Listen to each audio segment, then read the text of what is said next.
I don't. Jackie! Remember News 12? Jackie, were you there when we shut down their tip line? Do you remember when that happened? She had to have been there. I think she was there. Maybe she was there. They cut out my interview after asking me to show up like an hour before our rally started at Belmore train station. They edited it and cut it out. Everyone was so mad. I said, well, let's just go to News 12. So we went there and we called. I called the tip line. I have a great story for you. Yeah, where is it? Oh, it's right outside your door. We're outside. They hung up. So then News 12. There you go. All right, here, we'll play this again. This is News 12. News 12. We shut down their tip line because everybody called at the same time. That was a fun day. It was peaceful. No property damage. Even the cops that were there thought it was hysterical. They were like, you guys are funny. We had a good relationship with the police. All right, here we go. 3 illegal aliens convicted of murder on Long Island. Just into our newsroom this afternoon, these 3 men will spend the next quarter of a century behind bars for killing an Amityville man. The Suffolk DA says the 3 men beat Juan Carlos Diaz Geronimo back in 2024, forced him into the trunk of a car, and dumped his body in Farmingdale. Gustavo Hernandez and his nephews, Walter Ramirez Geronimo and Wilson Ramirez Geronimo, pled guilty to manslaughter. They were each sentenced to 25 years in prison. 25 years in jail. All right, here you go. You want more of that? I don't. You want more of that? If you want more of that, by all means, vote Democrat. If you want more illegal alien violent crime in this country, if you want more sanctuary states and cities and jurisdictions where they can hide away, by all means, vote Democrat. If you want to continue the deportations, if you want to continue cleaning up this mess, then do not vote Democrat. Vote Republican. They're not perfect. I'm not telling you that they're perfect. There are rhinos. But understand, if we win elections and then lose elections and then win elections and then lose elections, we're going 2 steps forward and then 2 steps back. And then 2 steps forward and then 2 steps back. And we're not making any progress. The goal is progress. The goal is to move forward.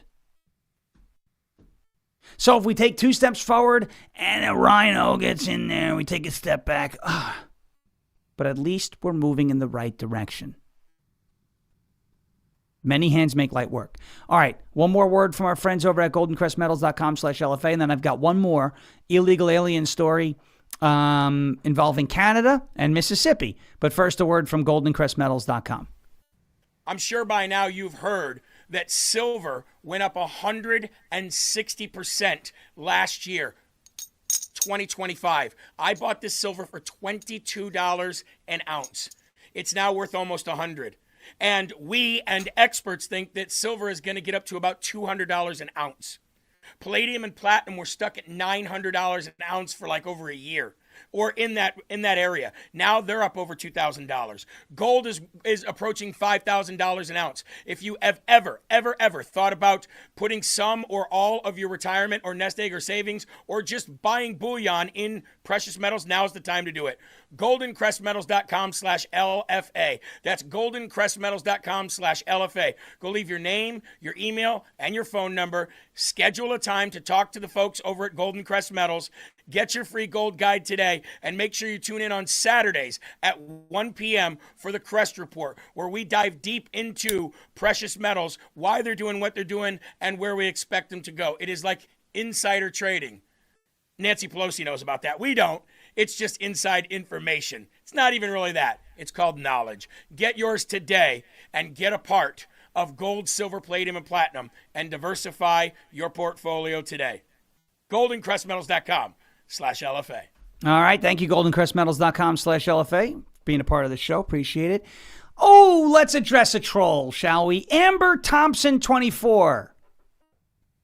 You calling members of this chat immature? You have a one-track mind? You think everything is Netanyahu's fault? I'm challenging you to email me ungovernedshow@gmail.com. Let's set up a debate. You seem to be armed with a lot of information. I'd love to do this publicly with you. But if you're going to come into the chat and start calling members of this audience immature and childish when I've seen your comments all day this morning, and that's exactly what you're doing, why don't we resolve this the way most Americans can resolve their problems, and let's have a discussion. Email me. Let's set it up. It's too late for you to call in now, to prove that you're probably a coward, but email me and set it up. ungovernedshow@gmail.com. Amber Thompson 24. But if you don't email me and we don't set this debate up, the next time you're in here trolling and insulting members of this audience and calling them childish and immature, it's going to be that. We're not going to have people coming in here and insulting the folks who watch this show every single day because you are, for some reason, obsessed with Benjamin Netanyahu. Obsessed. Everything's Israel. So if you want to be calling people childish and lobbing insults at each other or at our audience, because you're not a part of our audience, you're just here to troll, then let's settle it the way Americans settle it. Let's have a debate, and we'll do this live on the air. Okay? But if you don't have the stones to do that, Amber Thompson 24, then I suggest you keep your mouth shut. Okay? Quiet. You have the right to remain silent. It's better for people to think you're an idiot than for you to open your mouth and prove you're an idiot. Okay? All right. Another story here. Canada. These are Amber Thompson 24's favorite people. These illegal aliens. This is an illegal alien in Mississippi, hiding out in Mississippi, who was wanted for murder in Canada. Interesting. Do you want, again, I asked this question to everybody. I don't know about it. The Republicans let me down. Trump let me down. The Senate's letting me down. I don't know if I'm going to vote. If you don't vote in the midterms against the people that are bringing folks in like this and hiding them and allowing them to stay in our country, if you don't vote against these people, Republicans who stay home, elect Democrats, no, Republicans are not perfect. It is not the solution to all of your problems, but my goodness, the Democrats are absolutely the source of your problems.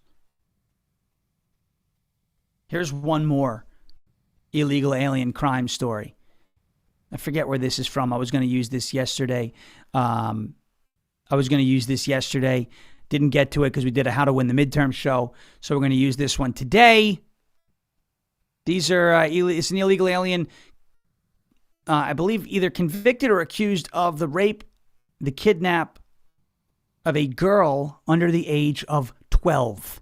Watch. A man has been arrested and is facing multiple charges after he allegedly kidnapped and sexually assaulted a young child. Lexington police arrested Jorge Luis Martinez Ulloa yesterday after they got a call about a child who had been assaulted. That child is younger than 12 and was taken to the hospital. Ulloa is facing several charges, including kidnapping, strangulation, and rape. He is in prison as he waits to be arraigned. If you want more of that, vote Democrat. Rhymes, actually. Want more of that? Vote Democrat. Amber Thompson 24. Email me today, ungovernedshow@gmail.com. I'm old enough to remember when Bibi Netanyahu dragged us into a war. Come on, Amber. Why don't we have a discussion? Instead of you trolling in the chat, I want to have a discussion with you. Maybe you'll change my mind. I don't think I'm going to change yours. I think that person hears you. They probably have the show on mute. They'd probably have it on mute. That's fine. And as Matt Brown says, one last chance to hit that like button before the show goes today. By the way, Donald Trump signing an executive order to crack down on mail-in voting. Didn't get to cover this much today. Maybe we'll get a little bit in there tomorrow. But the bottom line on this stuff is there is a constitutional argument that's going to be made here in front of several judges and courts. This is going to take a long time.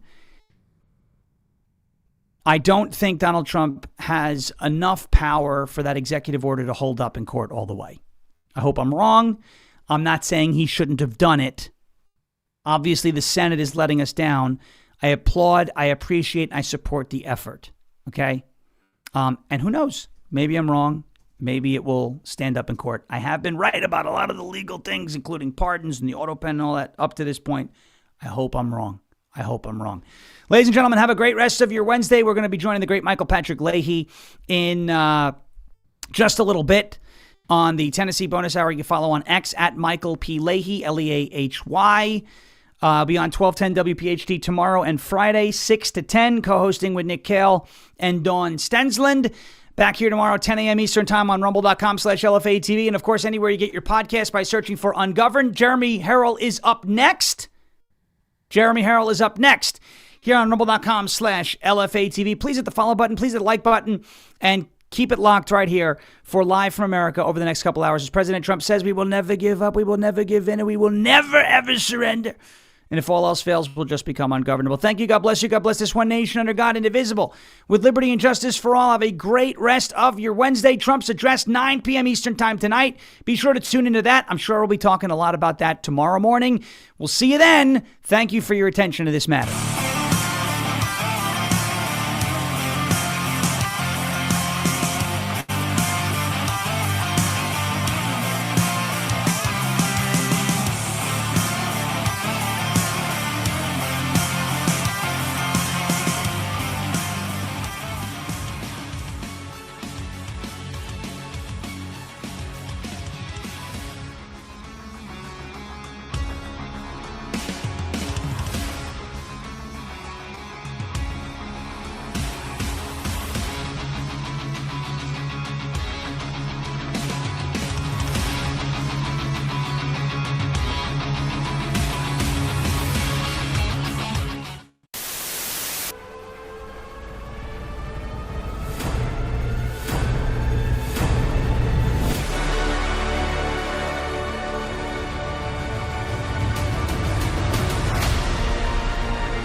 Hey, good morning, everybody, and welcome on this Wednesday, April 1st, year of our Lord, 2026. You are locked and you are loaded right here on rumble.com/LFA TV.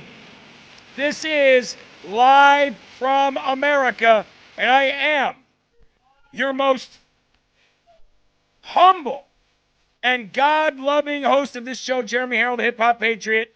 And, of course, I'm broadcasting from the Hawkeye state of Iowa. And, ladies and gentlemen, I do have some pretty bad news. I got a call last night.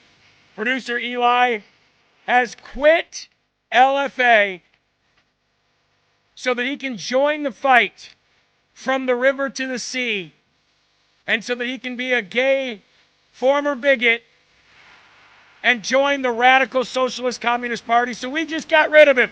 We said, don't ever come back, producer Eli. Oh, wait a minute. April Fools, what we got over there?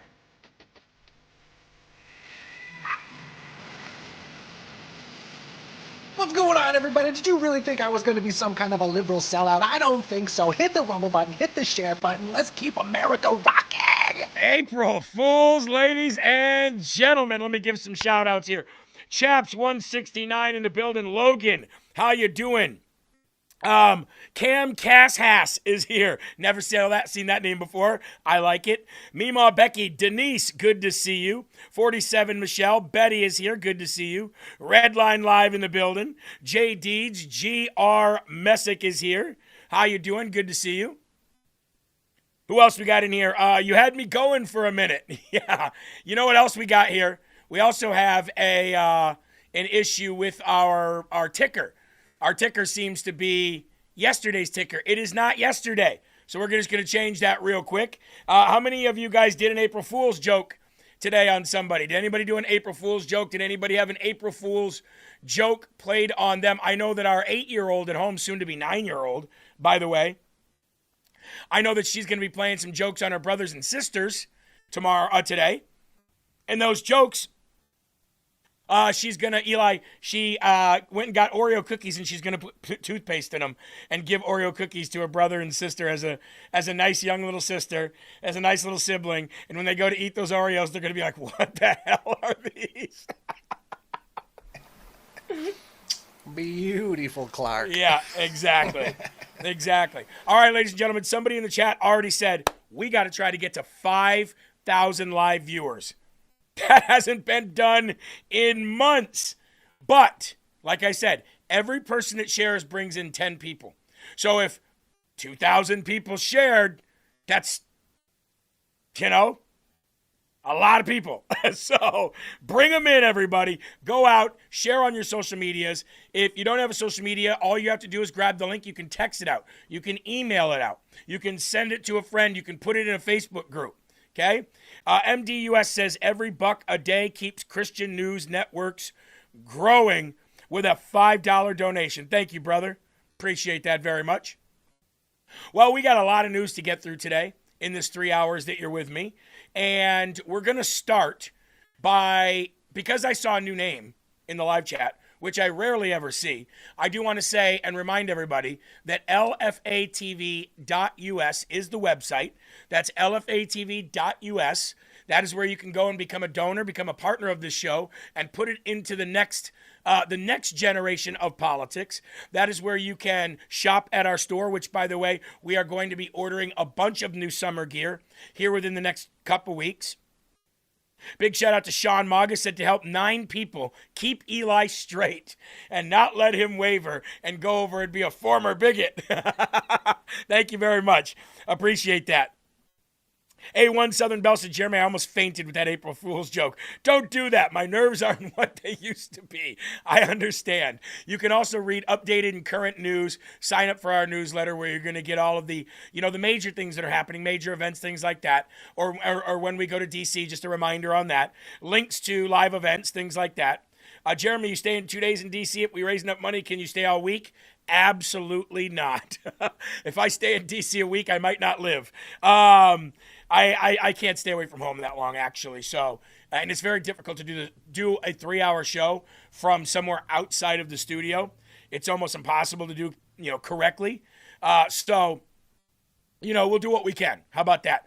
LFATV.us, LFATV.us. Also, podcast. If you have a podcast, if you have a place where you listen to your podcasts, go there now. Go to Live from America with Jeremy Herrell. You get Rise Up and you get Live from America. So check that out. Share that out. We definitely want to see the podcast numbers growing. And Vicky said, I rumbled and I shared. That a girl? That a girl? Now, Eli. Berta64 just donated $10, covered 9 other people for the day, said, love your show. We love the show. We love you. We love the audience. That's why we do this every day. Eli, what if I told you that Don Lemon might be your next president of the United States? I'm not lying. What if I told you, hey, Eli, stop laughing. Eli, stop laughing. What if I told you Don Lemon might be your next president? You better have some respect on that that possible next president. You better put some respect on his name. What would I say? I'd say, oh, stop it. You can't pull the wool over on my eyes. Back to you, Jeremy. You just stop it. You understand me? Well, Don Lemon might be your next president of the United States, ladies and gentlemen. Believe it or not. Carla, with a $20 donation, said the Keep Eli Straight Fund. And not gay. Yes. I love it, Carla. Don Lemon. But it's not about money for me. Oh. So do I ever think about it? Yes. Ooh. Could it happen? Yeah, it could happen. Wow. If the opportunity presented itself, the right opportunity presented itself. Look, if I wanted to, I know people are going to think I'm crazy. This is going to be the headline, and people are going to laugh about it. I think I could be president of the United States. I could definitely run this country better than Donald Trump. Paper towel roll could, but yes, yeah, you would be a market improvement. As an independent, though, there would be a hard time for me to run for anything because, you know, the way the system is set up, I'd have to choose a side. And so, you know, I probably would have to become a Democrat. Oh. And like you're not. Yeah. So, you know, am I at that point now? No. And I know people are going to say Don Lemon is crazy, but yeah, look.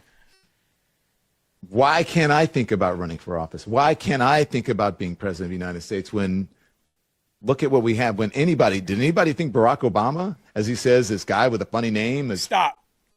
Barack Obama might be a lot of evil and bad and horrible and gay things, but he is far more intelligent than you, far more charismatic than you.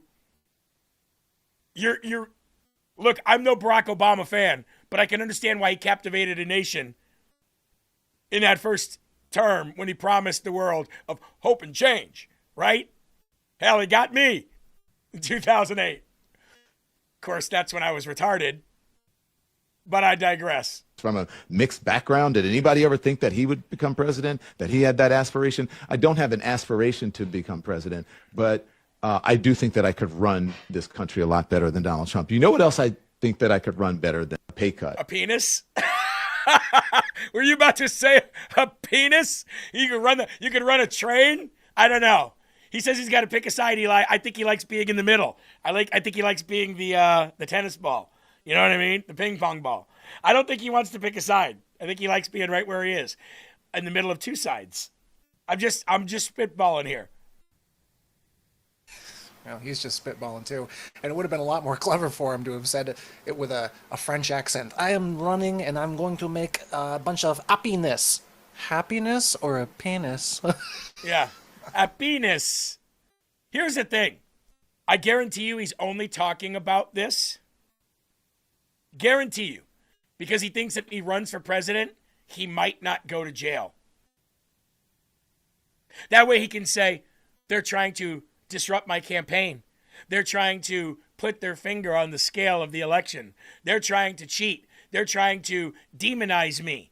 Oh, no, we don't have to try to do that, sir, ma'am, he, she, they, them. You are doing that on your own. But Eli, it does make sense that he would do it, or at least pretend he's doing it, so that he can use that to try to circumvent the justice system.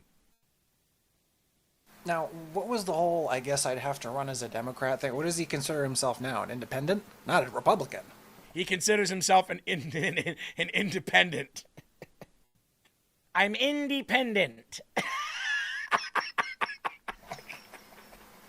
Is his boyfriend's name like Dependent or something? He's independent? Yeah. He probably wanted to be a dentist when he grew up. I'm independent. I'm a dentist. I go in people's mouths. I'm indie dentist. I'm indie dentist. Echo Bella donated $5, says, I love the thumbnail today. Oh, yes, the thumbnail is fire today. Producer Eli did that. Jeremy, who is the idiot he's talking to? He said a paper towel can run a country better than Trump. Oh, I don't know. Just another libtard. I don't know their names. I don't assume their names because I don't assume their genders. Bigot. Anyway, how bigoted of you.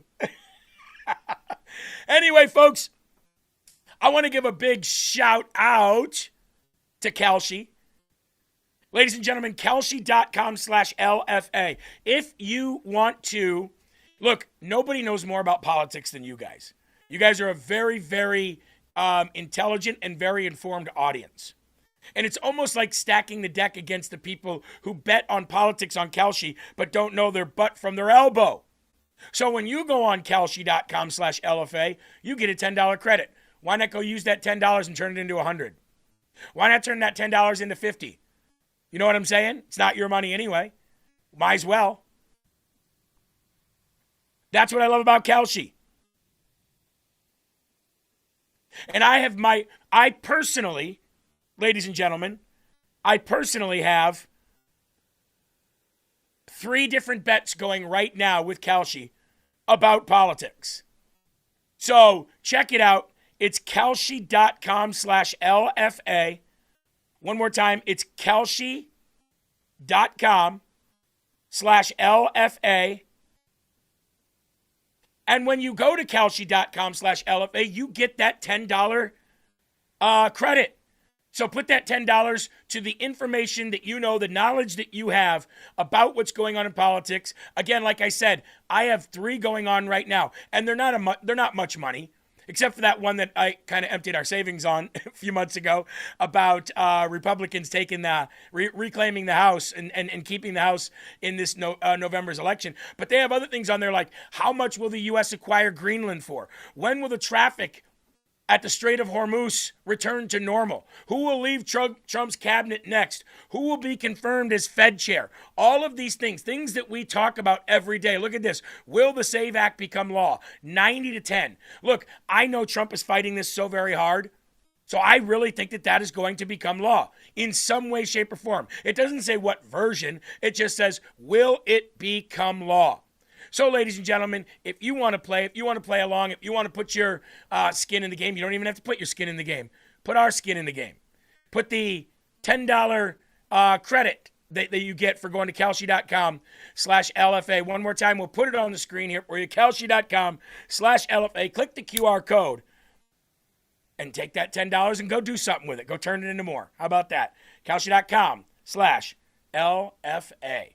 Awesome.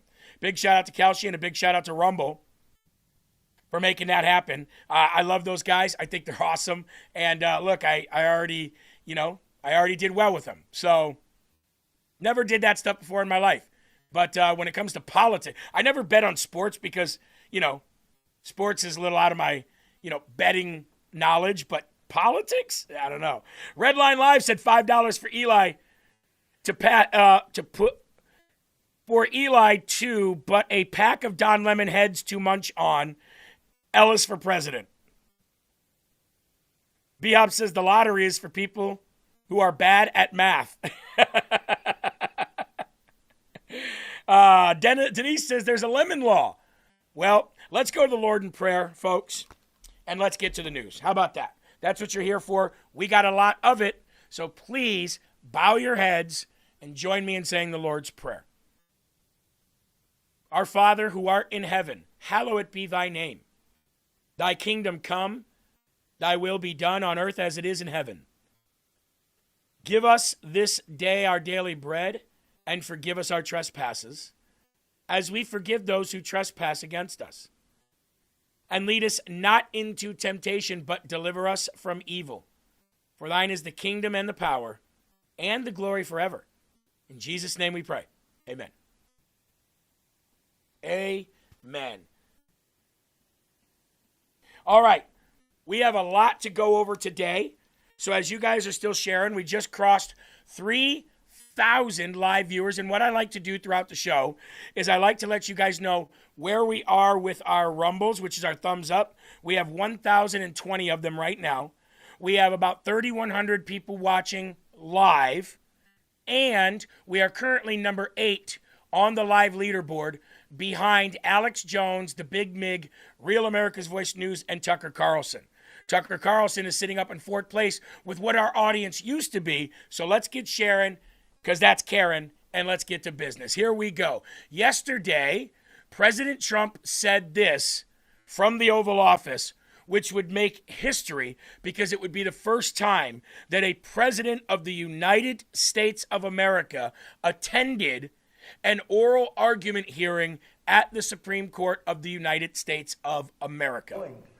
You're going to go to the Supreme Court I think tomorrow, so. I do believe and just sit there and listen. because I have listened to this argument for so long, and this is not about Chinese billionaires or billionaires from other countries who all of a sudden have 75 children or 59 children in one case or 10 children becoming American citizens. This was about slaves. And if you take a look, slaves, we're talking about slaves from the Civil War. And if you take a look at when it was filed, all of this legislation, all of this, everything having to do with birthright citizenship, It was at the end of the Civil War. The reason was it had to do with the babies of slaves and the protection of the babies of slaves.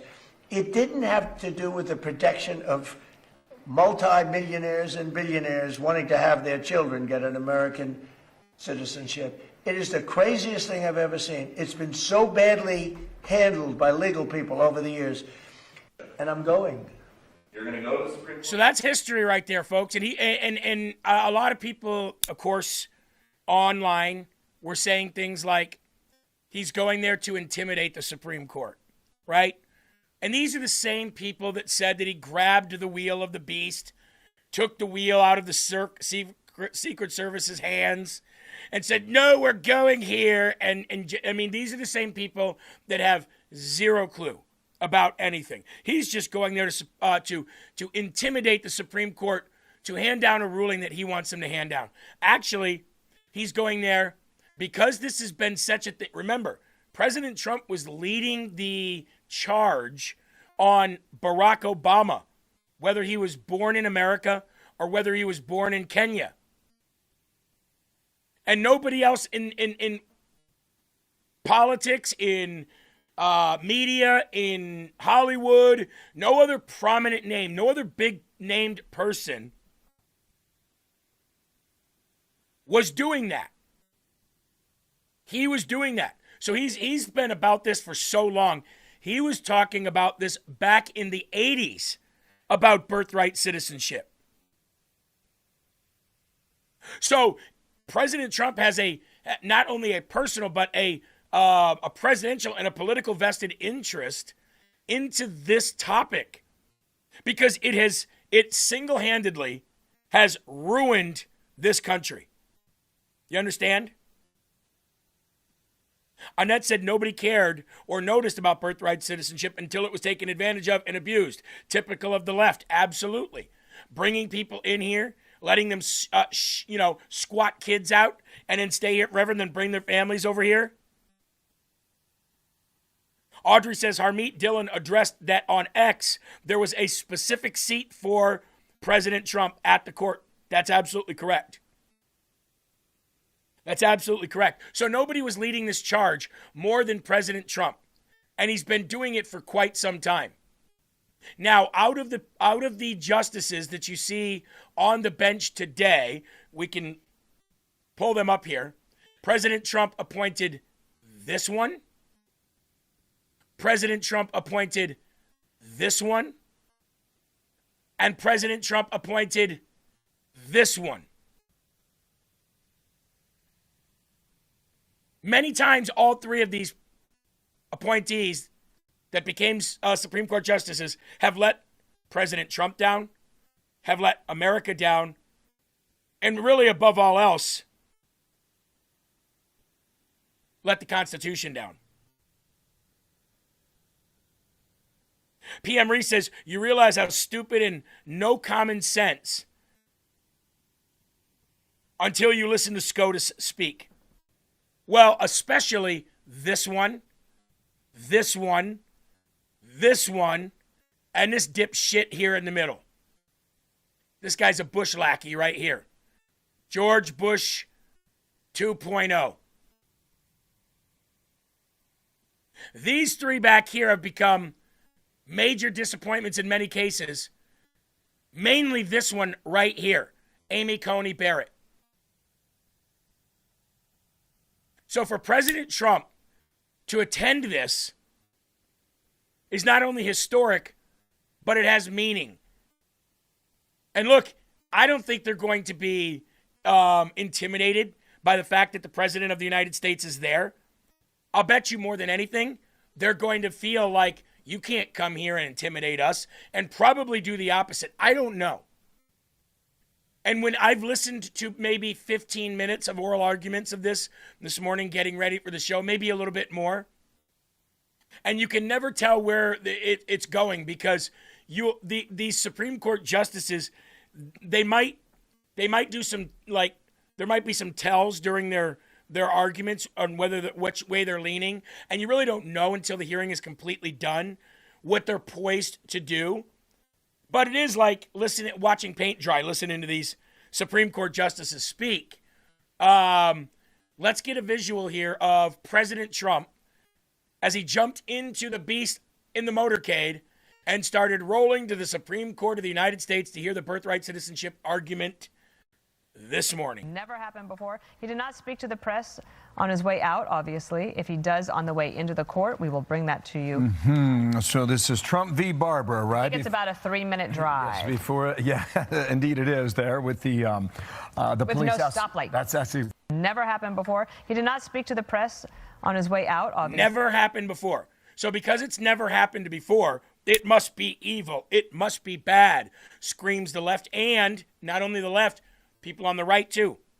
People on the right, former MAGA, like the Massies and the MTGs and the, all these people that were former MAGA that think that they were going to be able to carry on the movement without the, okay from Donald Trump. They're all saying that this shouldn't be done. He should let this be. This is separation of powers, blah, blah, blah, blah, blah. Well, he's not going there to order him to do anything. You want to know why? Because he's not a king. Weird. But he has every right to sit in on the oral argument. He has every right to do that. And he ought to. Here's some more visual of him and his motorcade. I guess I probably think that I would not be surprised if the court doesn't decide to sort of kick it back to Congress, just because that is what we have seen so much from the Roberts Court. Yep. We've seen so much from them. Their frustration, especially from justices like Amy Coney Barrett, with the Congress's inability to solve problems that they should solve. And so I would not be surprised if we saw that. But I just want to pause for a minute and just say, I mean, talk about an extraordinary, exciting day. I mean, you have the executive branch going and sitting in the sanctuary of the judiciary branch for the first time in American history. It's taken. He might be right. This might be, by the way, we are... just so you let you guys know, we are now number 7 on the live leaderboard. He might be right. Justice Roberts, him being the head of the Supreme Court, he has many, many times kicked it back to Congress. Of course, where were they when we really needed him to do that? Where was Mike Pence when we needed him to do that? But if they kick it back to Congress, it means that the Supreme Court is too scared to make a ruling on it. Look, ladies and gentlemen, everybody knows why the 14th Amendment was written. Everybody knows why it was a bill. Everybody knows why it was introduced. And everybody knows why it was passed into law. And it had nothing to do with illegal aliens coming and squatting kids out here on our soil. So there are two things to take into account here. There is the interpretation of the wording, and then there is the reason for the wording and the reason for the law that was passed at that time that the Supreme Court justices must take into account. It can't just be the interpretation of it, because if you look at just the interpretation side of it, one may interpret that it says any persons. Another may interpret that it says within the jurisdiction of the land or that state thereof, or under the law thereof. So you could literally take it two different ways as far as interpretation goes. So you must add into the mix the reason for making the law to begin with. What was going on at that time? Why did the bill get introduced to ultimately become law and make it an amendment to the Constitution? What was the reason? You can't just look at interpretation, because a lawyer can make an Eskimo buy ice if it was just down to interpretation. So I hope the Supreme Court justice does the right thing. I hope they take into account why the bill was introduced, why it became law, why it became an amendment to the Constitution. And I hope and pray, anyway, that They put that into the mix. Reese says Supreme Court is not the last word in America. No, you're absolutely right. They're an equal and separate branch. You're absolutely right. They are to uphold the Constitution and the Federalist Papers as written. Roberts is compromised. Well, that's the thing. People are trying to interpret what as written means. And that is why it is imperative that when you're making these amendments or these reversals to amendments or clarifying them, factually, then you have to take into account what the people that wrote it were doing and why they did it at that time. Because there was a reason, and it had nothing to do with illegal aliens coming across the southern border and shitting out kids on our soil. So, and of course, right on cue, here is the scene outside of the Supreme Court this morning. Right on cue, exactly what you would expect it to be. And this Supreme Court to make sure that the United States doesn't protect just the powerful people, but protects those that are unprotected. And that's why we keep on raising our voices.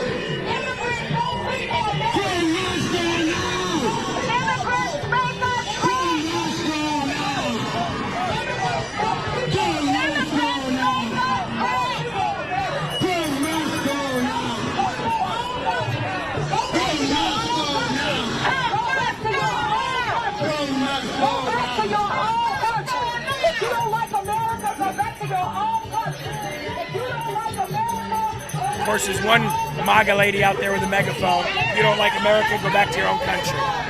Love it.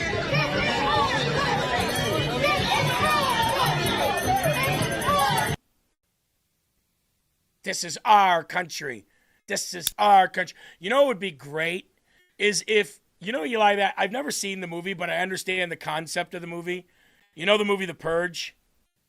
It would be great if law in this land said, for a period of, I know they do it for 24 hours, but if they said for a period of 48 hours, right? Or whatever it is, for a period of 2 days, have it out. Let the people of this land decide what they want this culture to be like. Let the people of this land decide what they want their country to be like. And for 48 hours, suspend all culpability, suspend all consequence, and just let patriots run the streets and remove everybody that they don't want in this country. And I'll guarantee you it would be an 80-20, 48-hour war, with 80 being what we believe, 20 believing what those freaks believe. Yeah, I think in the movie it was like only a 12-hour period, but it would happen once, and then it would never happen again. That being said, I have a feeling that in this country, if you did something like that, it would never stop. You'd never regain control. But if people were smart enough and sane enough to be like, okay, now we're done, it'd happen once, and we'd get this country right back on track. Yeah, absolutely. Absolutely. Bashful Ninja said Portland wouldn't smell like poop anymore. So that would be nice, right? You'd be able to go out into your town and be able to go shopping without having 50,000 bodegas trying to sell you cheap knockoffs of things, pushing it on you in languages that you don't understand in cities like New York and Chicago. That would be nice. Stacy says they need to stop funding groups. They need to stop the groups funding this crap. Cash Patel, that would be nice. When law enforcement fails, what are the people to do? Now, folks, we are up to 3,700 live viewers. We crossed 4,000 live viewers today. We're giving away some shirts and hats, baby. That's what we're doing. So, good job. But, of course, that's going to be the scene outside the Supreme Court. And if the Supreme Court decides to kick it back to the states, that will suck. Why? Because our Congress is horrible. Our Congress doesn't get anything done. Look at the Senate right now. The Senate right now is on a 2-week vacation. John Thune is loving it. Mike Johnson, although he's been better lately, is still a weak-spined individual. Kick it back to the states and nothing will ever get done. Ever. However, Supreme Court of the United States makes a ruling in our favor, And then it's pretty much over right then and there based on the law and the ruling of that law. Congress would have to go and make a separate amendment to change what the law is written and what the ruling is of that law. It'd be 2 against 1 right there. Congress would have to go in and rewrite it. And like Reese says, take America back, sick of this shit. Absolutely. Richard says 5,000. I feel it. Well, we got about 1,300 people to go before we get there, but I think we can get it done. Here is some audio from inside the courtroom this morning. Drop in for a measure of time, shall we say, Dana. The arguments now commence at the U.S. Supreme Court. Such allegiance. This conclusion reflects the original public meaning of the clause. When Congress used the term not subject to any foreign power in the Civil Rights Act of 1866, it rejected the British conception of allegiance. Senator Trumbull explained that subject to the jurisdiction thereof in the clause means not owing allegiance to anybody else. And in 1884, this court recognized that subject to the jurisdiction means owing direct and immediate allegiance. The clause thus does not extend citizenship to the children of temporary visa holders or illegal aliens. Unlike the newly freed slaves, those visitors lack direct and immediate allegiance to the United States. For aliens, lawful domicile is the status that creates the requisite allegiance, and the text of the clause presupposes domicile. For decades following the clause's adoption, commentators recognized that the children of temporary visitors are not citizens, and illegal aliens lack the legal capacity to establish domicile here. Yes. Absolutely. Unrestricted birthright citizenship contradicts the practice of the overwhelming majority of modern nations. It demeans the priceless and profound gift of American citizenship. It operates as a powerful pull factor for illegal immigration and rewards illegal aliens who not only violate the immigration laws, but also jump in front of those who follow the rules. It has spawned a sprawling industry of birth tourism as uncounted thousands of foreigners from potentially hostile nations have flocked to give birth in the United States in recent decades, creating a whole generation of American citizens abroad with no meaningful ties to the United States. I welcome the court's questions.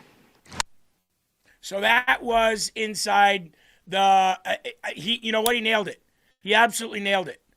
I think that there is, I don't know if this is the same audio from John Sauer or if it contains any other of his opening statements, but let's go to this clip here. Well, starting with that theory, you obviously put a lot of weight on subject to the jurisdiction thereof. But the examples you give to support that strike me as very quirky. You know, children of ambassadors, children of enemies during a hostile invasion, children on warships. And then you expand it to a whole class of illegal aliens are here in the country.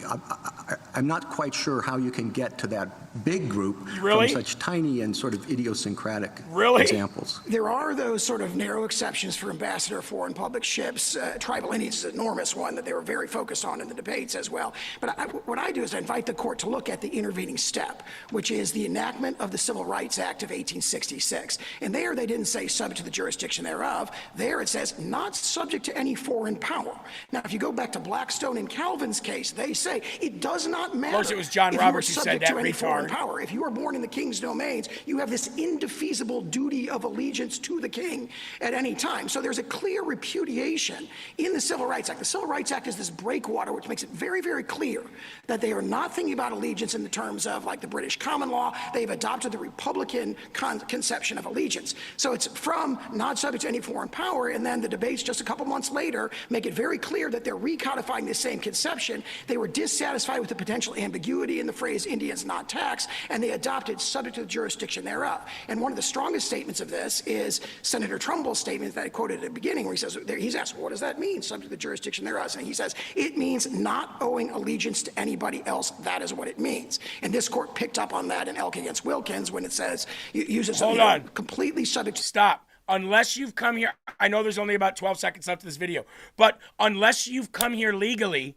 and you've come in and you've assimilated and you've done all the requirements, then your allegiance can't be to the United States of America because you don't swear the allegiance to the United States of America. That's what he's saying. He's saying if you come from another country and you come through the process illegally rather than legally, well, then you can't go through the requirements needed to assimilate legally into our country. And I don't know if you noticed this, but every time somebody gets sworn in, when they come through the legal channel, when they come through the legal process, it says, do you swear allegiance to the United States of America to protect and defend all this stuff, right? And do you swear allegiance to basically the stars and the stripes, our culture, our values?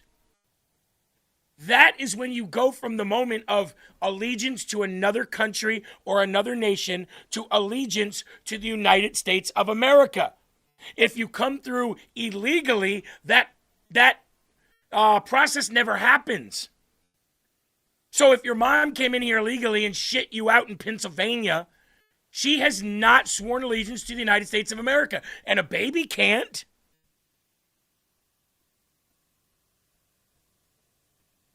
So when you swear the oath, you become an American. If you don't swear the oath, how can you become an American? So, subject to the jurisdiction thereof means allegiance, of which they have none.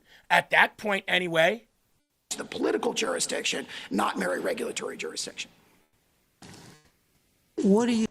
So, could have just let the rest of it play out there, but I had to chime in. Reese says, the law of the land and nothing but. Absolutely. Great argument. Great way to read the law as written. You have to have sworn allegiance to this country in order to become a citizen of any stature in this country, whether it's a green card citizen or whether it's a full-fledged citizen. If you are from another country, and guess what? An illegal alien coming here pregnant, A, conceived that baby in another country, and B, either way, the baby is born not as an American because the baby doesn't belong to the state. Now, if the baby belonged to the state, or if the baby belonged to the government, which I believe officially it does because it gets a social security number, but that's besides the point, then you have a different scenario. But that's not how we operate in America. You belong to your parents until you are of age. In different states, that's different things. You can be emancipated, you can divorce your parents and all that, but you are of the responsibility of those parents. And if those parents are illegal, whom neither gave their allegiance to the United States, then guess what? By default, neither are you a U.S. citizen. If your parents had done it the right way, then you could be. And that is a good argument. So we'll leave it right there as we have 3,824 people. We are just 200 shy away from 4,000. Keep killing it, guys. Now we're going to pivot here. A1 says, thank you, Jeremy, for this explanation. I understand this much better now. Well, I hope the United States Supreme Court sees it the same way. I hope they understand it the same way.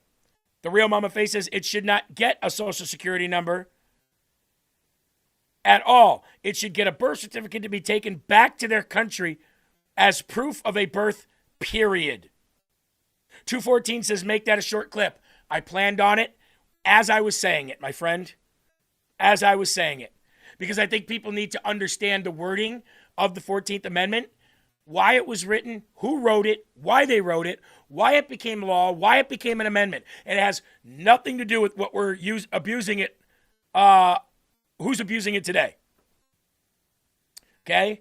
Richard said, Jeremy, what do you think about the bullet didn't match the gun? We knew that on day 3 of the entire investigation. The Hill coming out with that now isn't something any different than we knew. We knew that the bullets were so fragmented and busted, it was almost impossible to match them to a gun. We knew that on day 3. But if you notice, I don't get involved very much in the nuances and the information surrounding the Charlie Kirk stuff, because I'm not a CSI investigator. I wasn't on the scene. I don't work for the law enforcement that's investigating it. And that's not my expertise, so I've stayed away from it. When we get new information, like, the sheriff resigning, that was information. Why'd the sheriff abruptly resign? Who knows? Is it because he was crooked, or it was because he was working for the wrong side? Don't know. We don't know that. W. Wilson said it won't match any gun. Absolutely right. We knew that on day 3. So it wasn't really news. It's only news to the people who are chomping at the bits for rage. You know what I mean? Or answers. Everybody wants answers. I get it too. Right? I don't know who killed who. Again, it's not my expertise. My expertise is politics. So I'll talk about what I know, and I hope you can appreciate that and respect that. If something new comes out other than something that we already knew, I'll report on it all the live long day. All the live long day, like the sheriff. But other than that, I just don't know. All right, we're going to flip the script here and go to Iran.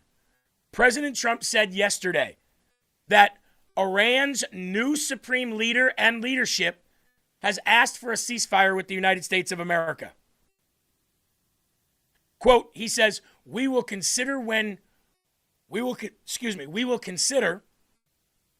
Hormuz Strait is open and free and completely clear. Until then, we're blasting Iran into oblivion, or as they say, back to the Stone Ages. President Trump said on Truth Social. And so, with this ceasefire request, President Trump was obviously asked about what his immediate future plans are without giving away military strategy. Like, are you happy with this? Are you not happy with this? Would you consider this? Would you not consider this? And a lot has come out since all of this has started. Like, who's actually on our side or not? Who is actually loyal to their alliance with the President of the United States and the country of the United States? We know that Emmanuel Macron is not. Okay? We know that the military in Italy was not. I don't know how much Giorgia Meloni, I think that's her last name, I don't know how much she has as the leader of the country as far as military goes, but we know that they did not allow us to use their airspace, to use their air bases. So one thing we've absolutely found out, the joy of the Lord said that is not true. Iran will never surrender. Well, I guess President Trump lied to us then, right? Right? I guess what I just reported was a lie from President Trump. President Trump went on air yesterday, apparently, and lied to everybody in the world that they want a ceasefire, everyone. Thank you for the update, joy of the Lord. Okay? One thing that we have found out is who our enemies are and who our partners are. We've also, President Trump says it will take them years and years and years to rebuild what we've already destroyed. So there's that. And it prompted him to take these questions yesterday and give these answers about the Iranian conflict. The U.S. will be gone or done with the war in 2 I think 3 with weeks? 2 or 3 weeks. Not 3 weeks. If it is we'll 3 leave weeks, because there's no reason for us to do this. Look, problem with the Strait, a guy can take a mine, drop it in the water, and say, "Oh, it's unsafe."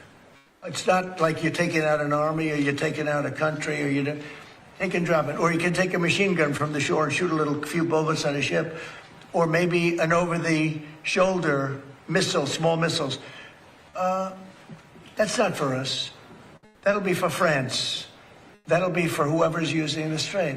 But I think when we leave, probably that's all cleared up. Today, I heard tremendous numbers of ships were sailing through.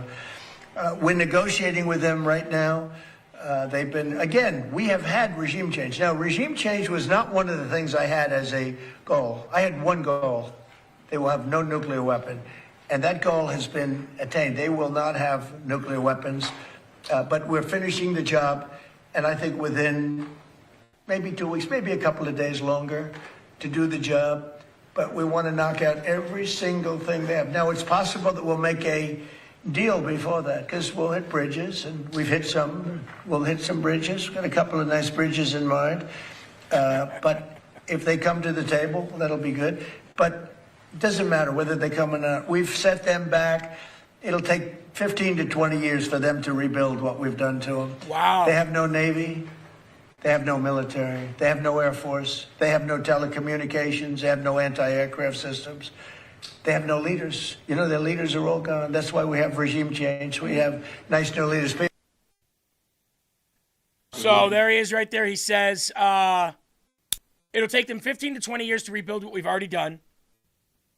In the beginning of this, does anybody here remember how long President Trump said that he planned on this precision and this operational strike? Does anybody here remember how long he said that he anticipated this to happen? Elin says, I thought Parler was disbanded. Note they came back. They actually reached out to me and they want me to go back to Parler. So, yeah, they're back, folks. They're back. Does anybody here remember? We'll pull up the Rumble chat. I want to see if anybody here is keen enough to remember what President Trump said about what his anticipation was for how long he would be there. Let's see. 4 to 6 weeks, 6 to 8 weeks, 5 to 6 weeks, 4 to 6 weeks, 5 weeks, 4 to 6 weeks, 3 to 4 weeks, 6 to 8 weeks, 1 month, 4 weeks, 4 to 6 weeks, 4 to 6 weeks. Well, let me tell you, everybody, most of you, pretty much all of you were right. He said 4 to 6 weeks in the very beginning. And now he's saying that there's about 2 weeks left. Well, that would put him right around that time frame in which he anticipated in the very beginning. Now, how could he have known that? Do you think he's just abiding by a guess? Do you think that there was a guesstimate that he said? And that they're just abiding by that guess, and they say, well, President Trump said it, so we got to follow that. So we're out, so we can say, see, he was right again. Or do you think being the number one military in the world, having the number one military strategists' minds in the world, and having the far more superior military than anybody's ever seen on this planet, do you think maybe that in his initial briefings about whether he wanted to do this or not right now, that they said, here's our plan, here's what we want to do, based on what we've done with these people for the last 47 years, here's how long we think this might last. You're going to need about a week for this, a week for that, a couple weeks for this. You're going to see this much of a dip in oil. You're going to see this much of a dip in the economy. Energy is going to be struggling for these people at this time, at which time we expect this country, this country, this country, and this country to get involved. And we expect it to be about a 4 to 6 week incursion. I would be inclined to believe that that is how that went, not the other way around. Well, how long do you think it's going to take? You know, I can't have it go on forever. It'll hurt the election. President Trump, we don't know. What do you think, guys? Like 4 to 6 weeks, maybe? Yeah? What are you going to do in that 4 to 6 weeks? Well, we're not sure. We're just going to bomb the hell out of them. And then, we'll see what happens. But, we'll try to make sure you stay around that 4 to 6 week mark. I don't think it went like that, guys. You know what I mean? Somebody said Trump's IQ is like 175, so there's that. Yeah, exactly. Exactly. And you know what, Khaki? I love what you just said. President Trump knows things that we are not privy to. Can I just, you know what? Smarty Award of the Day goes to Khaki. I'm bringing it up, Eli. I'm giving the Smarty Award of the Day to an audience member today, and that goes to Khaki for saying the most common sense thing I've ever seen online. It's about time that somebody says something proper. Obviously, he's got information that we're not privy to. Barb Naylor nails it. Barb nailed it. It was a controlled military operation. And they know what yes, there are pivots. Yes, there are things that unforeseen, things that are going to happen. Obviously, anything can happen at any time, and that timeline could have been earlier. It could go later. But as of right now, he's right on target. Why? Because he knows more than the people in this chat do, including me. I can speculate. I can watch Iran state media. I can watch the BBC. I can watch Sky News. I can watch all the news here. I can get a formulated opinion based on what this person is saying and that person is saying and this country, what they expect and the expectations of this country and their military. I can make an educated guess, but I don't know. I can lump in the fact that I know how President Trump operates, following him as closely as I have for the last 10 years, but I don't know. It always amazes me how the people in the live chat, Eli, not this one, I'm just talking about across social media, seem to know far more than President Trump does, sitting in their home, not working, or sitting in their job, not working. It kind of reminds me of the people that watch the Olympics. I don't know if you've seen those pictures. It's like a big fat guy, and he's got chips and drinks all around him, and he watches someone miss some basketball shot. Like, huh, loser. Yeah. He sits there with his gut all out while he's eating like Pringles and drinking stuff, and you'll see some like Olympian mess up on like a triple-double backflip, bogey, kickflip, jump, whatever, and they fall on accident. He goes, what a loser. That's the majority of people online. I totally would have nailed that backflip. Yeah. You know what it is, Eli? The whole world is a bunch of Uncle Ricos.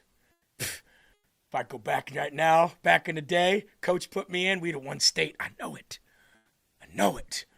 You want to see me throw a football over those mountains?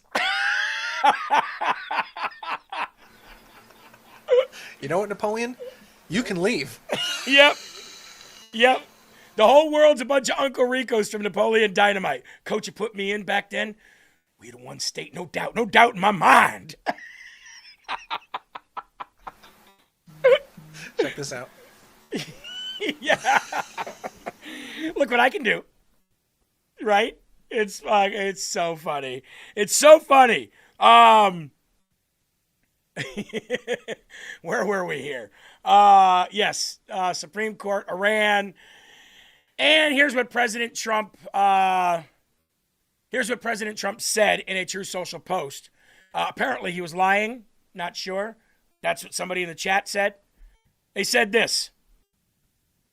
He said, Iran's new regime president, much less radicalized and far more intelligent than his predecessors, has just asked the United States of America for a ceasefire. We will consider when the Hormuz Strait is open, free, and clear. Until then, we are blasting Iran back to the Stone Age. Basically, thank you for your attention to this matter. And what happened as soon as he said that? Oh, I don't know. How about stock market jumped up over 1,000 points? As soon as he just said it. Imagine what's going to happen when he does it. Pulling out of Iran. Imagine when he says, our objective is over. We went there and we accomplished what we wanted to accomplish and more. And we found out who exactly is our allies in the European Union and in NATO.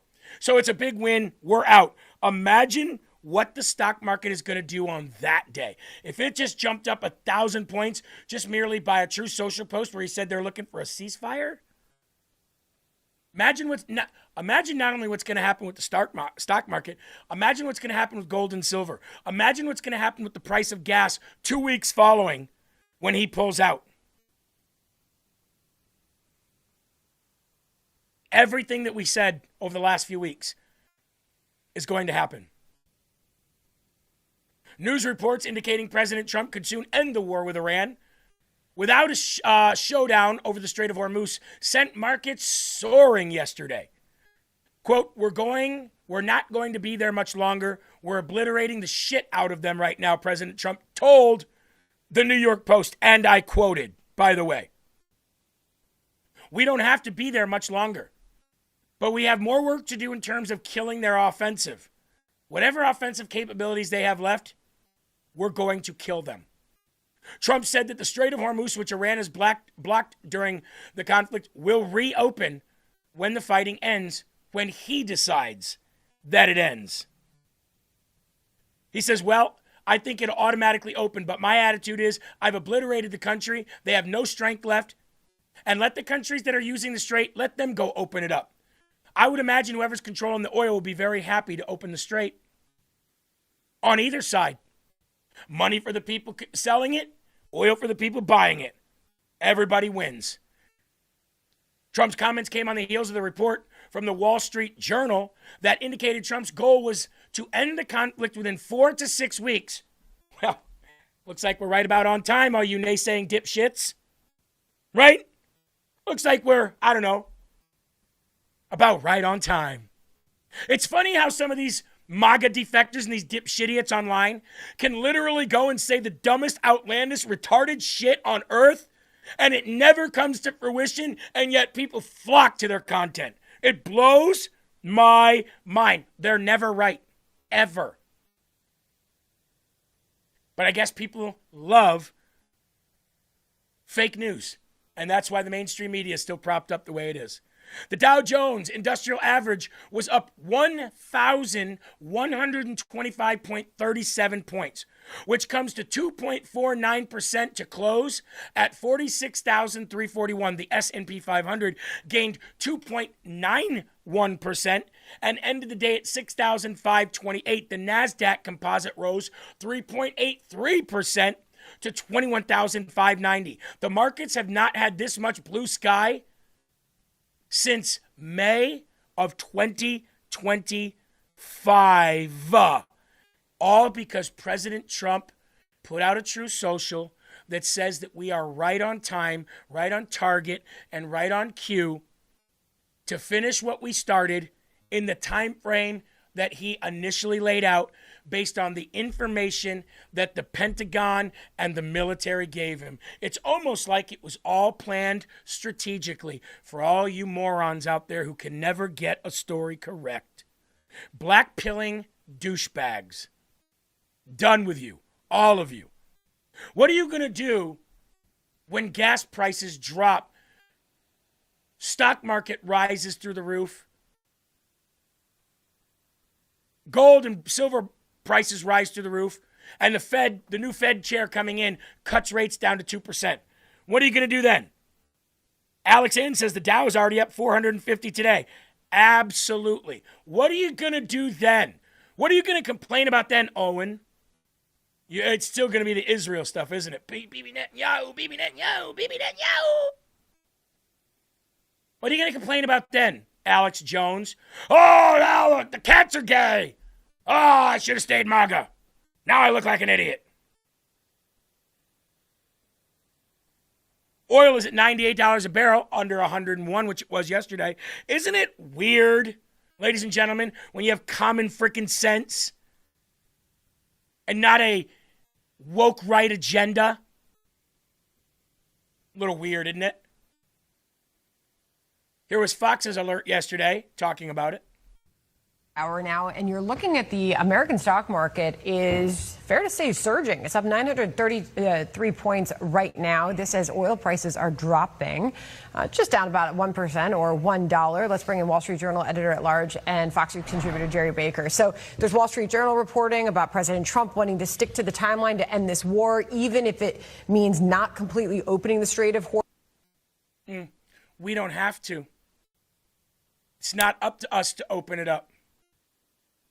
And the people who do benefit from it, we'll leave it to them. And why would we do that? Why would we go in there, decimate them, and then leave the people to run the strait that actually benefit from the strait? Well, because of this.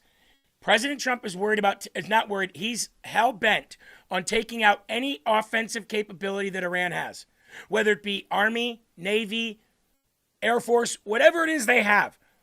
He is literally crippling their offensive ability. So if he cripples their offensive ability so much to where Europe could just march right in and nothing happen to them and they can control the strait, what do you think that does for global economy? Not just ours. What do you think it does for the UK? What do you think it does for for Italy? What do you think it does for Germany? What do you think it does for everyone? Economies, boom. Economies, boom. And when that happens and Iran has no offensive to stop them, what do you think that's going to do for the United States of America?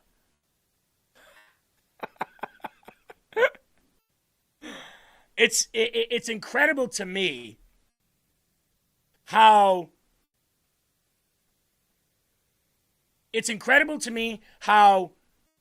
little mainstream media or skillful show hosts and even politicians, how little they actually know or how much they lie. It's either how little they actually know or how much they lie.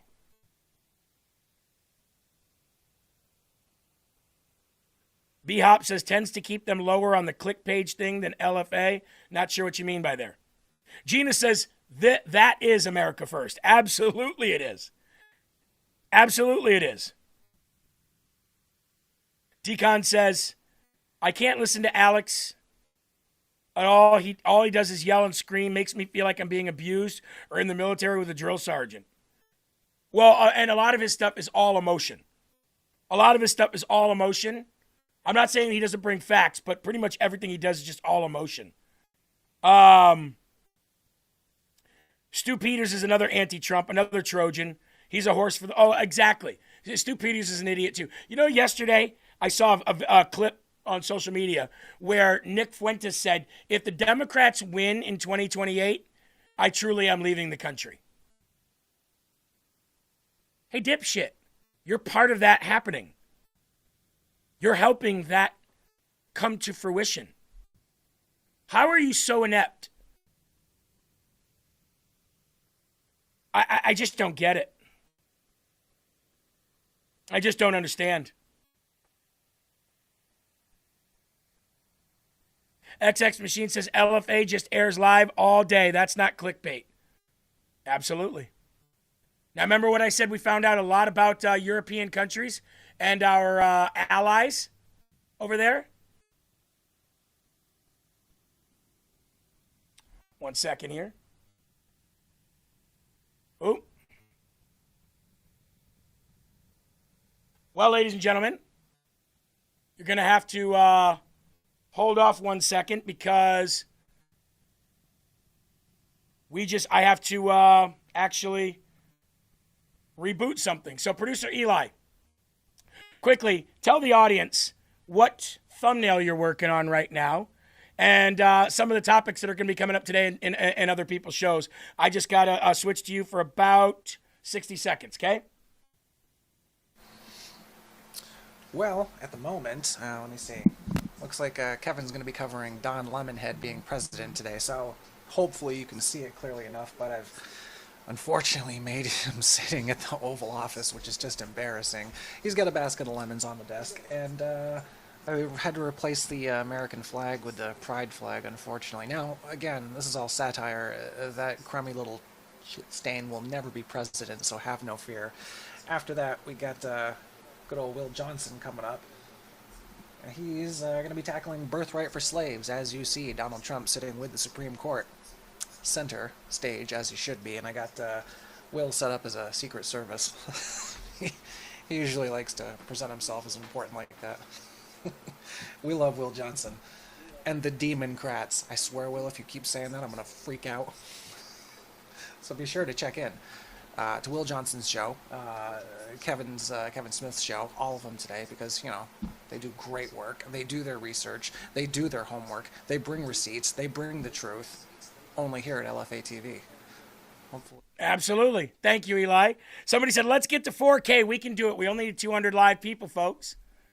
We only need 200 live people in order to get there. Well, we just had... Hold on 1 second. We're having some issues here.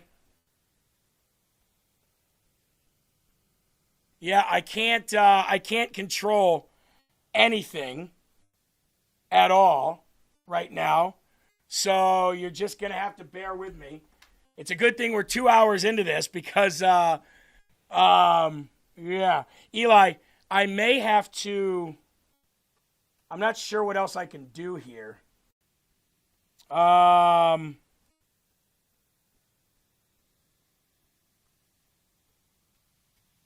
there's not much else I can do here. I can't control anything. Something happened to my control over everything. So I don't really have any control over anything at all. I can't play videos. I can't cut the stream. I can't really do anything. So, yeah, gonna have to cut back to you just for a second. Might even lose you completely as I try to do this, but we're gonna do what we can. So just gonna cut back to you, and we'll be back in a minute. So this is what it's like. I might have to think twice about having my own show, everybody. Me and Frankie are still hoping to pull that together, by the way, the conspiracy theory show, which should be a lot of fun. You know, we're going to touch on things such as probably, you know, the usual stuff, UFOs. Because I've been diving into this stuff for probably a couple decades now, since my first marriage. Sorry, babe.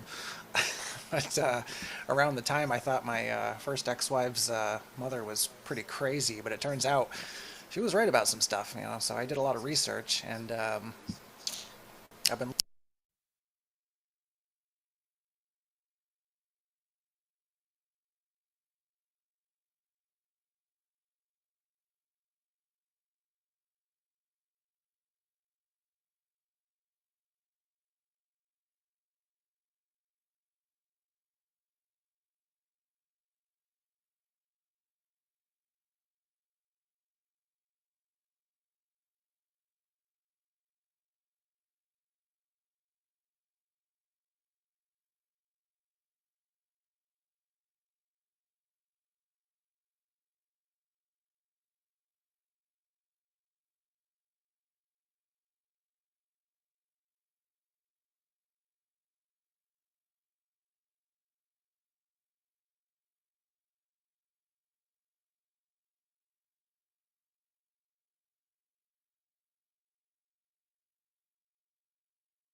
radioactive cloud between us and the moon, and if you were to travel through it, it's like 45,000 degrees or something, and it's like 35,000 miles in diameter. No way around it. You've got to go through it to get to the moon. And we're meant to believe that we put some guys in essentially a hot pocket tinfoil ship, sent them through that. They didn't blow up and burn to death, traveled through it, went another 220,000 miles, landed on the moon, picked up the phone and said, "Hey, President, how's it going, bro?" And we're going to stop it there, and we're going to bring it back right here. Marco Rubio, ladies and gentlemen. And this may happen again, I'm not sure, but we're going to try to figure out a way to have that not happen. Marco Rubio. Sorry about that. About NATO alliances. Allow us to use their military bases. Their answer is no. Then why are we in NATO? You have to ask that question. Why do we have billions and billions of dollars, hundreds of billions of dollars, over the years, trillions of dollars, and all of these American forces stationed in the region? If we can only use, in our time of need, we're not going to be allowed to use those bases. So I think there's no doubt, unfortunately, after this conflict is concluded, we are going to have to re-examine that relationship. We're going to have to re-examine the value of NATO and that alliance for our country. Ultimately, that's a decision for the president to make, and he'll have to make it. We're going to finish the job here. As I said, we're very, very close to achieving our objectives on all of these things that I've outlined. But I do think, unfortunately, we are going to have to re-examine whether or not this alliance that has served this country well for a while is still serving that purpose, or has it now become a one-way street where America is simply in a position to defend Europe, but when we need the help of our allies, they're going to deny us basing rights and they're going to deny us overflight? I think these are very legitimate questions that we need to be asking, and this are going to have to be very carefully examined after this conflict is over.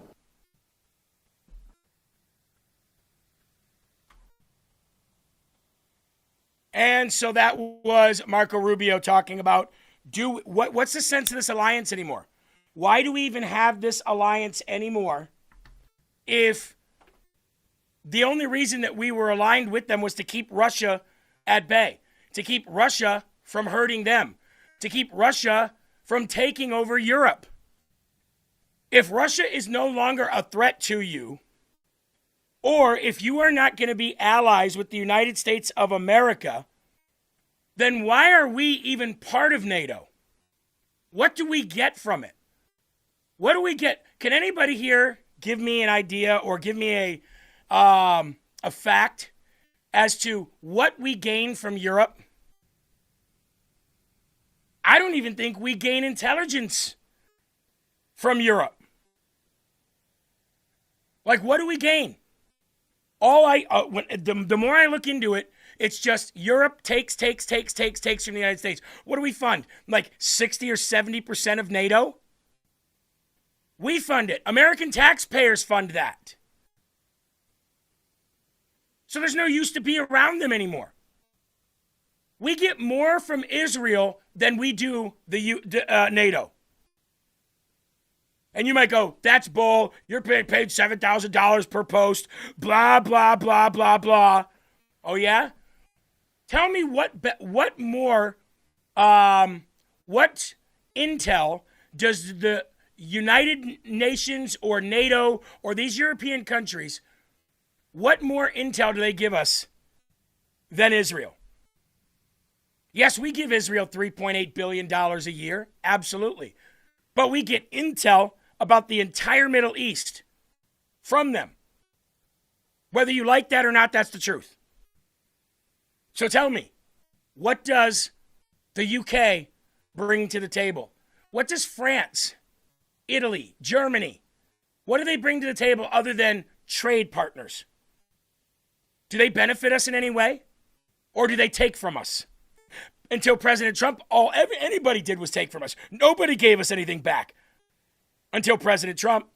So I'd like to know. And check this out. Israel has just suspended all defense procurement from France and terminated all contracts.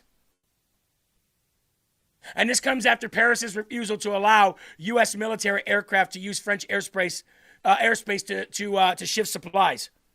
So now, whether you like them or whether you hate them, now Israel's done working with France. France is literally just isolating itself. England hates France. The United States hates France. Israel hates France. France can't fight its way out of a wet paper bag. Like Trudeau, you've got some gay leader who's too weak to do anything. Married to who knows what that is.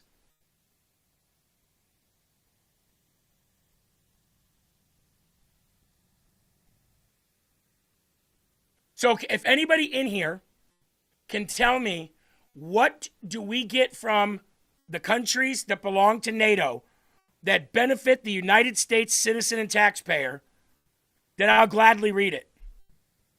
But I haven't seen one yet. And tonight at 9 p.m., President Trump will give an address to the nation to provide an important update on Iran. Now, a lot of people are saying he's going to tell us that boots are going on the ground. Ever since we had that technical difficulty, we lost some people. People probably thought we were coming back. But a lot of people are saying he's going to tell us that boots are going on the ground. Well, if he does tell us that, it's going to be really weird because he just got done saying that we're going to be out in 2 weeks. So if President Trump does take the mic tonight from the Oval Office and he says we're putting boots on the ground, it'll be really interesting to see what capacity that boots are going on the ground in order to fit into the "we should be done in 2 weeks" statement. JJ says, Jeremy, we have ELINT infrastructure that Israel doesn't have. I don't know what ELINT means. UK was and still is our enemy. Yep, I believe so.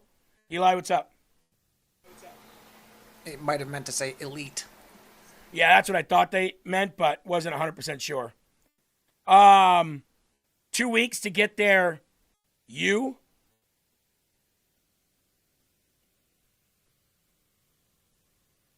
Maybe he will tell us that the uranium had been claimed by SEALs. Maybe. Sherry says, the Joy of the Lloyd, what propaganda channel do you watch? She's probably going to say Lfa Tv. I don't believe he'll do that. Yeah, it really doesn't make much sense, does it? That he would put boots on the ground unless there was a specific targeted operation that needed boots on the ground to end it. You know what I mean? Like when they went in and got Maduro. Something of that, frame of mind. Then maybe he could say we're sending in a very elite team, but he wouldn't tell you that before they do it. And he wouldn't tell you what their objective is going to be. Now, he might say this X, Y, and Z needs to be done in order for us to pull out. And in order to do that, we're going to make sure we have personnel over there to make that happen. He might say something like that. But again, I think it's just going to be about a plan to pull out. And if in any way, shape, or form there are boots on the ground, it won't be mass troops, mass boots on the ground. It'll be a strategic operation, much like the one that they pulled off in Venezuela, okay? All right. Going to take a quick break here, and when we come back, we got to talk about Greenland, folks. Looks like some stuff might be happening surrounding Greenland. But before we do, done with debt, ladies and gentlemen. I hope President Trump gets this country out of debt as soon as we get back on track here. And but you don't have to wait for the president to get the country out of debt to get yourself out of debt. If you guys are paying just as much as you make or more than you make bringing into your house every month on unsecured debt or high interest credit card debt or loans, Done with Debt is going to sit down with you and say, we can get you out of this in 3 months. We can get you out of this in 6 months. We can get you out of this in 9 months. Depending on your situation, they will set up a scheduled plan for you to follow, and they will get you out of debt by that time. Now, you can call 888-322-1054, as you see on the screen. That's 888-322-1054. Or you can go to donewithdebt.com and fill out that little thing on the side there, that little questionnaire. Just ask for your name, email, and things like that. Check them out today, folks. donewithdebt.com. Resolve your debt and get on a path to financial freedom if that sounds like a situation that you're in. Also, want to give a big shout out to our friends over at Golden Crest Metals. I'm looking at price of silver and gold today. Gold, oh my Lanta, folks. Gold is almost to 5,000. It's 4,808. And silver is rallying again today, almost $76 an ounce.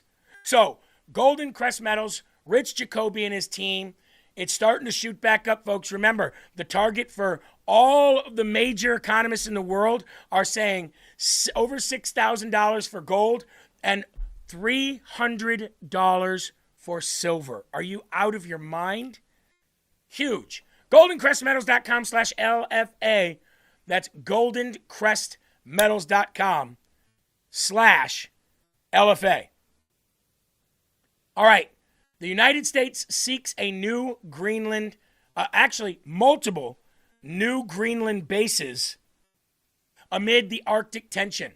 President Trump wants to control the shipping routes that surround Greenland, much like Iran is controlling the shipping route of the Strait of Hormuz.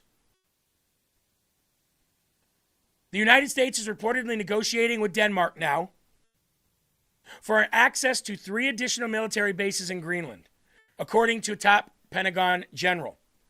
The push signals a renewed strategy focus on the Arctic under President Donald J. Trump as U.S. officials move to counter growing threats from Russia and China while strengthening U.S. defensive posture in a critical region. Air Force General Gregory Guiot, head of the U.S. Northern Command, last month told lawmakers that the Pentagon is seeking increased access to different bases across Greenland due to the island's rising importance in global security. Saying, quote, I'm working with our department and others to try to develop more ports, more airfields, which lead to more options for our War Secretary, Pete Hegseth, and for the President, should we need them up in the Arctic. Emphasizing the need for expanded capabilities as Arctic competition intensifies. Plans include access to at least 3 locations, including former American installation at Nasarsik and Kandarluzig, both of which offer valuable infrastructure such as deep water ports and long runways.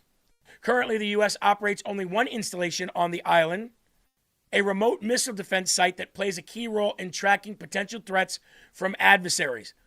The effort builds along a long-standing 1951 defense agreement between the United States and Denmark, which allows American forces broad access to operate, build, and station troops in designated areas. Officials say that agreement remains highly favorable to the United States' interests and provides a strong legal framework for expansion. Here's the other thing. We protect them. You understand? We're the ones who protect them. Having us there in those remote locations, in those remote places, is beneficial to them. As we're sitting at number 6 right now, ladies and gentlemen, on the live leaderboard. It's beneficial to them to have us there, so why wouldn't they? They absolutely will. And they really can't say much about it. So that's President Trump's attempt to get as close to the Monroe Doctrine as possible while he's in office. Also, the State Department has reopened an embassy in Venezuela following the Maduro capture. Obviously, he's singing like a bird. Maduro's capture is going to have a lot to do with election theft of 2020 as well, and 2022, and the attempts in 2024. For the first time in 7 years, the United States Embassy in Venezuela is open. The reopening of the embassy in Caracas took place on Monday, less than 3 months after the January operation that removed Venezuelan dictator Nicolas Maduro. The building needs numerous repairs after being closed for so long, including remediation of mold.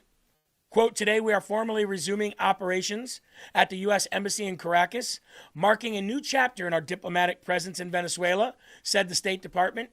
The reassumption of operations of U.S. Embassy Caracas is a key milestone in implementing the president's 3-phase plan for Venezuela, and will strengthen our ability to engage directly with Venezuela's interim government, civil society, and the private sector.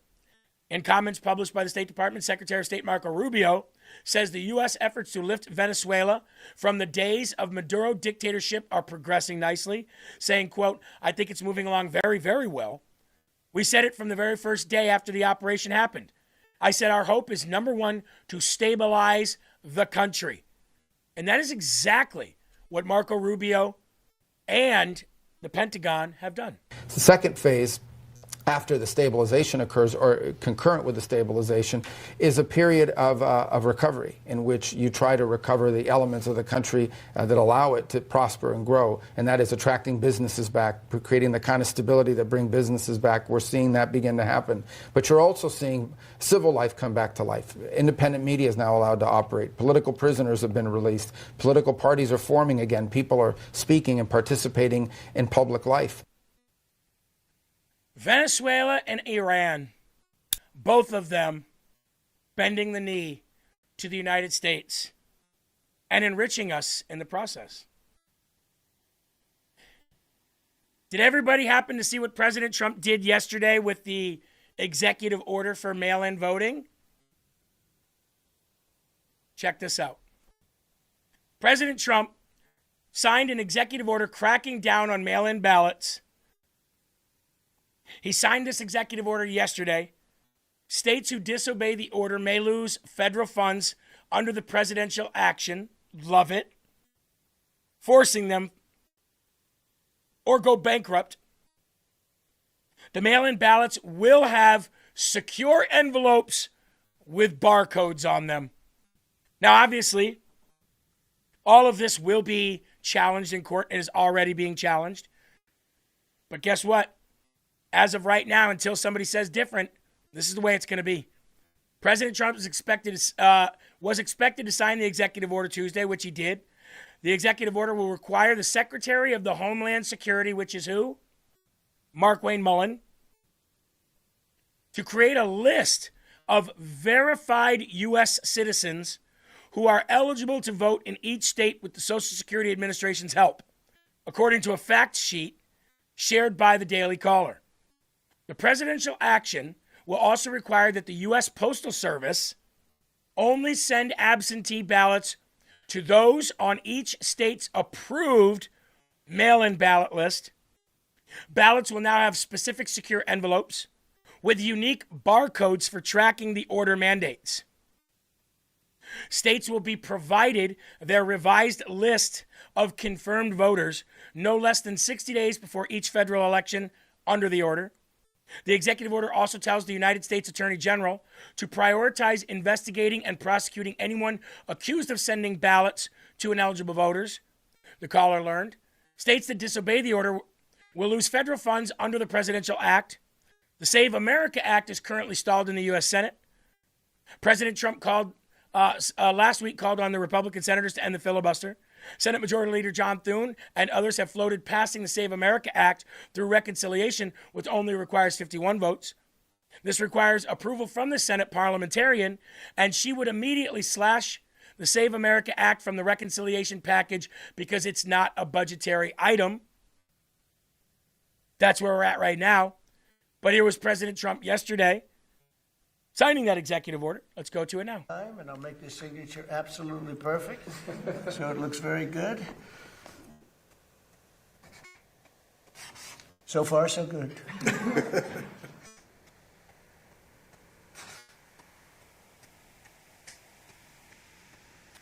Okay, so that's a big deal. Very proud of it. And I don't know how it can be challenged. You'll probably challenge it. You may find a rogue judge. You get a lot of rogue judges. Yep. Very bad people, very bad judges. Yep. But that's the only way that can be changed, and hopefully we'll win an appeal if it is. But I don't see how anybody can challenge it. I don't see how they can challenge it. Take some time. And they already are challenging it, obviously. And it's the same people challenging it all the time. These people are insufferable. Porky Pritzker, Fred Fatstone, immediately took to X. This is unconstitutional. Voting is a fundamental right for every American. No shit, Sherlock. That's all we're trying to make sure of. Illinois will keep administering free and fair elections. Good, then your already bankrupt state will become more bankrupt. And you'll be prosecuted. And what Donald Trump puts on a piece of paper will not change that. No, but what he puts on a piece of paper will change the fact that you get no money from the feds. It will change the fact that you may end up getting prosecuted if Donald Trump can replace Pam Bondi from now until then. Of course, there's Fred Fatstone trying to keep the illegal aliens of Illinois safe, of which there's a lot. Oh, and don't even get me started on this has-been nobody cares about loser. All of a sudden, Adam Kinzinger, ladies and gentlemen, coming back out of nowhere, standing in front of a brick wall, telling you about how the executive order is illegal. All right, listen, the last thing I wanted to do tonight was another video, Yeah, but us I've too. got to do this because Us Donald too. Trump signed an executive order which basically takes away what states can do on elections.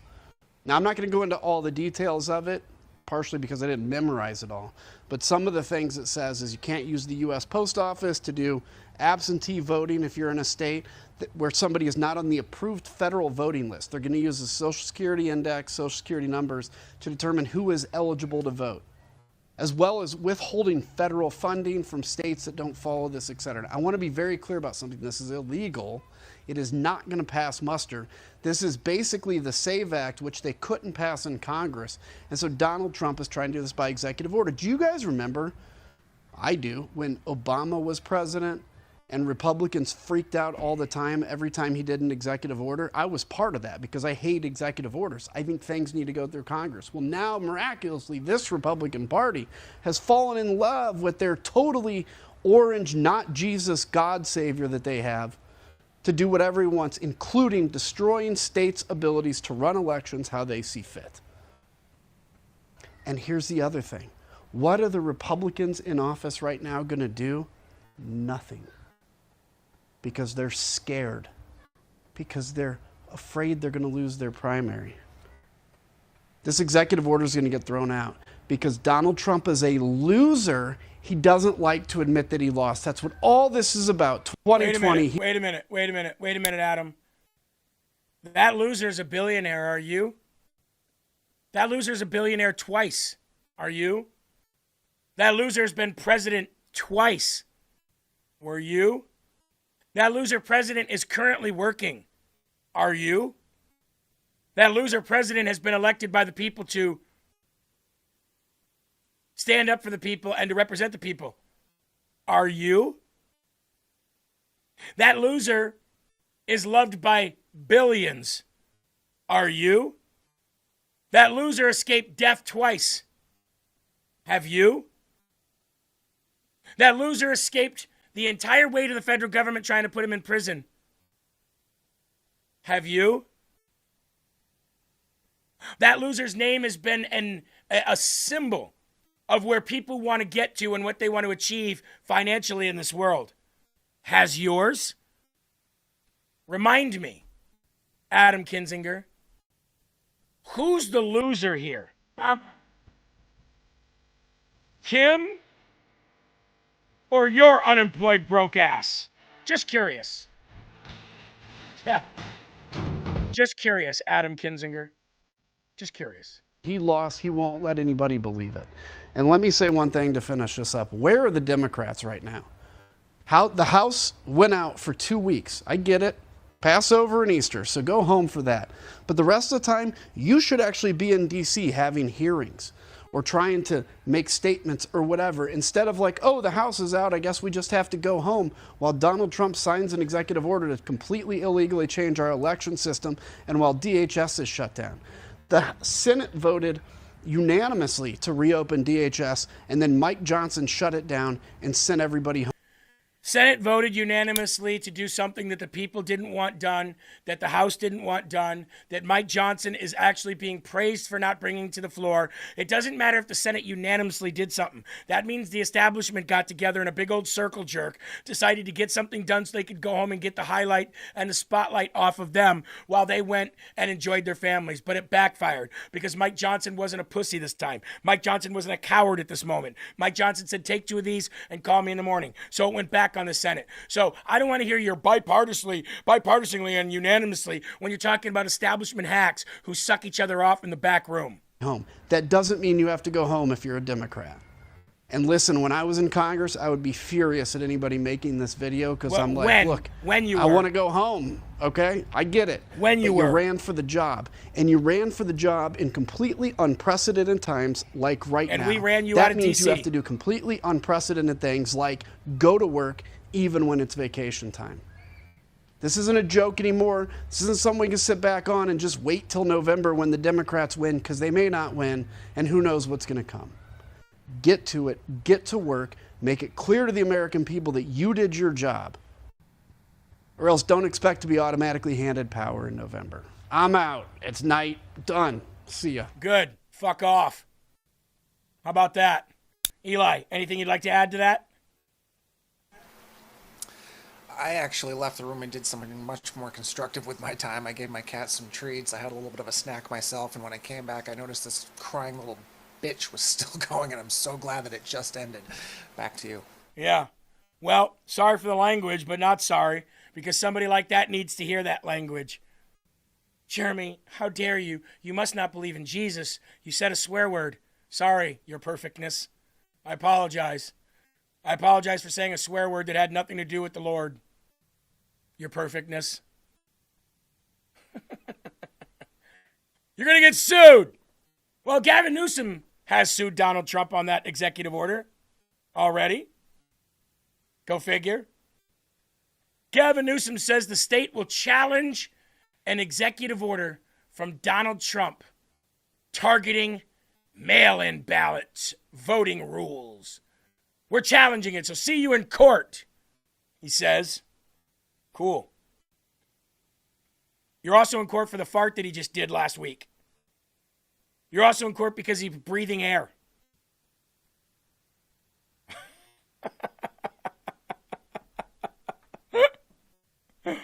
Everything he does, he's in court. He's constantly in court with you idiots. see you in court.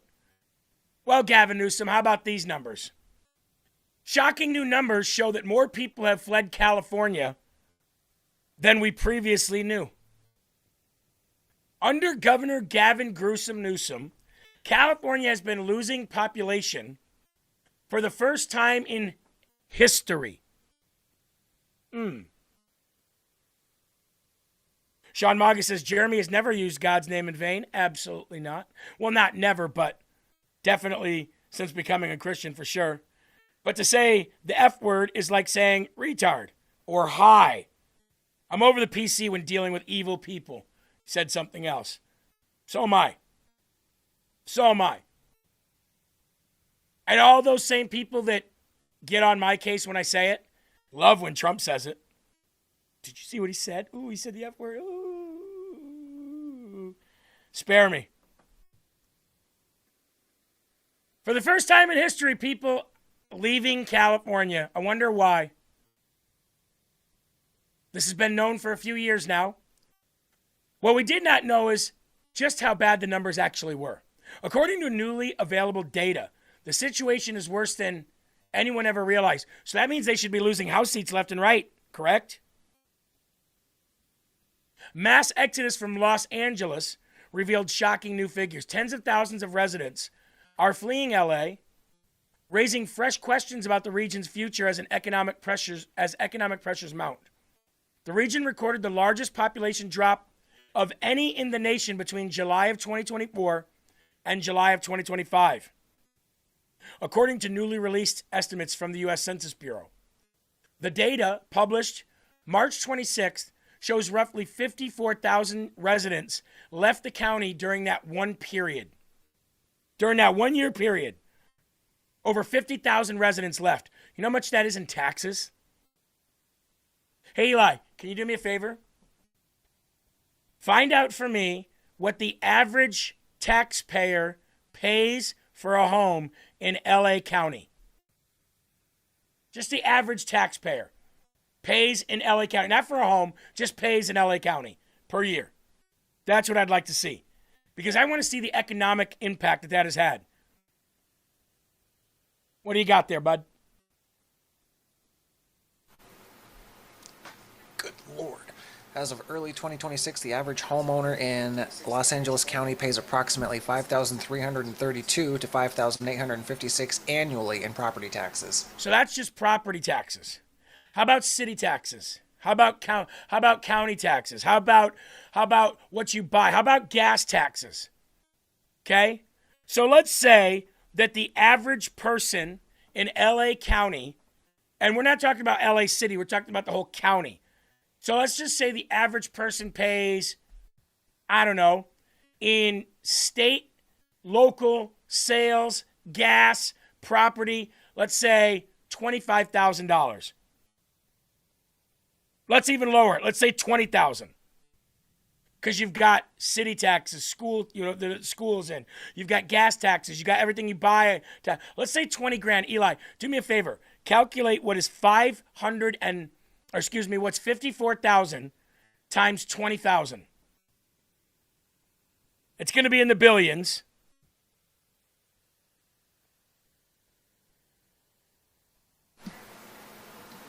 $1,080,000,000. So in 1 year, they've lost about $1.1 billion just in revenue.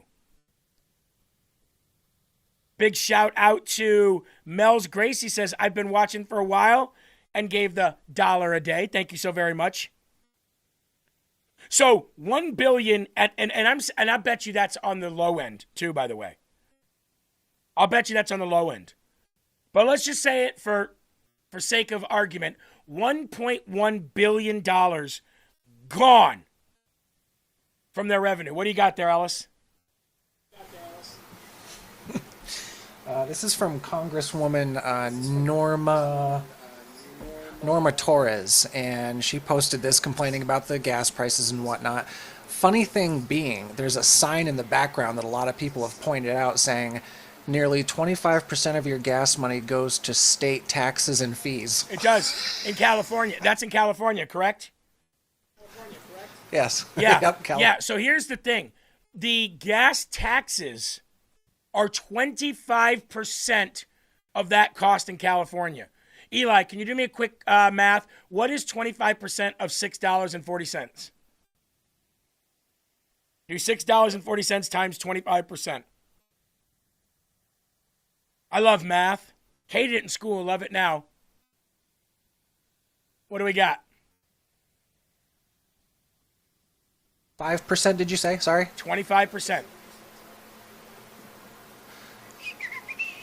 $1.60.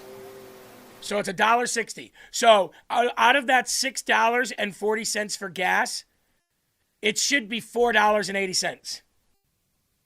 That's what it should be in California right now. At the highest, $4.80.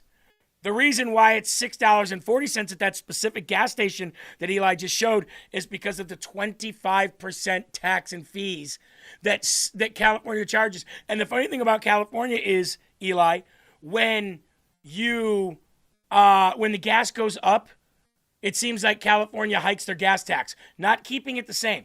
It's that when the price of oil and gas goes up, they decide to hike it up. When it goes down, they decide to hike it up. They never get rid of the gas tax and fees. It only goes up, and you're paying over 25% right now in California. How much does that suck? How much does that suck? And it's to make up for all the fraud going on and all the billions that they're pocketing. That sucks. For Californians. And you're losing billions just because people are leaving because they can't take it anymore. Mm-hmm. Yep, they're pulling the same crap here in Vermont. I always got to keep telling people, oh, see, Trump's not lowering gas prices, gas. So go to a red state. You'll see the difference. There's fees and all kinds of taxes that they keep tacking on here in good old fucking Vermont. Excuse me, sorry, wow.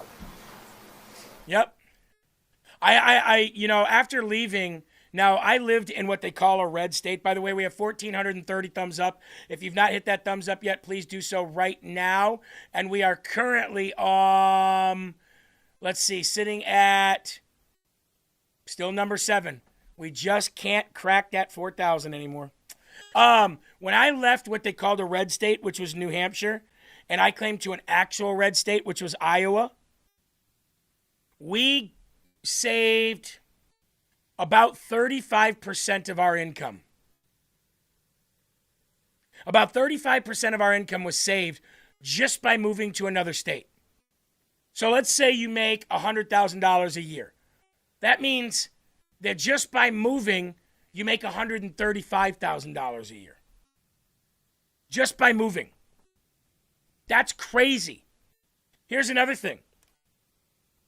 My last electric bill at the old studio in New Hampshire was $418. $418 for 1 month. Do you know what it is here in Iowa? In Iowa, for heat and electric and gas for 1 month, $218. And that's just your gas and oil and electric utilities. Every single month. It's amazing. Gas, obviously, in your cars, cheaper than it was in New Hampshire. Groceries, cheaper than they were in New Hampshire. Life, just cheaper than it was in New Hampshire. So just by moving, we had an increase in life financially. Just by getting the hell out of those blue areas.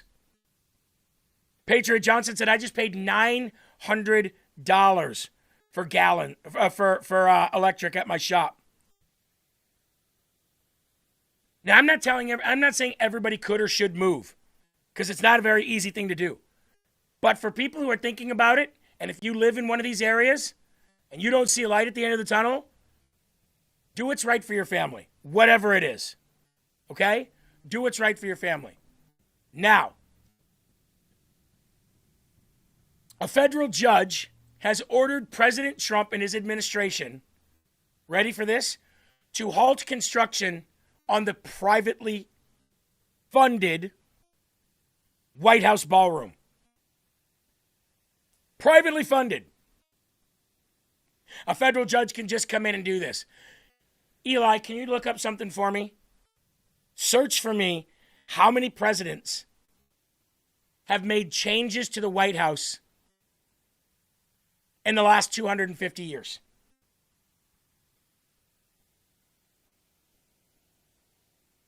In the ballroom case, the judge said that we have to get congressional approval, President Trump said. He is wrong, absolutely wrong. Congressional approval has never been given on anything in these circumstances, big or small, having to do with the construction at the White House. Did Jerome Powell need congressional approval to spend billions of dollars on upgrading the Fed? He said in this case, even less, because the ballroom is being built with private donations. No federal taxpayer money, said President Donald J. Trump, as a federal judge on Tuesday ordered the privately funded ballroom to halt construction. What are you going to do? Leave it a shithole? Leave it a mess? Leave it a dangerous work zone? Just wrapped up in yellow tape? These judges from these benches are absolutely retarded.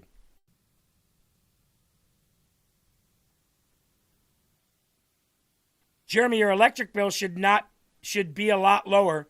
You are not there that much. No, I'm talking about when my last electric bill there is what I mean. My last electric bill there is what I meant. U.S. District Judge Richard Leon, a George W. Bush appointee, temporarily halted the construction. The judge said Congress had to approve the construction project. Eli, what do you got for us? Almost every president has made changes to the White House in the last 250 years, with significant renovations occurring under leaders like Theodore Roosevelt, West Wing, FDR, East Wing, Truman, total interior gutting, and Nixon, press room. Since its construction in 1792, nearly every administration has left a mark through remodeling, redecorating, or structural additions. Well, isn't that weird? Eli, can you do me a favor? Can you also ask it, out of all the presidents that have made renovations to the White House, did any of them need congressional approval?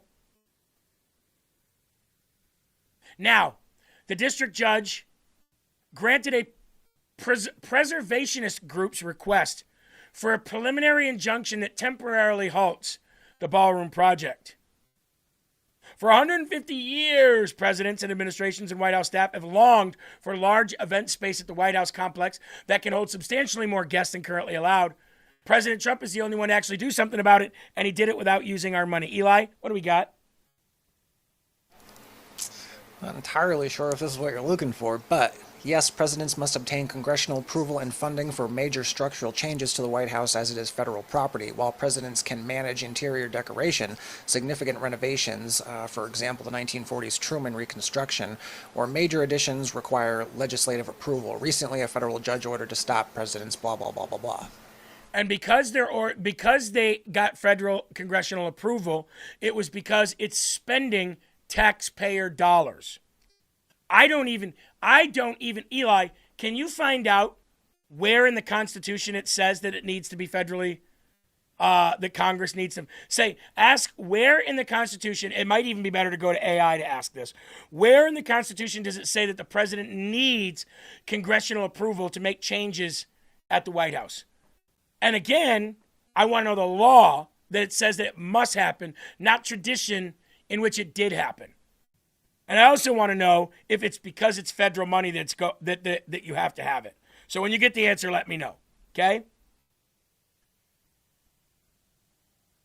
The White House Chief of Staff, Susie Wiles, said President Trump is a builder at heart and has an extraordinary eye for detail. The president and the Trump White House are fully committed to working with the appropriate organizations to preserving the special history of the White House while building a beautiful ballroom that can be enjoyed by future administrations and generations of Americans to come. By the way, they've already started building the military complex below. So what are they supposed to do? Stop and rebuild what was there? Eli, what do we have there? I went with ChatGPT on this one. Short answer, nowhere explicitly. The United States Constitution does not contain a clause that specifically says a president must get congressional approval to make changes to the White House. Well, ladies and gentlemen, I guess that calls for, I don't know.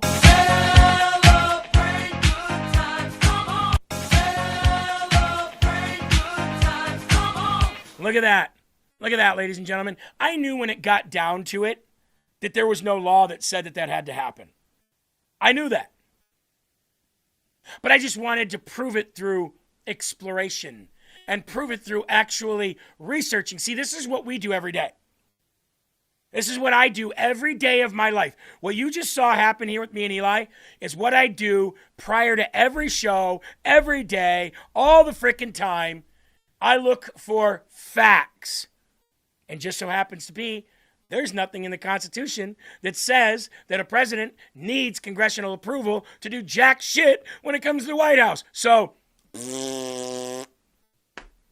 I love it. And I love being smart. Eli, don't you love being smart and not a dumbass Democrat? Damn, Skippy, baby. Here's Scott Jennings talking a little bit about this on CNN about the ballroom. The middle of a war, and that is such an important point. And the president is walking around with giant renderings of a ballroom that no one has approved, that he just has come up with out of his own mind. There is a tone deafness he approved here, and it, it's part and retard. parcel. I mean, with all the other things, his name is going on an airport in Florida. Okay, fine. He wants to put his name on the Kennedy Center, which is also going to be challenged. He put his name on the Institute of Peace. Challenge D's. He's signing currency, which has never been done before from a sitting president. This is stuff that you see in let's put it this way, non-democratic nations, not things that you see in the United States of America. Are you guys really that mad about the ballroom? I mean, honestly, there's a giant hole in the ground now. What are we going to do? Just leave it there? When you get the government involved in building stuff, ask the people in California what happens when the government gets involved in building stuff. You don't build anything. There's a big hole. I agree. This is like saying, we burned down the house, so what are we going to do? Yeah, I guess we have question. to rebuild it. He tore down the ballroom. At a private contribution. I think it's fair for Americans to be upset about tearing down the East Wing. Which I think has tremendous historical value Too that bad you nobody don't count, even bothered foreigner. to save anywhere. I am pissed at what he's done to Jackie Kennedy's garden. Is it the thing I'm most pissed off about? No, I care a lot more about the people that have gotten killed in the streets of Minneapolis. But I think it's pretty outrageous that he is acting like a king and destroying history. Should we leave it? Leave it what? Should we leave a hole in the ground? No, maybe we should ask architects and a board of people that know this. Maybe he should go to Congress. Maybe he should go to Congress. I don't mind that. If they want to approve it, fine. It's being paid for by private donations. If Congress needs to put a single line in a bill that says, by all means, build a ballroom, fine with me. You could probably get the Republicans to do that. Why do you think every Trump president didn't do has wanted, by the way, a bigger and better facility? But why do you think Trump didn't bother? If he was going to, if this was such an easy ask, you go to Congress, you ask them to just, create a little line. They don't have to appropriate any money. No problem. Why didn't he just do that in the first place? Well, they have a different legal interpretation that they don't need it. A, B, and again, you get government involved in building stuff, and things simply just don't. But they happen. are the government, Scott. So you just proved his point. But they are the government. Yeah, they are. The executive branch of the government who controls the White House. That's weird. I love how Scott opened it up. You guys really this mad? Are you really this mad about a freaking ballroom? Should have went to Congress. Doesn't have to. Why didn't he? Because he doesn't have to. But it's just a small ask. Who gives a shit? You're not president. Seven head. Put a drive-through movie screen on that forehead of yours, Abby. The answer is because we don't have to. Period. Melissa Eli just said, I just purchased Zippix using your code. Sounds like somebody in your household wants to quit smoking cigarettes. More power to you. Let us know how they work, okay? And remember, there's different powered nicotine toothpicks. So make sure you check that out. Eli, you know what I wish would happen? I hope we get to the day where Caroline Leavitt and Trump spokespeople say just this when asked. Why didn't you do this? Because we didn't feel like it. Why are you doing this? Because we want to. Why aren't you doing this? Because we don't feel like it. That's why. Shut your mouth. Yep. Why aren't you doing this? Because we know that you want us to, and we're going to do everything opposite of what you want. Yep. Just troll them. Well, how come you didn't just go to Congress? Because I don't have to. Why did you go to the government for approval? I am the government. I am the government. I am the governor. Why don't you ask Arnold? But he's got an answer. Anyway, because of all of this and the Iranian stuff, somebody in the chat, Eli, by the way, said that Alex Jones has gotten every aspect of this Iranian war wrong. Yeah, I know. Absolutely true. He has. Every aspect of it. So you got to ask yourself, at what point do we stop listening to people who don't know what they're talking about? Good question. And I used to love him. Not so much anymore. Let's listen to MS Now, who says, head in the Donald presidency. Trump. Does he have the mental acuity to lead this country? More people are starting to doubt that. Who? Beyond, of course, Democrats who have always doubted it. This is being borne out in two new polls. The first one from the Washington Post, ABC, and Ipsos, which finds a number of people who think he lacks the mental sharpness to serve effectively, is now climbing 56%. And the second from Reuters and Ipsos, which shows 6 in 10 Americans now say President Trump is becoming more erratic as he ages. That includes a growing number of Democrats, independents, and... Stop. Eli, in his first presidency, they said President Trump needs to act more presidential. He needs to stop criticizing everybody, stop calling everybody names, start acting more presidential. And that was evident at the very first moment that he said he was running for re-election. You guys remember that at Mar-a-Lago? Remember at Mar-a-Lago when President Trump said, I'm running for re-election. This is our election. This is not my election. This is our election. Remember that? From that moment on, I said, oh, you can already tell he's acting more presidential like they want him to. And now that he's acting more presidential, Eli, they're saying he's acting more erratic with age. Again, he farts and they sue him. Why is that?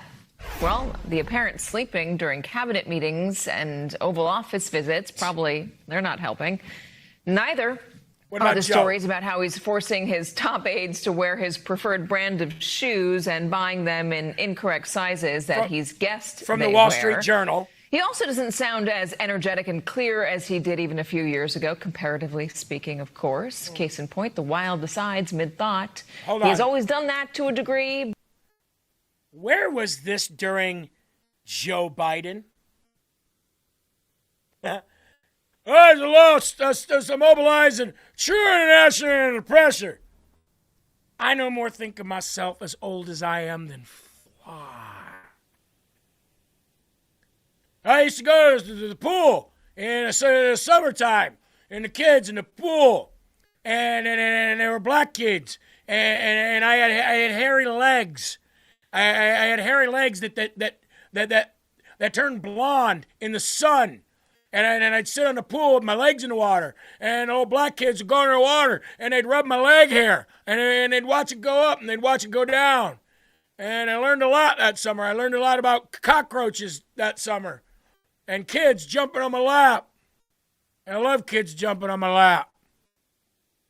Eli, that's almost an exact friggin' quote, by the way, of what that man said. Yeah. And that was before the guy was actually elected, if you can believe that. But yeah, when the woman says, people are thinking he's talking too slow now, and if he was talking too fast, you guys would think he's on meth, and he's talking too fast, and nobody can understand him. Oh, and the poll that was mainly taken between Democrats and independents, no shit. It sure wasn't taken from conservatives. Yeah. And I turned blonde in the sun, and I like ice cream. I'll tell you that, Jack. Let me tell you something, Jack. He fell off his bike. He shook hands with dead people. He walked with ghosts. He shit his pants by the bushes near the Secret Service. Walked off the stage when they're just... Yo, where you going? I'm talking to the guy over there, son of a bitch. If you want to fight me, I say, look at this, pal. That's not a joke. It's not a joke, pal. Nobody cared about that, Eli. Yep. Checked his watch as fallen soldiers were being taken home because he was too bored to be there. Went to Hawaii after the massive fires and stood around and said, "Oh, it sure is hot around here." Yeah. The list goes on. Yeah. Remember this one? My house almost burned down with Corvette inside, but it didn't. I know a lot about fires. My house almost burned down with my Corvette inside. Ice cream doesn't have bones, man. I grew up in Puerto Rico, in Delaware, politically.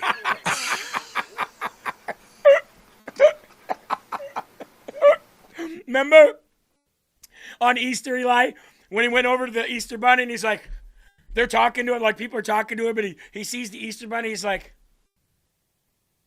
oh. Starts going over there. I think he wanted to like molest the Easter Bunny. The Easter Bunny hopped away. Probably thought it was Corn Pop, because after all, Corn Pop is a bad dude. He said, Corn Pop's a bad dude. I said, listen here, Jack. We're going to have some problems. This is not a joke, guys. I ain't joking. It's for real now, right? But President Trump, he's the one with the mental issues, the 25th But now Amendment he's guy, doing it in the middle of White House cabinet meetings, largely defined by deadly serious issues like the war in Iran or alleged political prosecutions. Listen to this one. Hold up. Wait. When the president took a sharp... Stop. She couldn't even say prosecutions. She must have some kind of mental illness. She must be slipping in all of her fake news lies. She couldn't even say prosecution, Eli. Weird. Huh.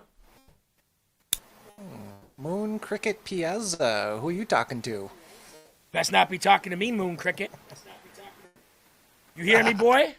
You hear me, boy? Could be talking about Joe Biden, though, too. You ain't vote for me. You ain't black. If you have a problem figuring out whether you're for me or Trump, then you ain't black. That's right.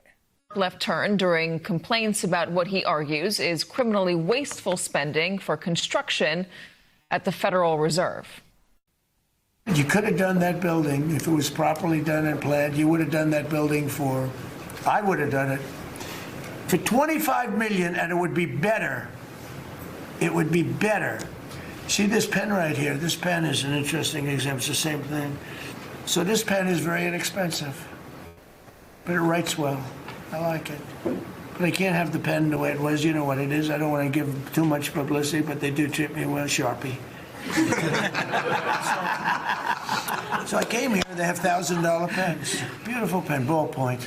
So here's what it is. Because President Trump is a natural, normal person who laughs and jokes and makes fun of things and goes off and talks about other things, because he's a normal guy making jokes about pens, he's got to be crazy. He's got to be crazy. Hey, Eli, isn't Moon Cricket a slur for black people? Isn't that a racial slur for black people, if I'm not mistaken? More than likely, but it always confuses me when they say, like, F you faggot. I thought you guys are all supportive of LGBT. Why are you using that word as a derogatory term to call straight people? It doesn't make any sense whatsoever. It's probably Ryan Matta in Salvador with his finger in his butt waiting for his flight to China. Anyway, back to it.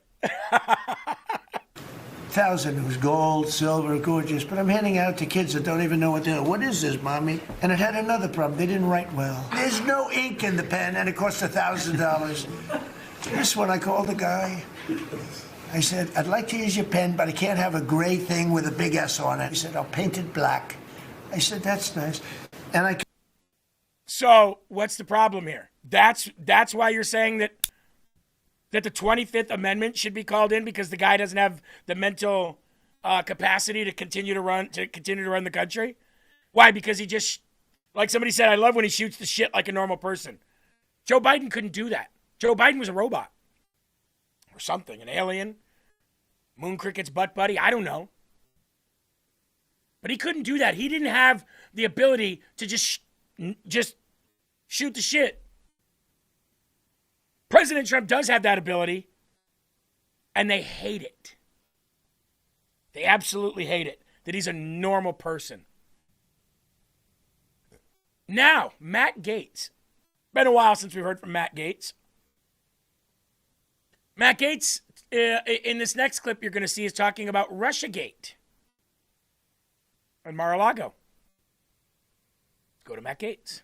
Quite frankly, or, by the way, Russiagate, which when you release all of the information, whether it's my Russiagate or Trump's Russiagate... Well, that's going to result in a prosecution. The Russiagate stuff is going to get charged by the grand jury that is impaneled in the Southern District of Florida right now. Yes. That's the big RICO charge that we've all been waiting for. And the tell is the jurisdiction. The fact that they're doing this outside of Washington, D.C., it shows that the raid on Mar-a-Lago is going to be viewed by the DOJ as a predicate criminal act as part of the cover-up of Russiagate, which creates venue in the Southern District of Florida. Or Epstein, quite frankly, or, by the way, Russiagate. Exactly. Now, Matt Gaetz, attorney, I agree with. Matt Gaetz, politician, glad he's gone. Because of how easily he ran away after he did such a great thing like getting rid of Kevin McCarthy. Like, why did you go and do a show on OAN, bro? OAN, out of all places. Not that OAN's bad, but there's no traction there. Not to say that there's traction here at Lfa TV. We're just a small podcast network, but you had so many different aspirations and abilities, man. So that's all that pissed me off about him. But Matt Gaetz, the attorney, smart as a whip. He's absolutely correct, and he's saying the same exact thing that I've been saying now for months. The tell that people are going to go down for Russiagate and for Mar-a-Lago is the Southern District of Florida, is the venue, is the geographical location of the venue. The fact that it's not in D.C., the fact that it's not in Virginia, the fact that it's not in New York or any weird place like that. The fact that the venue and the location is in the Southern District of Florida, overseen by Judge Eileen Cannon, John Brennan, James Comey, Clapper, all of them. Absolutely. And it's about time that people start realizing what they're doing with this Southern District of Florida case and stop going, nothing's going to happen, nothing's going to happen. Why do you think it's there? Why do you think that they did it there? Knowing that Judge Eileen Cannon was most likely going to get the spot. Reese says, and Benny is sketchy in my opinion too. I don't really know much about Benny. I've met him once. I don't really know much about Benny. I would say that his intentions seem good. I'm not here to down talk another person trying to make America great again, trying to get Save America Act passed, trying to push the needle for President Trump. I really don't want to butt heads with somebody like that. But personally, everybody can have their own opinion on everybody. Guys have it on me, you know. Right now, we're currently sitting at number 5 on the live leaderboard. The Bongino Report's beating us by 700 people, folks. Come on. He's not even on right now. Let's all do a quick another round. Eli, you got another round of sharing in you on Facebook, I believe. Now, while Matt Gaetz was on the air with Benny Johnson, again, I don't dislike Benny at all. I don't watch Benny enough to know. I know one thing. He's getting far more traction than I'm getting with these senators and these congressmen and women and stuff like that. And you know, they're inviting him places. Can't really hate on that. I don't hate on the guy. I think he's trying to do the right thing. Now, as far as like how he does his show and stuff like that, everybody can have an opinion on that. I mean, I don't have a problem with Benny at all, really. Until Benny does something stupid and wrong, which the one thing that he did last month, he came out and said I was wrong about that. So, hey, you got everybody's wrong once in a while. Now, in the same interview, former Representative Matt Gaetz made some interesting claims regarding aliens during his recent interview with Benny Johnson. During the interview, Benny Johnson asked Gaetz, who is now the anchor at OAN, what was the most disturbing alien information he received in Congress? Gaetz responded by sharing the received intel of locations of alien hybrid breeding programs. What could that mean? I mean, we know what hybrid breeding is, but seriously?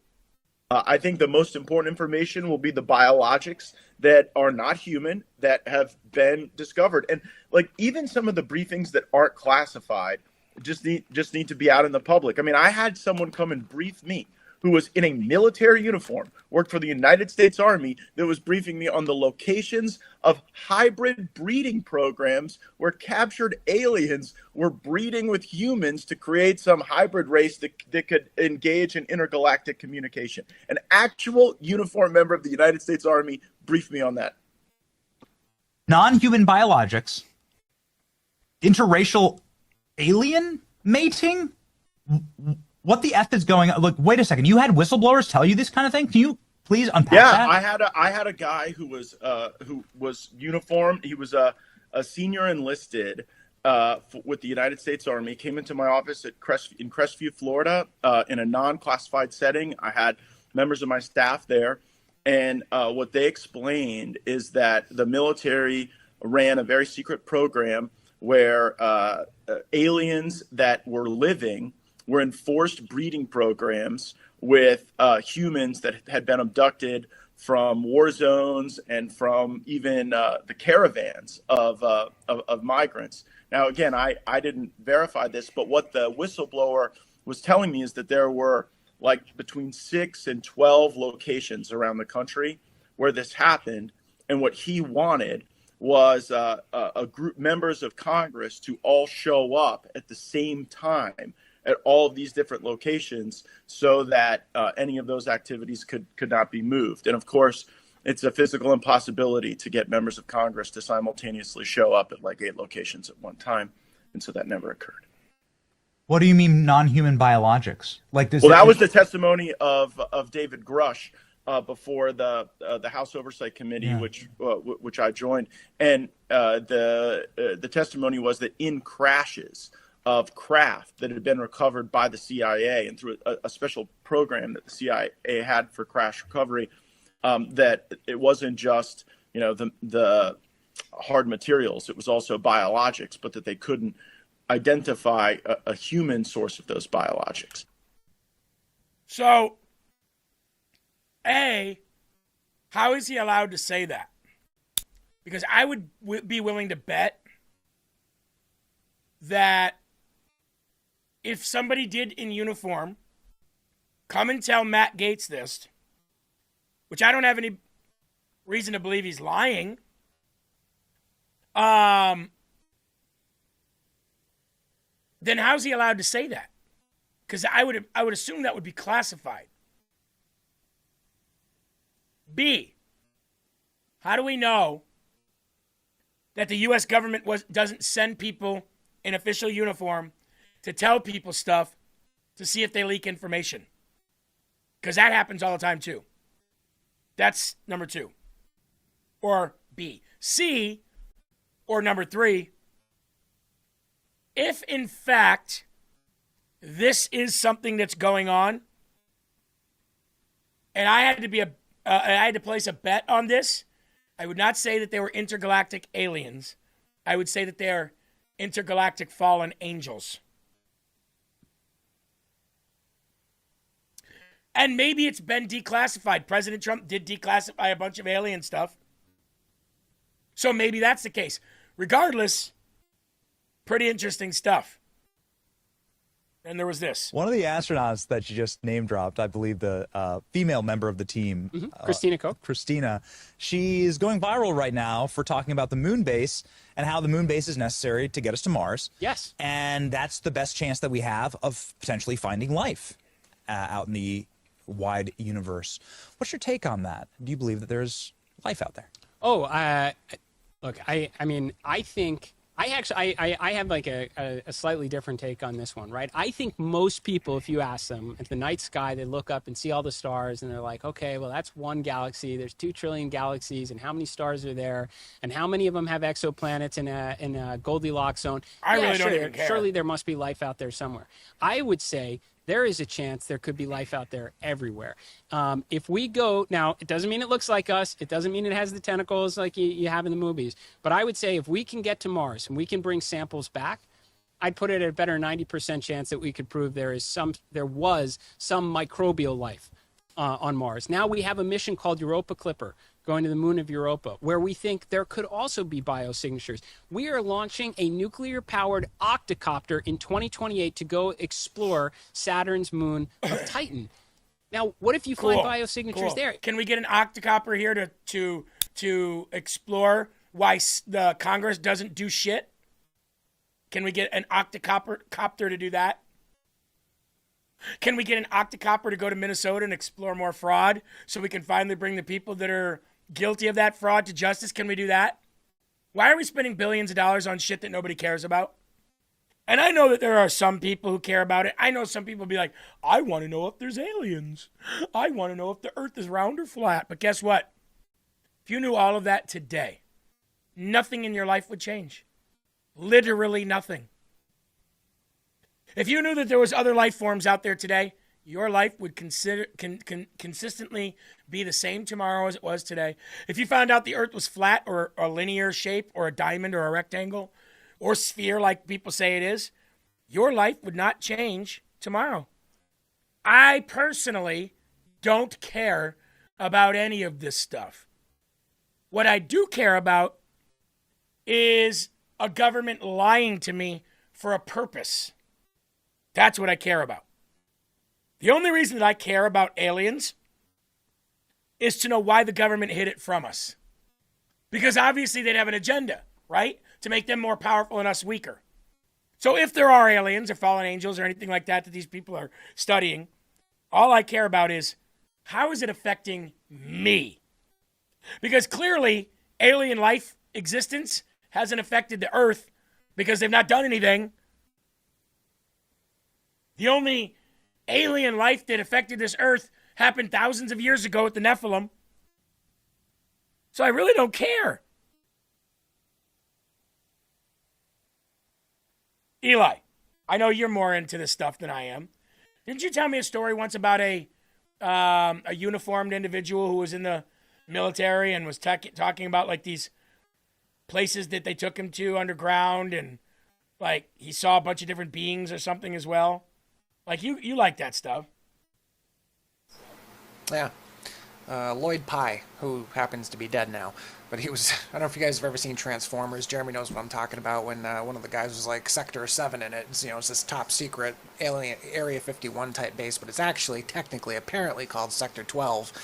Upper levels are all human, mid levels are human aliens working together, bottom level is strictly aliens. I did see a video on YouTube where this guy was standing, he held his hand up, and his fingers were cut off at an angle. They said they were doing some construction work down there, and they accidentally busted through a wall that they were trying to expand in the only aliens level. They didn't like them being down there and started shooting blue beams at them, so that's apparently what they kind of experienced. But NASA kind of lost me, if I can just say, when it was 2 or 3 years ago, they said, we lost the information and the technology on how to get to the moon. But now these guys are saying they've got such big plans for space.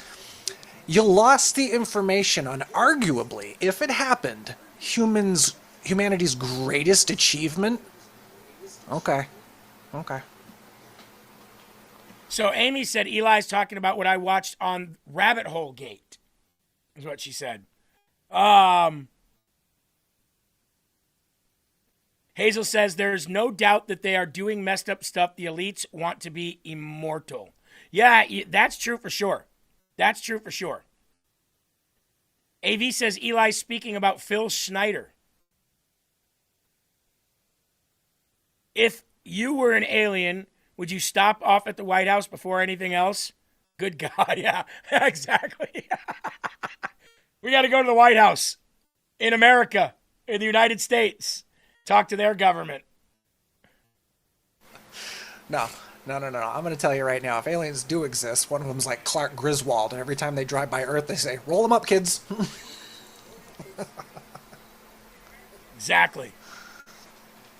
Rothy says, Eli, the link to Jeremy's show isn't showing on Telegram. It is now, but either way, you're here.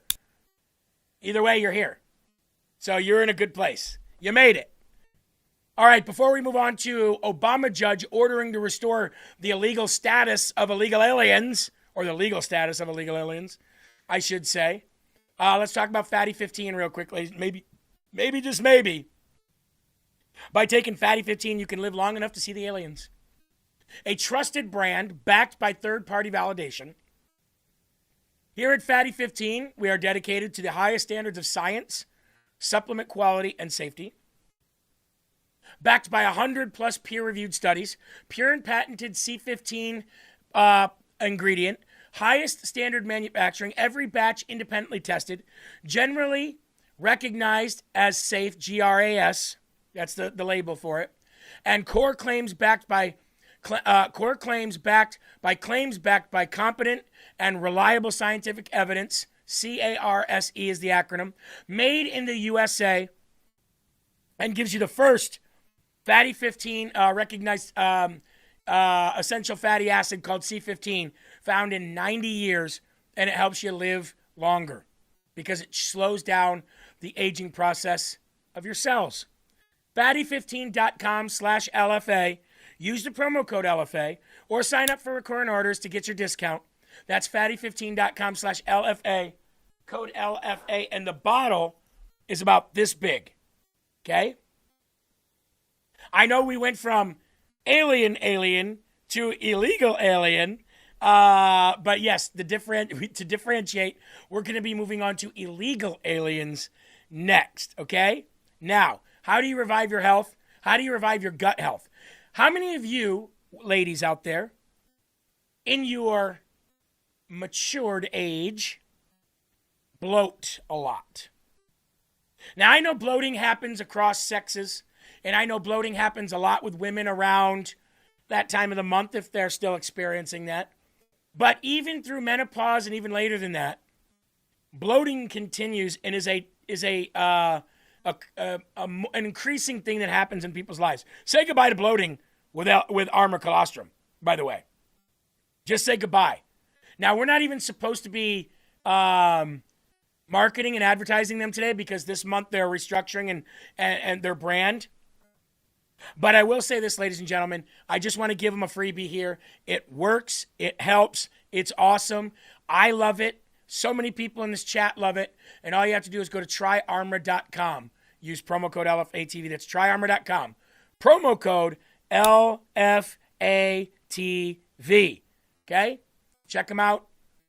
That is Armor Colostrum. All right. Moving on to illegal aliens. Now, not regular aliens, not outer space aliens, illegal aliens. The Obama judge orders Trump to restore the legal status of hundreds of thousands of illegal aliens who entered through Biden's CBP One app. Yeah, I bet that's going to go over like a hot fart in church. More than 900,000 illegals entered the U.S. on Biden's CBP One app. The app allowed the illegals to schedule appointments at a port of entry to make an asylum claim.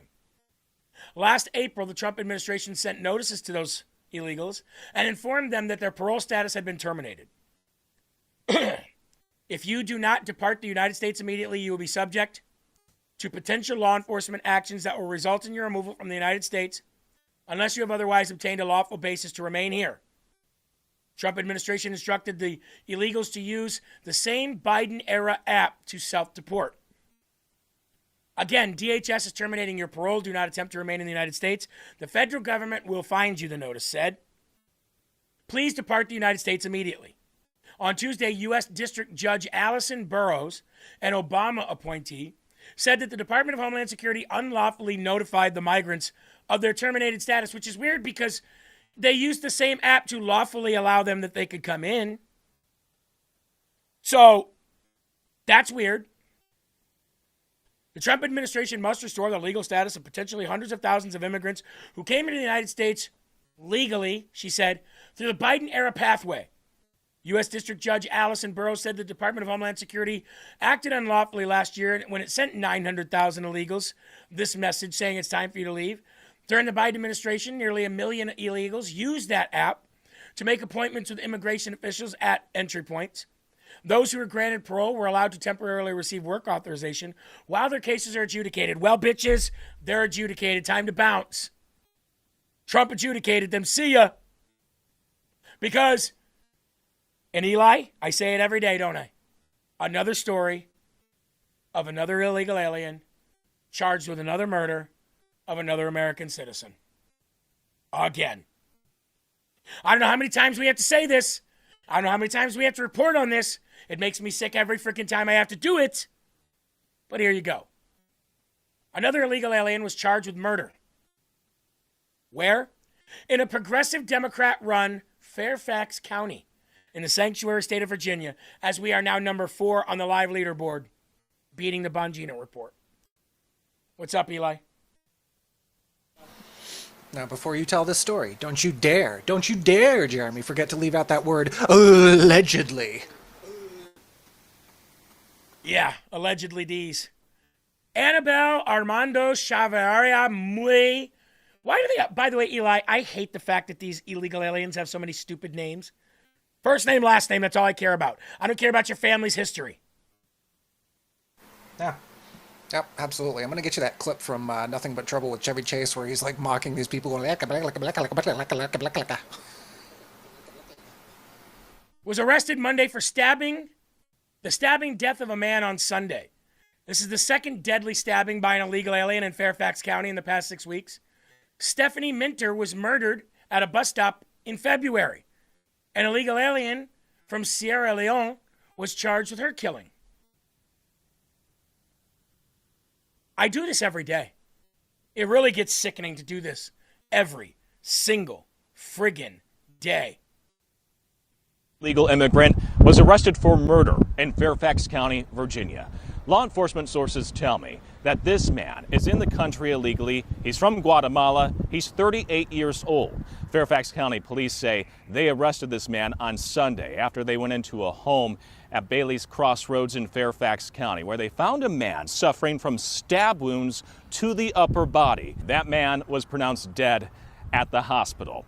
Now, this is one of 2 recent fatal stabbings in Fairfax County. You might recall last month that Stephanie Minter was murdered at a bus stop, and police say an illegal immigrant murdered her, stabbed her. And of course, we've spoken with Stephanie's mother, who wants to see Virginia Governor Abigail Spanberger and Fairfax County officials like Jeff McKay, Stacey Kincaid, and Steve Descano to do more to protect the public. Every day on Lfa TV, there is another murder committed by another illegal alien that we have to report on. Every day. That's why when I see these people rallying for the illegal aliens to stay here, either they don't know this or they don't want to know this. I'm inclined to believe it's the latter. They don't want to know it. That's any illegal alien who kills an American citizen. If you talk about it, it's right-wing propaganda.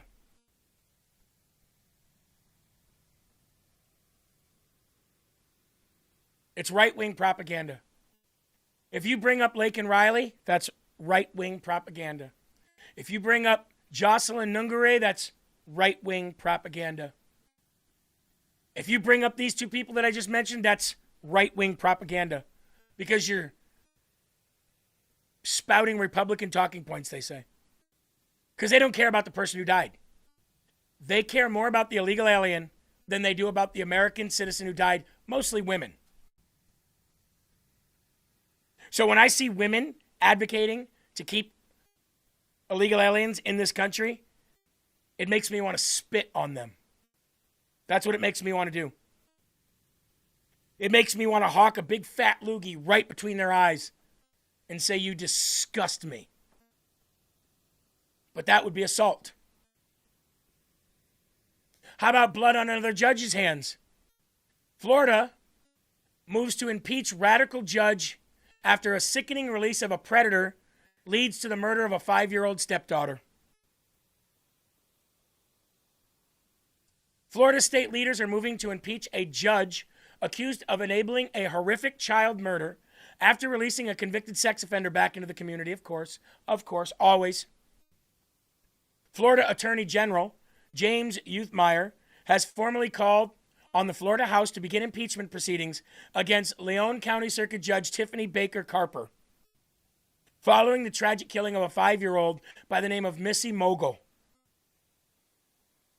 The move comes just hours after Governor Ron DeSantis signed Missy's Law, a sweeping reform designed to end the dangerous practice of releasing convicted criminals before sentencing.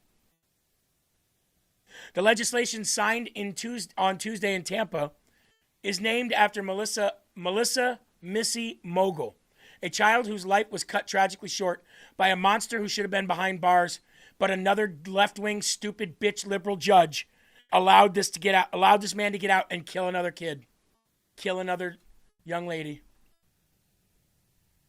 They should kill her. They should kill her the same way that she allowed that criminal to kill that kid. The facts of the case are gut-wrenching.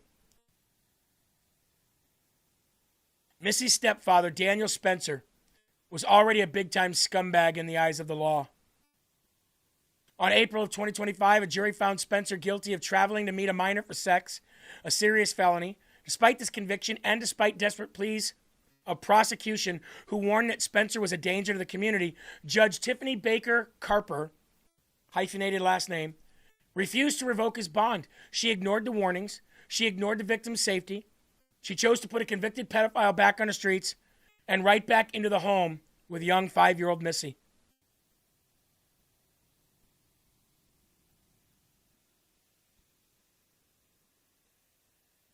One month later, while out on bond granted by Baker Carper, Spencer allegedly murdered his 5-year-old stepdaughter by asphyxiation.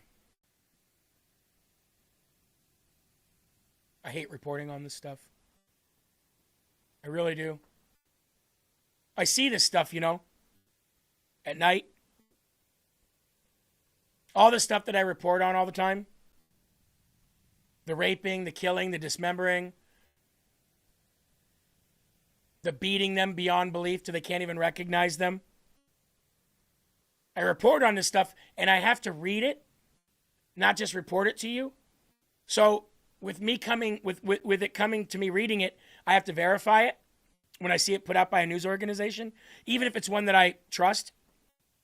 So I usually go locally to verify it, to a local newspaper or local radio station or news station. And if there's ever pictures of the victim or pictures of the accused or just reading deeper into the story, I go home and I think about this crap. I watched this morning. Because I don't have to come to work so early on a Wednesday, I watched my 8-year-old daughter walk to school by herself because we live a block away from the school, but still. And I was watching her just hopping along with her little backpack on. And I'm like,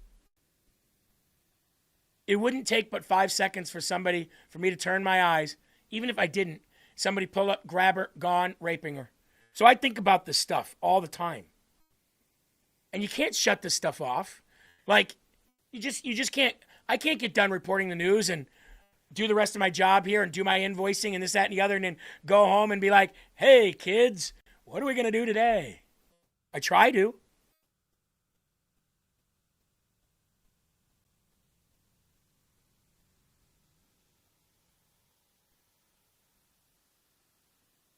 Choked her to death. A 5-year-old girl.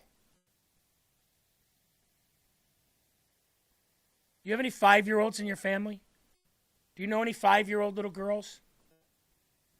Imagine the horror, the look on their face. That's what I imagine.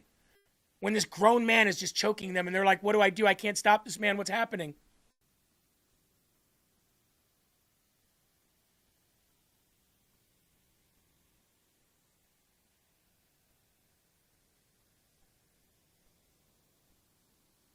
Can't think of it.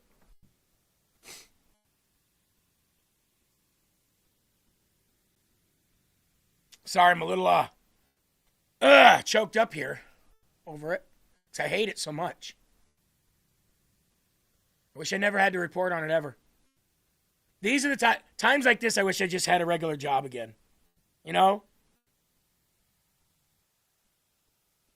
Times like this I wish I just got up and did sales from 9 to 5 and then just lived out my life.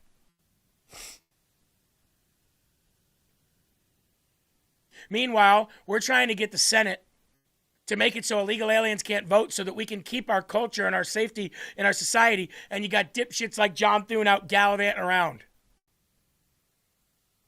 What's that? Are you thinking everything's resolved, working out well? The House is going to do their job? Well, we'll see. We made some temporary headway, but we got a lot of work to do still. It's almost as if we actually have a president doing presidential shit.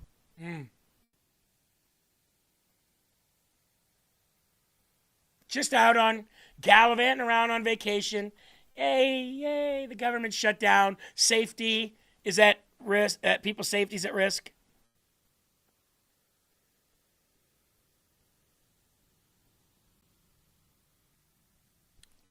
President Trump needs to go back to 2016 President Trump, in my humble opinion. And what do I mean by that? He needs to be hardball President Trump again. He needs to be like, do this or else President Trump again. That's the kind of president I think he needs to be now. He can't be soft anymore with these people.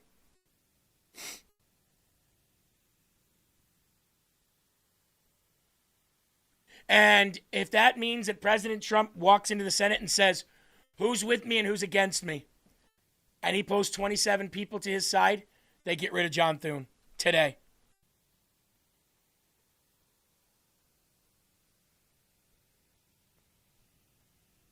Debbie Wasserman Schultz, a drunk who I know personally, and no, not just because I met her once.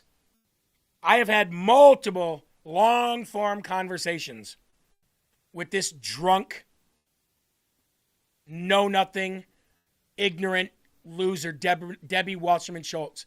And last night, Newsmax host let her have it too. She didn't really have much to say. It was Democrats who wanted this shutdown. They wanted to show the base that they were doing something. There were many Democrats who came on very prideful that they had shut down Homeland Security because they wanted changes. And there haven't been any changes to ICE, and now you've got 7,000 people who aren't being paid. Why not take responsibility for that? Maitland, the Republicans are shutdown happy. It was Yep. The Republicans are shut down happy. The Republicans are shut down happy. The Republicans are not the ones that shut the government down. You're the ones keeping it down, and nobody is going to buy the fact that we've put together 6 or 7 different plans to reopen and fund everything and blah, blah, blah, blah, blah. We're not taking your shitty plans. You're not the party in charge. You're not the party in the majority. You don't get to call the shots. Nobody gives a shit what your drunk ass has to say. Every time I've talked to her, smelled like alcohol just coming off her breath. Every single time. And you might ask, well, how did you talk to her so many times? Well, let me tell you why. Because back in the day, I used to be a general manager for a craft distillery in Vermont. Before that, I was their sales manager. Their general manager quit. They promoted me to general manager. So I got to oversee the entire craft distillery. Probably why I love the taste of a nice bourbon once in a while. And because we ran a craft distillery in Vermont, which was a vacation destination, Debbie Wasserman Schultz and her husband have a house in Vermont. Go figure. So they would come there twice a year, every year, and they would come down to this distillery and they'd stock up on a bunch of booze. And so when the first time she came, first time I talked to her, everybody in Vermont was loving all over Bernie Sanders because he was going to run. I'm going to run for president of the United States. And she thought that I was a big you must be a big Bernie fan here being in Vermont, huh? And I said, no, I'm not a fan of any Democrat. That's how our first conversation went. So that's how I know her. And she'd come in twice a year, every year. And every time I'd see her pubic head walking down the walkway, I'd be like, oh, not this idiot again. Right? But I always took it as an opportunity to tell her how bad the Democrats suck and how bad her party is. But I couldn't do it in a way that was rude or mean. I had to do it in a clever way because she was in the establishment and I didn't own the establishment. That was always fun. You know what else is fun? Hearing a disgusting Muslim from a third world shithole lecture us about what's American and not. Are looking at in Washington, D.C. is the SAFE Act, which is a piece of legislation that is in regards to, they say, creating a safe election. And we say it is a bill that disenfranchises half of the population in the United States. It's a bill that requires for people to show a proof of citizenship. We know that majority of married women who have changed their names, who might not have access to their original birth certificates and all the documents that they need in time to be able to vote on any of the primaries that are happening in the next few weeks, few months, or the November election. Will be disenfranchised. So Democrats are voting no. And when it passed out of the House, I did vote no in that bill, on that bill as well. We are looking at it. Cool. Somebody give that retard a knife, please. Right, Eli? Just give her a knife. Let her end it. Jeremy, I have to say, I do not like it when you play videos of Ilhan Omar.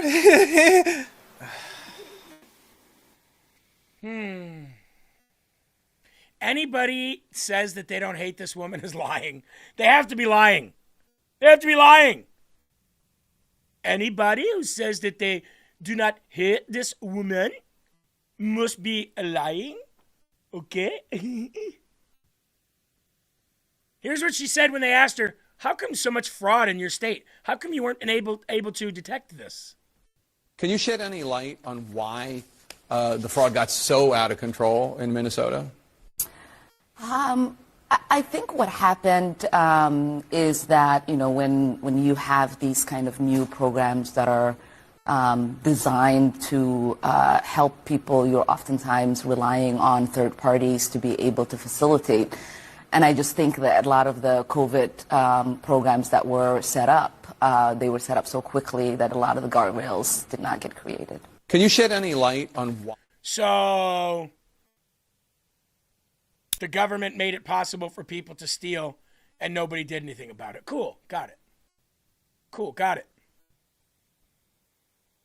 Somali fraudster who stole millions from hungry children, sentenced to just 1 year, could be out early in a halfway house thanks to the weak sentencing, so that's nice. Right? That's nice. January 6ers were stuck in prison for 4 years, getting beaten, abused. But the judge on your right let the guy in the middle go. He only stole like $1 million or so, Eli. Nothing big, right? Somali fraudster ripped off millions meant for hungry children during COVID nightmare has been handed a pathetic slap on the wrist, just 1 year in prison.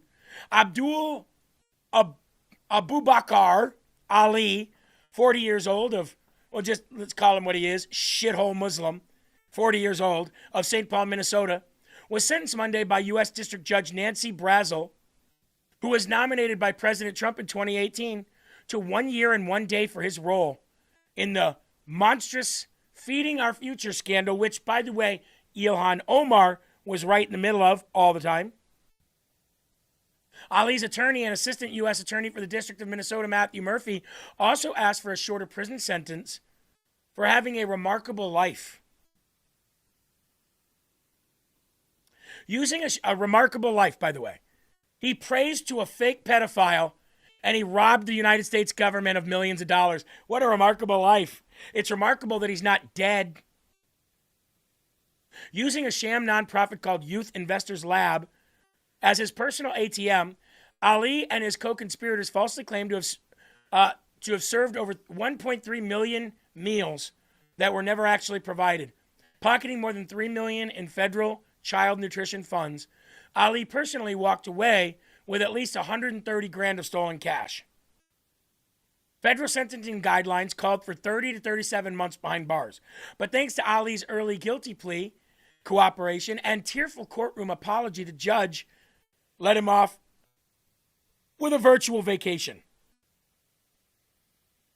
The 1 year and 1 day sentence is a classic loophole that virtually guarantees this fraudster could be transferred to a halfway house or released even sooner for good behavior. He doesn't even have to report until June 2nd. Just out there gallivanting around. By the way, jail for these people is better than their nasty countries that they came from. So as long as they can stay rich until they get out, who cares? How come they're not forced to pay back double the money? Restitution plus a fine. Another Obama judge blocks Trump's executive order aimed at ending federal funding for NPR and PBS. You know none of these guys win, by the way, right? None of them ever win in the long run. But it's a pain in the ass to have to report on. U.S. District Judge Randolph Moss, an Obama appointee, lashed out at President Trump as he said he targeted PBS and NPR for their viewpoints. Yep. Because they're getting federal funds and they're acting like a political arm of the left-wing party. So, yeah, exactly.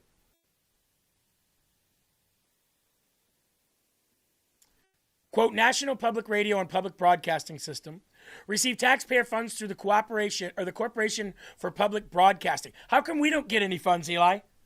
How come I don't get funds? How come PBS and NPR gets funds to sit there and go, today we're going to be talking about the mating patterns of the male Republican Party, always seeking out hot women, unlike our thumbs of women in the left-wing party. We have to understand why they are attracted to such thing, after all. The president said he walked into locker rooms and grabbed women by the pussies.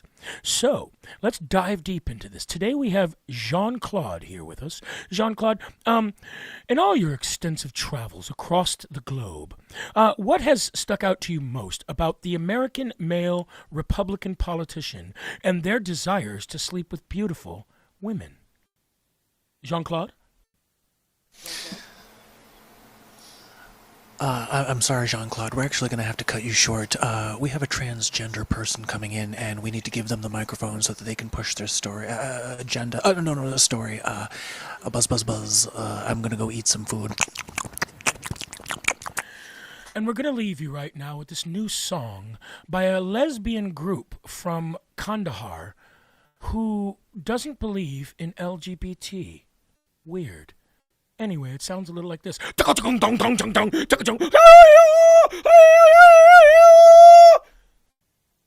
NPR. They get federal funding, but we don't. We must unite.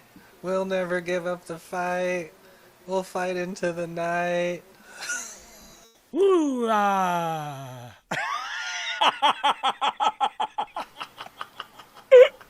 Ow. Ow. So that's temporarily halted too. I wonder if we act like asshats and morons if we'll get some federal funding. Yeah. Just, don't take a shower for like a year, color your hair blue, gain some weight, get some black thick rimmed glasses, and start pushing an agenda, and you'll be in the money, baby. That's yeah. right. That's right. Don't wash my hair. Let birds build nests in there. Smell like absolute ass crack and puke. That's right, because you're saving an endangered species of swallow or something. Eric Swalwell says, excuse me? What? What was that? I swallow well. I swallow the best. That's why my name is Swallowwell. Hey, James O'Keefe, ladies and gentlemen. James O'Keefe.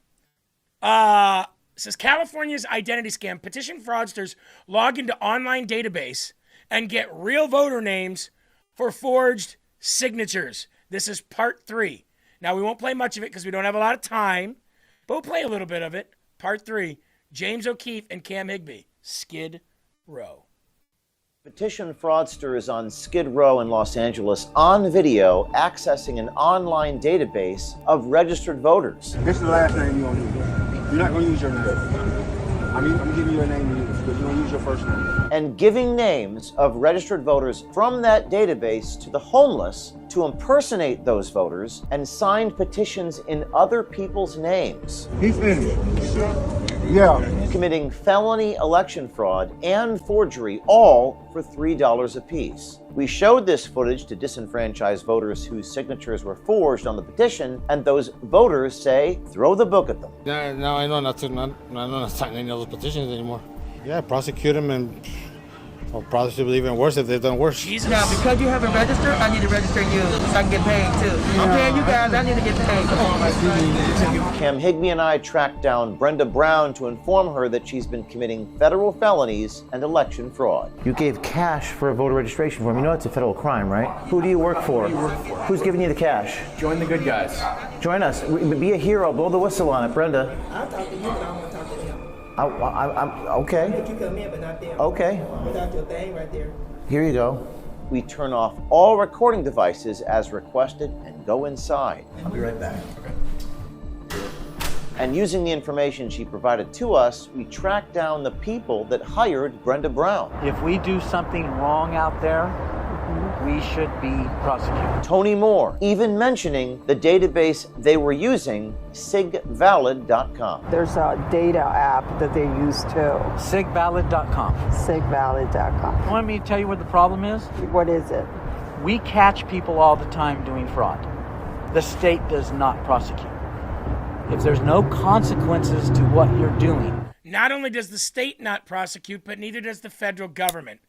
And that's the problem. That's the problem. James O'Keefe is out there uncovering fraud left and right. Meanwhile, he's the one getting served with papers by a sheriff. The sheriff is actually, come on in. Hello, sir. How are you? Are you with the police? I am with the sheriff's office. How you doing? I'm James O'Keefe. How you doing? Are you here to arrest me? This is insane. This is insane. There's a sheriff in my studio serving me domestic violence documents because the board member said he wanted to murder me. Something has to change, not for my sake, but for our children's sake. You know what I mean? And I know you're just doing your job, and I get it. I understand, but we're entering a constitutional crisis in the United States.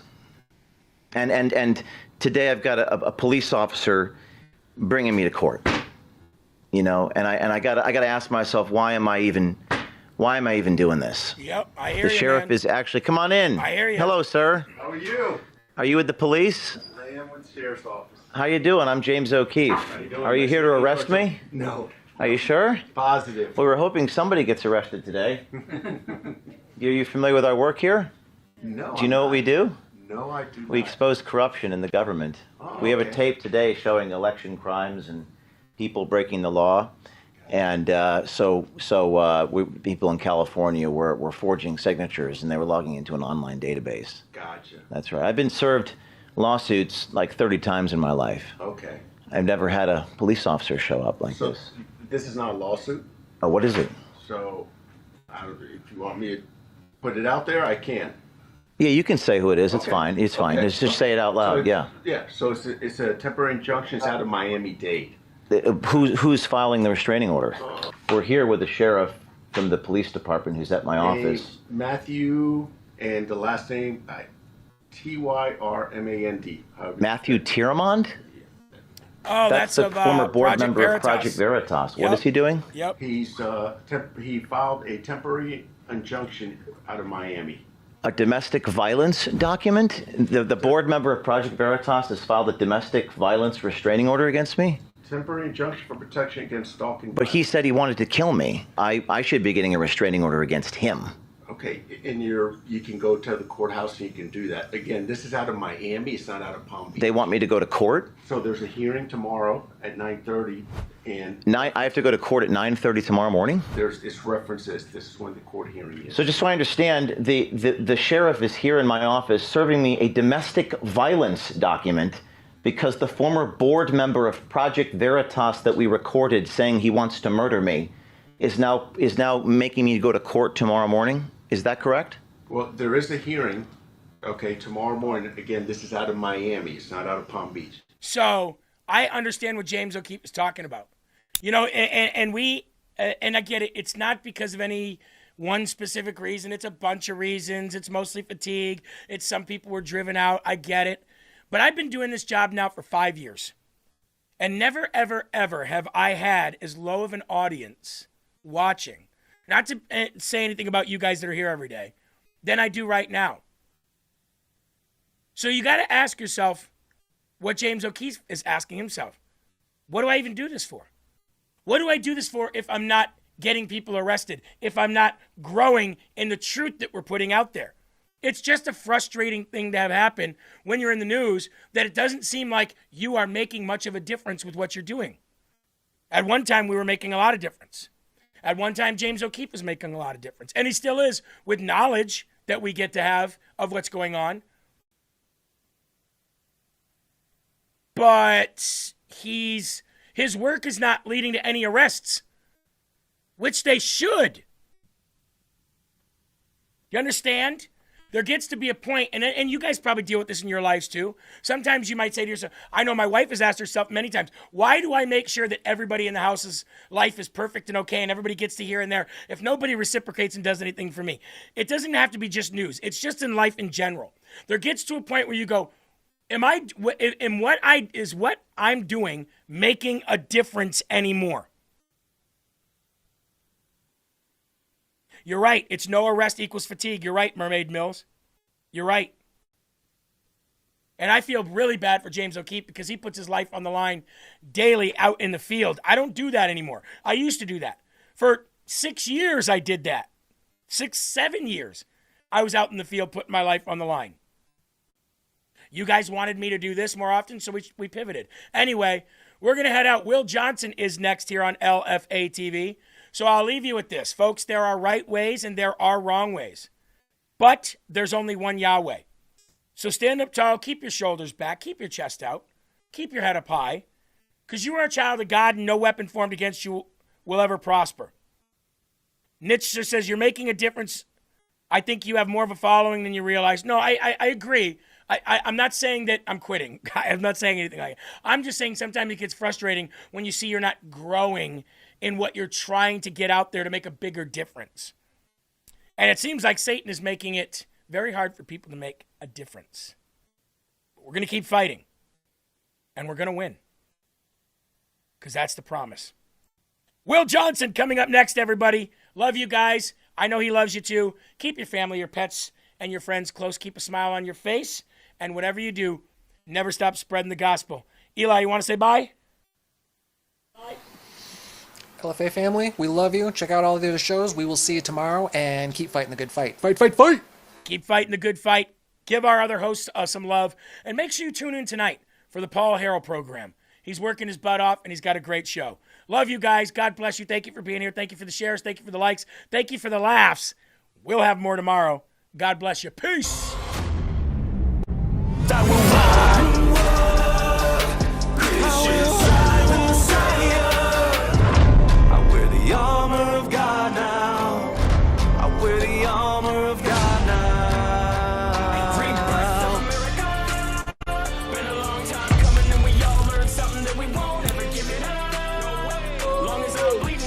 Bullseye.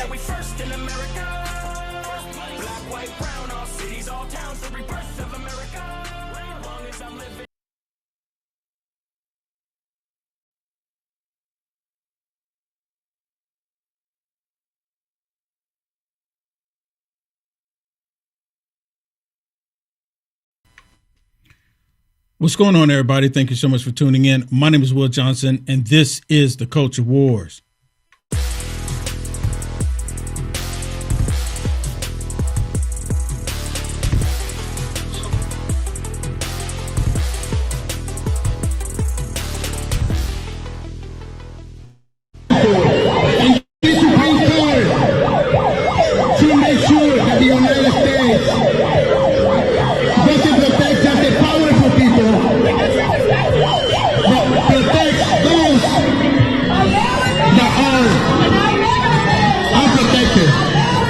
And that's why we keep on raising our voices. Immigrants, make us free! Immigrants, make us free! Look at these idiot liberals basically attacking the Supreme Court. Idiot liberals showing up right now in front of the Supreme Court. I wish I was there with my Trump shirt on. Trump is your president again. I kind of wish I was there. I really do. These idiot lunatics showing up because they want to make sure that their base is there. If the Supreme Court actually passes and says that you have to be an American citizen full on without just coming here and getting crapped out, you have to be an actual American citizen. This whole birthright citizenship, if they actually pass it and say, nope, you just can't come here, crap out the baby, go back home and say, nope, you have to give me whatever it is I asked for because I'm an American citizen. That needs to come to an end. If it passes, the Democrats are going to lose their minds. Because where would there be an incentive be for the people that they brought over here with the NGOs? The illegals that they're still trying to coerce to come to the United States of America? Where would the incentive be? You mean I can't go to America and have my child and my child becomes an anchor baby any longer? Then they won't do it. They'll be like, it's pointless now. They have abused the system. 100% have abused the system. And now, because when the founding fathers wrote this, talking about them, when it was for 100% slavery, can we be honest about that? That's what it was for. And President Trump mentioned it. President Trump talked about it. He straight up said that was for when the Democrats owned slaves and they had children here in America, that they would become citizens. That is the birthright citizenship, because they were brought here against their will. They were brought here against their will. That's what that's for. And you know what? The Democrats, well, look, these are our new slaves. That's what the Democrats are saying, that this is their new slaves. So why would you deny our new slaves birthright citizenship? See, now, of course, they're not saying it that way. Come on. I'm helping them out here. I'm paraphrasing. And thank you so much for those wonderful balloons. Thank you. For the Rumble Rant. You get the wonderful balloons for the Rumble Rant. Thank you so much, R-Star. Hey, Will, thank you for everything that you do. Thank you so much. God bless you. Did y'all see Rise Up this morning? How many of you were tuned in for Rise Up this morning? Did you see the short film? I played the short film that I did for my church, and a lot of people reacted to it, and a lot of people really enjoyed it. So I'm happy to be here. Thank you so much for the Rumble Rant. Thank you so much. Thank you so much. I really appreciate it. So to go back to this birthright citizenship, why would the Democrats want to keep this in play? Because of the illegal immigrants. Everything evolves around the illegal immigrants. The Democrats have never fought for anything so hard. The last thing the Democrats actually fought for so hard was to keep their slaves. That was the last thing that the Democrat Party as a whole fought for so hard to keep, was their slaves. When they lost their slaves, they lost their minds. And ever since then, they've been trying to replace that slave labor. And then they figured out that they can bring the illegals into the United States of America for their slave labor. And now they're trying to fight for the slave labor to remain in the United States of America. And President Trump is trying to set them free. President Trump is trying to remove the slave labor that the Democrats want in the United States of America. But, of course, they're not going to give up on it. The Democrats are going to fight tooth and nail to keep their slave labor. I want you to listen to some of this. I don't know how much y'all have taken in on all of this, but I want you to listen to some of it. I don't have a lot. I have a few here from them talking. And just please pay attention to what they're saying, because it almost sounds like it's not going to happen. But then again, I don't know. They could just be, arguing it, trying to make sure that they figure out that they're doing the right thing. Listen to the Matrix. Y'all listen to this. Based on Chinese media reports, there are... Okay. Let me give you a little content. Look how the Chinese have manipulated the system, and the Democrats are for this. The Democrats have no issues with this. 500 birth tourism companies in the People's Republic of China whose what business is to bring people here to give birth and return to that nation. Having said all that, you do agree that that has no impact on the legal analysis before us? I think it's, I'd quote what Justice Scalia said in his Hamdan dissent, where their interpretation has these implications that could not possibly have been approved by the 19th century framers of this amendment. I think that shows that they've made a mess. Their interpretation has made a mess of the provision. Well, it certainly wasn't a problem in the 19th century. No, but of course, we're in a new world now, as Justice Alito pointed out, to where 8 billion people are one plane ride away from having a child who's a U.S. citizen. Well, it's a new world. It's the same Constitution. It is, and as Justice Scalia said, I think in the case that Justice Alito was referring to, you've got a constitutional provision that addresses certain evils, and it should be extended to reasonably comparable evils. He said that about statutory interpretation. I think the same principle applies here, and I think we quote that in our brief. Thank you. Justice Thomas, anything further? I mean, here, listening to that, they're saying, well, it's the same Constitution. The Constitution hasn't changed. Of course it hasn't. But when you have them abusing it because the Democrats have found a loophole to get around to do the tyranny that they want, the evilness that they want, shouldn't it be addressed? And again, when the founding fathers put that in the Constitution, it was not for just anybody, even people from China coming to the United States of America. They've created organizations just to send people to the United States of America, have their child, and then they go back home. What? And then they take them back home. And then guess what happened? They indoctrinate the kids, then they send the kids over here and they become spies. Hey, this is an American citizen. You have to grant him entry. It's pretty disgusting if you think about it. So they're birthing children just to make them spies. And then they send them over here because there's already been multiple reports on how the Chinese Communist Party have been sending these Chinese spies to the United States of America to infiltrate all of our top secret, highly classified information. It's no secret that they do that. No secret. Look at Eric Swalwell. Eric Swalwell was getting caught up with Yum Yum. Y'all remember that? And then I got to thinking, I'm like, why are they showing all of these videos with Eric Swalwell? Eric Swalwell is all over social media right now. And he's being asked, and here's a clip where Eric Swalwell is being asked a question about him and the Chinese spy that he was in a love affair with. And you can see this looking on the expression on his face like, I really don't want to be talking about this.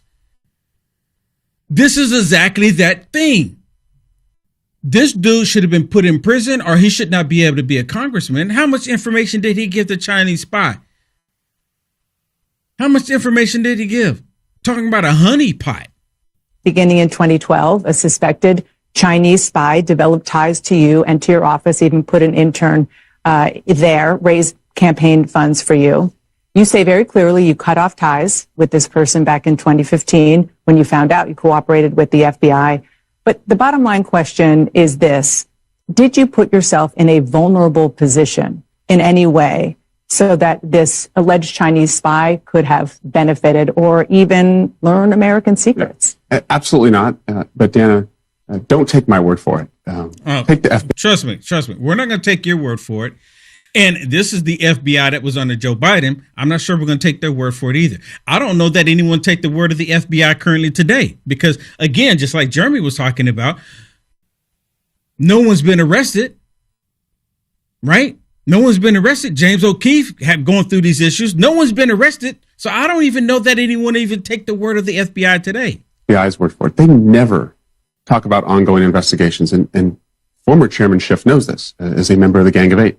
3 different times they came out and said 2 things. All I did was help them, and also I was never under any suspicion of wrongdoing. How many people believe him?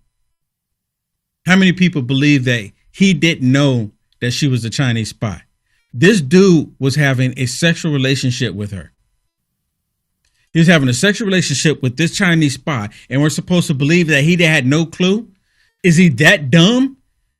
He's a sitting member of Congress, and then there's this Chinese lady out of nowhere then gets really close up to him, fang fang, yum yum, and he's having a sexual relationship with him. He didn't put two and two together. How do you not know that? I mean, I think we've all seen enough movies to even show how that actually works. They put the crap in movies. There's no secret. That's what they do. Send a female. And he took the bait. But so wait a minute. So if he did not know, he's essentially telling us that he's incompetent. That's what he's telling us. That he doesn't have discernment to know that, hey, this is the Chinese spy and she's trying to get information. She's trying to put herself in a position. He had to have known something. He was probably feeding her information. Why is he still able to be a member of Congress at all? Now, of course, he's running for governor of California now, because he's more likely done after this one.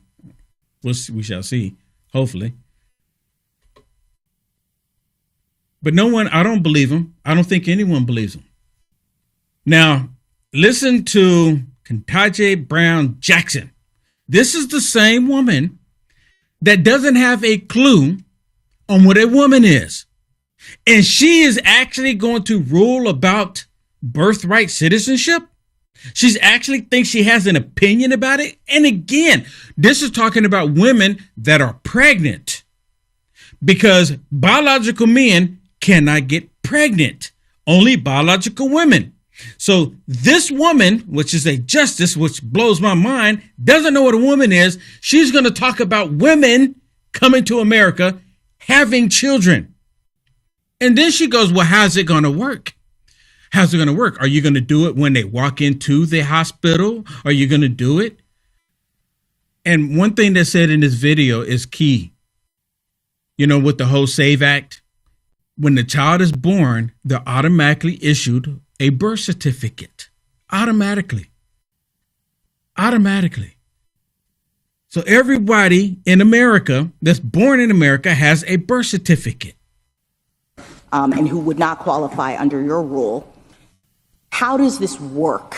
Are you suggesting that when a baby is born, people have to have documents, present documents? Is this happening in the delivery room? How are we determining when or whether a newborn child is a citizen of the United States under your rule? And I think that's directly addressed in the SSA guidance that's cited in our brief. What SSA says is there's currently a system where, for example, Social Security numbers are generated based on the birth certificate.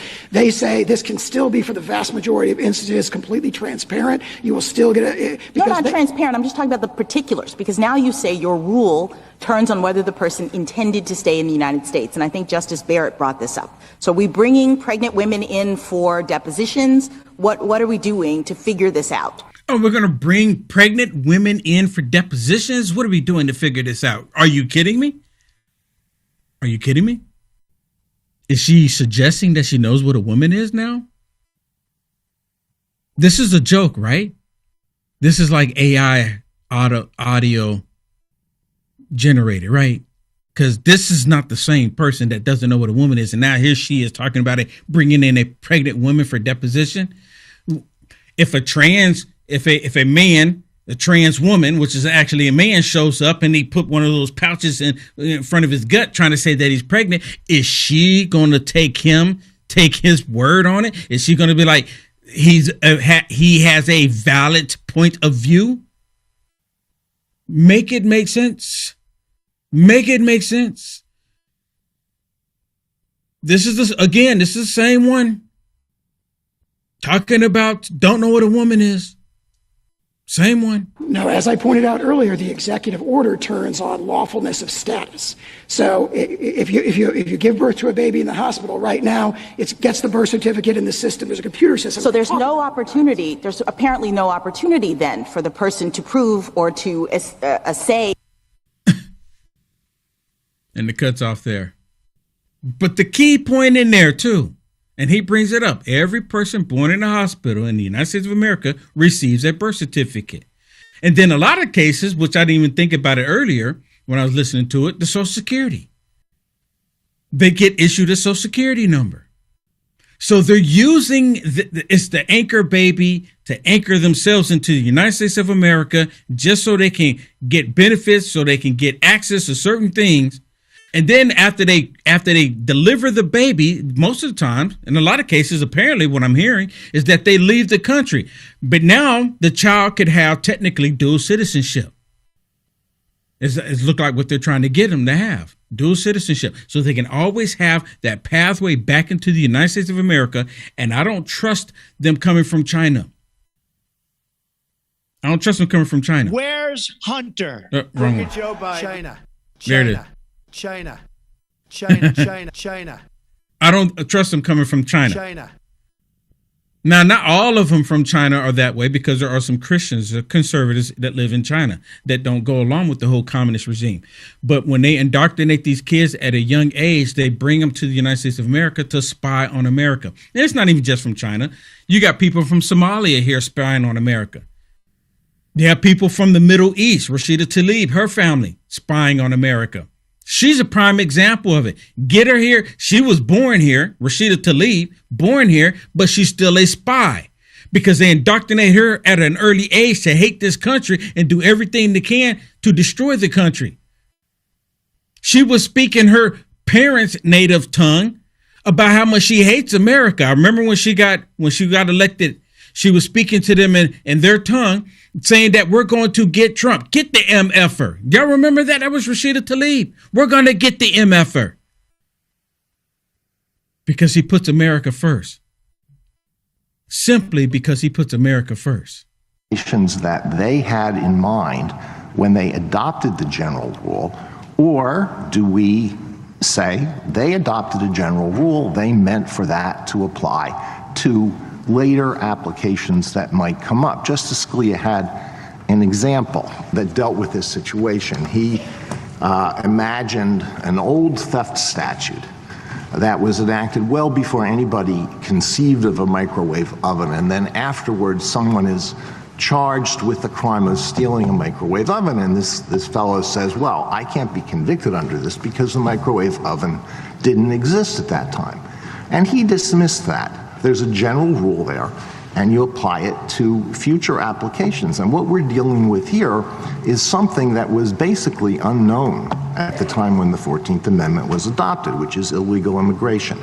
So how do we deal with that situation when we have a general rule? Yeah, I strongly agree with the way that you framed it, that there is a general principle, that's a broad principle that's adopted in the phrase subject to the jurisdiction thereof. And we submit that our theory of allegiance and domicile-based allegiance is what explains those specific exceptions that everybody was aware of, but it is broad enough to sweep in future situations. And as you pointed out, illegal immigration did not exist then. Now, the problem of temporary visitors did exist. And it's very interesting that as you look at pages 26 and 28 of our brief, commentators going from 1881 until 1922 are uniformly saying the children of temporary visitors are not included. Now that logic, we say, it naturally extends. It's really an a fortiori case. If you have someone who enters illegally by the 1880s, there are restrictions on immigration. If you've entered illegally, it's kind of a well-established principle of law going back to the Code of Justinian that says you're not allowed to be there. You don't have the legal capacity to create domicile there. But I think, General Sauer, that what you just said suggests that you can't be arguing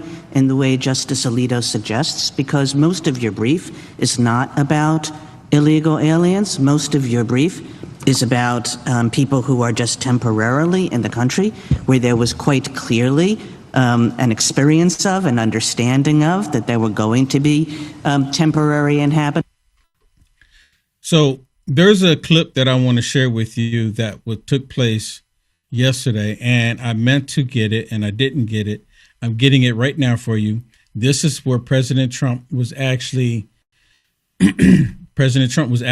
talking about the birth citizenship and the reason why President Trump wants to push it through. And this goes to show the reason why the Democrats don't want it. I want y'all to listen to what President Trump said yesterday. Where'd I put it?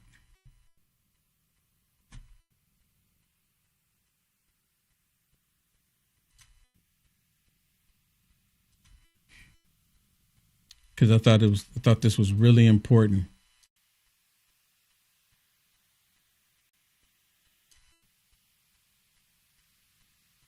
Okay. Is it going to show it for me?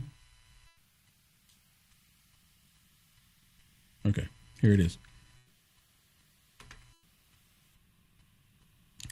Listen to this, because I completely agree with President Trump's reasoning for doing this. And President Trump is not the racist president that the Democrats like to say.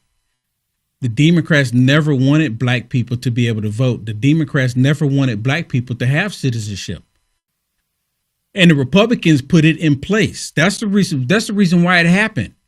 The Republicans put it in place so that black people could have citizenship. The Democrats never wanted us to have citizenship. And you know why the Democrats didn't want black people to have citizenship during that time? Because they knew that black people would vote Republican. That's the reason why they created the Klan, because they knew very well. Rick. And the Supreme Court tomorrow is going to hear arguments about your executive order trying to get rid of birthright citizenship. And I'm going. You're going to go to the Supreme Court I think tomorrow? so. I do believe. And just sit there and listen. Because I have listened to this argument for so long, and this is not about Chinese billionaires or billionaires from other countries who all of a sudden have 75 children or 59 children in one case or 10 children becoming American citizens. This was about slaves. And if you take a look, slaves, we're talking about slaves from the Civil War. And if you take a look at when it was filed, all of this legislation, all of this, everything having to do with birthright citizenship, it was at the end of the Civil War. The reason was it had to do with the babies of slaves and the protection of the babies of slaves. It didn't have to do with the protection of multi-millionaires and billionaires wanting to have their children get an American citizenship. It is the craziest thing I've ever seen. It's been so badly handled by legal people over the years. And abused. And that's the whole point. President Trump is eliminating the waste and the fraud and the abuse that these people have been doing to the United States of America for all of this time. He's eliminating it. If you look at the original birthright citizenship papers, they all happened right after the Civil War. The reason was it had to do with the babies of slaves. And hopefully it's going to say, because our country is being scammed. Yep, We're there it getting is. all of these people. They're selling the rights to them. People are making a big living. They're selling their rights to them. It's like slavery. I'm telling you, President Trump is hitting it. Abraham Lincoln, white president, freeing black people. President Trump, white president, freeing black people. And they hate it. Getting hundreds of thousands and even millions of dollars from bringing people in and saying, congratulations, your whole family is going to be a citizen of the United States of America. That's not what it was for. It wasn't for billionaires bringing people in or family in. It was for the children of slaves. And what you really have to do, and I don't think the lawyers talk about it as much, look at when the Civil War ended and look at the date of when this was enacted. Okay. Have you ever been to the Supreme Court before? Is this going to be the first time going to the Supreme Court? No, I went once before, with the opening of the Supreme Court in the last administration. So there it is. President Trump laying it out. It's because of slaves. It was the children of slaves. Democrats again, upset. You know what makes me think about? Makes me think how when you have a Republican president like President Trump implement something, then the Democrats will piggyback on it and figure out how they can manipulate and twist it. Right? The Democrats didn't want these black babies to become citizens. They didn't want it. So they wrote it in there and said, nope, you have to allow them to be citizens. So then the Democrats were like, oh, okay. So how can we utilize this now? I know. We'll connect with the NGOs. We'll connect with all the other countries throughout the world. We'll convince them to bring their children here, and then they can just do that to manipulate the system. And we can just, little by little, tear down the United States of America. Little by little. Because what's the benefit in for these people, for us as Americans, for them to come outside of America, come here, have their children go back, so then that way they have the birth certificate saying that they're born and they're American citizen, and to have the Social Security. What is the benefit to us here when they come here, have the baby, then go back? What's the benefit? I mean, really? And the Democrats go, well, how does it hurt you? It's the principle of the matter. It's fraud. And of course, Democrats don't have an issue with any of the fraud that's taking place. As long as it's fraud that they agree with, then they'll push it. I don't think there's a single thing that deals with fraud that the Democrats don't enjoy. I think Democrats like everything that is fraudulent. There's nothing under the sun that they disagree with it. Now, there are the witches of the view. President Trump just told you why he's pushing for this, because it was for slaves, for the children born of slaves. I want y'all to listen to what the witches of the view have to say, what President Trump was suggesting right after this. Remember when you were younger and you used to hear stories, whether it be in Greek mythology or whatever, about the fountain of youth, people constantly looking for something out there that would help them live forever or live longer? Well, kind of got something like that with Fatty 15, and it's not mythological. No, Fatty 15, this is an empty jar right here, but that's your size that you get. That's a 1 month supply. You get a 3 month supply on this deal. Fatty 15 contains something called C15. If you don't know what that is, it's an essential fatty acid that is necessary for your body's cellular generation, meaning that if you have any damaged cells, it will repair them. It'll also change the way your cells age and you will live longer. C15 does exactly that. Again, if you don't know what C15 is, definitely do some research, but it's Fatty 15, and in each and every one of these capsules that you get in Fatty 15, you're going to elevate your cells, you are going to repair your cells, and you're going to live longer. That's what it does. It slows down your aging process for healthier hair, healthier skin, balanced metabolism, deeper sleep, and 3 times more cellular benefits than omega-3 fish oils. Fatty15.com/LFA, promo code LFA. Save 15% now. That's fatty15.com/LFA, promo code LFA. Thank you very much. Back to the program. Yeah. So my question is, why are you there?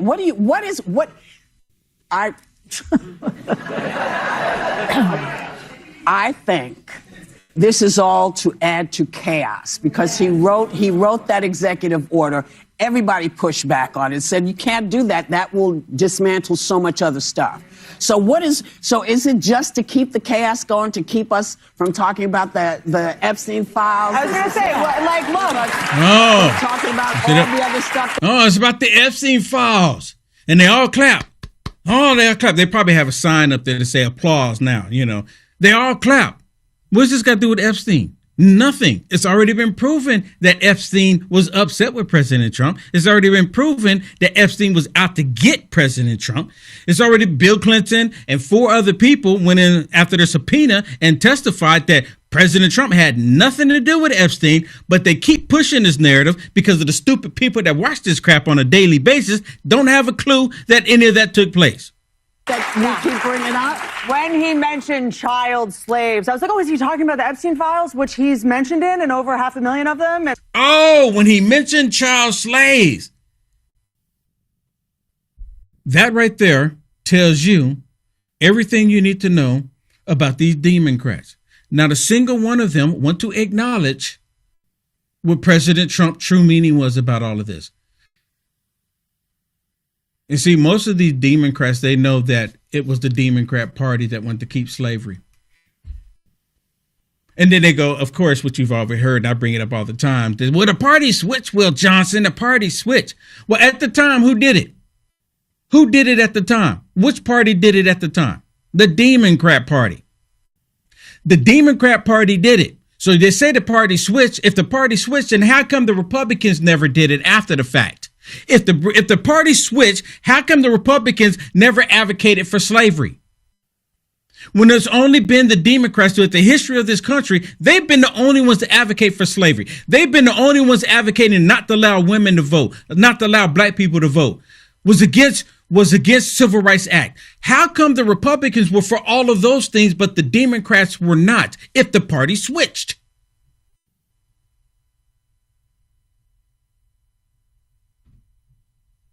Do we have any trolls on here? There's probably a couple on here just watching, not making any comments. Trolls, you're filled with hate. You're demonic. And everything I just said was 100% true. And it goes in one ear and out the other ear. They don't want to hear it. The parties never switch. The whole thing is the proof of the very fact how they're fighting for these illegals right now, because it is their new slave labor. Again, they haven't fought this hard since they lost their slaves against Abraham Lincoln after the Civil War. So now they're trying not to lose the slaves again, because they've replaced the black people. You remember the whole replacement theory? Remember how they talked about that? Replacement theory? And then they said that Tucker Carlson at the time, when he didn't lose his mind, saying that he was being racist. It's a true thing. The replacement theory is not just replacing white people. The replacement theory is replacing the black people in the country. That's the reason why they have an organization right now in Illinois called Flip Chicago Red? Because black people are starting to actually wake up to what the Democrat Party is about. And I'm glad to know that I played a small part in all of this. I'm happy that I played a small part in all of this. Waking people up to how evil and despicable the Democrat Party is, and I'm going to continue doing it. Every time I go out to one of these events, I tell them I'm going to continue waking black people up, and they get angry. The white liberals, they get extra angry when they hear me say that. They get extra angry. Like, how dare you? You're not supposed to do that. You're not supposed to say that.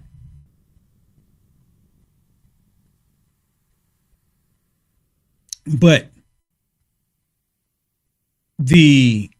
as I mentioned, all of this, the Supreme Court with the anchor babies, the birthright certificate, all of this wrapped around illegals.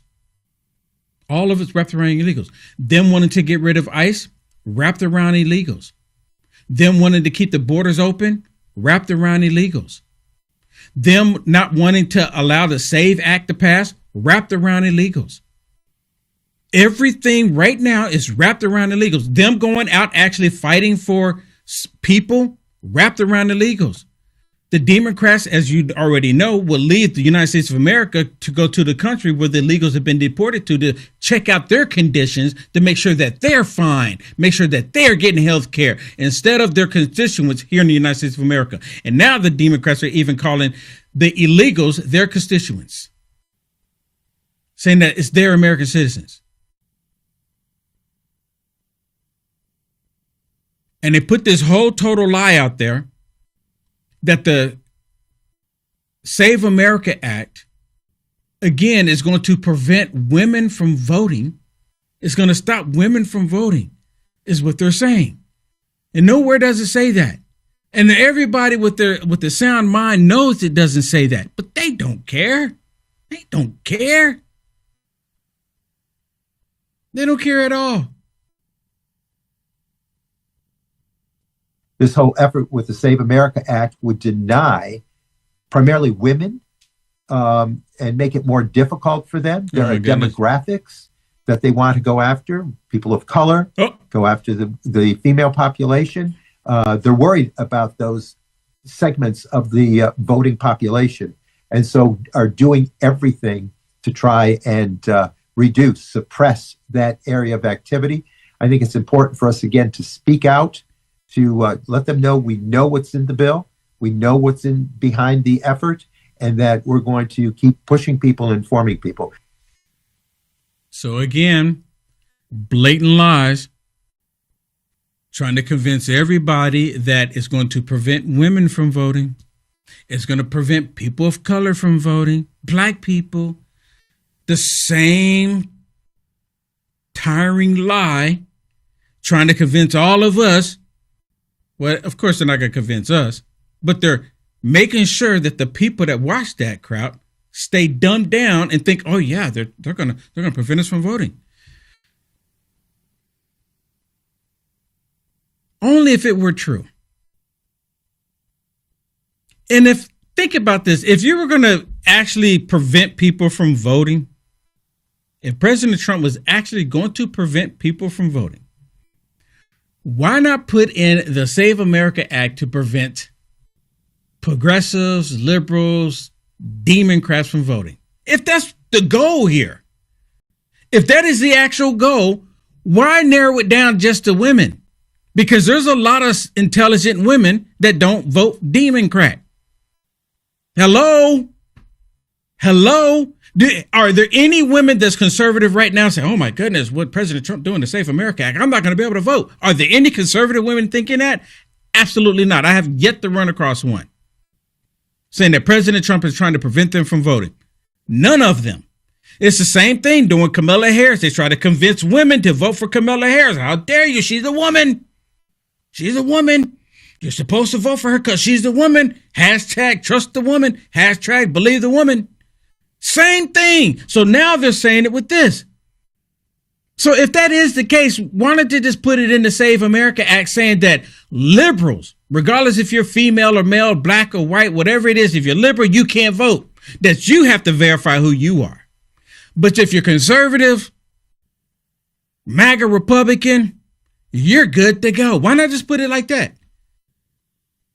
Because they know they're manipulating. They're absolutely lying to the population, and they're getting a great deal of the population believing this nonsense.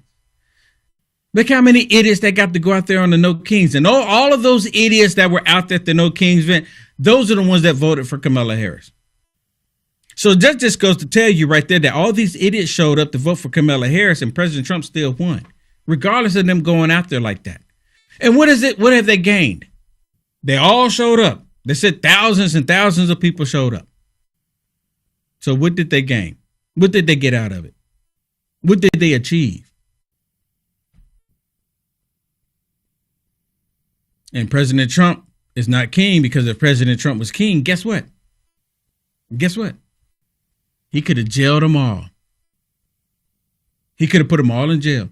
So he could have said, as soon as they show up, jail them all. Start picking them up. And if they resist, mow them down.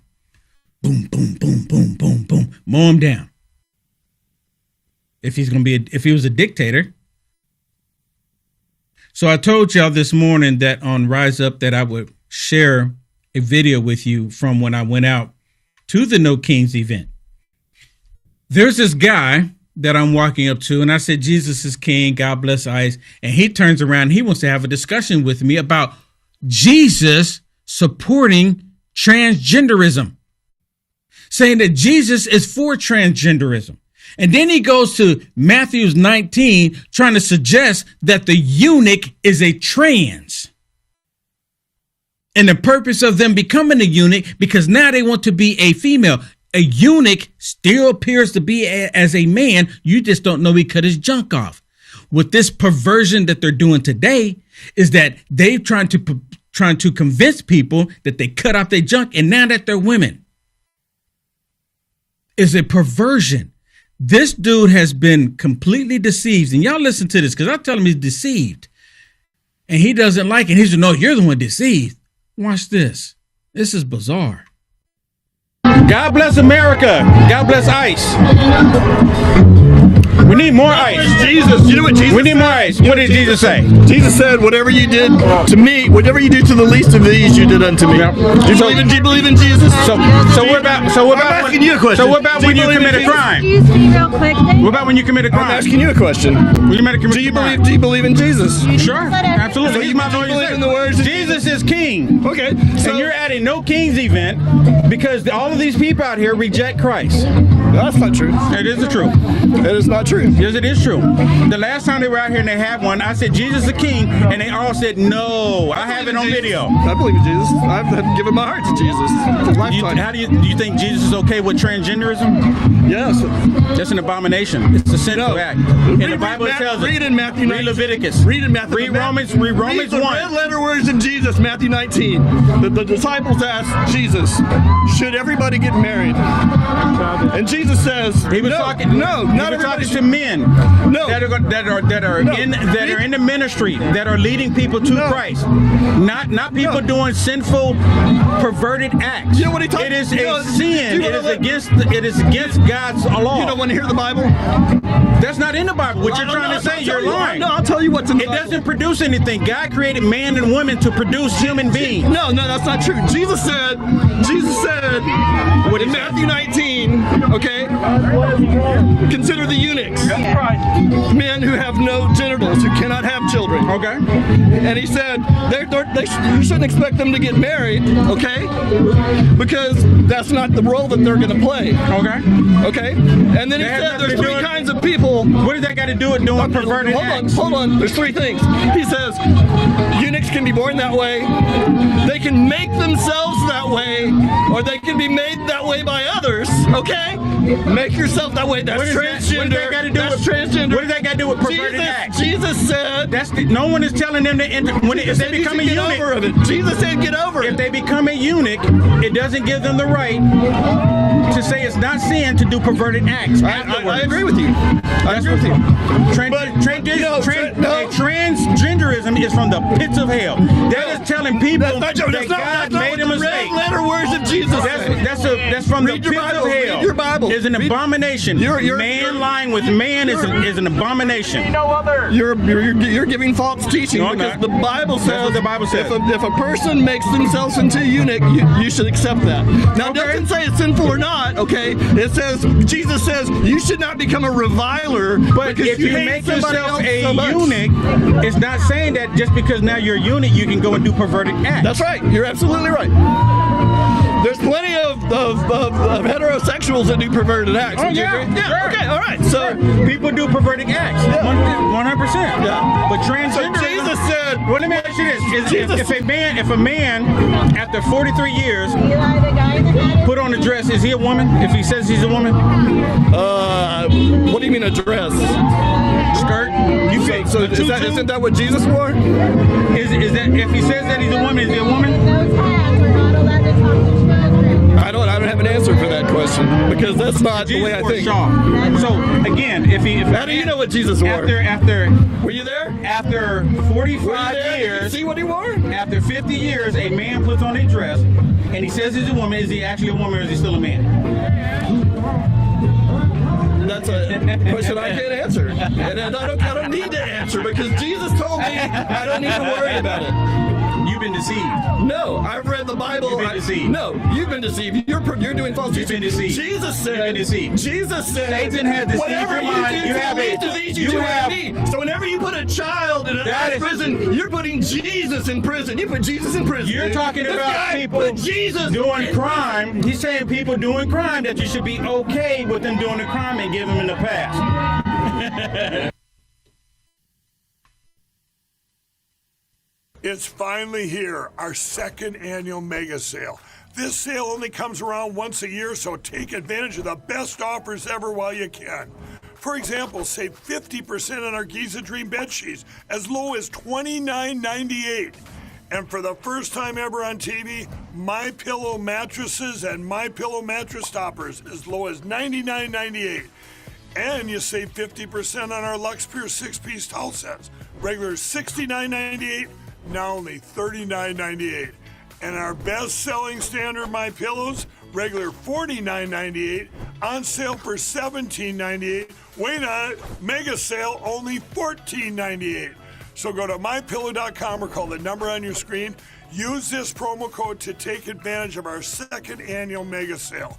But wait, there's more. To make the mega sale even more special, when you order right now, your order's going to ship absolutely free.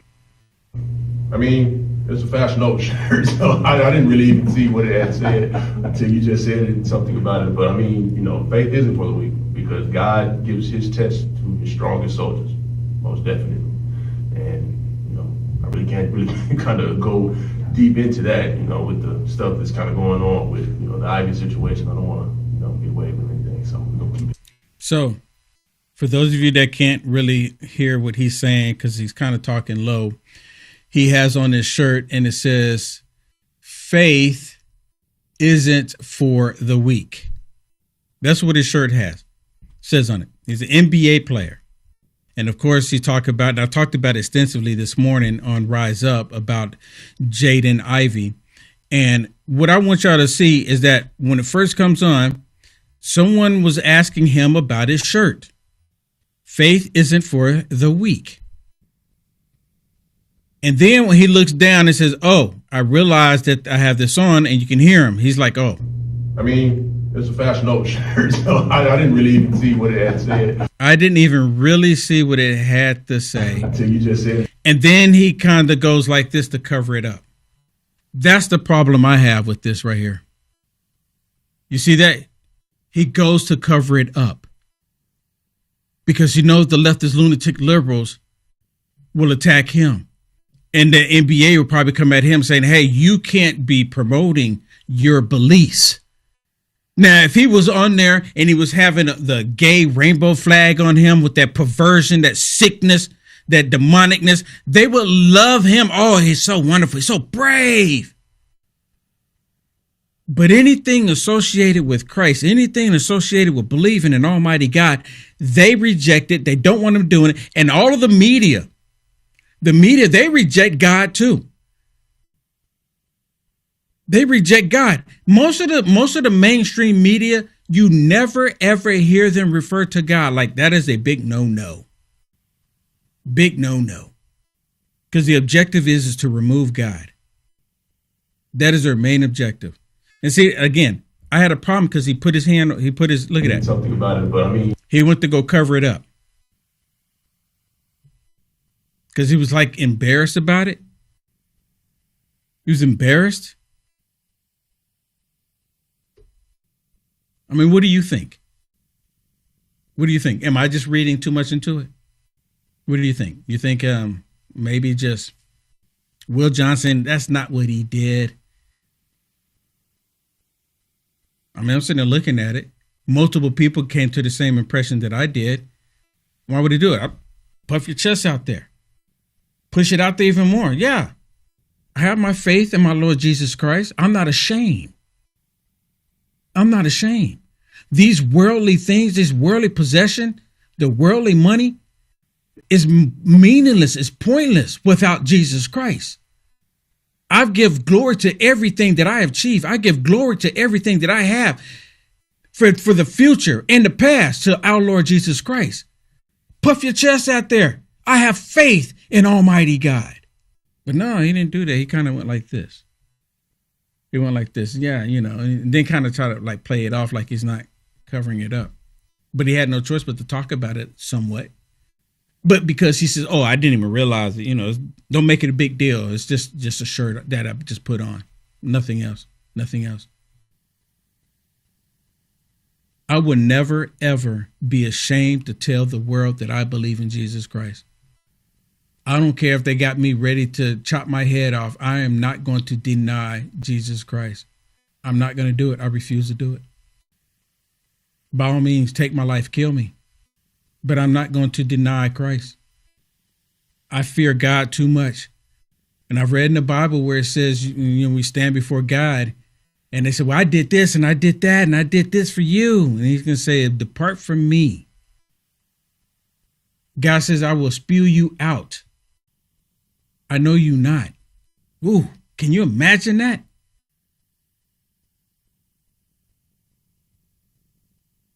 If anything, I want to stand before God and he says, you failed, but at least you tried.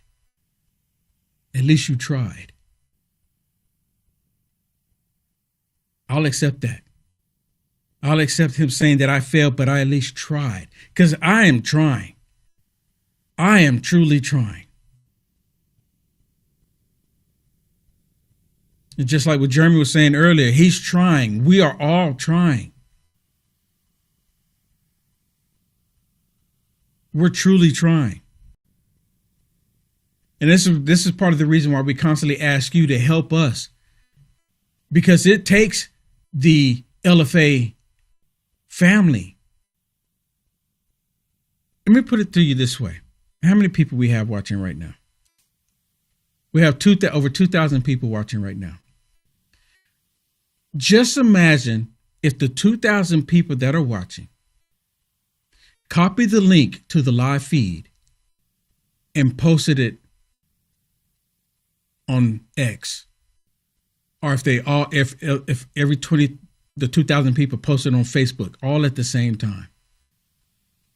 That's 2,000 people. And then the people that see the post, that they allow to see it, if they just allow 2 people to share it, right? 2 people to share it out of the 2,000 people, immediately we're talking about 6,000 people plus the 2,000 that shared it. We'll see this now. And then if they share it, this is how it works. We really we depend on each other. You depend on us to be here every day to report the news to you, to get the information to you. We ask for your help. Hit the thumbs up.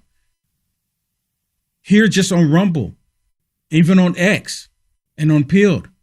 We ask people to hit the thumbs up, share the videos.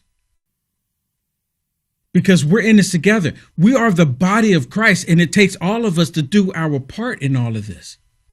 It really does. How many networks do you know that operate like Lfa TV? Imagine we continue to keep going this path and we continue to press in.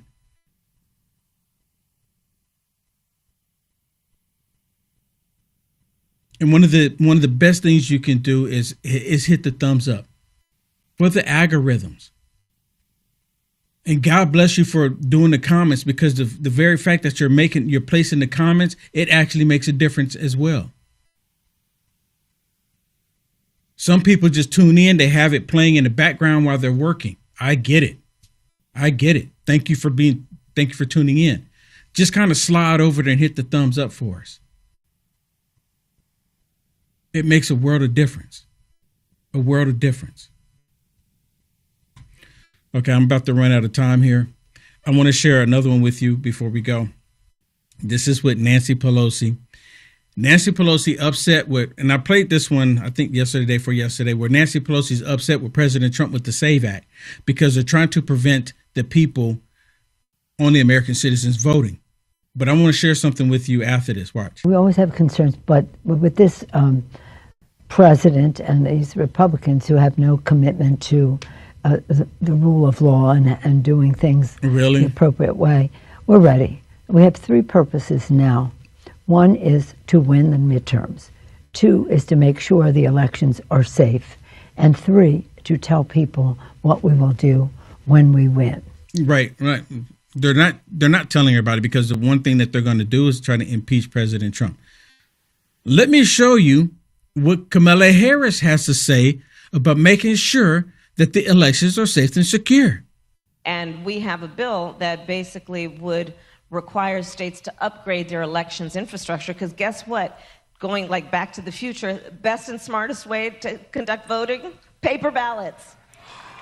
Paper ballots. What? I joke and I say paper ballots because Russia can't hack a piece of paper. The best and most secure way to conduct elections, paper ballots. Because the way that I say it, kind of half joking, Russia can't hack a piece of paper.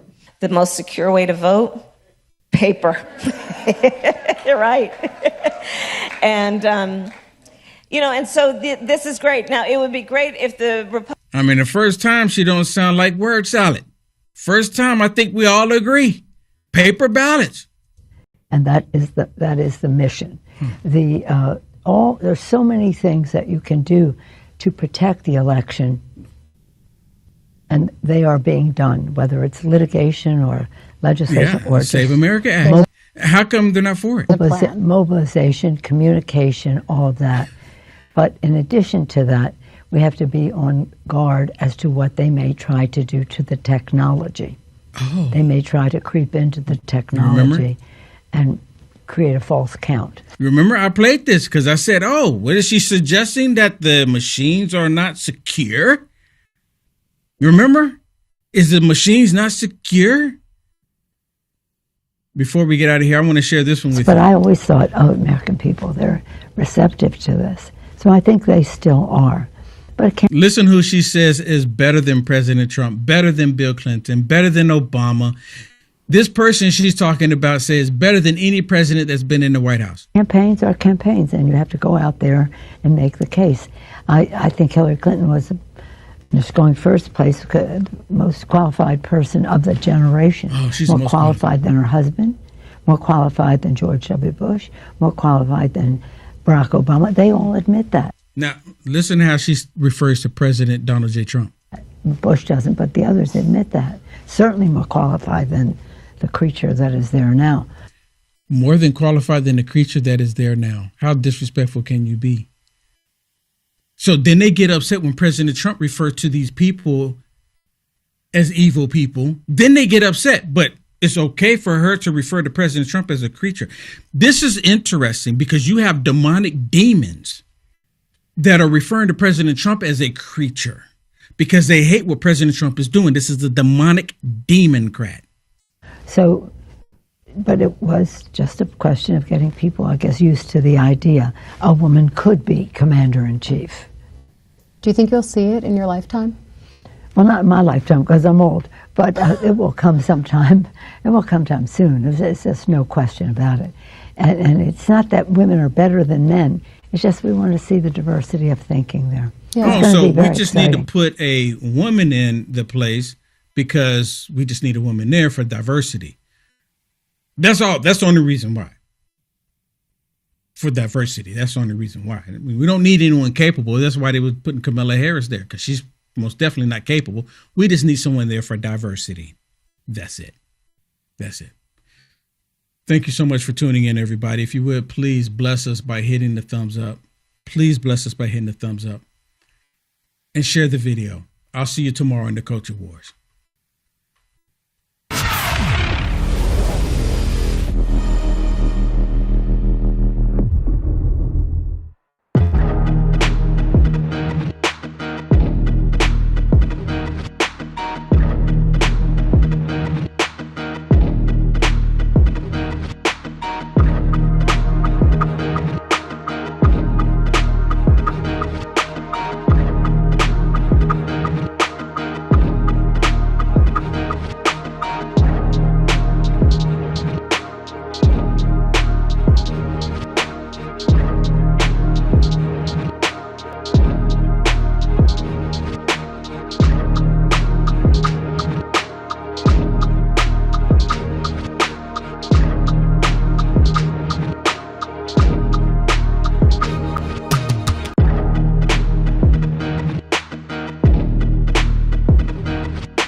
happening, everybody? Wednesday, April 1st, 2026. My name is Kevin Smith.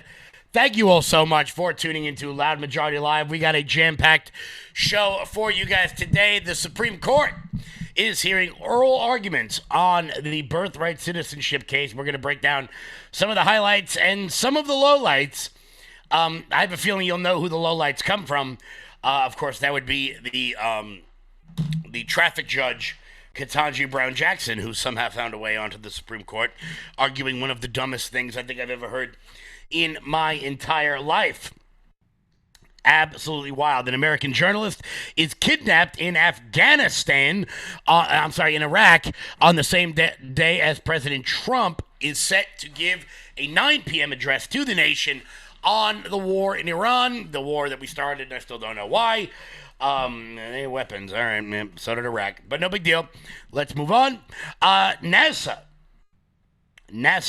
is getting ready tonight, baby. 6/24 launch to send Americans off to the moon, going the furthest distance ever from the moon. Moody's is getting ready to downgrade the credit rating of New York City due to such a budget shortfall because we elected a communist Islamist to be our mayor. Also another tragic story out of New York, but if you're tuning in this early in the show, you are tuning in for the title of the show. Many of you may believe it is an April Fool's joke, but it is in fact not. It is in fact not an April Fool's joke. I mean it with all sincerity. Don Lemon is considering running for president. And I need to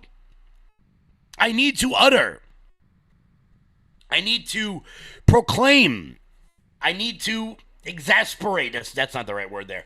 I need to say how badly I want this to happen. I need this to happen. I need Don Lemon to run for president. I need that more than I could possibly put into words. We're going to get into all that throughout the day. Before we get started, guys, do me a favor and hit that thumbs up button.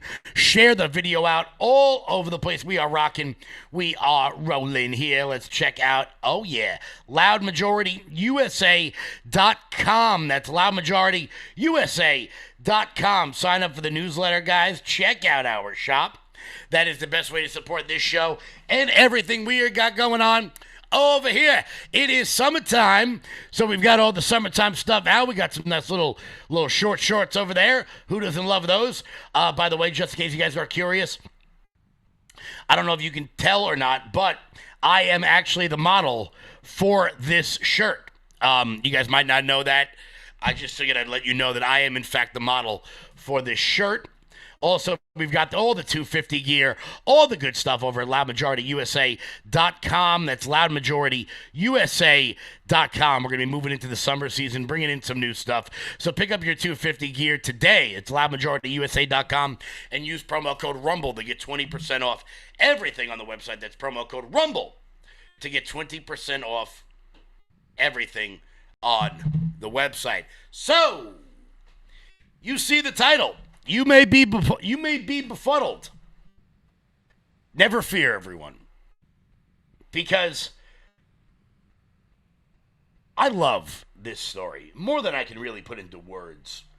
There is and how often we on this show, we will highlight the aggressive arrogance of those people who are on TV and who once were on TV. Many of them believe they got there through merit. People like Chris Cuomo actually believe that they worked really, really hard to get to the position in which they were. Many people are on TV because they happen to be very good looking.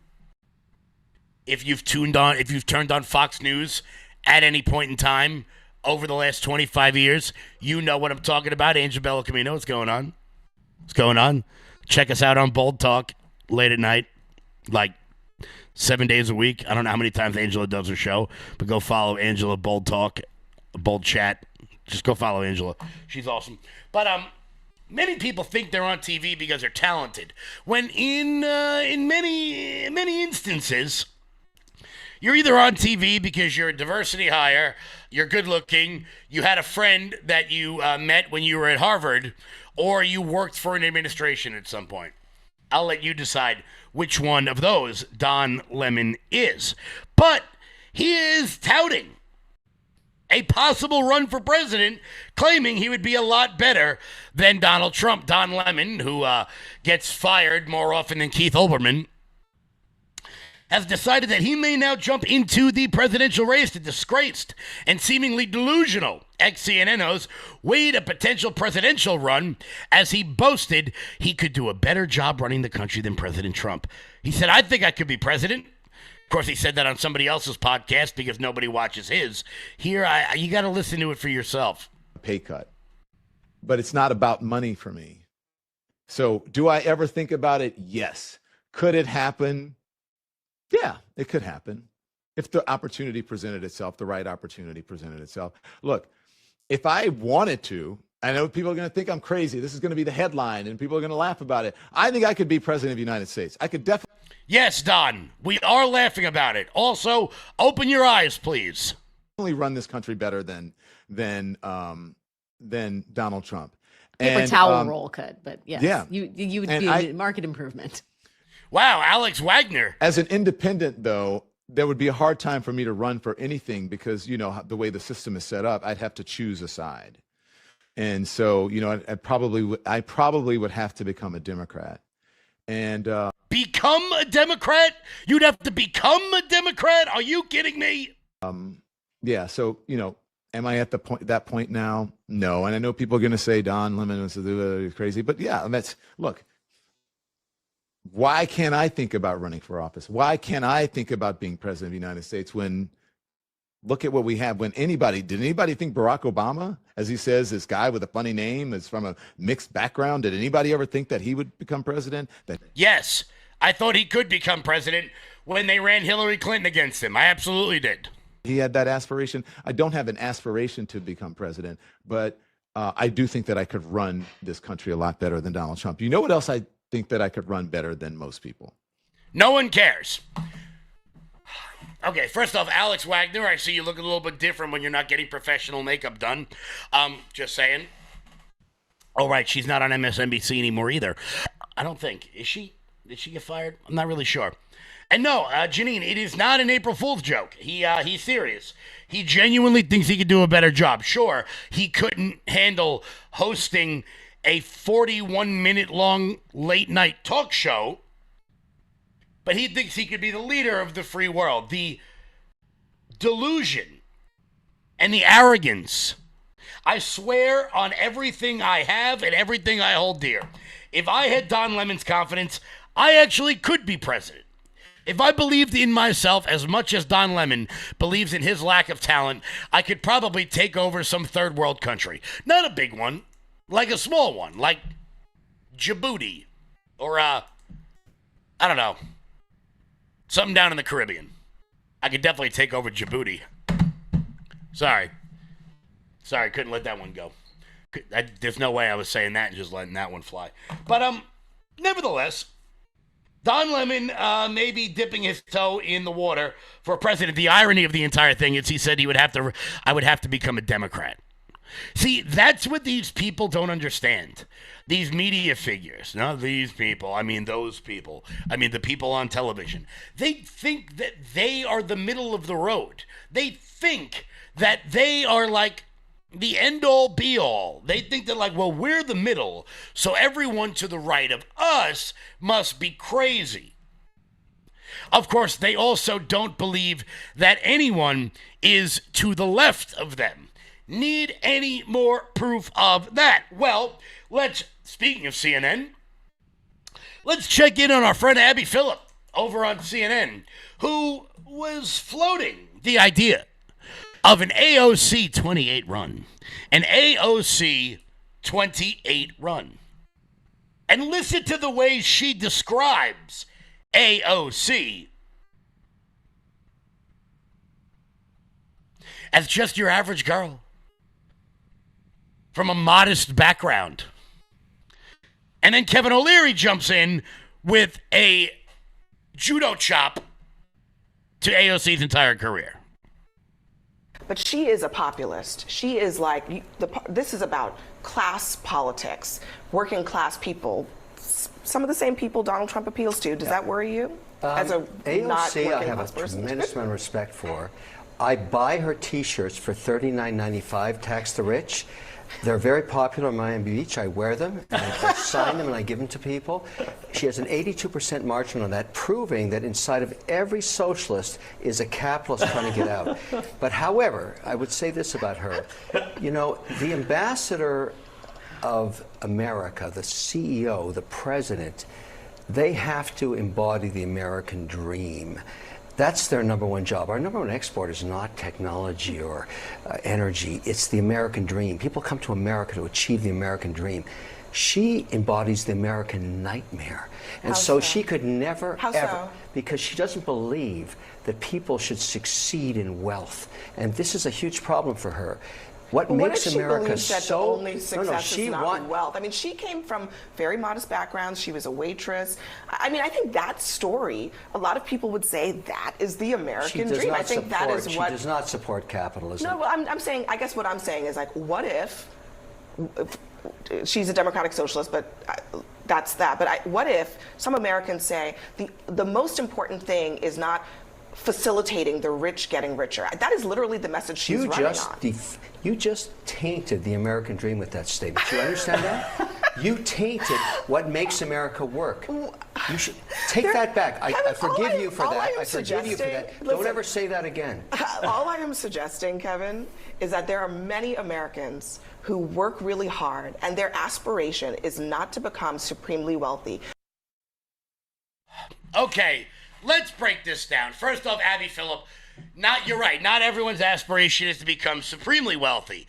Their goals in life would be to become moderately wealthy or upper middle class, as some would suggest. Now, if you didn't know anything about AOC, or if you thought Abby Phillip was intelligent, or if you thought that CNN might be giving you some middle of the road, straight, just the news facts, let's break that down. AOC. She comes from a humble background, modest background as a waitress. Actually, she grew up in Yorktown Heights, New York, a town where the median income is $182,000 a year. 33% higher than the national average. But okay, so maybe her parents did well, but you know, after that she did okay. You know, she scraped and she clawed and she you know, she really worked hard. And she did all of that by going to Boston University, a private school that with room and board cost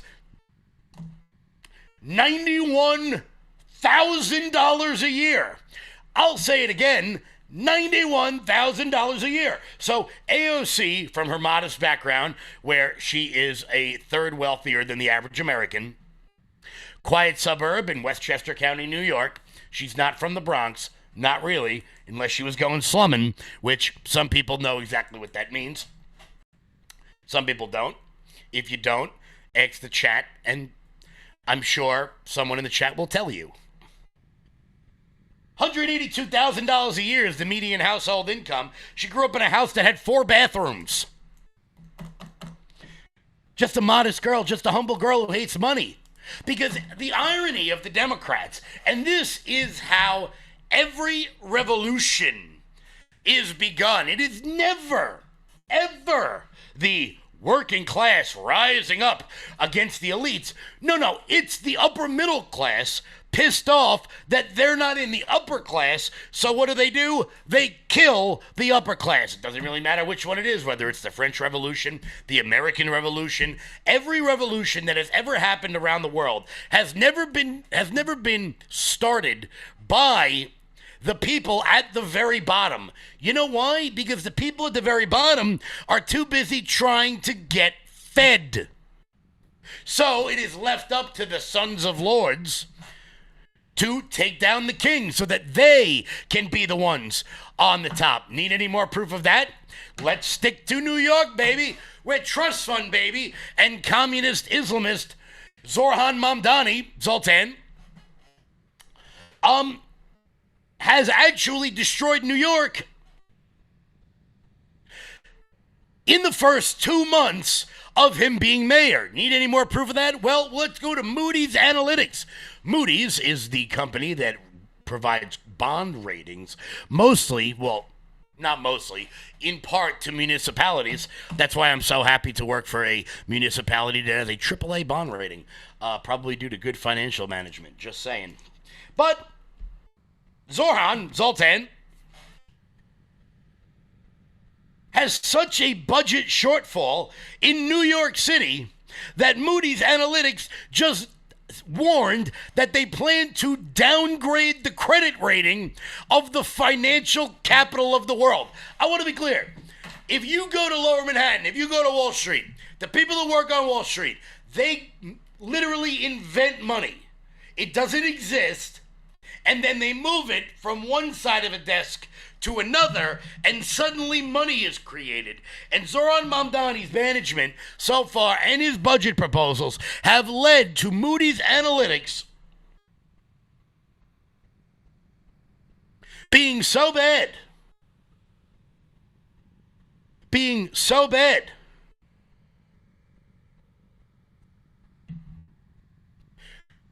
that the financial capital of the world is about to have their credit rating downgraded. That is bananas. Moreover, this will be the second time this decade that Moody's has downgraded the credit rating of New York City. The last time they did it was during 2020, when Bill de Blasio, that giant communist, both in perspective and in size, decided to spend while shutting down the totality of the New York City economy for, I want to be clear, no reason. No reason. That's how bad Zoltan Mamdani is doing in his first couple months in office. That the last time Moody's downgraded the credit rating of New York City was when there was supposedly a global pandemic, which many of us would call a slight flu. Turns out if you were old, if you were fat, you were probably going to die. If you didn't, you're probably okay. Just saying, math matters. But math doesn't matter when you preach about taxing the wealthy as the wealthy run from New York City. They're not even taking planes. They're not getting U-Hauls. People are just running through the Holland Tunnel to get into New Jersey. Need any more proof of that? Well, we're going to show you, if I can pull it up real quick, John Katzimatidis, which is a name that if you are not familiar with New York, if you're not familiar with New York, that name's not going to ring a bell. But if you are a New Yorker, you know John Katzimatidis very well. You know him very, very well. Well, John is a billionaire, a legit billionaire, not like a billionaire on paper billionaire, like he might have $1 billion. Well, he decided that he was going to go out into the No Kings protest to explain to people who have absolutely no idea what the hell they're talking about. He decided to go out into the No Kings protest and actually have a conversation with some of the protesters about all of what is happening in New York and about how these people are running and hiding. Running and hiding. We'll get to that in 1 second because I got to find the damn video. I got to find the video in a second. But it was wild. He went out there and he said, look, if you want to tax all these programs, you're going to need people to pay for it. The top 2% in New York City pay 48% of the taxes. How much more are you going to take from these people before they run away? Before they run and hide? Is this the video? Oh, no, this isn't it. Damn it, I thought I had the video pulled up. It was a great... I'll show it tomorrow. I'll show it tomorrow when I get my hands on it. But he actually went out in the street because John is a successful New Yorker. He is a regular person. owned a chain of grocery store, big ass chain of grocery stores, made a whole bunch of money in real estate. Now he owns ABC Radio. He was able to buy ABC Radio from Disney. That's how successful John Catsimatidis is. And he went out into the protesters and he discussed with them exactly how money actually works. But very soon there will be very few like John left. John will never leave because he's too New York there. John's just way too New York. But he's never going to leave. But many will. Many will. As a matter of fact, on the show the other day, we talked about how the state of Washington is now taxing everyone who makes over $1 million a year, which is leading to a huge problem for a very small subset of people in the state of Washington. And what would that be? Well, it turns out it is the NFL offseason right now. Football is not being played, so many teams are getting ready to sign free agents over the course of the next several weeks. Well, it turns out many agents out there are having a difficult time speaking to many of their clients about signing with the Seattle Seahawks. Now, I'm sure many people out there are probably sitting back and they're saying, oh, these people are uber millionaires. You know, well, who cares? They're not going to notice it. If you have the ability to play in Seattle, where it rains every day and everyone is sad all the time and everyone's doing heroin on the street, and pay 10% of your income to the state in taxes, or live in Florida, play for the Tampa Bay Buccaneers or the Miami Dolphins. I'm only kidding. Nobody would ever want to play for the Dolphins. But play for the Tampa Bay Buccaneers or the Jacksonville Jaguars or the Houston Texans or the Dallas Cowboys and pay no state income tax. Why the hell would you ever go to play for the LA Rams? Why would you ever go to play for the Seattle Seahawks? That's how bad this taxing system is becoming. That not only are the uber rich leaving, but your run-of-the-mill NFL second-string linebacker who only makes a couple $1 million a year. People think that everybody makes like Tom Brady money. It's not how it works. Because they don't. What is the average? Oh, let's see. Let's see. Average NFL salary. Let's see. The average NFL salary, is $3.2 million a year, which means if you're taxed 10% on everything you make over $1 million, that means that if you sign a 1 year at the average $3.2 million salary, just by signing that contract, you have to give $250,000 over to the state of Washington. Why would you do that? Why would you do that? I would never do that. All that to play in Seattle and, get rained on all day long. I'm good. I don't really need to see, what is that, Mount Washington? Mount Rainier, whatever the hell that is.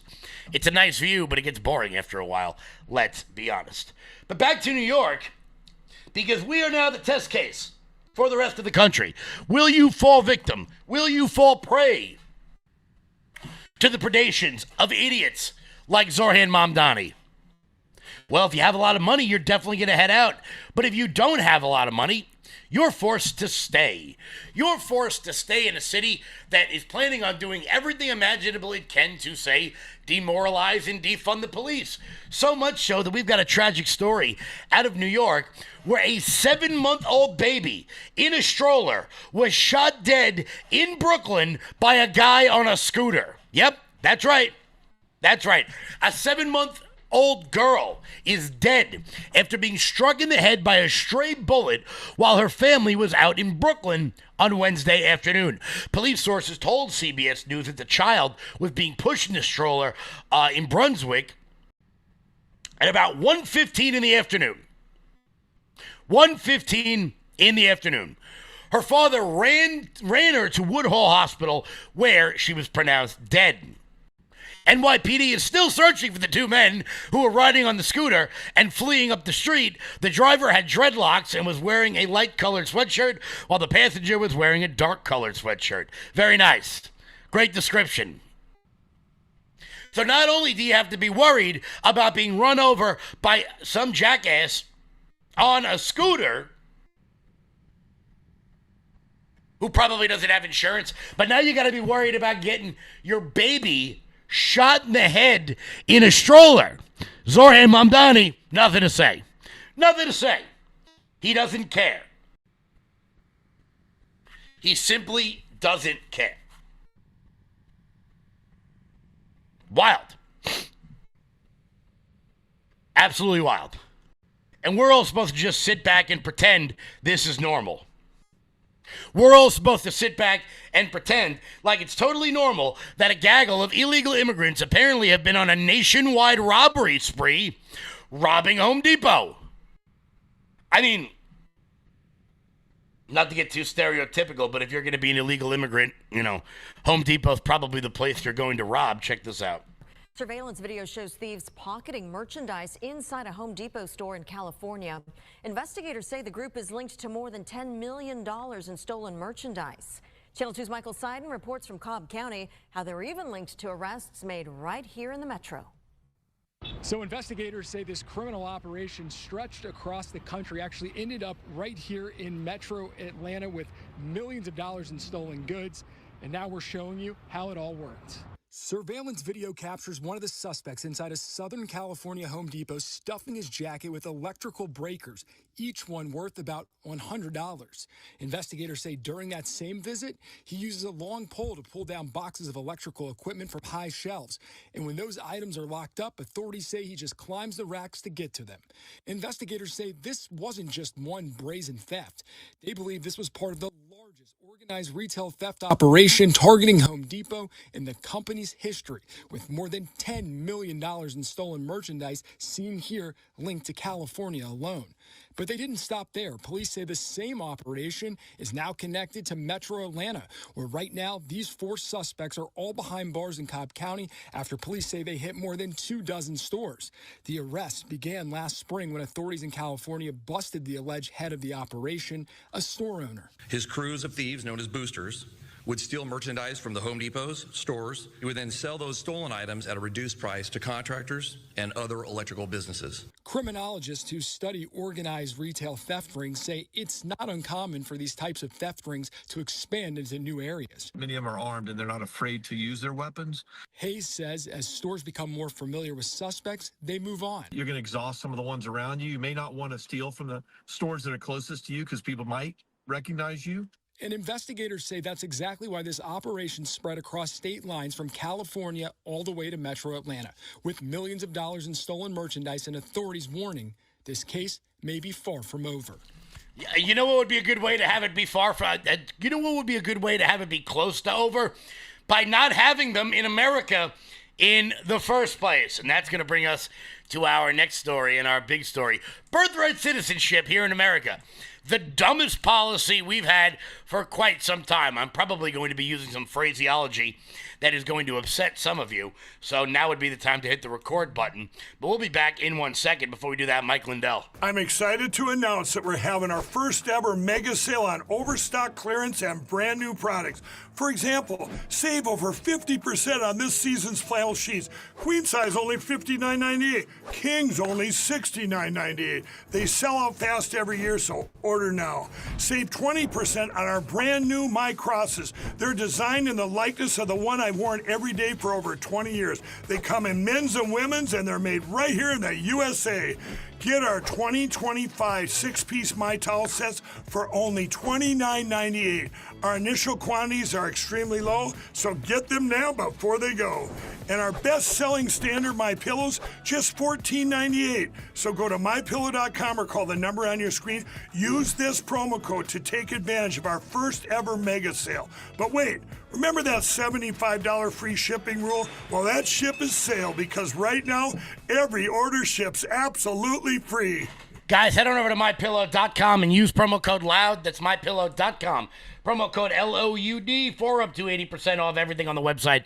That's mypillow.com. Promo code LOUD. So, let's talk about birthright citizenship. I promise this will probably be one of those conversations that upsets all the people that watch this show to wait to see if and when I'll say something that they can use against me, because I'm probably going to use phrases that upset them, but I don't care. I don't care. Facts don't care about your feelings, as some may say. So the big question of whether it comes down to birthright citizenship is whether or not you can just be born in America and immediately become a citizen. Now, for a long time, as many of you will remember, back in the 70s and the 80s and the 90s, there was a thing known as anchor babies here in America. That would be when a pregnant woman would show up on American shores 9 months pregnant, pop the kid out, and then she didn't have to leave because her son was an American citizen. Now, that was a problem in and of itself. But since then, it has become so much bigger in this country with a new terminology that has been coined called birth tourism. Birth tourism, which is even more wild, where Chinese companies, and it's not exclusively Chinese companies, but in many ways it focuses on them, will pay pregnant women not even to come to America. Well, send them to Guam or random United States territories, or put them on a cruise ship to Hawaii. They give birth, and now their child is an American citizen. They get every right an American citizen has. Then they go back to the country from whence they came. And when the child is older, they just come right back in. I mean, I want you to think about this context for a second. You have some rich Chinese family who wants to have a child who's an American citizen. So they take a vacation to Guam, have a child. 35 years later, that kid can become president without ever having lived in America. You have the kid in Guam, you go back to China, you go to Taiwan, wherever the hell it is you're going to go, and then you can just come back. American citizenship through and through. And what is so befuddling about this entire situation is that we are the only country in the world that does this. The only country. So every time you hear Bernie Sanders come out and say, every major Western nation has got health care, we are the only ones that do not. Well, we're also the only one who provides birthright citizenship to the children of foreigners who just give birth in American territories. If you're from Haiti and you can get to Puerto Rico to give birth, your kid's an American citizen. That is bananas. Bananas. Now, with that being said, the oral arguments are going on right now for this change to birthright citizenship under the 14th Amendment.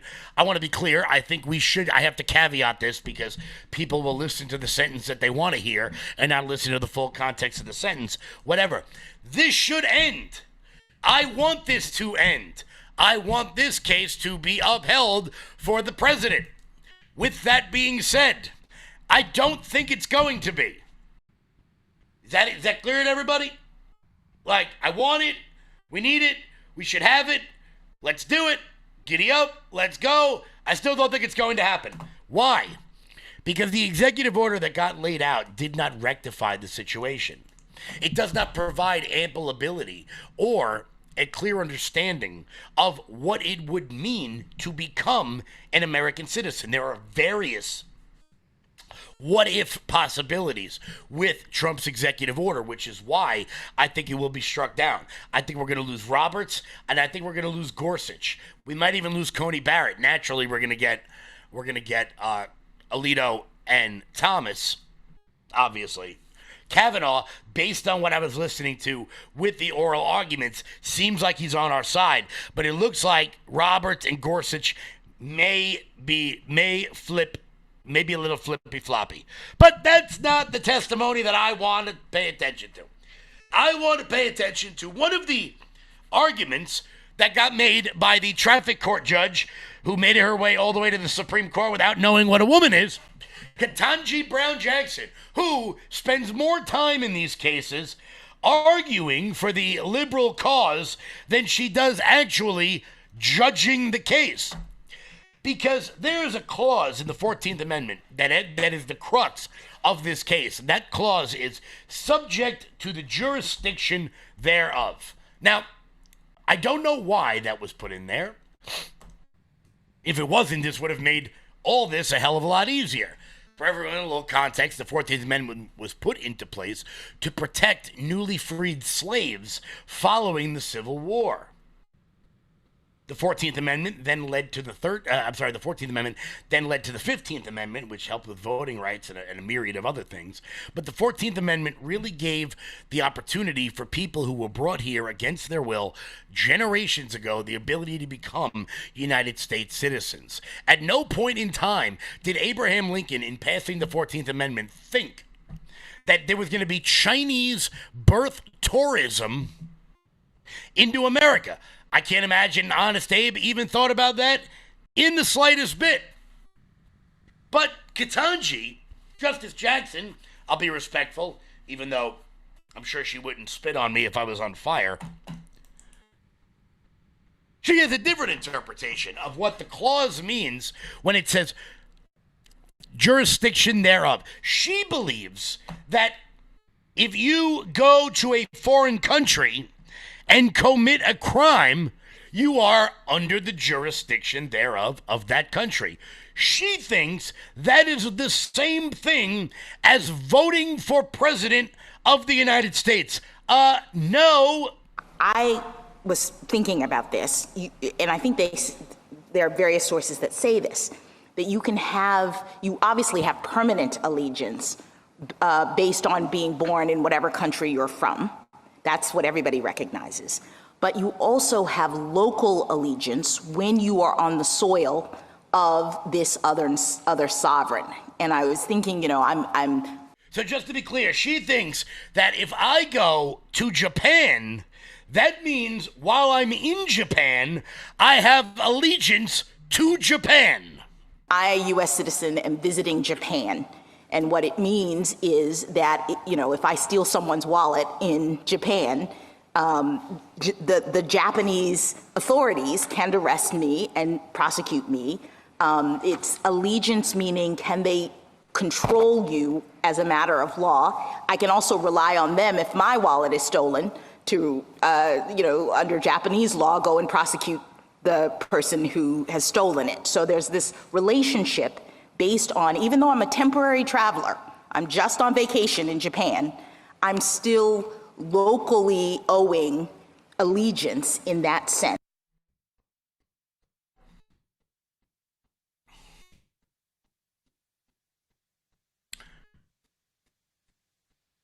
I'm going to try to be gentle here.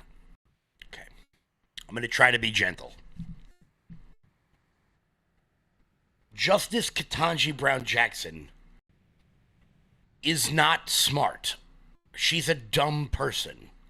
She just equated criminal justice laws in foreign nations to the ability to vote for their leaders. So she thinks that if I go to Cancun on spring break and get so drunk that I break a door at a Mexican hotel,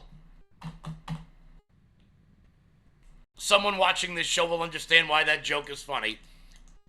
Break a door at a Mexican hotel, that is the same thing as being a citizen of the country of Mexico, therefore being able to vote in said country's elections. So let me get this straight. So when Brittany Griner brought weed into Russia and faced the consequences of the Russian criminal justice system, Ketanji Brown Jackson thinks that that means Brittany Griner ought to become a Russian citizen and vote in their elections.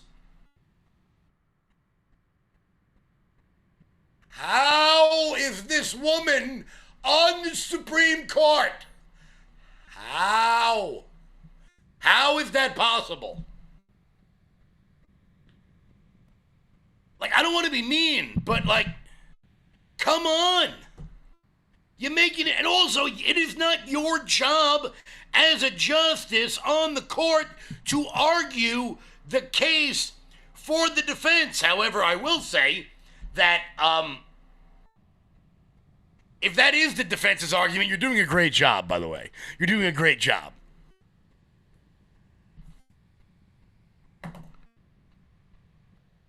I mean, Ketanji Brown Jackson is proof that you can make it really far in America. Not only can you make it really far, but you can actually make it to the top of your profession without having any real talent whatsoever. So we will see what the verdict on this is. We'll see what the verdict on this case is, because obviously this is going to have gigantic implications for the United States moving forward. Last year, some 6% of all births in America were to foreigners. 6% of all the children born in this country last year, who we will have to house and feed and clothe and educate, have parents who aren't American citizens. Both parents, not just one. Not like you went to Europe and you met some really hot guy in Portugal and you fooled around and you brought him home. And no. I mean, 6% of the births in America are from illegal immigrants. Bananas. B-A-N-A-S. Oh, did I spell that right? I'm going to look really dumb if I didn't. Let's check that out. Did I leave out an N? Whatever. Hey, guys, we'll be right back in a second. We're going to make fun of NATO. Before that, here's Jeremy.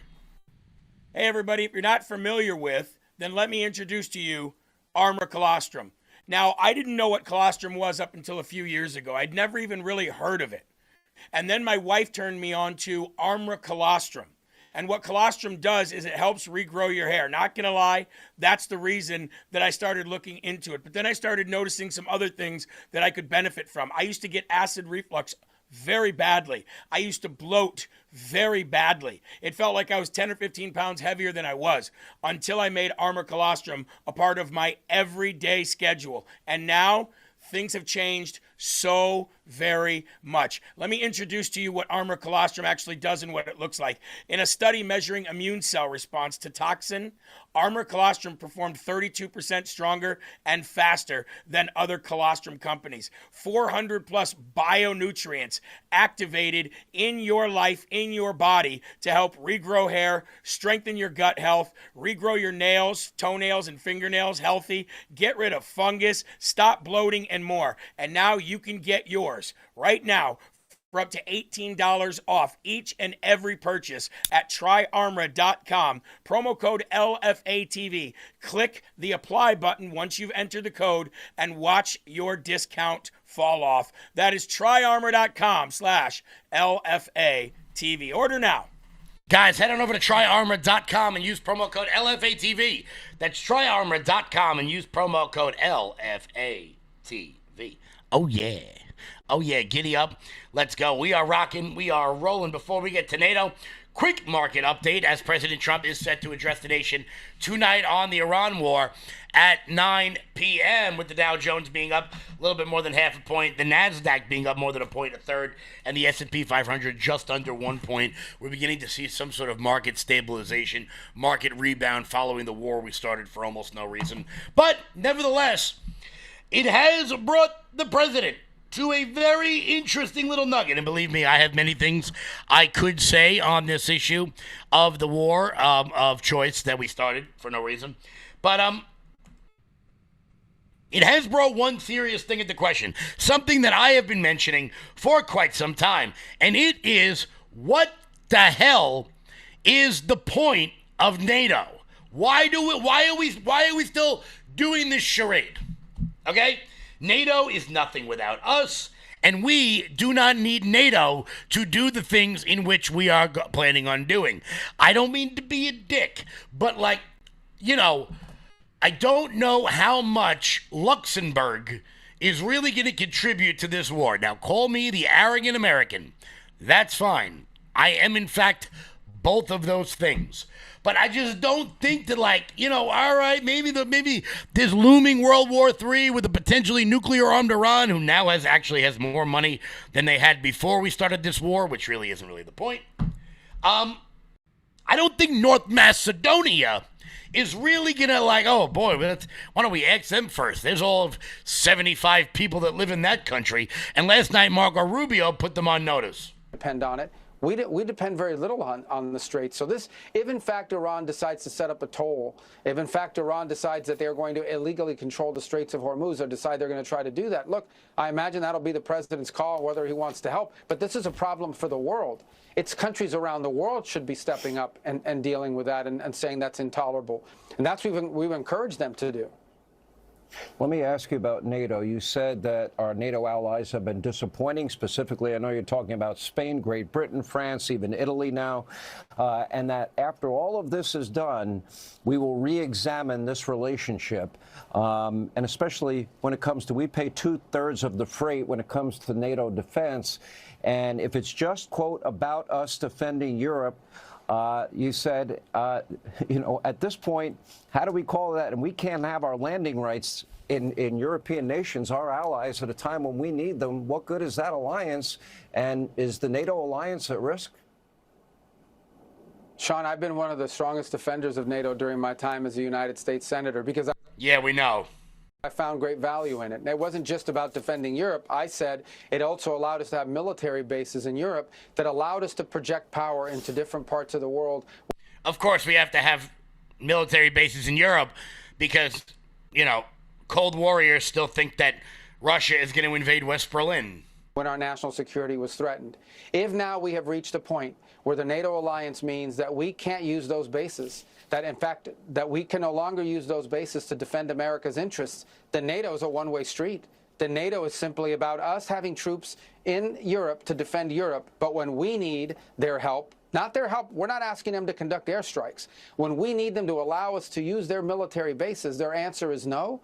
Then why are we in NATO? You have to ask that question. Why do we have billions and billions of dollars, hundreds of billions of dollars, over the years, trillions of dollars, and all of these American forces stationed in the region, if we can only use, in our time of need, we're not going to be allowed to use those bases.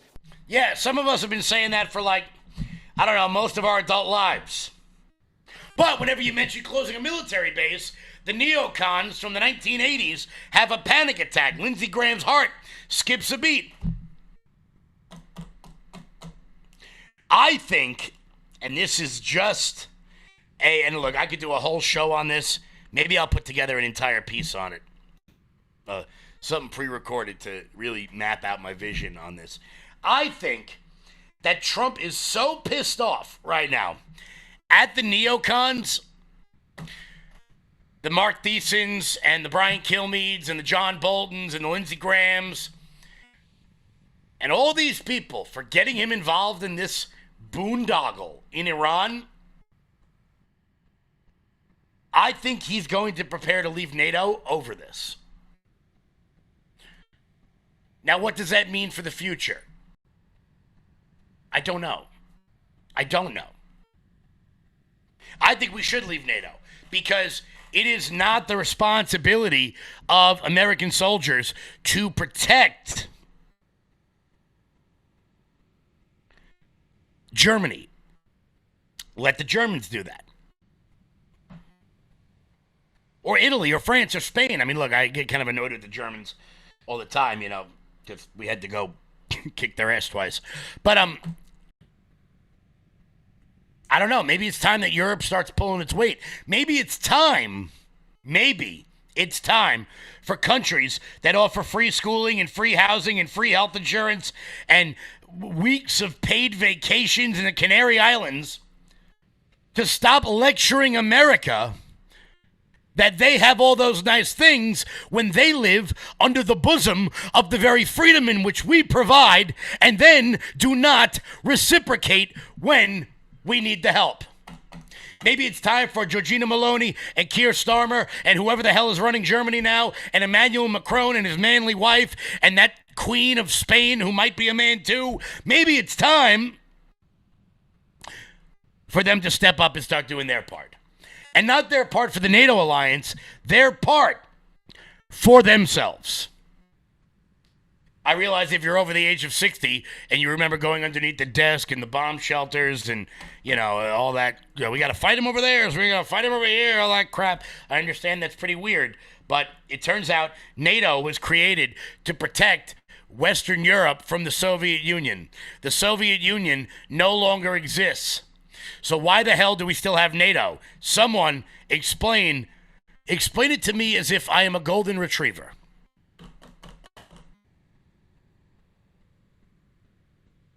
Bueller.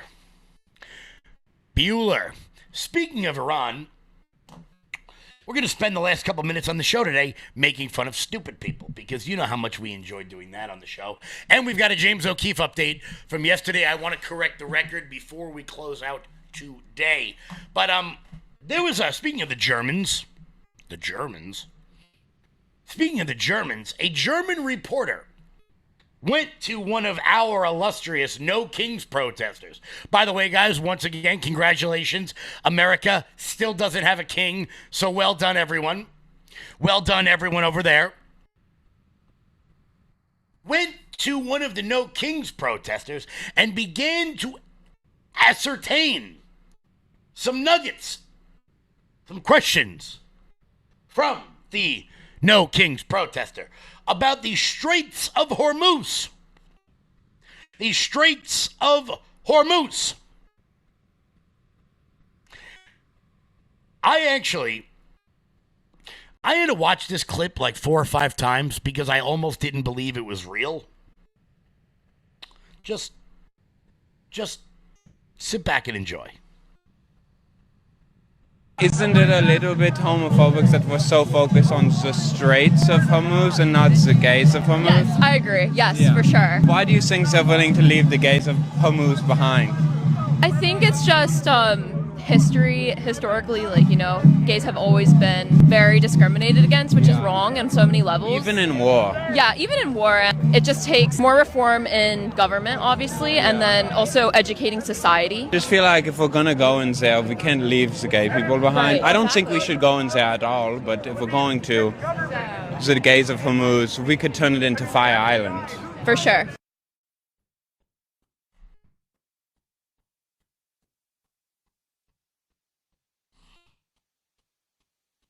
That girl gets as many votes as me. That girl gets as many votes as you. That girl probably has a 4-year college degree. She probably has a master's degree. And her concern with the war in Iran is not about the Straits of Hormuz. It is about the gays of Hormuz.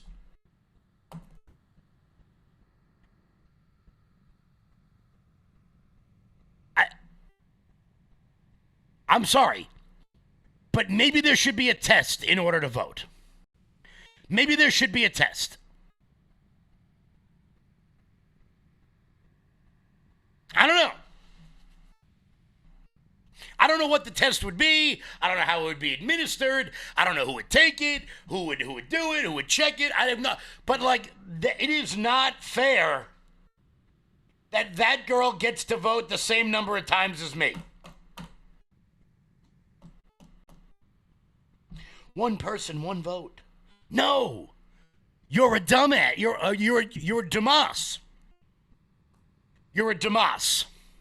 Real quick before we check out for the day, guys, I do want to give you an update on the James O'Keefe story. Yesterday, I showed you a video of the sheriff coming into James O'Keefe's studio and asking where he was, which was terrifying.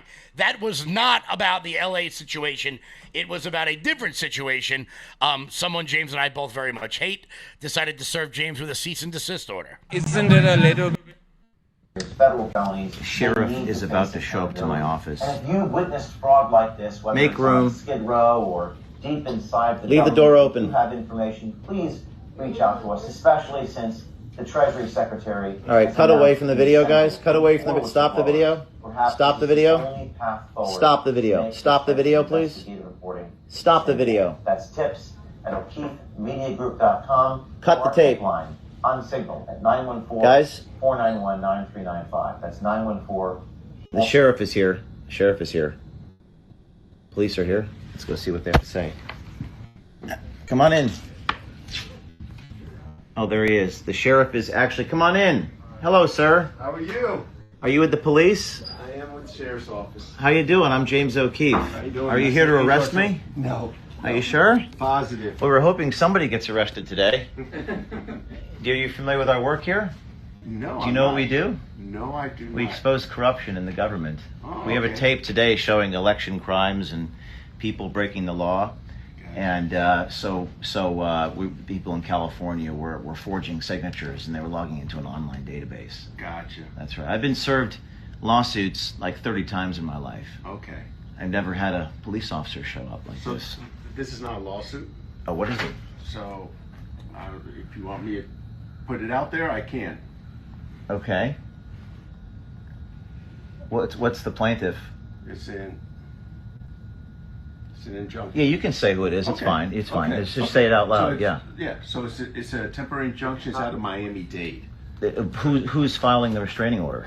Injunction. See. We're here with the sheriff from the police department who's at my office. Matthew, and the last name Tyrmand. Matthew Tyrmand? That's the former board member of Project Veritas. What is he doing?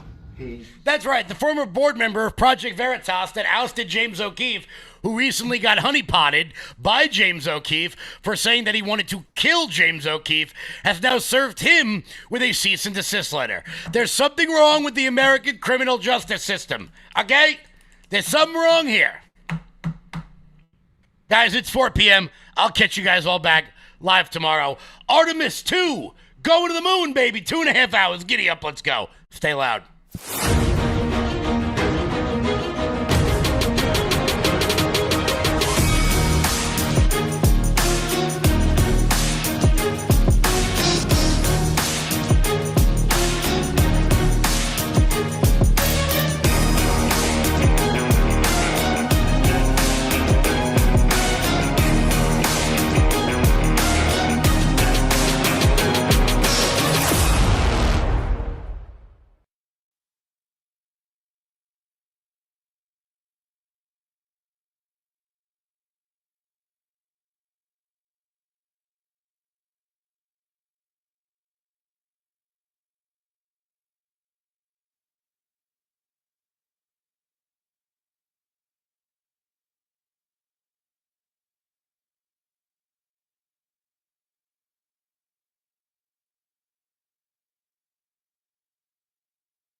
Mr. Gabe Red.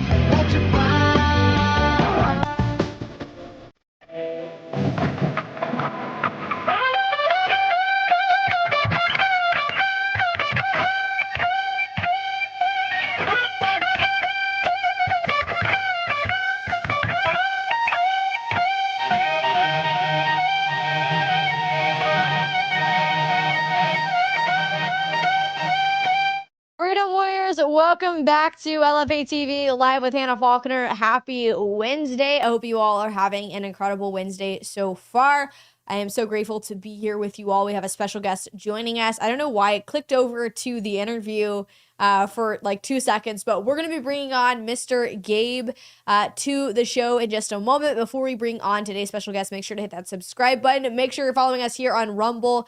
Make sure you are following our X page, LFA TV US. My X page is Hannah F1776. My Instagram is Hannah Faulkner 1776. Obviously, we talk all the time here on the show about the persecution of Christians, and of course that Christians are the most persecuted people group out of any other group. We've been highlighting what's been happening in Nigeria for several years now. There has been a massacre, a massive attack, but several massacres on Christians in Nigeria.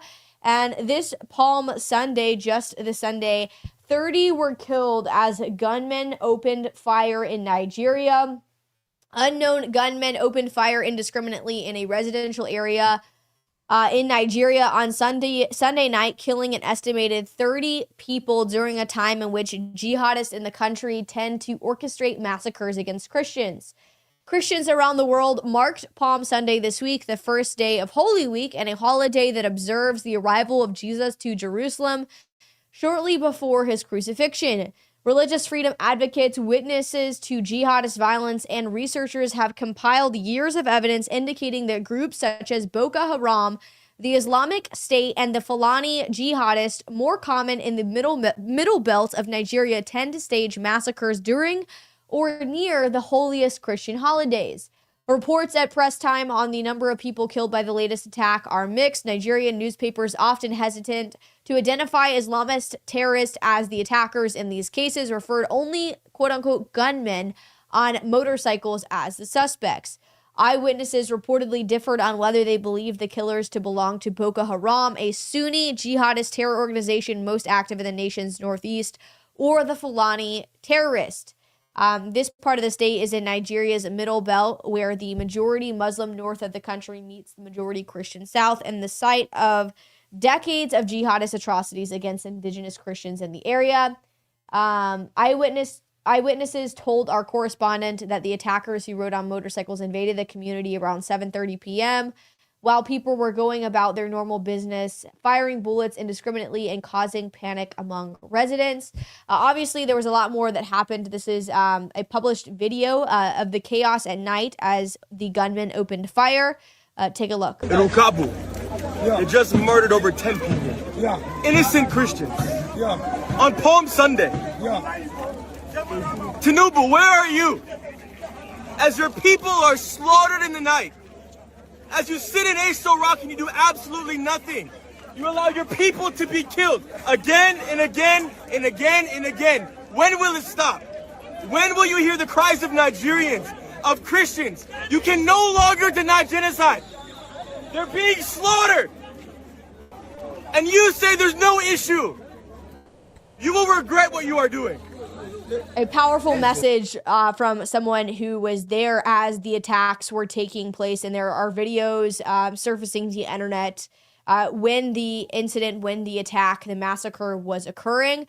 This is nothing new. We've been talking about this. Frankly, every month there is a new attack, something else to highlight, and I'm sure there's probably more that aren't even reaching the headlines, that we're not even able to skim the surface of the persecution of Christians in Nigeria. But today's guest, Mr. Gabe Wrench, is joining the show today to talk about his experience being persecuted in our own backyard, the United States of America. He's going to share his opinions on this idea of Christian nationalism, why it's so controversial, and his takes on all of it. So without further ado, let's go ahead and welcome in Mr. Gabe Wrench into the show.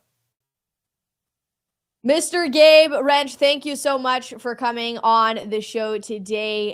We have connected in the past over email, and originally heard a little bit about your story through some of the, of course, some of the wild headlines, but I didn't really notice you or your face as much until recently. I wanted to have Mr. Dusty Devers on the show, and I was reached out to one of your, I believe it was your assistant, who said that you are the one who manages Mr. Devers, and that, this is your story, sent me a link, and I'm like, I saw this. I remember When this happened, my family and I saw it on the news. So I appreciate you joining the show today and being willing to share your story with us. Yeah, thank you so much for having me on the show, all the way from Idaho to Tennessee. That's right. I'm very grateful for all the work you guys are doing. If you don't mind, for my audience, sharing a little bit about your story, how you got obviously to being as outspoken or as you are today. You've been doing a podcast for, I believe you said, a decade now. In 2016, you started your Cross Politic podcast. But then in 2020, you had a story, a situation happen where you didn't expect. This was, something you never expected to happen. But of course, sometimes speaking up about what you believe in and being obedient to God's will put you in some of the most wild situations that you could possibly imagine. Tell us a little bit about your story, Mr. Gabe, and how you got to where you are today. Yeah, so my parents were good Christian parents. I grew up in the church. I was good old Presbyterian, Southern Presbyterian Christian. Grew up in Dallas, Texas. People might know it as the Promised Land, maybe, I don't know. But grew up in Texas, and then my dad moved the family to the north in Oregon in '97, and then I ended up in this town called Moscow, Idaho, which is the hometown of University of Idaho. And my church experience growing up, was good. I never really rebelled, but at the same time, the gaps I had in my life were theologically, I didn't know how to apply the Bible to politics. And that's probably most evangelical, the state of most evangelical church right now is we just weren't taught how to apply the Bible to politics. We were not encouraged to. In fact, most of the time you hear about, hey, don't talk about faith and politics. And that was kind of my experience growing up in church. So when I got to Idaho in 2002, I went to University of Idaho, and I was involved in college ministry. I started getting in trouble sharing the gospel on campus. We had Vodi Bakum up here to do a big university talk on why gay is not the new black, and just got in all sorts of trouble. And which is funny, it's a predominantly white campus, but somehow Vodi Bakum was a racist coming up to Northern Idaho. Why gay is not the new black, whatever. And so I started realizing, um, probably before Idaho, but I started realizing, like, man, there's such a gap in my own spiritual life on how to apply the Bible to really the public square, not just politics, but to the public square. And so my pastor up here, Pastor Doug Wilson's my pastor. That probably already triggered some of your audience. But he started basically putting a lot of meat on my bones of faith and started, basic things. Like, I remember when I was here in 2002, one of the most simple things I heard from the pulpit was like, hey, make sure you have no problem Bible verses. Doesn't mean you know how to maybe exegete or explain every Bible verse, but it's like your first response is not to be like, oh, that's not a good Bible verse, or that's not, and so that was really helpful in challenging me. Like, every word from God is good. Every Bible verse is good. And even if I don't know how to interpret it or understand it yet, like, I don't come at it from a disposition of like, that Bible verse is a problem for me. I just need to receive it, believe it, and then maybe, ask a pastor or exegese it myself later, kind of thing. So that was super helpful. But then I went to work for an economic firm, got married, my wife Annie, we got 3 kids. And I went to work for an economic firm, and then I started realizing just how much lack of knowledge I had about economics, which should be far more of a common Christian discipline than we realize. And so I think a combination of things that were going on. By the time 2016 came around, I was talking to my pastor and my buddy Chocolate Knox, and I was like, man, we need to start a podcast on specifically faith and politics. And so that's how Cross Politics started. Crosspolitic.com is the website. And so in 2016, we launched our first podcast 2 months before Trump got elected. Talk about launching a podcast on faith and politics. And then Trump 2 months later gets elected. And now what's funny is, for me and Knox and Toby, is none of us voted for Trump in 2016. I couldn't vote for Trump because Trump somehow was like a pro-choice Democrat in the late 90s, early 2000s. And then all of a sudden he's like a conservative pro-life guy. I had no explanation for that. And so I just fundamentally don't trust politicians. That's where I start with them, because I don't trust you. And it's a great place to start with all politicians. And then they can earn my trust over time. So in Trump's first election, what changed my view of Trump was not that I thought he was some sort of thriving spiritual Christian. But some practical things that he fought the media that I thought that fight needed to be happening a long time ago. That he was appointing Supreme Court justices that I thought were actually going to do something. And then he was fighting, immigration and aspects that the Republican Party said they were conservative on, said they were good on, but didn't fight. I think George Bush was one of the worst presidents we've ever had. I can go into that later. But Trump was actually doing some things that number of Republicans had told me they would do in the past, but never did. And so I was like, well, at least Trump's doing stuff that I think needs to get done. So 2020 hit though, and this is kind of getting into a little bit of my story. So we did cross politics for 4 years, 2016 to 2020. We're still doing it. We're on DirecTV and Dish now, also through NRB.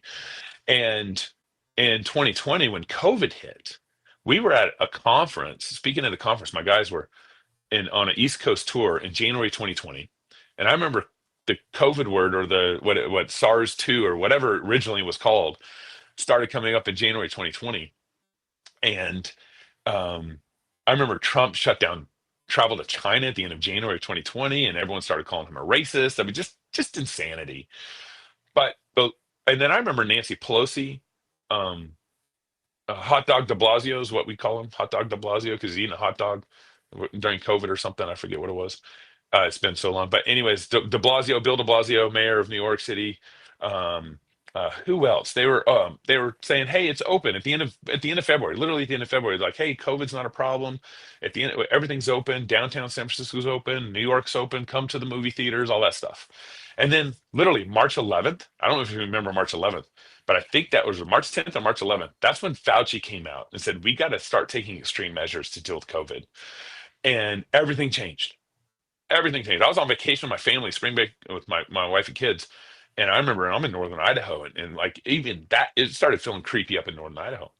Well, a week and a half later, my city council, so I'm in Moscow, Idaho. It's hometown of University of Idaho. It's a blue dot in a red state. It's a liberal city.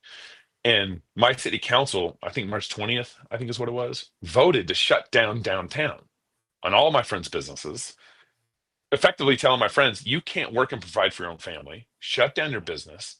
And then as part of that health emergency order, they required that you had to wear a mask if you were outside and couldn't stand 6 feet apart. So it was actually an outside health emergency order.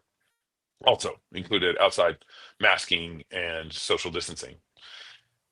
And so my church, the way we would protest is we'd just go outside in the middle of downtown. There's this park in the middle of downtown called Friendship Square, and we just sing hymns and psalms for 20 minutes, not stand 6 feet apart, not wear a mask, and then leave. No Molotov cocktails, no violence, it's just a psalm, it's just a hymn, Amazing Grace, and then we would leave, and as men, women, and children, strollers, everything. After doing that a couple times, they started putting cops on the roofs in downtown and taking it. It was like, people talk about how Orwellian COVID was. It was like seriously creepy here in Moscow, Idaho. Cops with cameras up on downtown taking pictures of people singing psalms and hymns. And after we did this about once, twice a month. We're just making our point. You can't tell us to wear a mask. You can't tell us to stand 6 feet apart. You can't tell us how we need to worship. We can't. You just don't have this authority. God did not give you this authority to do this.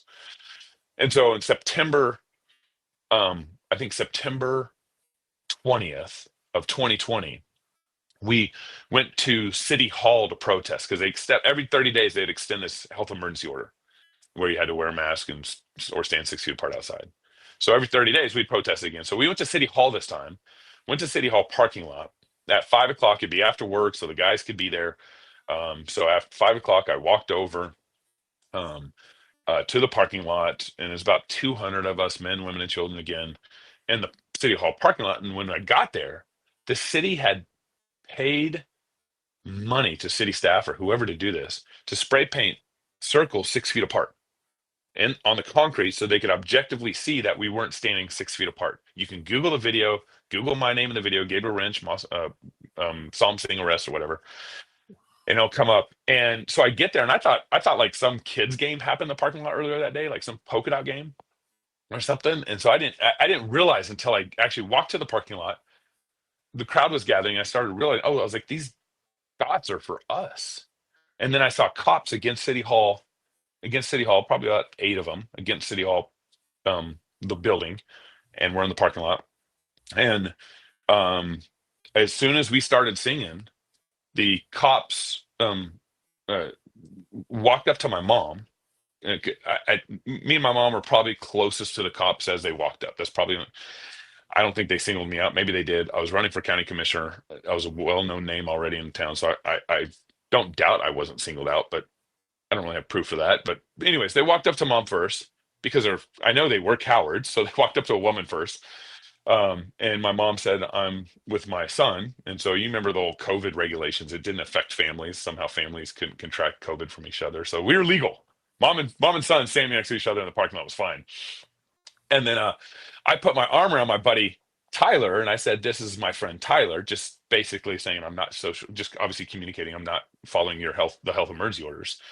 So the officer proceeded to ask for my driver's license. And I told the officer, I was like, I'm exercising my First Amendment rights. I'm doing nothing wrong. I don't, there's no requirement in Idaho for me to give you my driver's license. He asked it again. And I told him, I was like, officer, you swore an oath on your badge to protect my First Amendment rights against a mayor's unconstitutional health emergency orders. And I sat there and called him on it. And he just asked me for a driver's license. He said, please give me your driver's license, officer. And I just kind of went back and forth with him on that. I was like, you're being a coward right now. And you swore an oath to defend my First Amendment rights and you aren't doing it. And I'm not giving you my license. So the fourth, I think it's third or fourth time he asked me, he said last time, and I'd said the same answer or whatever.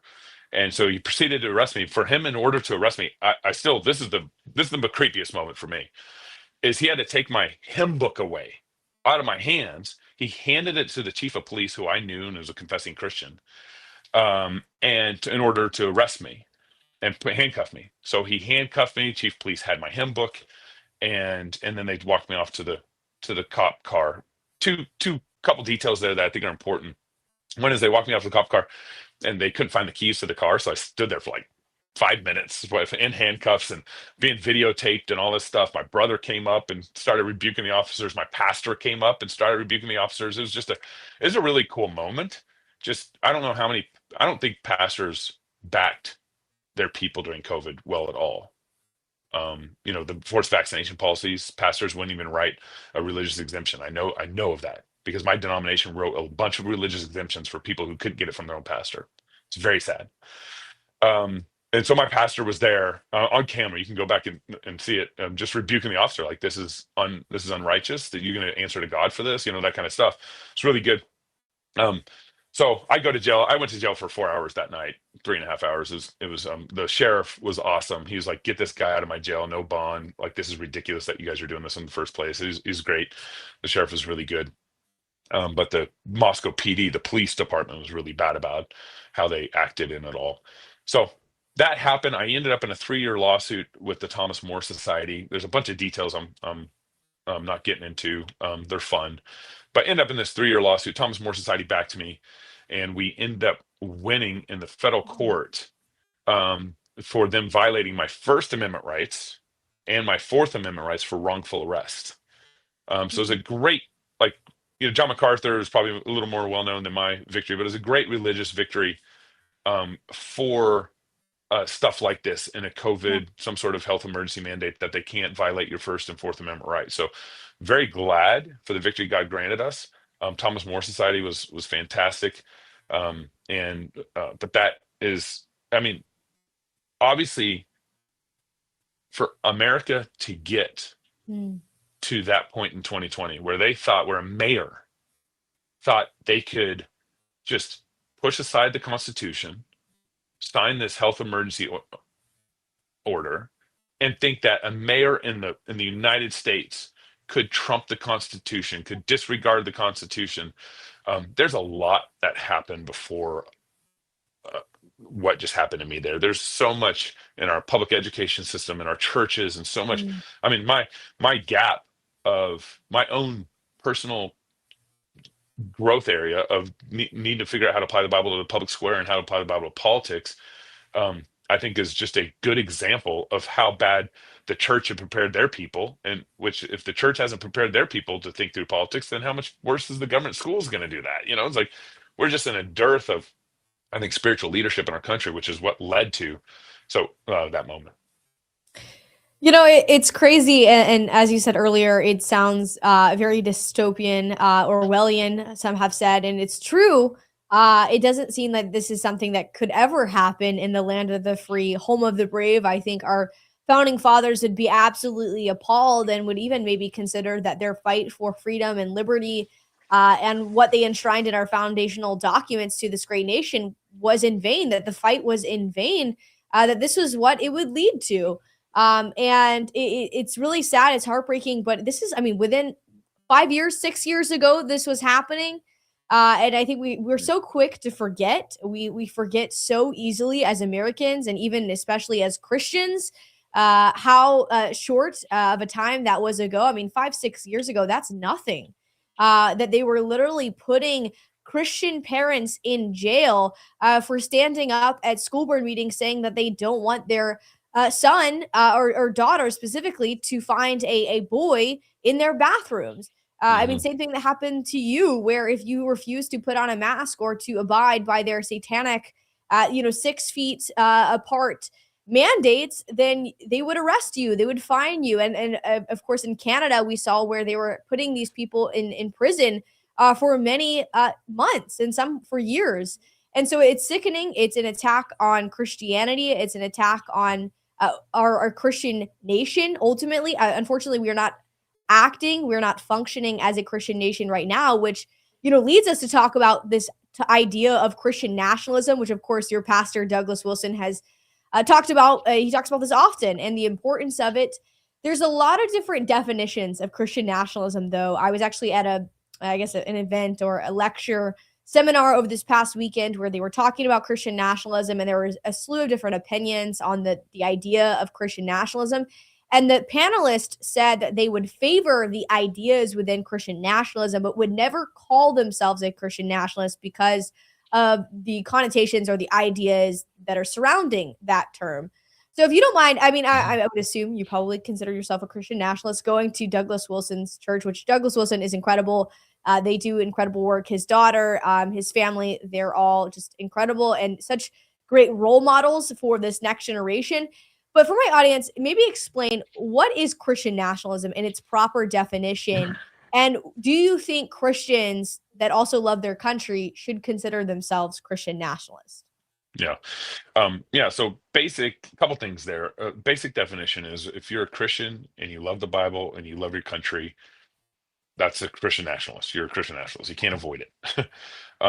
Now, the actual term nationalism, I understand why people might have a problem with that in the past, because in the past it's been associated with, more kind of socialistic, communistic, nationalist movements and everything. So I understand there's some baggage there. Obviously, as a Christian, I don't have any of those connotations in my Christian nationalism. And I prefer that versus what the liberal leftists want to call me, as some sort of racist Christian white supremacist country, whatever, patriot or whatever. So Christian nationalism as basically is like, I love Jesus, I love my country, I'm a patriot, and I love Jesus. And part of the idea behind, it's so funny to talk about this, because it used to be so assumed. It used to be just the part of the DNA of America, and now all of a sudden we're like having this weird debate. Do you think the Bible should be the moral standard by which America should live by? Yes, I do. I think non-Christian or Christian, every knee should bow to Jesus 100%. And now I'm not talking like some sort of all the caricatures come in. It's like, oh, you want to force the gospel on people, you want to force convert people and that stuff. So it's like, no, I'm not Muslim either. I'm a Christian, and I know the gospel. You're saved by grace through faith, and no human coercive control can force you to become a Christian or not. But I do want the moral law and God's law absolutely to govern and run our country. It's the best law. If God made this law, then it's the best law, and I want the best law to run our nation. And so, Christian nationalism, I think and I think there's some bad representatives of it. I think there's it's with every movement, with every Republican movement, conservative movement, libertarian movement, or whatever, freedom movement, Keep USA movement, whatever. You're always going to have your bad representatives of it. But I want to basically argue, if you love Jesus and you love your country, then the best thing for your country is more Bible, not less. Absolutely. Well, and I think it's important. I think for so long, we as Christians, specifically, and you can attach conservative as well, but as Christians, we love to run away from these terms. I mean, even when we show up to school board meetings and library board meetings, they'll call us, book banners.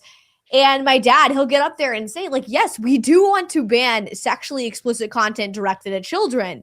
And everybody, wants to run away from this idea that we want to ban books or we want to make it illegal to distribute pornographic content completely in our country. And as you said, like, your country, your nation is going to be governed by a moral standard. The most successful, the most thriving, what would lead to the most thriving nation is that founded in biblical principles. And our founding fathers understood this, which is why we are a Christian nation at its founding. And so it's interesting how just the typical churchgoer, they love to run away from these terms. And it's like, you can't avoid it. Do you love your country? Are you a Christian? Well, then therefore you are a Christian nationalist. The same could go for many other, phobias or slurs or, derogatory terms that they want to try to throw at us. But I do want to go back to President Trump, because you mentioned you didn't vote for President Trump in 2016. I definitely didn't. I was 8 years old. But I do remember, when the election was approaching, we had friends that weren't voting, friends that were absolutely voting. My parents did vote for President Trump. But now, in 2026, we realize that he is not pro-life at all. And one of my good friends, I don't know if you know AJ Hurley, he works for the White Rose Resistance. Good friend. Yeah. He made an interesting parallel that, two things can be true at once. Number one, President Trump is the most pro-life president in the 21st century. And number two, he's not pro-life at all. And when you think about it that way, it's really eye-opening, and it's actually just shows how far away from biblical principles, how far away from God we are as a nation, that we have someone like President Trump in office. Even though he's wonderful, I appreciate a lot of the things that he's doing. We also see a massive push for globalism. I don't know if you saw the forum that Melania Trump just recently held, where she's walking out with a robot, and then the robot speaks in multiple languages, and the push for even legal immigration. So many things that, we could dive into. I'm just curious, how should Christians approach just President Trump, this administration, and even the Republican Party, the GOP as a whole in 2026? Well, first, probably more fundamental to these discussions is I reject the I'm voting for the lesser of two evils category. Categorically, just don't think that's a good way for Christians to be thinking. I do think Christians need to be, really wise and thinking through these things and be very biblical about how they vote. So I'm not also arguing that the Bible doesn't matter in these categories, in these conversations.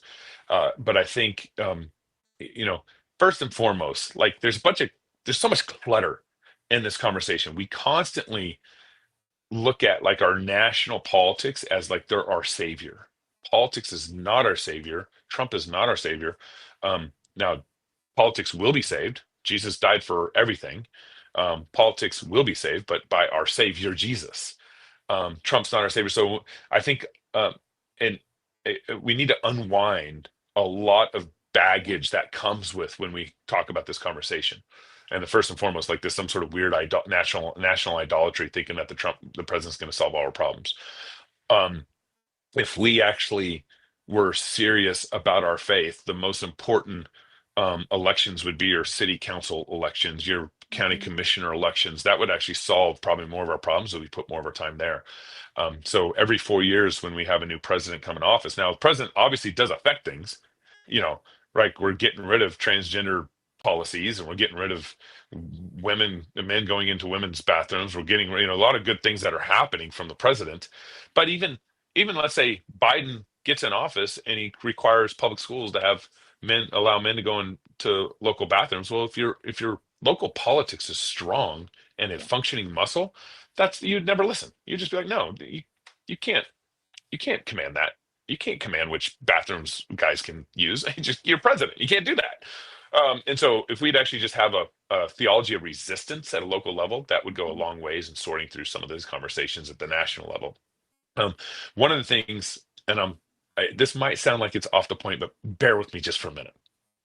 In the scriptures, God gives three governments. He defines and gives us three governments. He gives us the family government. Mom and dad, they have real authority and real responsibility.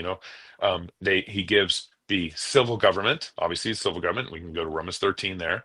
And he gives us the church government. And so those are the three governments that God defines and gives. And because he gave us those three governments, this is where Protestants gave us the doctrine of limited government. If you're defined, if God gives you a definition, that means he's giving you real authority, but also limiting that authority. And so the family government's job is the Ministry of Health, Education, and Welfare. That sounds like a government department, doesn't it? Health, education, and welfare. That's the family's job, not the government's job. Yeah. My job. It's my job. I got 3 kids. My job to make sure they're healthy, they're fed. We're discipling them well. We got them good education. If they get sick, I take care of them, take them to the hospital, whatever. That is my job. The government has no authority to be involved in health, education, and welfare. And that's the family's job. The church's job is to preach the gospel, enact church discipline, and minister the sacraments, like just basic, discipleship and church government and excommunication where it's required. There's real authority with the church government. And then, of course, lastly, the civil government, their job is largely the sword. And you don't want the sword also being in charge of your health. You don't want the sword also being in charge of your kids' education. It's like that's not how God designed the government, which is why we get so much cattywampus policies at the government level, is because the government was designed, it was given a design, and that design was largely to keep the law, back the law, and deal with criminals. The sword. And so all three of those governments have kind of a complementary government authority that when one government starts to take authority that God has not given them, that's where you start getting the problems. And you think of the past like feudal societies. That was where the family government had way too much political authority. You think of in the past of church governments, the Roman Catholic Church. That's when the church had way too much, was grabbing authority that God had not given them. And you think now in our current time, we have a civil government that is grabbing authority that God has not given them. And that's why we're here where we're at. And so that's why all of a sudden we also put all this energy into our national elections, Trump, whatever elections, is because we've actually given the government way more authority. And so we know there's a real battle there, that we should actually be taking that away. And the way you take that away is actually Christian families, obeying God, loving God, building their own community, attending church regularly, confessing sins regularly. It's like that's how you begin to take back responsibility that floated way too far away, 3,000 miles away to Washington, D.C., is you actually build faithful Christian communities in your local area. And that's where your focus should be. Now, last point here, but all of a sudden, once you kind of think clearly about where responsibilities should be and what you should be doing in your local city, that changes how you think and the calculations you make and how you vote for the president of the United States. So I don't know if that fully answers your question, but I want to reduce the paradigm. I want to take away the paradigm that we're in right now is a faulty paradigm. And I want to get back to the basics of where we're at. And then I think you can think more clearly about how to vote for someone like President Trump.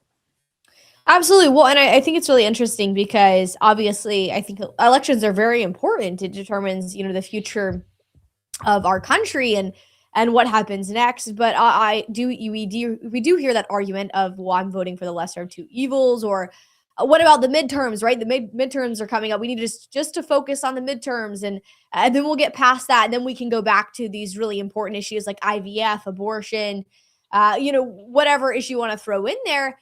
And we've been doing this for decades at this point. Oh, let's just focus on the midterms. Let's just get through the midterms. Then we can get back to those issues. And it's like, look where we are now. Look where we have ended up, making these pathetic excuses that we need to, not complain, not hold our elected officials accountable because we just need to get to the midterms. And so I'm curious I guess your message. I really appreciate you joining the show today. This is very important. All the things that you're doing, your story, and what you're doing now. But what is your message directly at fathers and at men who come across this episode? Because I mean, that's what we need. Is we need strong men. We need strong men in leaderships of every point in our society, every single institution. Of course, the three main institutions, as you just mentioned, the family, the church, and the government, unfortunately, have all been captured by these anti-God ideologies. Ultimately, you can put all the isms in there, but it's just anti-God. It's satanic at the end of the day. So what is your message to fathers and men that come across this episode? Yeah, so I honestly think that's like the biggest question of our time is like we need to fix that problem. You think of, I'd say the number one problem in the church is that pastors and church leadership are basically cowards. Um, when you see churches nationwide shut down over COVID, that's an easy example of look at all the cowards in our churches. Yeah. And not a difficult thing to see. And I think our churches have been led by cowards, and within that they've been led by more of a feminine style of male leadership than courageous leadership. And so which means is like the church has not done a good job ministering to men and showing men how to be men in a society where the black community, 70% of children are being raised in a one parent household. You're starting to see a lot of the stats jump for white America too. We're raising our children in fatherless societies in a lot of ways. And so I think that's why we have a lot of the spiritual conditions that we're at now. I mean, imagine if the church didn't shut down during COVID. COVID never would have happened. It just wouldn't. It just would have been impotent. The government's edicts would have been impotent. It just never would happen. But the church buckled. And so, then all of a sudden businesses start cinching down. So they start requiring forced vaccinations. They start requiring working from home. They require social distancing policies at work and stuff. And so now you have a culture that has basically submitted to a tyrannical edict, and which is kind of reinforced that kind of cowardice that was in the church and that's now in the household with men. I think that the number one thing that we need, one of the number one things we need to be emphasizing in the church is just straight confession of sin, like Psalm 51, Psalm 19, Psalm 30, 32, and I think 34. We just need to get back to good old fashioned gospel and what we'd call Reformation revival in the Presbyterian world, Reformation revival. And we need to get back to confessing sins. I mean, just let's put it this way. When I got arrested in 2020, one of the things you saw was, the Canada pastors, I know all the Canadian pastors that got arrested, and they referenced my arrest for why they did what they did. Courage begets courage. That's right. C.S. Lewis says that courage is the testing point of all virtue. So to even resist a temptation means you have to be courageous. Courage is the testing point of all virtue. For you to be a virtuous person means that you are already using courage to fight sin in your own life. And so that Reformation revival needs to hit deep and hard, and men need to take a responsibility. Now, right now, our culture is, I'd say, at war with men. They were at war with women first, and that's how you got feminism.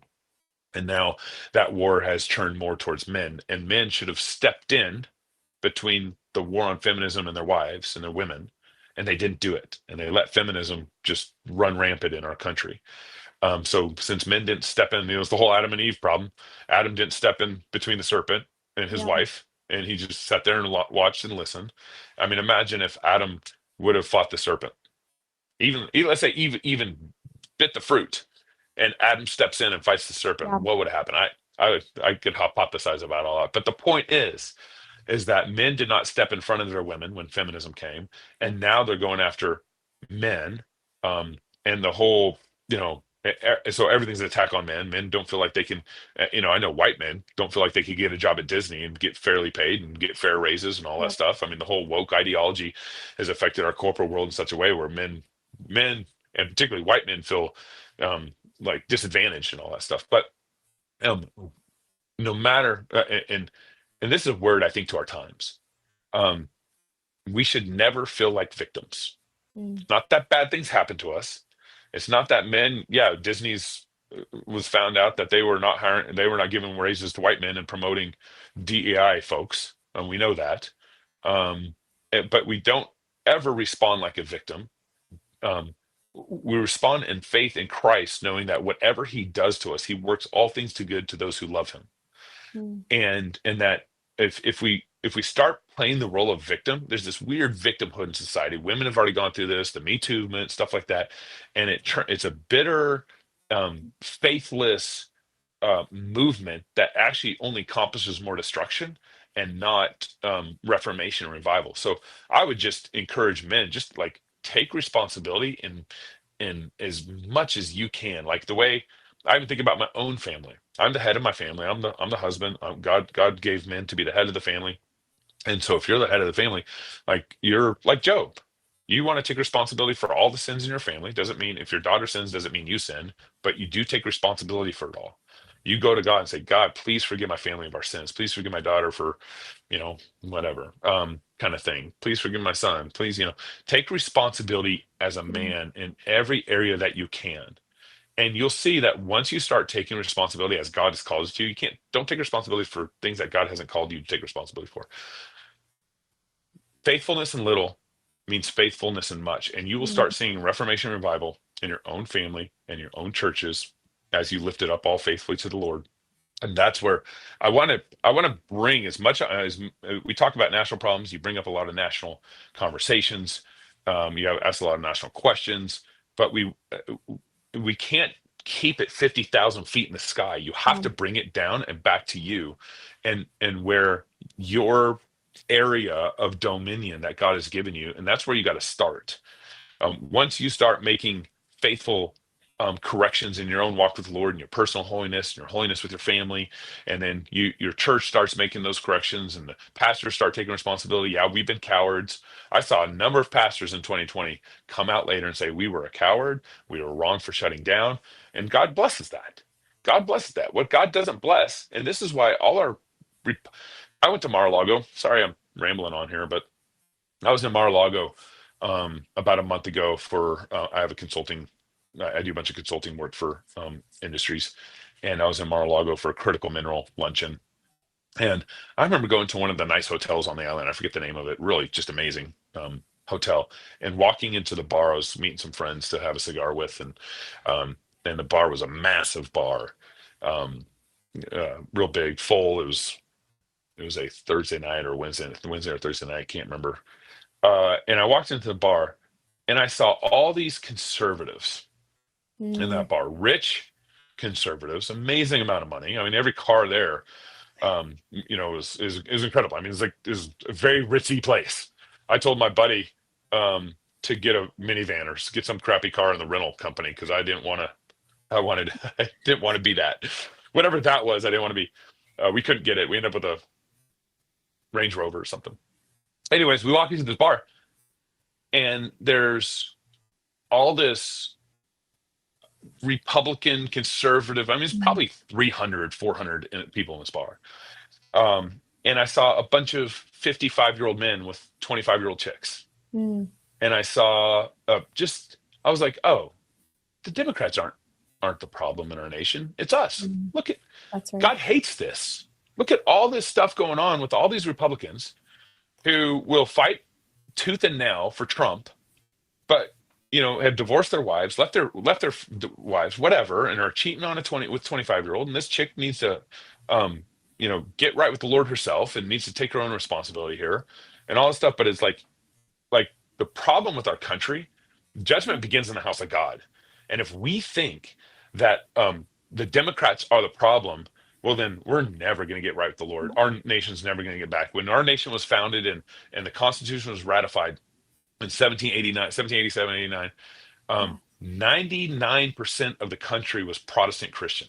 Yep. How do we lose America? We lost America because the church was a coward, and husbands did not stand up and fight. That's right. No, you're absolutely on point. It starts with every single one of us. It starts with men, and it starts with the fathers. Mr. Gabe, how can people find you and support your work? I appreciate you coming on the show today. Yeah, easy places. Cross Politic, Jesus Lord over politics. Crosspolitic.com is a great place. We actually do a national conference in Tennessee next October 1st, 2nd, and 3rd, family Christian conference called the Fight, Laugh, Feast conference. So you go to fightlaughfeast.com to check out that conference. Love to see you guys there. The topic for our conference this year is Holy Wars, a very much needed topic given where we're at and everything. Great speakers and all that stuff. So those would be the easy places. You can follow me on Twitter if you can stand me. And Awesome. but those are the easy places to catch me. Awesome. Thank you so much. I really appreciate you and what you're doing. Hey, thanks so much for having me on the show. Alrighty, everybody. That is Gabe Wrench joining the show today. Very grateful for all of the work he is doing. And I'm curious what many of you guys are saying in the chat. So I'm going to take a look. I know we only have about 12 minutes left in today's show. R-Star77 said it's difficult to find a good church. I would have to agree. It's very, very hard to find a solid Bible-believing church in 2026, but it's possible. There are good churches still out there. They do exist. I want to go ahead and read over this article, though. The Lion just put this out literally just moments ago. Pro-lifers frustrated with the Trump administration's Biden-era title extension. Now, the interesting thing about this is an extension where they're actually granting more funding to Planned Parenthood, which is kind of in the direction that we did not want it to go. So it's very frustrating, but kind of echoing what Gabe was saying in that we should not be finding our identity. We should not be hoping and putting our faith and trust in a politician because they're not our savior. Jesus Christ is. But the Lion reported saying President Trump's administration announced an extension of these grants to Planned Parenthood for an additional year, and a move that has irked pro-life supporters.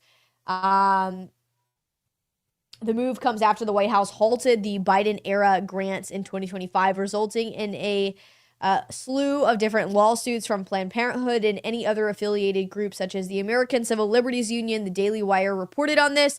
The Department of Health and Human Services notably released the grants in January of 2026, sparking backlash among pro-life activists, according to the outlet.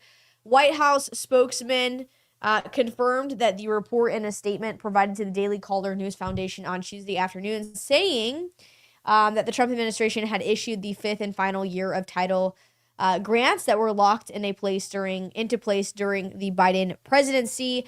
The administration has faced significant legal challenges in stopping any of these dollars from going out. The funds cannot be used for abortions by law, and consistent with President Trump's executive order on enforcing the Hyde Amendment, the administration remains committed to realigning the program with President Trump's pro-life and pro-family agenda. Susan B. Anthony's Pro-Life America president said in a Tuesday statement that the administration funding Planned Parenthood means propping up a business whose main purpose is to end the lives of unborn children.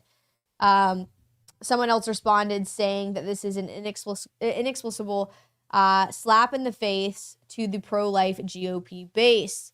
Honestly, I think this kind of echoes what Seth Gruber, Gabe was even echoing as well. And this is what happens when you remove strong, godly men at the helm, at the leadership of the GOP. And now we have a bunch of secularists, atheists, and those that do not hold values that represent our founding fathers, that do not represent our founding nation.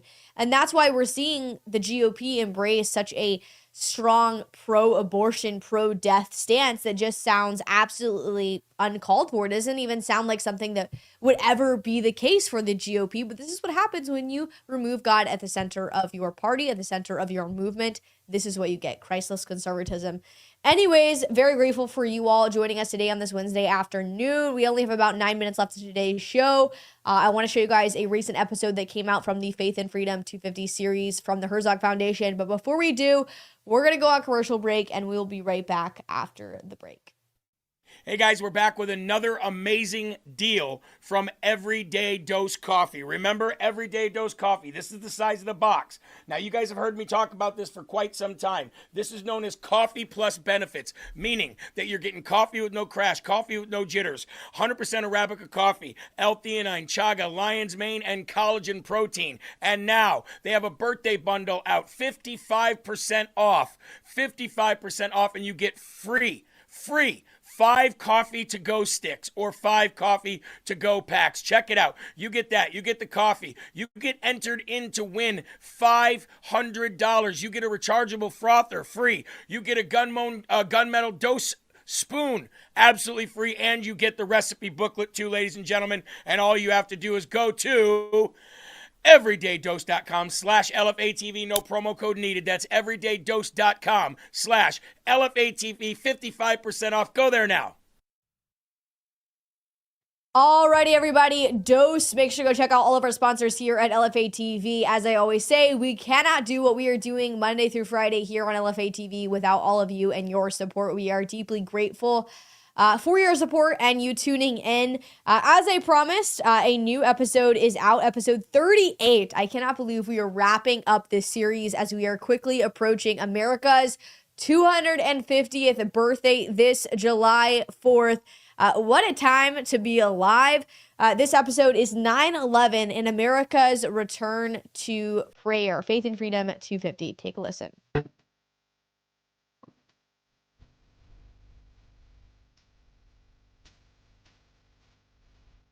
Moments of national tragedy often reveal where a people turn when everything familiar is shaken. On September 11th, 2001, Americans faced fear, loss, and uncertainty on a scale few had ever imagined. And as a nation, they turned to prayer. Tonight, I ask for your prayers, for all those who grieve, for the children whose worlds have been shattered, for all whose sense of safety and security have been threatened. And I pray they will be comforted by a power greater than any of us, spoken through the ages in Psalm 23. Even though I walk through the valley of the shadow of death, I will fear no evil, for you are with me.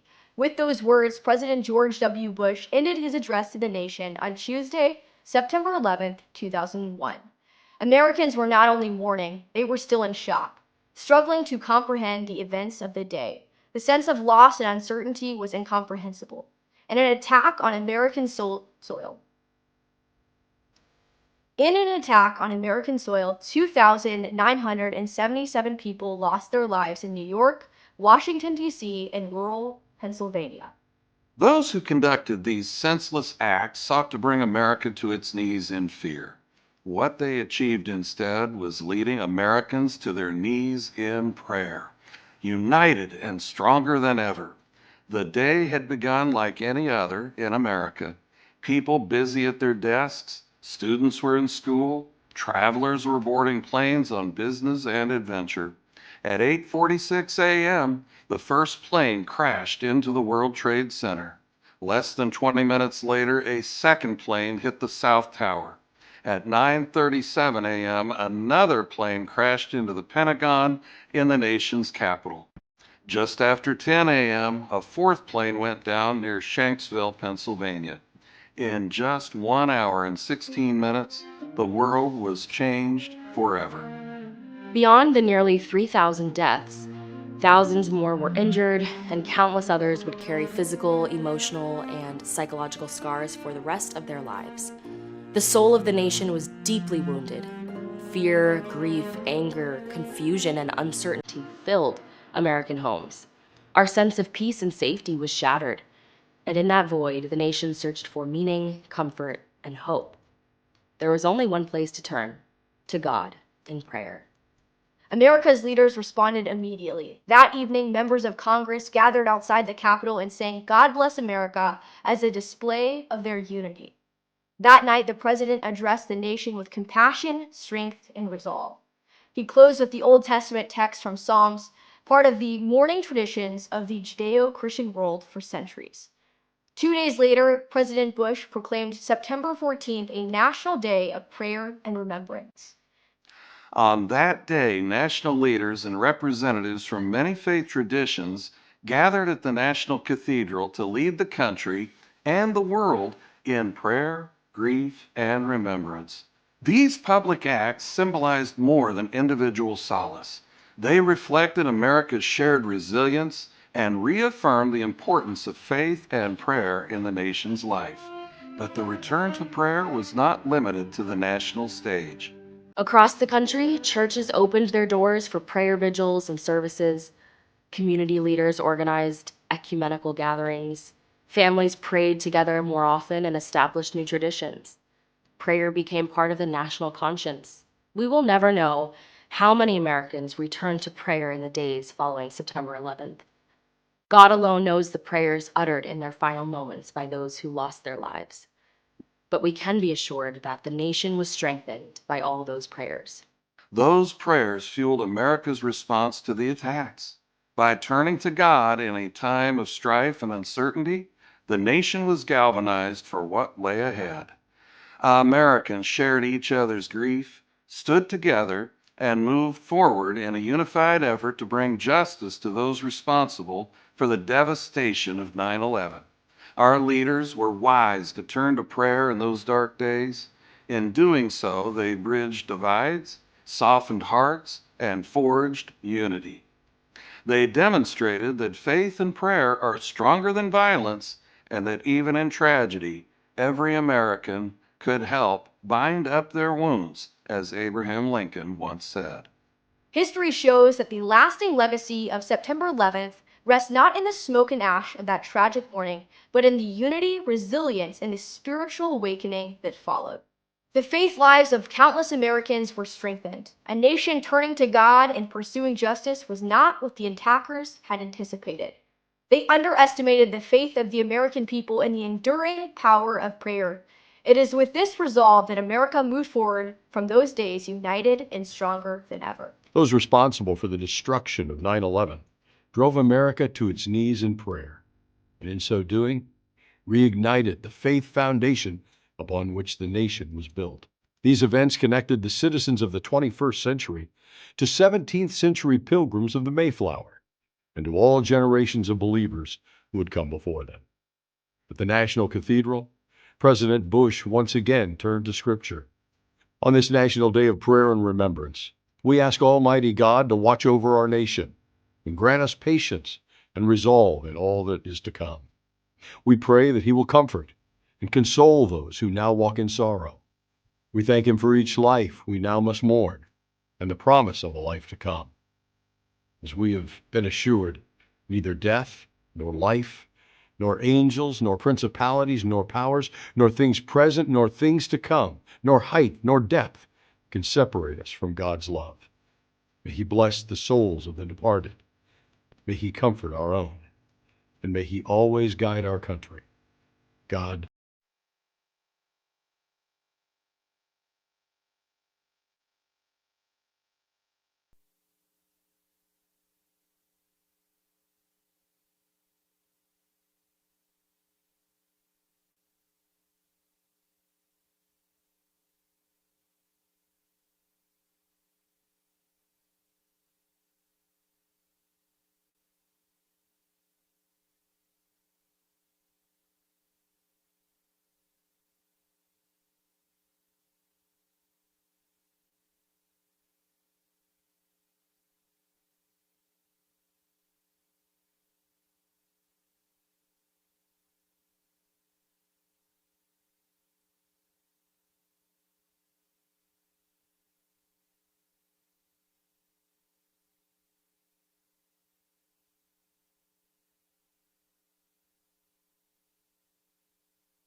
And welcome to the program. Thanks so much for being with us. So today, the Supreme Court of the United States heard oral arguments over whether Donald Trump's executive order banning birthright citizenship is constitutional.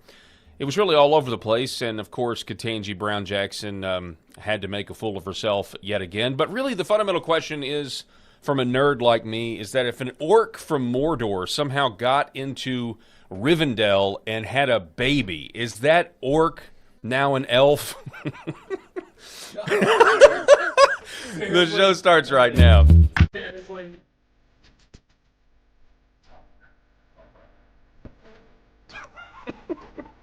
the Paul Herrell program.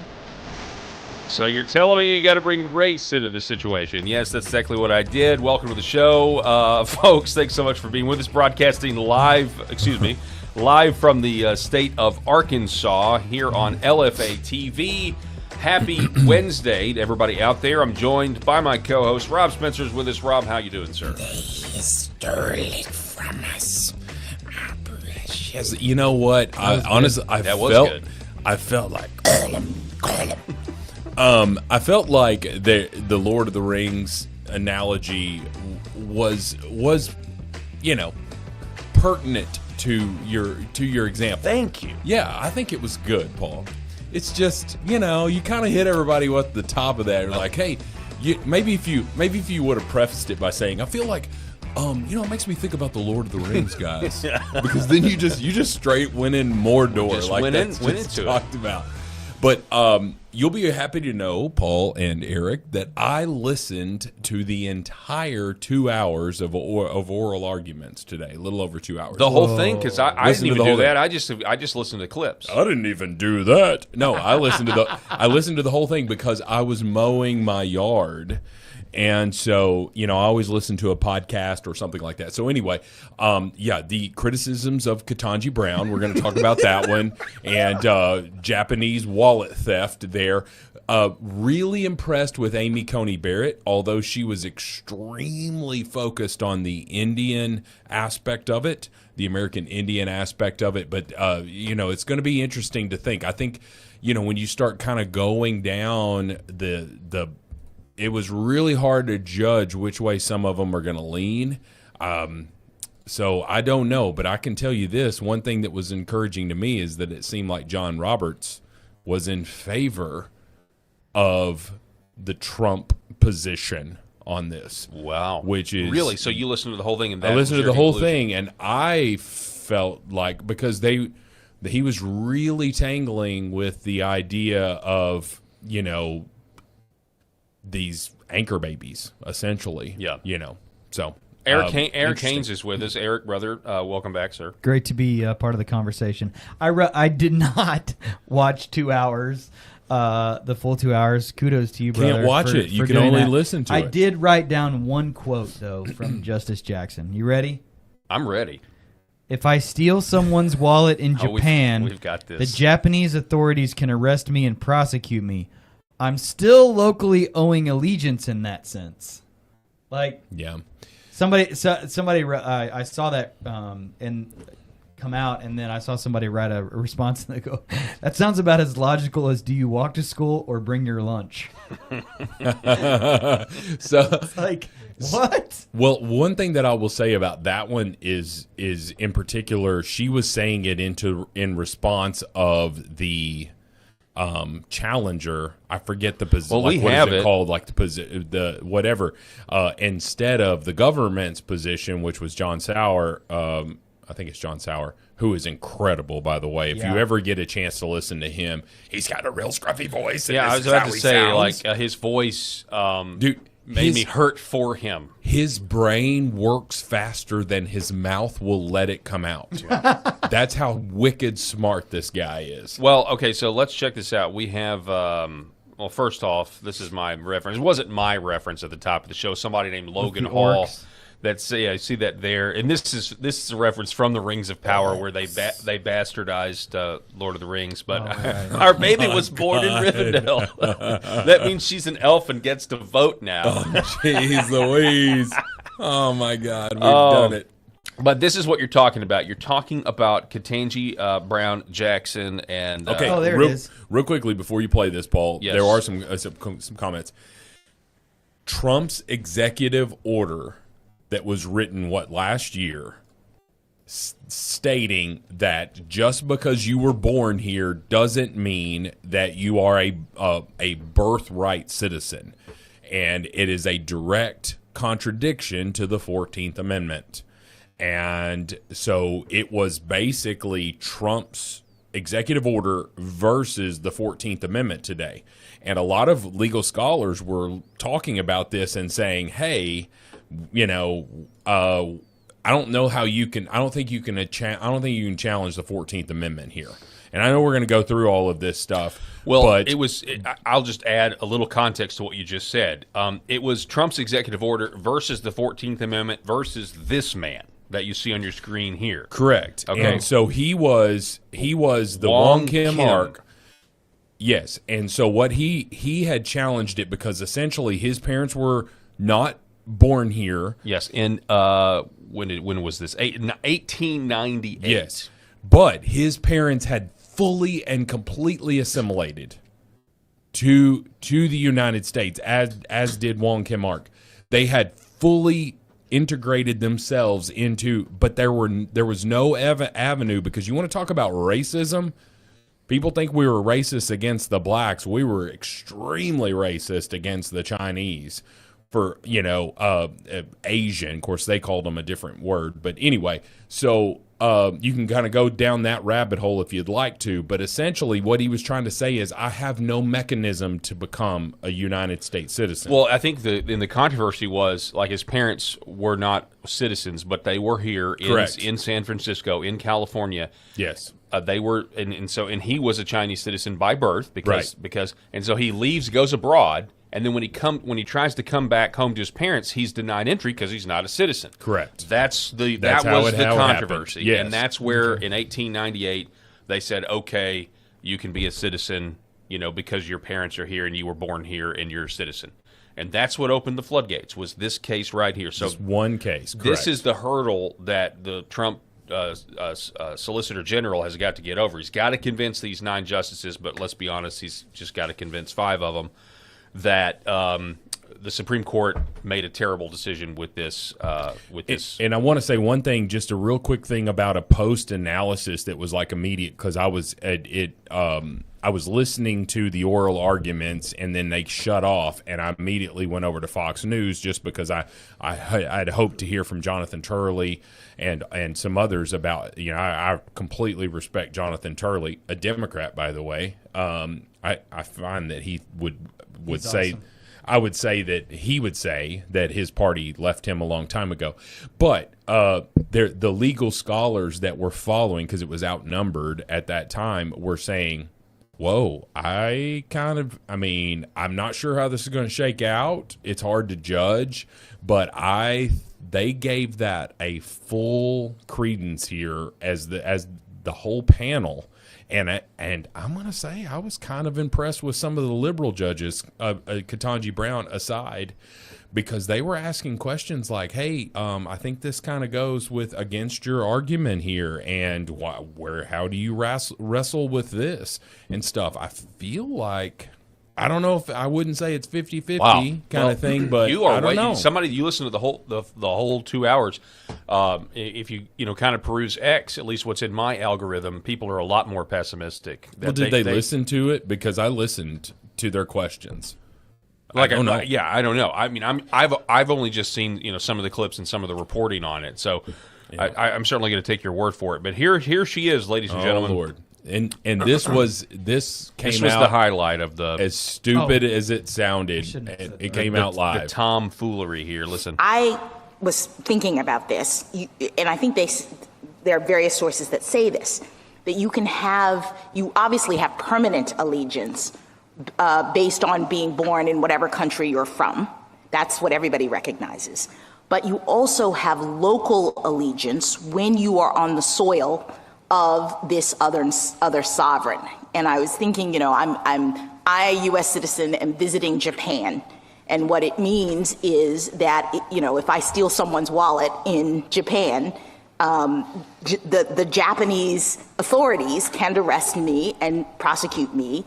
It's allegiance, meaning can they control you as a matter of law. I can also rely on them if my wallet is stolen to, under Japanese law, go and prosecute the person who has stolen it. So there's this relationship based on, even though I'm a temporary traveler, I'm just on vacation in Japan, I'm still locally owing allegiance in that sense.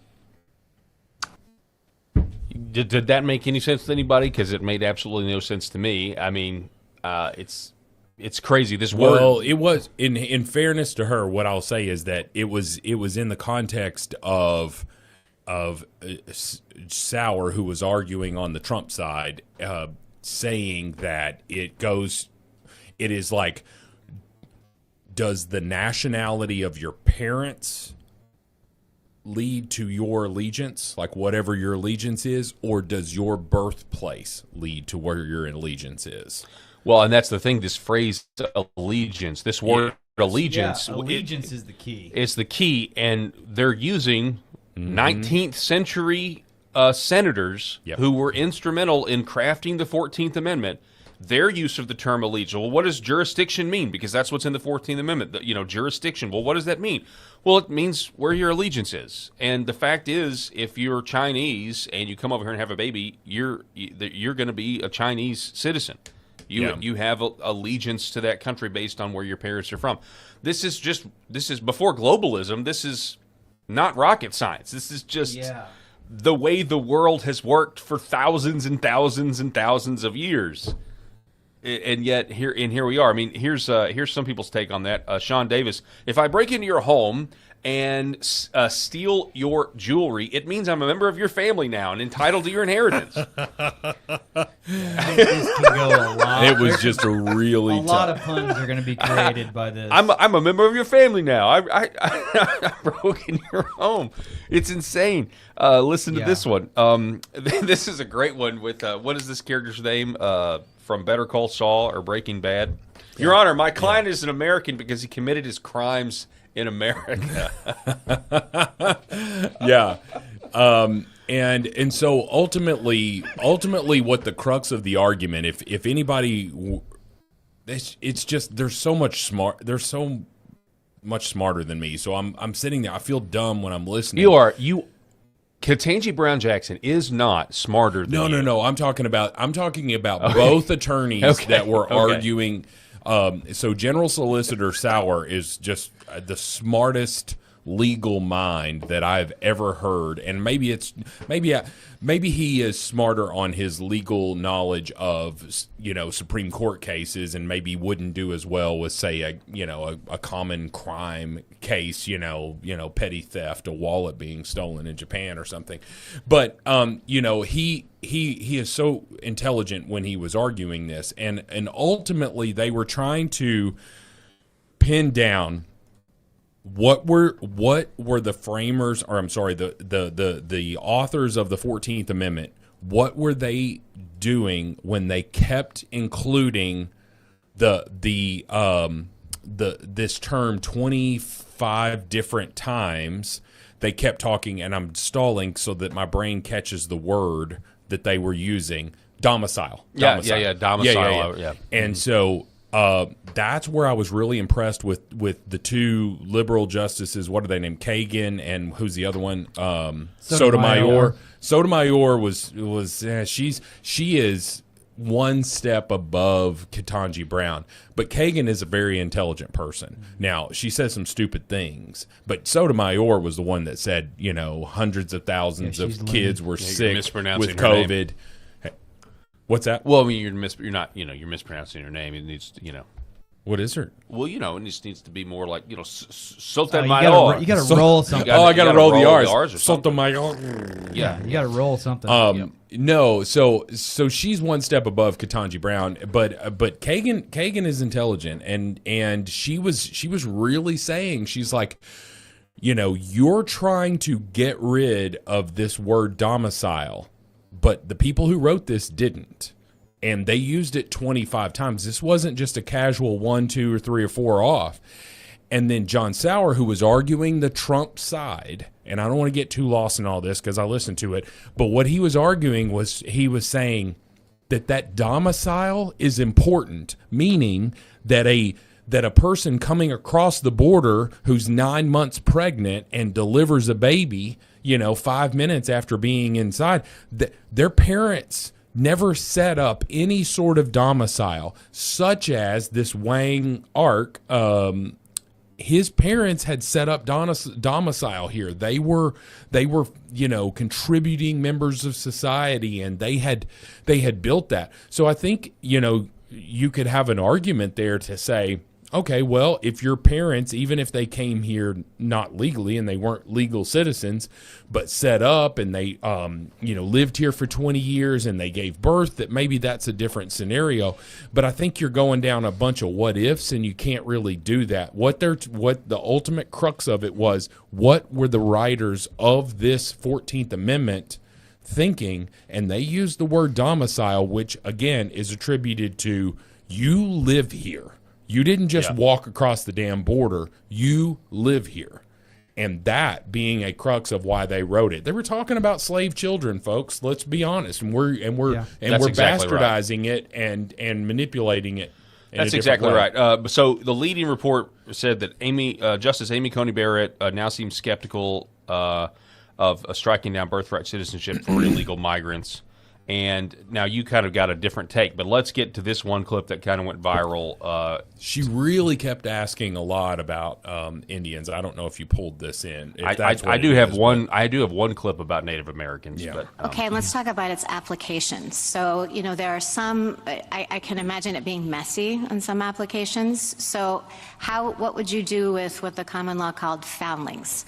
The thing about this is then you have to adjudicate. If you're looking at parents, and if you're looking at parents' domicile, then you have to adjudicate both residence and intent to stay. What if you don't know who the parents are? I think there are marginal cases. That one, I think, has the benefit of being addressed in 1401F, where it talks about findings. Yeah. But what about the Constitution? Under the Constitution, domicile is a constitutional standard in all kinds of other situations. Well, and it's hard. Diversity jurisdiction, personal jurisdiction, sorry. Well, yeah, and personal jurisdiction, 1332, diversity jurisdiction.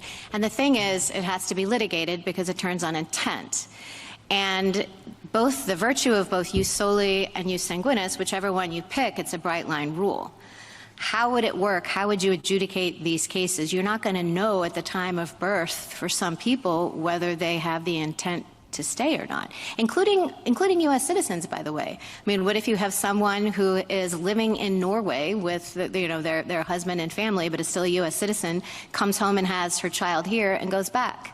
How do we know whether the child is a U.S. citizen because the parent didn't have an intent to stay? I'd say make 2 points, one practical, one legal. The practical point is under the terms of this executive order, you don't have to, because the executive order turns on objectively verifiable things, which is immigration status. Are you lawfully present but temporarily present, or do you have an illegal status? So those kind of taking evidence, so to speak, under subjective intent wouldn't be done. And as to the constitutional point, obviously domicile is baked into a lot of constitutional and legal concepts, and there may be situations where facts are determined. But if you look at the guidance that all the agencies did after this court in Costa said the agency could go forward and issue guidance, the guidance provides, I think, very, very clear, objective, verifiable approaches to doing this. And so as a practical matter, I don't think it's presented by this executive order. Thank you, General. So what if they used a lot of $100 words in that? Yeah. But essentially, the jus sanguinis versus something, whatever, and it's just simply two terms of what I was talking about earlier. What makes you a citizen, whether your parents are a citizen or whether you were born here. And that's what that entire argument was about. And and she was giving this example of, hey, what if two American citizens go and live in another country and come back to the United States and give birth to someone? What citizenship does it have? And I just don't think that was a good argument by her in that respect, because that's not where the Trump side, John Sauer, was trying to argue for that executive order. What he was trying to say is it goes to that domicile intent. And if you're living in Norway, even if you've not given up your United States citizenship, you're not actively living here in the United States per se, but you certainly have the right to, versus someone who has come into this country illegally and they are living in the shadows and whatnot. So if I were to guess by this stuff, I would say there's a good chance that John Roberts is on the positive side. Now, it looks like you've got a clip here where John Roberts says where maybe they don't. But I would say I saw that too. Honestly. Yeah, we can see this in studio. We're about to see it. So why don't you do it and then let me, and then I'll make my point. Yeah, Before he sticks his foot in his mouth. Maybe I misheard on the mower I think today. I think John Roberts is going to be with us. Rob? Clip said Or- literally on screen it says John Roberts is retarded. And I'm sitting there talking about, well, I think John Roberts is on our side. Well, who knows? But this is the clip here. Based on Chinese media reports, there are 500 birth tourism companies in the People's Republic of China whose what business is to bring people here to give birth and return to that nation. Having said all that, what do you got? John Sauer just said a complete mouthful there. And he references, it's probably not in this clip, but he references the implications of what he just said. And that is that there are 500 birth tourism companies in China where Chinese citizens come to America, the United States, right before they're about to give birth so that they can birth a United States citizen. They birth this United States citizen, but they 100% have allegiance to the Chinese Communist Party. So what John Sauer was trying to say, and what they may have made the point, it may have been on commentary after, I can't remember, but it is that you keep doing that, and you're going to have millions of communist China voters in the United States as U.S. citizens. Yeah, Folks, and oftentimes they get born here, get their citizenship, then they go get raised in China, where they're indoctrinated, ready to basically become Manchurian. They are American Trojan citizens. horses, and we want to talk about poor Central American families coming across and having babies here so that they can have a better life. I'd much rather have that than what some of these countries, such as China, are doing to infiltrate the United States. If you look at it, if you're China, if you're Xi, and you look at the United States, 100-year plan, 100-year man. plan. Yeah, 20 the years, a 100-year plan. generational Talked about plan. that before. I mean, I don't want any of it. To your point, like we're being exploited on multiple levels. We're being exploited by the third world, and we're being exploited by the communists in China. and we're just turning a blind eye to it. It is the idea that we would not have a secure border, that we would allow ourselves to get invaded, was unconscionable to 19th century Washington, D.C., to 19th century America. When they wrote this, they were talking about slaves. They were talking about the children of slaves.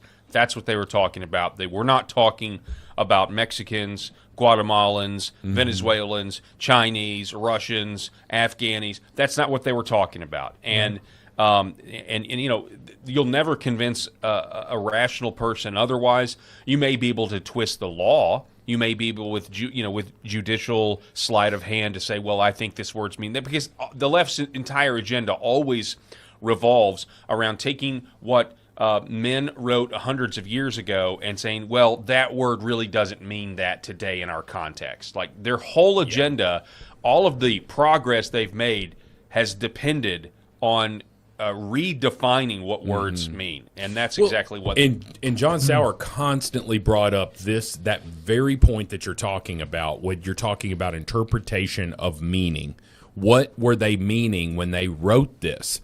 And John Sauer said, well, then yes, it may not be written in this text. They were going to the more affirmative thing when they were talking about, and you're not subject to the jurisdiction thereof of another country, rather than your allegiance is to the United States. That's sort of a negative connotation to it. And the point that he was trying to say is that they went with a more affirmative. But when you look at their arguments that they were making, because all of that was a matter of public record, even back in the 1800s, he said, when you look at and read all of those arguments, I have not, it clearly shows that they were talking, number one, about slave children, and number two, they were talking about people who were born here, who are domiciled here, who are absolutely, integrated into society here. That is who they were trying to guarantee was afforded citizenship, and that we couldn't take it away. So whether it be Native Americans or slave children or even so far as like the Japanese internment camps in a more modern, sense here. Wow. It was an extremely detailed argument. Again, they used a lot of $100 words, and but my it was brain supposed to be rare. I mean, even the reinterpretation of the 14th Amendment that happened 20, 30 years after its passage was supposed to be a rare occurrence. Not exploited the way it is. Did they say domicile, or were they referring to DEI Katanji and said imbecile? If they said 25 times.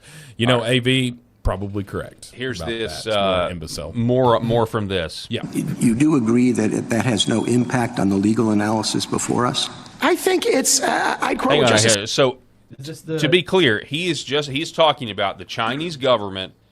Yes, or the 500. He's talking about the yes. companies that are sending pregnant Chinese people to America. They're having babies, then they're taking the babies, who are now U.S. citizens, back to China to raise them for, I think, some sort of Manchurian purpose. So John Roberts dismisses this. Listen. That based on Chinese media reports, there are 500 birth tourism companies in the People's Republic of China whose business is to bring people here to give birth in return to that nation. Having said all that, you do agree that that has no impact on the legal analysis before us? First of all, it does. It does. Judge, we got a problem. Let me contextualize our problem to you. We're coming to you for help. Well, what I think that John Roberts is trying to say here, and I'm not trying to run interference from him, is he's trying to say we're here to challenge the 14th Amendment, essentially. Let's call a spade a spade. You've got an executive order that appears to go against the 14th Amendment. Are we that we have to look at what the context of the 14th Amendment was at that time. And I think John Sauer did a masterful job. My guess is that he brings up the modern day problem that it has created as a sort of not motivational, sort of like a negotiation tactic with someone who might be struggling, one of those justices struggling to say, are we really going to override the 14th Amendment? Are we going to sit here and really override this 14th Amendment with Trump's executive order? I don't know. That's where a lot of people have a hard time believing that they would go that route. Are they overriding the 14th Amendment, or are they correcting United States versus Wong Kim Ark? That is what they're correcting, and to your point, John Sauer is leaning on the 14th Amendment. Because Wong Kim Ark did not say, and there was there's a terminology there, but it did not say anything about the subject to the allegiance thereof, right? That the 14th Amendment did, and so Wong Kim Ark was, if I remember the argument correctly, was an override to the 14th Amendment, and therefore Wong Kim Ark, they're trying to strike this down, correct? Yeah. But it also, when I say it overrides the 14th Amendment, I'm incorrect about that. But I will say that it limits the terminology in that. Yeah, I think I agree. This is an attempt to correct. That's what they're trying to do. Yeah. Yes. Okay, so we've got to get through this. We've tried to play it about. I think it's. I'd quote what Justice Scalia said in his Hamdan dissent, where their interpretation has these implications that could not possibly have been approved by the 19th century framers of this amendment. I think that shows that they've made a mess. Their interpretation has made a mess of the provision. Well, it certainly wasn't a problem in the 19th century. No, but of course, we're in a new world now, as Justice Alito pointed out, where 8 billion people are one plane ride away from having a child who's a U.S. citizen. Well, it's a new world. It's the same Constitution. John Roberts, as Justice Scalia said, I think in the case that Justice Alito was referring to, you've got a constitutional provision that addresses certain evils, and it should be extended to reasonably comparable evils. He said that about statutory interpretation. I think the same principle applies here, and I think we quote that in our brief. Thank you. Justice Thomas? So that's why I think Sean it's a bad Davis thing to say because planes did not exist when this was written. Yeah. The Wright brothers hadn't done their first flight. And again, this is about what the court did, how they this is about the Wong case, this is about the 14th Amendment being bastardized. This is about the original intent of the 14th Amendment, not what it became. And that's why Sean Davis, based on this clip, says that John Roberts is retarded, because what he's doing is ignoring, and this is what they love to do, and who knows, John Roberts could be a closet communist that wants the Chinese to continue doing this. The idea that any of these guys any of these people on the court are unbiased or don't have their own agendas is ridiculous, because they're men, and men are corrupt, and we've got a lot of corrupt men. We got a lot of corrupt politicians in our lives right now. They are on full display, and so you can say that about all of these guys. It's the most reasonable expectation to have that these guys are not in to do what's right; they're in to do what's best for themselves. And John Roberts, there's always been gossip or reports, I would say reports, that he was, that the Obamacare decision that upheld the individual mandate, the dissenting opinion read like a majority opinion, but he changed his vote at the last second and was allegedly seen crying, because he had been threatened in some way, shape, or form. And I believe that, because that was an atrocious decision here, and maybe that's factored in. But I'm gonna tell you, if you listen to the entire 2 hours, John Roberts obviously he had those moments, but to me, and I could be totally wrong when this decision comes out, to me, John Roberts was more inclined to believe in some of the other clips. Yes. So in that instance, he was just saying, hey, yeah, I know it's bad with the Chinese, or he didn't say that, but what the Chinese are doing to exploit us are not specifically pertinent to the legal argument that we're having. Correct. Yes, and he may be very, very well be correct about that. I just think it's naive to not take it into consideration. They love to do that. They love. Oh, we're just talking about the letter of the law, not the practical, not the actual world that we all have to live in because of your letter of the law decisions. Right? It's kind of the opposite of what a judge is there for. Like, a judge is there. Yeah, you've got to look at the law, but you've also got to look at the practical implications of what we have judges because we hope that they're going to make our lives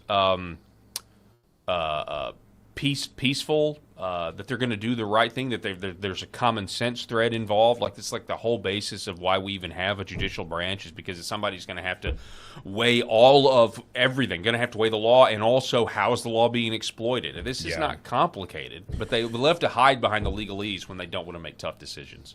I'll give you a little statistic, by the way, because it's being mentioned in some of our comments on streaming live on Rumble as well as other platforms. But I monitor the Rumble comments because they're pretty active on LFA TV, yes. So Carl was asking, what other country lets you become a citizen for just being born there? And I will say I didn't know this. But Lawrence Jones from Fox News was saying that he put the number 80% of all countries do not do what the United States does. Only 20% allow for birthright citizenship. And the crazy thing is, we're the only superpower that allows it. All of those other countries are ones that are, please move here. Yeah, right. Please come here. And so that was interesting to me. I had no idea what the numbers were. But to answer some of the questions in the comments, 80% of the civilized world, does not allow birthright citizenship. Yeah, I wanted to get to there was a post from President Trump, on that very thing. Can we talk about that? This is monumental. A sitting president they were saying this on the news. I don't know if this is correct. I haven't fact-checked this, but that a sitting president has never gone to Supreme Court oral arguments. Yeah, President Trump did go to Supreme Court oral arguments today. He was there reportedly for an hour and then abruptly, according to certain different reports, but abruptly left. And I don't know if it's because he didn't like what he was hearing, but then he went and he posted this. He said this, Rob: "We are the only country in the world stupid enough to allow birthright citizenship." Now, I know you just said it's 80-20, but we're the only superpower. Yeah, we're the only we're the only legit, right?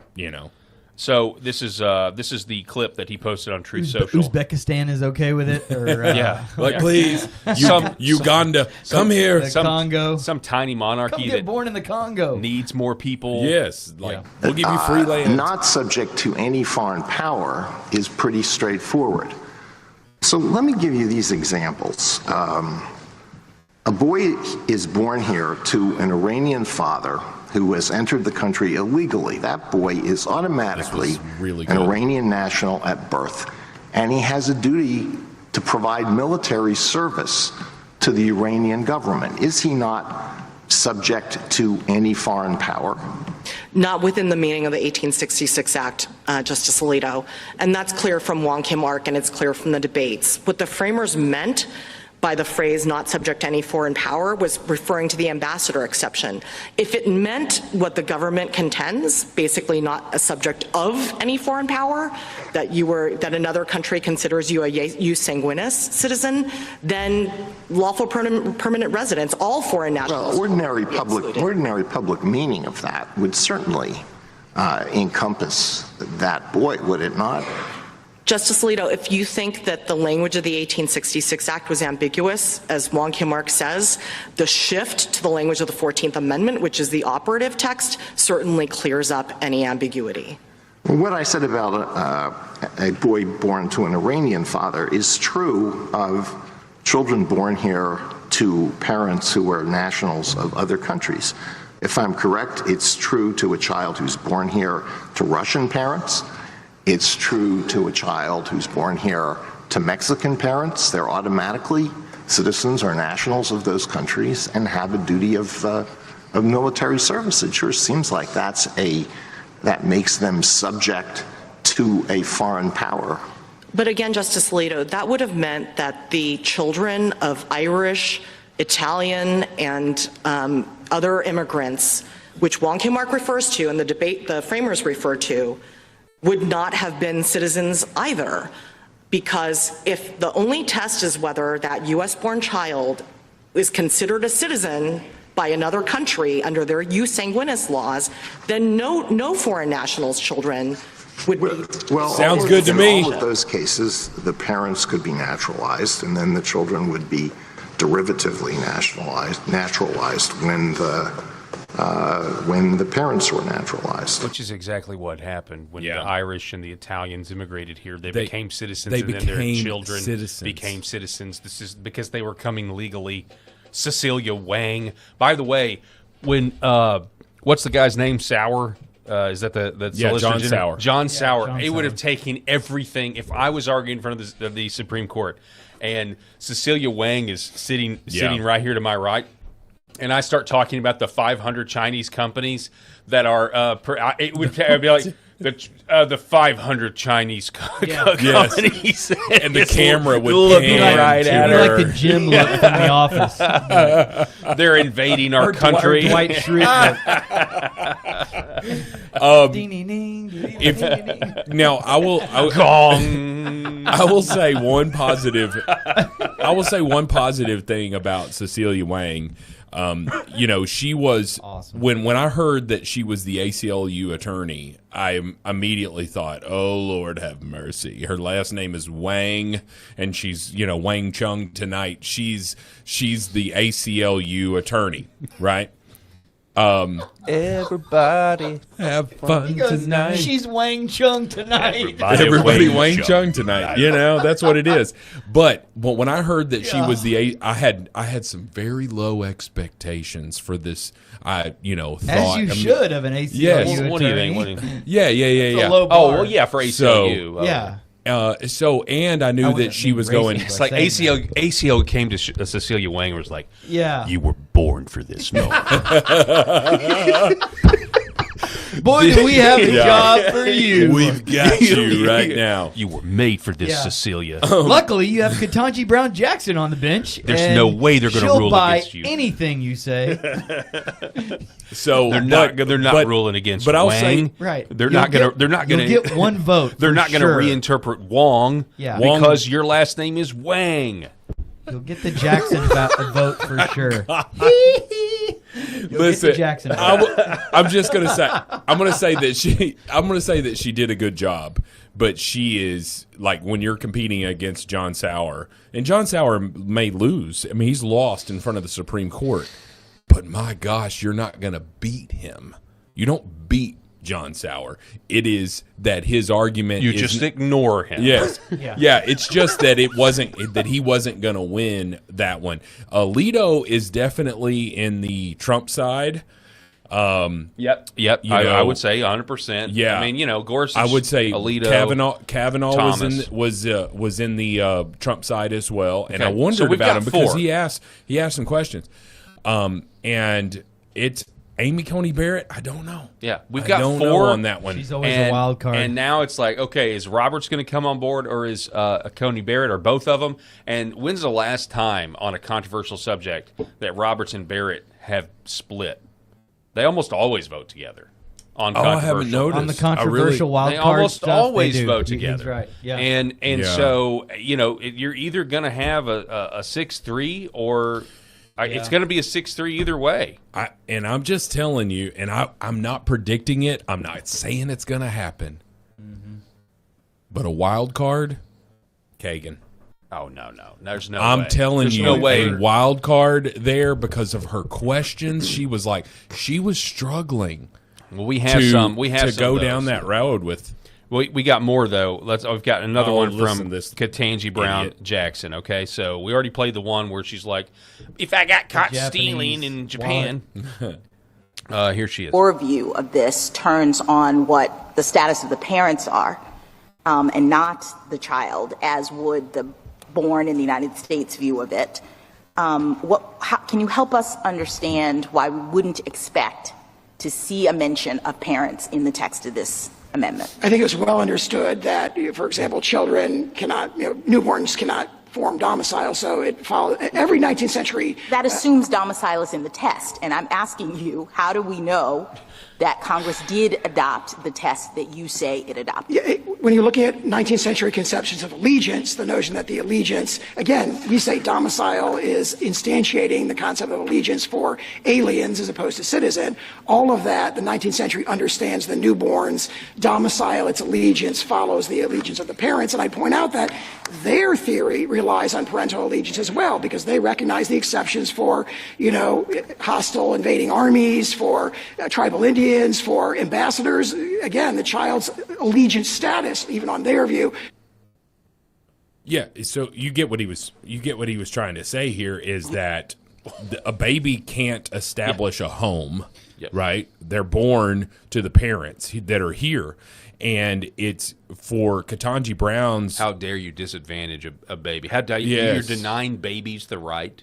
For her perspective on it to be correct, you would have to say that right now, if someone were to invade our country, okay, let's just go with Japan in World War II had plans to how they would infiltrate the United States and send ground troops in. I don't know if all of our listeners know that, but Japan had an infiltration plan. Yeah. Now, I've seen Man of the High Castle. Yeah, and so it didn't go through. It obviously didn't go through. But it's to say that, all right, well, cool. Well, then, these invading forces could bring their pregnant wives with them and birth a baby, although they have no desire to stay here, to live here, to establish domicile whatsoever. They just want to come into this country, birth, and take it over, and they just happen to birth a child. Now, we've also seen what the other example here is, like the Chinese, is that it's a purposeful, right? But what about those incidental moments of it? And that's what he's trying to argue there, is that a baby can't establish domicile. It is the parents. It's pretty straightforward. All right, we've got two more Supreme Court clips to get to, and then we'll be done with it, and we can just see where the conversation goes. When I said Wang Chung, our comment section just went off the rail. They Our like comment that song, section do went they? off the rail. There's still, you give me $5, I'll make you holla. This is just really getting bad. You guys are All right, crazy. here is Neil Gorsuch engaging with John Sauer. Do you think Native Americans today are birthright citizens This was not a under good your moment. test and under your friend's test? I think so. I mean, obviously, they've been granted citizenship by statute. Put aside the statute. Do you think they're birthright citizens? No, I think the clear understanding that everybody agrees in the congressional debates is that the children of tribal Indians are not birthright I citizens. understand that's what they said, but your test is the domicile of the parents, and that would be the test you'd have us apply today, right? Yes, yes. So if a tribal Indian, for example, Are tribal gives up members allegiance to... born today, birthright citizens. I think so on our test, yeah. If they're lawfully domiciled here. Okay. And then, I'm not sure, I have to think that through, but that's my reaction. I'll take the yes. That's all right. So did you watch? You watched the full 2 hours? Can you add any more context to that? Yeah. So let's just talk about what the actual question there is, because if you And why is it relevant? I guess right, it's relevant because we understand that Native American reservations do not fall in a lot of respects under the jurisdiction of the United States government. Correct. Therefore, Watch an episode of Yellowstone. right? Yeah, that's and right. therefore, Neil Can't believe Gorsuch he is sold the trying ranch. to. I know. He's trying to poke a hole in John Sauer's argument here to say, okay, well, they're domiciled here, Yeah. they're living here, but are they still citizens as soon as they're still born? As they're born, because that doesn't comport with what you're saying about parents who just walk across the border and give birth, right? And so Neil Gorsuch is trying to wrangle with those two items there. I think John Sauer answered it. That's honestly, that one I remembered, and there was one other one where John Sauer was kind of caught off guard by a justice's question. Other than that, the dude was just locked in the whole time. But he didn't really have a good answer for Neil Gorsuch. And if you've ever listened to a bunch of these arguments, John Sauer very rarely gets rattled. Yeah, but I mean, to me, the answer is, well, they would be domiciled here if they weren't living and born in Indian reservations. Well, they You know what I mean? absolutely would. Those are yeah. we've made agreements. Well, Those and are that's what John Sauer was trying to say. It's Okay. like, I think so. Yeah, they're sovereign nations, and so they're not necessarily American citizens. Yeah, but but I know they have been made that. I think in some congressional act of 1925, there was legislation passed that made them citizens. But I mean, what do I know? All I know is we're being invaded, and something's got to give. Now, the last clip that I've pulled here is this is where we kind of get, I believe, into, it's a lengthy one, but we get into this is the Elena Kagan one, and it says Alito here on the screen, but he actually gets into the 19th century context of the senators at the time, the ones that worked on the 14th Amendment, as well as the ones that wrote about it afterwards and answered questions. This is part of the congressional record. Before you start this, I just want to reiterate the importance of what they're trying to discuss. Trump wrote an executive order that said, just because you're born here, you're not a citizen. This is a huge, think about this as millions of people. Yeah, it's lots of people. Right? And so this is a massive thing, because what did the Biden administration try to do? They tried to import new voters because of their 18% approval rating in the Democratic Party. And so this is a huge wrench in their plan, and that's why it's an important conversation. And with that importation, you are importing others that come out of those importees. Sure. Which sure. They produce like rabbits. They do. As a matter of fact. Breed. As a matter of fact, we intentionally, as to your point about, like, there's whole organizations set up for them to do that. Yeah, as a matter of fact, we before we get to that, we could go to this clip here. This is Will Cain, just to kind of set it up. We're going to get to the last clip from arguments today, but here's Will Cain, 46 seconds. About birth tourism. It's booming. In 2023, over 300,000 babies were born to unauthorized or legal temporary immigrant mothers. Add that in total. It's 9% of the U.S. births in that given year. Folks. When we look at how that shakes out over time, a clear spike in the number of births to unauthorized immigrant mothers. It's national suicide. It is. And we don't have to live this way. And it was in the defense of, certainly the framers of the Constitution and those who wrote the Civil Rights Act. That was talked about a lot during the oral arguments, and I'm talking about the original Civil Rights Act back in 1866, somewhere around in there. But all of those things were being discussed through a different lens. Right now, our system is being completely exploited, and so we've got to stop the. You got to plug the hole here at some point, because 9% of all U.S. births are born to parents who are not United States citizens. This is Folks, wake up. It's a big deal. It's a big part of the denaturalization, the demographic demise, the reversal of it, remigration, if you will. This is a big step towards remigration. If the Supreme Court would somehow get this right, I know the left would go crazy, right, which is fine. I don't care about that. But it would also go a long way to save the country and stop what's going, and give us at least an opportunity to repair the damage. But you got to stop the bleeding. Plugging up the border, absolutely got to do it. Stop, but now you've got to stop the incentive. This is basically cutting the head off the snake in terms of an incentive to come here and create babies and U.S. citizens.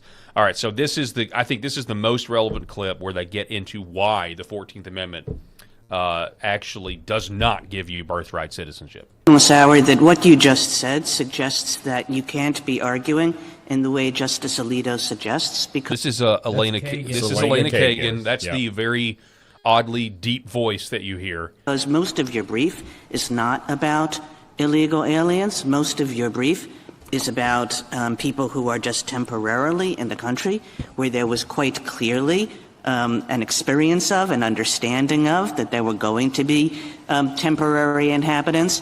And your whole theory of the case is built on that group. You don't get to talking about undocumented persons until quite later, and at much lesser, I think it's like 10 pages to 3 pages or something like that.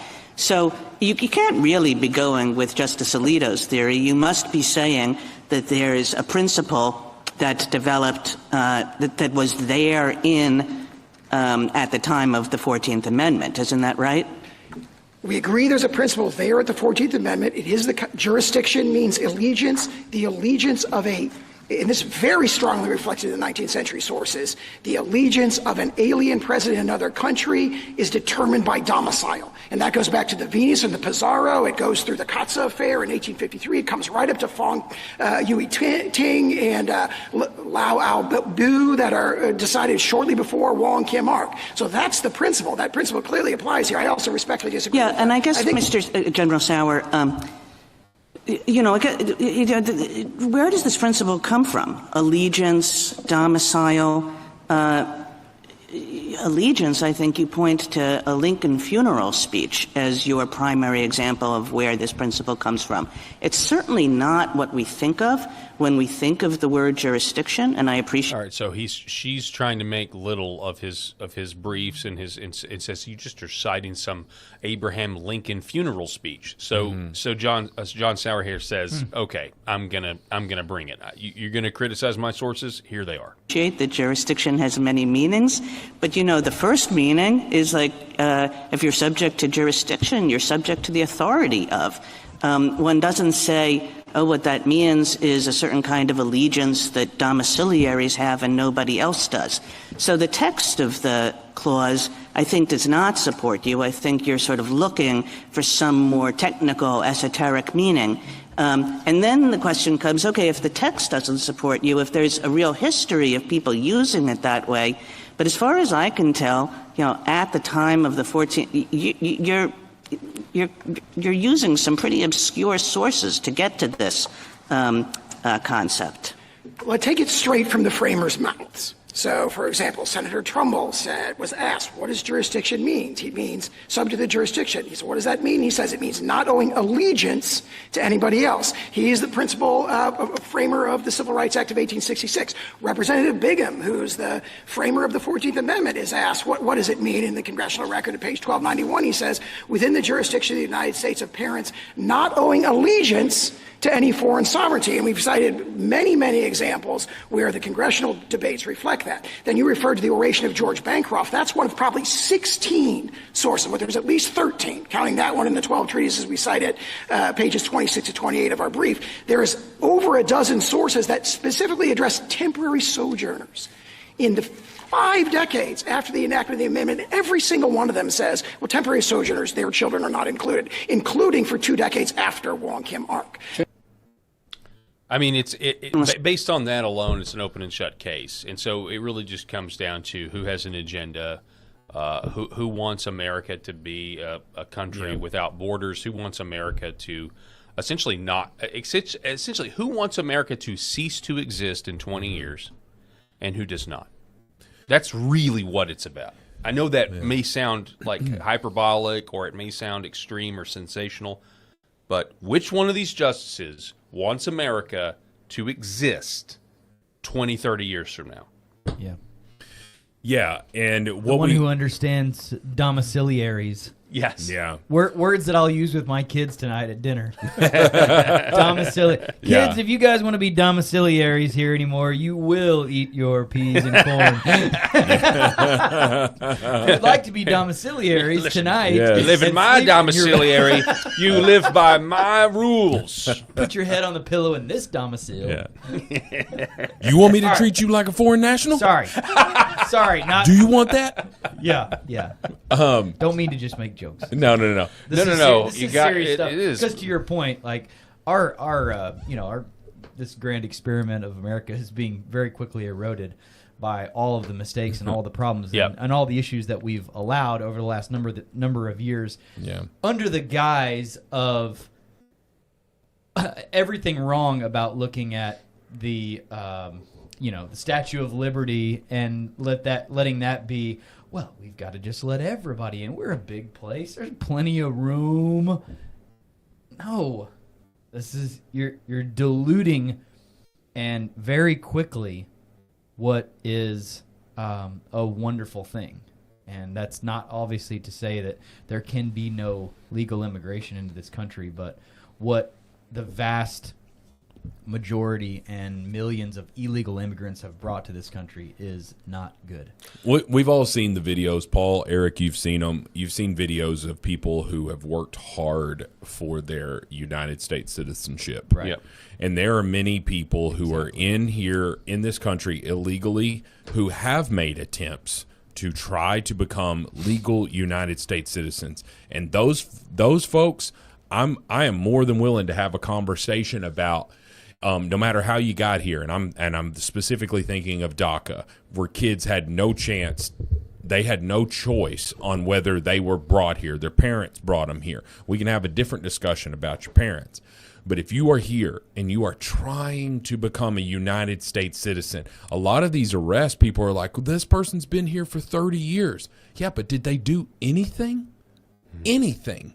To try to, or were they hiding in the shadows? And what we find out is that they were missing court dates and that they ignored this order. They were given a removal order and they just ignored it. Versus a lot of these DACAs that are not getting renewed right now, who have been filing their paperwork, and have had DACA since they were a child, because DACA's been in place for 14 years at this point, and so. I'm willing to have a conversation. There may be people that disagree with me, conservatives that have that. But I think about it through the lens of those who have worked and are really trying hard to become a citizen of the United States because they know what it means, versus those who come across the border at 9 months pregnant, already water broke in Mexico, right? And we're trying to get across the Rio Grande here. We're trying to get into Texas so that we can have this baby, so that this baby is a United States citizen, and they are anchor babies. Anchor babies. I mean, there's that's what it nothing is. noble about supporting that. That's one of the biggest problems I have in conversations with people that advocate for that, is that you're taking a victory lap as if you're taking some moral high ground in your heart going out to those people. No. That what they're doing is bad for America. What is happening there is will lead to bad things. Yeah. And You you're go to looking the- at it from this little pathetic lens of, oh, bless their hearts. They just want to come Yeah. here for better lives. Like, well, I'd also no, say that they're not going to assimilate here, and they're going to potentially do bad things. I was just thinking, like, the Democrats they can't help themselves, but them being soft on criminal illegal aliens has really hurt their long-term electoral strategy of trying to make these people citizens. But they can't help it because they're weak on the immigration law as it is. Totally. Then they're soft on the criminals. But in terms of public opinion, you think of Lincoln Riley, you think of the violence. Essentially, this has been a proxy war with the Mexican drug cartels against the American people, empowered by our own politicians. And then when people get caught, they're letting them out on bail and everything else. This is not about those people that you were talking about, Rob, at all. Yeah. And if they would have had a little bit of restraint and a little bit more strategy on trying to redo the country demographically, there might have been less people that are so outraged. But when you essentially have a country that is poorer, more dangerous, and dirtier in a lot of instances, the American people have totally rejected it. And imagine the juxtaposition of that area is called a sanctuary. Yes. Those cities exactly. are sanctuaries. They're sanctuaries. They're actually not sanctuaries Yeah. at all. Exactly. But, they're publicly saying we are not going to follow federal law, right? And they're just spitting in the eye of federal law, but then they want to yield to federal law when they're arguing in front of the Supreme Court. They're like, well, this is already well established. This is federal law, right? This is the 14th Amendment. And I'll just say this, and backpack off of Eric's point here, when he talks about the harm, watch the street interviews of people. When you say, should we be allowing all of these people to come in here? White liberals, what is their answer? It is always, who's going to pick the strawberries?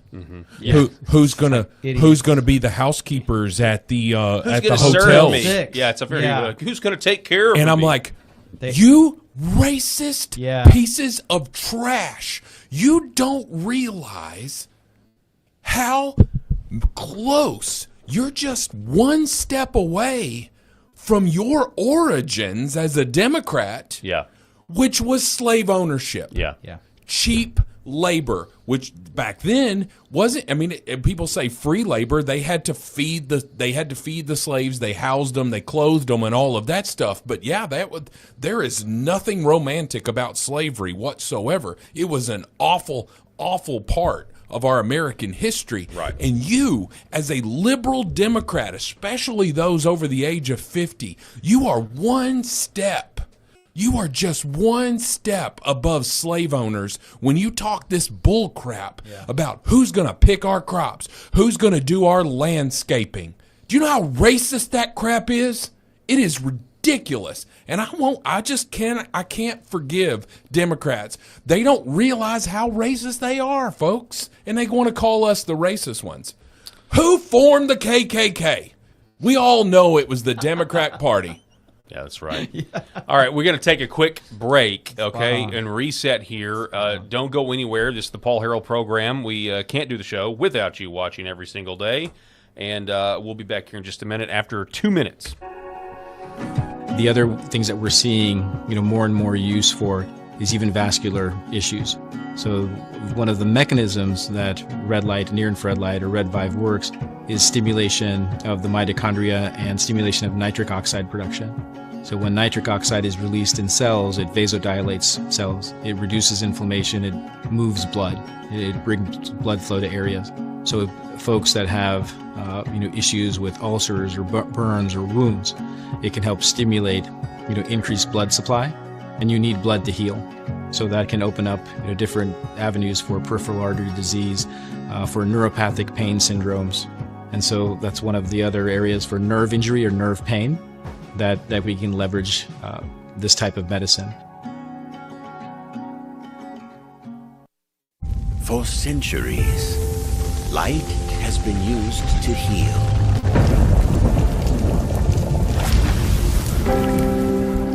Awaken the body with Red VIVE.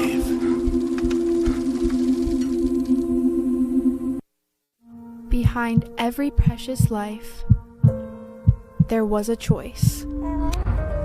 Behind every family moment, behind every special memory, there was a choice. A life of joy. A life that is beautifully and wonderfully made. At 7 Weeks Coffee, we are funding the pro-life movement, one cup at a time. Will you let your coffee serve a greater purpose?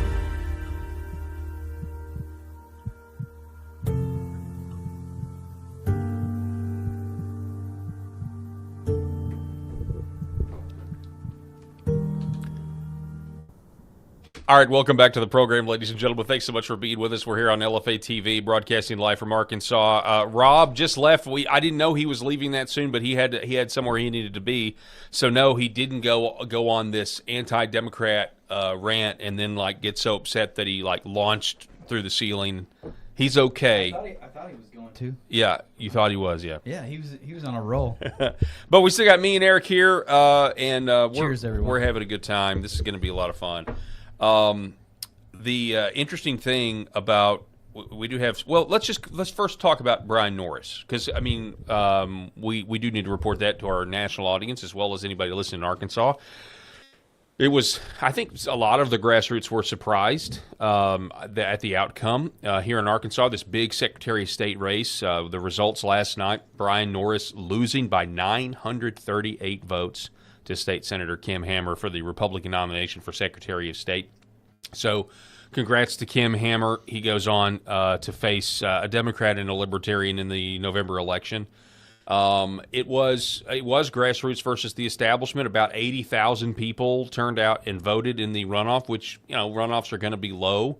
You can look at across the turnout and you could see that quite honestly, if some higher population areas of the state, like the one I live in, had turned out and voted, it probably would have given Brian Norris the edge. But it didn't work out that way. And so, your point about low is low. Yeah, 5%. Yeah, I know. But that's it's fair to call that out. Is we need to do a better job of showing up to vote if we're going to have, if we're going to. Well, if talk you the talk, specifically, there was a few things on the ballot. The paper ballots versus machines was a topic. Petition reform. If you want to be able to keep the petition process the way it is with citizen initiatives to get something on the ballot, if people have a problem with that down the road, you had your opportunity to vote against that, and people didn't show up. So it is what it is. It wasn't in the cards, right? It just wasn't in the cards. And here we go. But, I talked to Brian Norris earlier today just to wish him, congratulate him for running. It's better to have fought in the arena than not fought at all. And I specifically thanked him for giving me somebody to believe in at a time where it just seems like the establishment doesn't listen to the people. And I know many of you out there still feel that way. I still feel that way. And, you can hope and pray that, half of the Republican Party that turned out and voted, 49.5% of them voted against the establishment. You would hope that fair-minded people would recognize that they need to do a better job of getting the consensus, getting a larger majority, a sizable majority instead of a slim majority. But I'm not going to hold my breath on that because, politicians love their power, and this is just the nature of the beast. So we move on. You fight another day, and you pick your battles. So, but it was interesting. It was a stressful night last night. It didn't get called until every vote was in. So, anyway. Well, I'll say this. I saw some comments last night about how it weren't people throwing fits, but they were just you could tell they were frustrated, and so then they were just like, well, fine, I'm just going to vote Democrat from now on, kind of a thing. Or yeah, I did see that. I saw some of that stuff and some of those comments. Those are not helpful, right? And especially going into the midterms on the national level, as we need to be going into the midterms with energy and enthusiasm at the things that have gone on that are positive. There's obviously a ton of work still needs to be done, but the only thing that saying, well, fine, I'm just going to vote Democrat then, The only thing that's going to get you is for nothing to be done for those 2 years. Right. And for you to spend the entire next 2 years just watching Donald Trump get raked through the coals by a Democratic majority who's just going to impeach him. Yeah. Like they're going to filibuster proof, or they're going to break the filibuster and just destroy everything that was accomplished in the first 2 years. Yeah. And set things up to where that can never happen again. Well, yeah, and then at the state level, it's just, you know, it really, I mean, there's a lot. Arkansas could be in a lot worse place specifically when it. I mean, I don't want the chemical castration of kids, or I don't want men in women's bathrooms. You know, like, so there's obviously that. What Arkansas is fighting right now, within terms of Republican Party politics, is whether or not these local county committees belong to the people or the RNC. Right. That's actually the battle. Does your local county committee belong to you, or does it belong to the Republican National Committee? And that's not just here in Arkansas, by the way. That is the battle in all 50 states, especially deep red states. And so, and it, you know, comes down to who pays the bills. It comes down to where does the money come from. And so you have to start thinking in those terms. That is actually the battle. So, all right. So Steve Baker. All right. So here's the deal. All right. We're shifting gears here. This is a huge story. I was lamenting last week, you know, in a perfect world, there wouldn't be two narratives on everything. In a perfect world, in the Trump administration, the 2.0, the way it is, we wouldn't have these competing narratives. We wouldn't be fighting each other. We wouldn't be trying to all play the Game of Thrones red wedding game in the wake of the assassination of Charlie Kirk. That's certainly what it feels like. And but you know what? We don't live in a perfect world, and there are competing narratives on everything. And let's talk about it. Let's talk about the competing narrative on the January 6th pipe bomber. Now, from the 30,000-foot view, which is a phrase I love to say a lot, 30,000-foot view, what do we know about January 6th? Well, there's a reason the phrase Fedsurrection, the word Fedsurrection, is now a common word, because we now know there were plainclothed FBI agents. There was a lot of them, right? We also, the day of, saw the videos of police escorting people through the Capitol, police removing barricades. We saw all that. We have demonstrated how this was especially with the treatment of J6 prisoners, the lawfare there that was foreshadowing the lawfare to President Donald Trump. They used an obscure Enron white-collar crime law that was created after the Enron scandal. Did you know this? The Supreme Court actually overturned that. A lot of these J6ers were charged with interfering in an official proceeding. That's what they were charged with. That was a law created after Enron, because the Enron executives were destroying documents, okay? And so they created a law saying you can't do that. That would be interfering in an official proceeding. The official proceeding was the Securities and Exchange Commission were trying to get documents from Enron. That's what the law was. They took that law and applied it to J6ers when they had no case otherwise. And it took the Supreme Court overruling the government saying you can't use that law for this. In the meantime, they were in gulags, and it was a nightmare. I mean, they were literally turned political prisoners for protesting what they believed to be the stolen election, and they were set up by an FBI and the intel oligarchy to try to squash populism, blame it on President Trump, and make sure we all get the message that the country, not let alone the party, the country doesn't belong to us. And they were, then they called it 9/11. Then they set up their J6 committee. They consulted an ABC News former producer that tried to make it appointment television. They set it up like TV because they wanted to end populism. They wanted to end MAGA. That is the 30,000-foot view of what happened on January 6th. But there's this little thread that's actually a giant, it's like a little tail sticking out of a bush. You grab it, it's actually an elephant. It's called the January 6th pipe bomber. And you guys all know it's a story that went nowhere. On the day of, there was pipe bombs found. Well, what happened to those pipe bombs? Who was the pipe bomber? And it was all brushed aside. Well, we think we're going to get justice. You get Kash Patel in the FBI. You had Dan Bongino in the FBI for a time. And then all of a sudden, right before the FBI, a couple weeks before the FBI indicts a guy named Brian Cole, who is apparently some autistic kid, we have this report by the Blaze's Steve Baker that was then retracted, but the report alleged that a Capitol police officer who now was working at the CIA was the real pipe bomber, which would have even gone further to confirm what an inside job the pipe bomber was. Well, the whole operation was an inside job. But then, of course, the FBI came out and arrested Brian Cole Jr. anyway. They said that, and there was that was a divide among the right wing, especially on X. You had people saying, don't believe Steve Baker. You had people saying, do believe Steve Baker. Said, believe Bongino, don't believe Bongino. And it was this big deal. Well, we have a little bit more news to tell you now, because Brian Cole Jr. is now going on trial. Brian Cole Jr.'s defense team is asking the government for discovery. They're asking the government for evidence, and the government is obviously required by the Brady Rule to provide all evidence, particularly exculpatory evidence. It would be a Brady Rule violation if they don't turn over the exculpatory evidence. Now, that didn't stop the government when it came to Lieutenant General Michael Flynn. They withheld exculpatory evidence all day long, and they relied on a corrupt judge to just turn a blind eye to it. So it's not as if the government doesn't ever lie. They lie all the time. They lie to you and me all the time. But now we have a development, and I'm going to throw it up on the screen now. So this is Joe Hanneman is writing bombshell.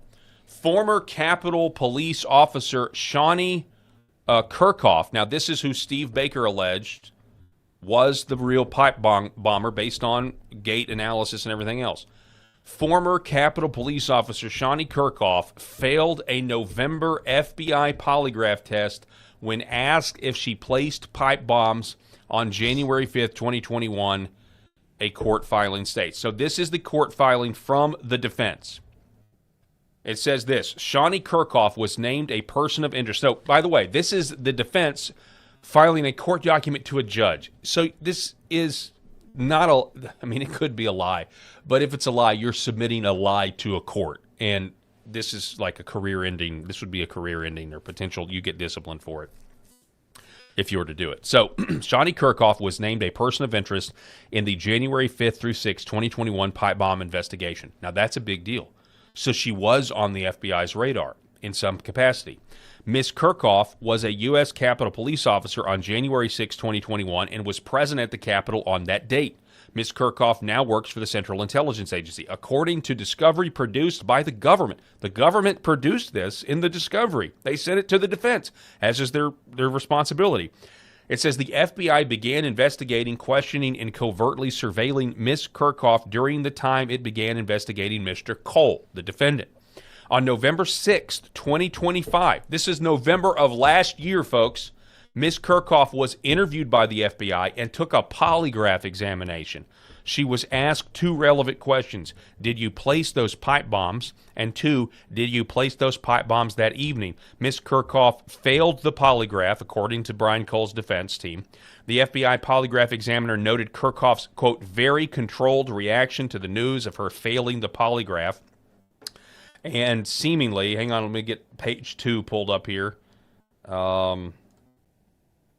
Which is right, hang on one second, here. Well, hang on. Sorry, had the wrong thing. It says the FBI polygraph examiner noted Kirkhoff's very controlled reaction to the news of her failing the polygraph and seemingly rehearsed responses to examiner's questions. On November 7th, 2025, 5 days before the FBI opened a file on Mr. Cole, the FBI named Kirkhoff as a person of interest in the pipe bomb investigation and opened a file on her. The government immediately issued subpoenas and preservation requests for numerous electronic accounts associated with Ms. Kirkhoff.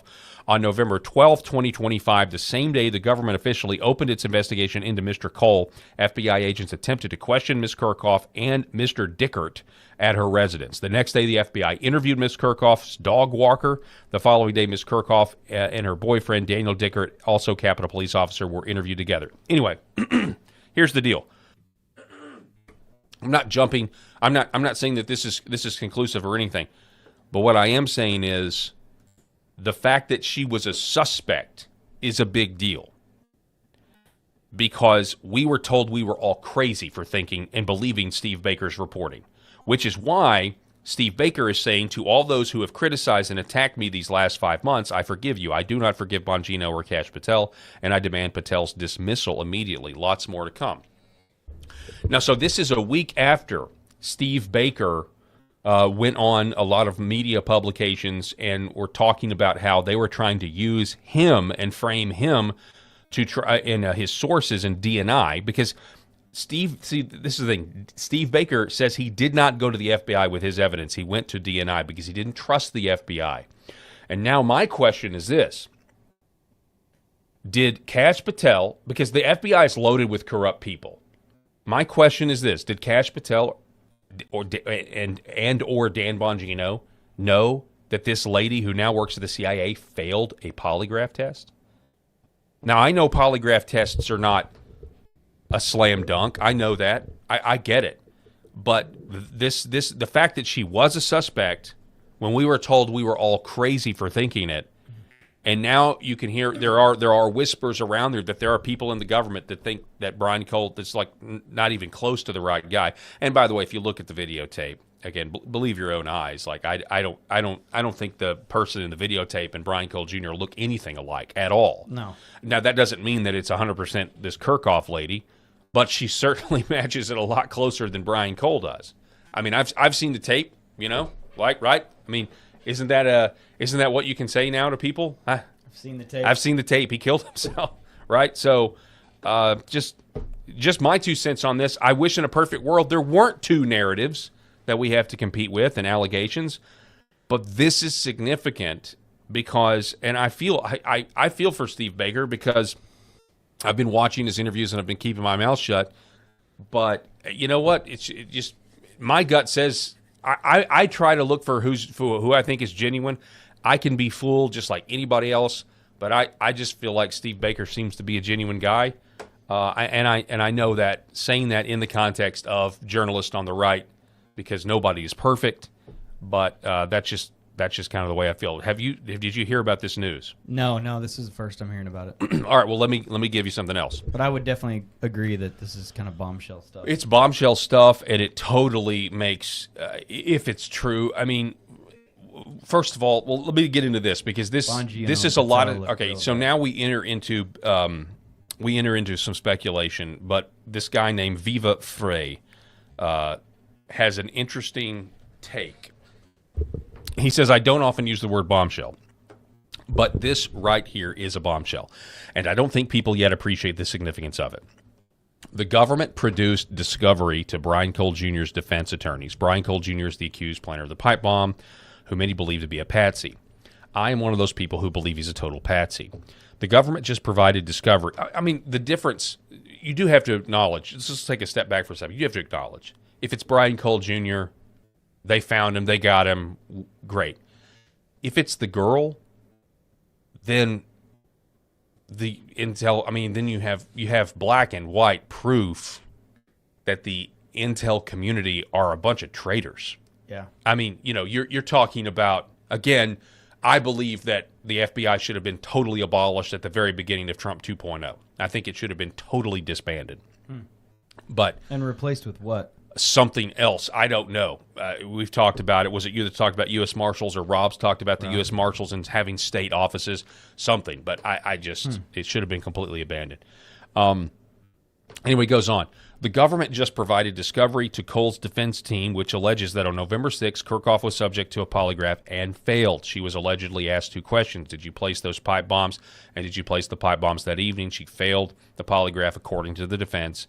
And no, they're going to have in the discovery, there's going to be more come out about this. They're now asking for the video of her interview with the FBI as well, by the way. The defense is. Wow. So the date is critical because the polygraph apparently occurred 2 days before Steve Baker's so they gave this lady a polygraph 2 days before Steve Baker's bombshell report that was later retracted by the Blaze. I emphasize the word published because the article was almost certainly known / circulated internally, presumably because it was circulated to review, comment, legal, etc. Operating on the basis that the facts alleged in this motion are accurate, I would imagine the defense attorneys are not going to lie about Kirchhoff having failed a polygraph to a judge. It is stunning that the government would have willingly and knowingly communicated this prima facie exculpatory evidence to the defense unless they had good reason. Some of you are going to say Brady obligations, etc., to which I would respond that this would not be the first time the government has lost, accidentally, or deleted, or outright concealed or destroyed what would otherwise have been exculpatory Brady disclosures. Again, Lieutenant General Michael Flynn. Heck, they did it to many of the J6ers in the first place, and many of the agents who violated the defense rights of countless January 6ers still have their jobs. One of two alternatives is likely true. He says the government did not know that they had the information when they turned over presumably hundreds of thousands of pages of discovery and terabytes of information to the defense. Now, if that's true, that is hilarious to me. If the government didn't know that there was record of a failed polygraph test of the lady who was already written about, they knew. I know. I'm just saying, but if that is true, that is insane. That is crazy. But this is why this is a speculative segment at this point. Which is why it's not true, because it would be insane. Okay. Well, yeah, Occam's razor, yeah. Although, we need to talk about Occam's razor sometime, because I disagree with Occam's razor sometimes. And they could just be that big of idiots? Yes. Yeah. Okay. Yeah, they could be. So they didn't know, they sent it off, they just stepped into it, and it's going to come back and destroy the case. Or they did know what they were communicating to the defense, that it would destroy their case, and they did it anyway. Now, I don't know if this is going to destroy the case necessarily or not, because I don't know what other evidence is out there. We'll have to wait and see. But this is a big one, and we're just talking about a reasonable doubt here. And Steve Baker's article alone, if there's corroborating evidence out there, that it's a great place to start if you're the defense attorneys for Brian Cole. Yeah. And I want to be clear, I want justice. If Brian Cole did this, I want him to go to jail. But if a former Capitol police officer who's now in the CIA did it, I want her to go to jail, and I want the people who told her to be there to go to jail for the rest of their natural-born lives. And you and I, all of us would agree to that, okay? And I don't care who takes the political, at any time, these people can come out and say, I was lied to by the FBI. The same people that showed me the file that said Epstein killed himself and then produced a video with 2 minutes missing, okay? Like, those people are liars, all right? This is really an easy thing to solve if you were trusting people who are scumbags, who are lifers in the Department of Justice or the FBI. So it says, or another option is that they did know and they were communicating it to the defense that it would destroy their case, and they did it anyway. Call it an act of sabotage from corrupt agents within the DOJ that has not yet purged itself of corrupt deep state actors. To the extent that it destroys the case against Brian Cole Jr., who does it humiliate the most, or who does it benefit the most? It'll humiliate the DOJ, or at least those in charge. Who will benefit the most? Everyone who would otherwise want to sabotage the DOJ and the Trump administration on the eve of midterms. When this case blows up, it will be exploited and weaponized to discredit Trump and the DOJ. I've been saying for a while that under Bondi's DOJ, there have been some debacles so egregious they could only be the result of incompetence or sabotage. The government either did not know what they were handing over to the Brian Cole Jr.'s defense team, or they did, or it was intended to be sabotage. Unless the allegations in the motion are correct, or there is another good explanation for what is in the alleged therein, this is a bona fide bombshell. Anyway, there you go. You have it. You can decide for yourself. Maybe I'm way off here, but this broke earlier this afternoon, and I thought, wow, there's certainly a lot of if the person that did this, if the pipe bomber is actually somebody that was working for the government, you got to, the incentive to find somebody else, the incentive to do anything you can but blame the rightful person here that would expose the government. It would also, it totally blows a hole in this huge sacred cow that the left has built up in their mind, that January 6th was worse than 9/11. Might actually have something in common with 9/11 if we find out that it wasn't what we were told initially. Ever think about that? So, something to think about. I don't know. What you got? You got 2 cents? You got any thoughts? No, you good? I'm just digging what you're. There's kind of what you're cooking. It's kind of a bombshell. Yeah. So we'll wait and see. Some things I don't know like what this the comments are are actually saying. tough to digest and need some time. You know, I think you do obviously a really good job of making observations, sometimes very spontaneously, like we do when news is breaking. Yeah. But some of this stuff, it's just like you really got to sit down with it and kind of, you know, be Sherlock Holmesy a little bit about it, because otherwise you can get caught up too much in the initial bombshell aspect of it. But it's got you got to be careful, because you can't let it make you go down the wrong rabbit holes. Yeah. You got to protect your, you know, you protect yourself a little bit. Oh yeah, 100%, 100%. And we do have. Let's see. I have a few comments here.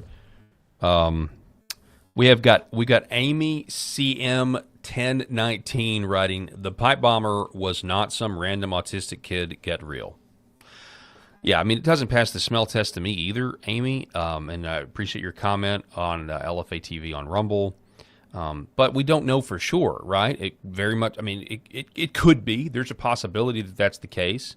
But at the same time, the way this all worked out was so frustrating. As somebody who is desperate for the Trump DOJ to have a win, but a confirmed win, when there's not some other side of the story, where we were just coming off of the Epstein stuff. We were trying to get our footing with, you know, being confused about, like, well, I'm glad I got to see the Epstein files. Like, I wanted the Epstein files. I wanted them all. And yeah, I know everybody was, you know, on the left was going to do everything they could to try to blame Trump and associate him and that sort of thing. But, like, you know, the way it was handled, called a hoax here and there, and then obviously I know he was comparing it to the Russia hoax, which was a hoax. I understand all that, and we're frustrated. I was frustrated by it. It was handled poorly, but it was mainly handled poorly by Pam Bondi, you know, with the files on the desk. Okay, we're going to get real accountability here, and then the files are not there, and then the Southern District of New York has the files, and then there are no files, and then there's the memo that's leaked to left-wing Axios. Just this was a traumatic thing for people on the right. Yeah. So now it's like, okay, well, what about the pipe bomber? And then Steve Baker comes with this story that, again, was later retracted because the FBI said, no, we've got the real guy. And you're like, but the Steve Baker story made a lot of sense. And I know, and it was dividing MAGA, because now there's two. No, believe the FBI. Don't believe Steve Baker. It's because the frustrating thing about transparency that is actually not full transparency is that it raises more questions than answers. So then you get these 3 million files and you start sifting through all this stuff, and then you start asking more and more questions because you have this plethora of information. But then you're like, well, what is what? And who's going to actually answer for this? And what am I really going to disseminate out of this? You know, am I ever going to find out what the pizza stuff meant? Am I ever going to find out really what, because it wasn't, I mean, once you got all that information, it wasn't, you know, just smoking gun after smoking gun after smoking gun. It was, well, what do they mean by that? Or what does that mean? Or who was that? Or why was that name blacked out, but the other names were not? And then so you just go down a lot of these holes of, you know, did this even really help me? Yeah. You know? Yeah. You feel like you walked away from the Epstein thing with all of that information, and that you, Paul, walked away and said, you know what? That helps me wrap a bow on this thing. I think I know what happened now. And the right people are going to go to jail. No. Yeah. Yeah, you're right. Sadly. That's a good point. We got an update here. I don't mean to be Debbie Downer by that. No, you're not about that, by the way, either. But everybody needs to realize that sometimes the more and more you ask questions, legitimate questions, the more questions are going to come out, and you may not get the answers that you want. Yeah. So people are liars. They are. They are. In other news, President Trump's going to be addressing the nation this evening. People are expecting him to give an update on the war with Iran. Many people are hoping that this is an announcement that things are over, or they're going to be concluded very quickly. And we're also hoping we're not going to get boots on the ground. Like, that would be my worst nightmare. Like, this is a speech to tell us why we got to put boots on the ground. But continue to pray for our troops, but this is a big deal. President Trump, though, is now questioning. The news that I can bring you right now is that the Iran war has exposed the fact that Donald Trump does not trust NATO and does not believe that the NATO alliance is a good thing and that maybe it should be revisited. Here he is on Fox News talking about NATO. In this interview with the Telegram, and here's the headline: Trump interview, I am strongly considering pulling out of NATO. And this is what the president said. Oh, yes, I would say it's beyond reconsideration. I was never swayed by NATO. Always knew they were a paper tiger. And Putin knows that, too. So that is that was kind of confirmed or re-emphasized by a supplemental interview with Marco Rubio. When we need them to allow us to use their military bases, their answer is no. Then why are we in NATO? You have to ask that question. Why do we have billions and billions of dollars, hundreds of billions of dollars, over the years, trillions of dollars, and all these American forces stationed in the region? If we can only use, in our time of need, we're not going to be allowed to use those bases. So I think there's no doubt, unfortunately, after this conflict is concluded, we are going to have to re-examine that relationship. We're going to have to re-examine the value of NATO and that alliance for our country. Ultimately, that's a decision for the president to make, and he'll have to make it. We're going to finish the job here. As I said, we're very, very close to achieving our objectives on all of these things that I've outlined. But I do think, unfortunately, we are going to have to re-examine whether or not this alliance that has served this country well for a while is still serving that purpose, or is it now become a one-way street where America is simply in a position to defend Europe, but when we need the help of our allies, they're going to deny us basing rights and they're going to deny us overflight? I think these are very legitimate questions that we need to be asking, and this are going to have to be very carefully examined after this conflict is over. So that is pretty interesting, but it also shows you how unpopular with those other people, I guess the NATO allies, how unpopular the action was. But then, you've got Keir Starmer, who's now saying, okay, we're going to try to help do something with the Strait of Hormuz. President Trump is now saying, hey, look, the Strait of Hormuz does not have to be secured. We've got our own oil, and we've decimated Iran, is what he says, and that we may wrap this up and come home.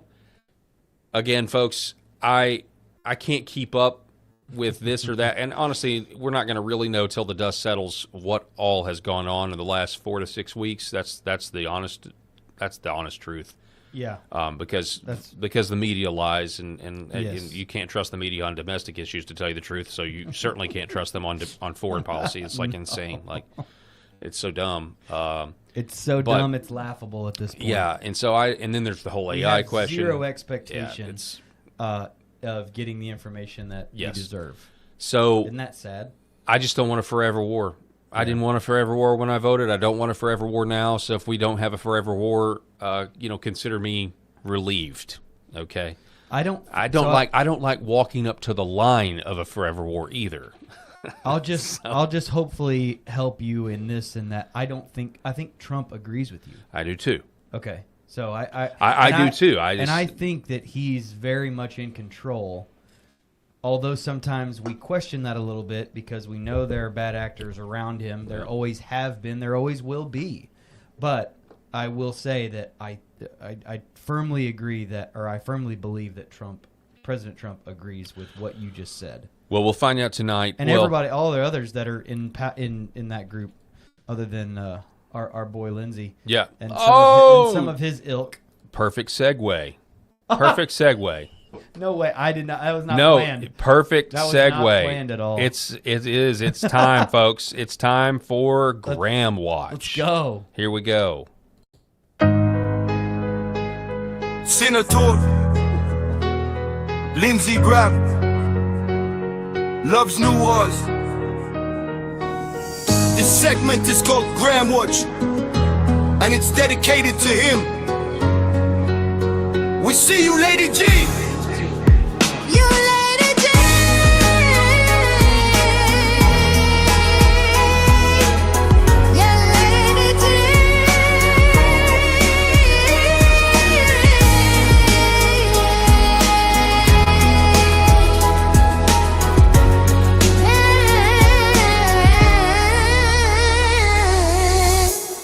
Okay, so for this broadcast's episode of Graham Watch, this because, see, we had this Disneyland story where he's holding Ariel. We covered this. Eric Haynes, who's been to Disney World, knows that this is a kid's toy, and it's weird to have a childless United States senator walking around with some, he's blowing bubbles in Disney World. So he posts this in response to everybody making fun of him and his Here he goes. childlessness and anyway, whatever. Yeah. Childishness. Now I'm alpha. Yeah. That's Oh, yeah. I was beta yesterday, but Yeah. now I'm alpha. Yeah. I was just out there running through. So anyway, spent some time breaking clays in Edgefield County today. Doesn't get much better than that. There So he this is. is him trying to save face, Lindsey Graham, but Yeah, he's alpha now. now we have somebody saying he was caught in 4K with a princess wand, so he posted the least gay photo in his camera roll of him busting clays. But it's not over because the internet is at meme level 1000. Xanon the Buses now says, I will now be referring to gay sex as breaking clays in Edgefield County for the foreseeable future. So now there's a new phrase in the Urban Dictionary.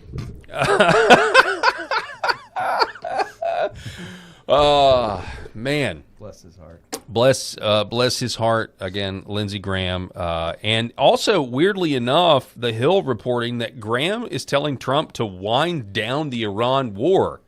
So this connects potentially to our previous story about NATO. I think the United States leaving NATO would be Lindsey Graham's worst nightmare. Lindsey Graham is directly tied in with NATO, specifically Ukraine. I also believe Lindsey Graham has made a ton of money off of Ukraine funding and the NGOs and the money laundering that goes on. I think that is very likely the case. And so the idea of NATO and the NATO world order coming to an end or being modified is very worrisome to him. So all of a sudden now, Lindsey Graham is saying, oh, you need to wind up the Iran war. Let's just make sure everything stays the same. Let's make everything is going to sit. The world order is going to stay the same. And I don't think it is. I think it looks like, and we talked about this. Me and Rob talked about this a couple weeks ago. The war, the kinetic war that's going on, which is a political tool. War is a political tool. Somebody was telling me that the other day when these other options fail.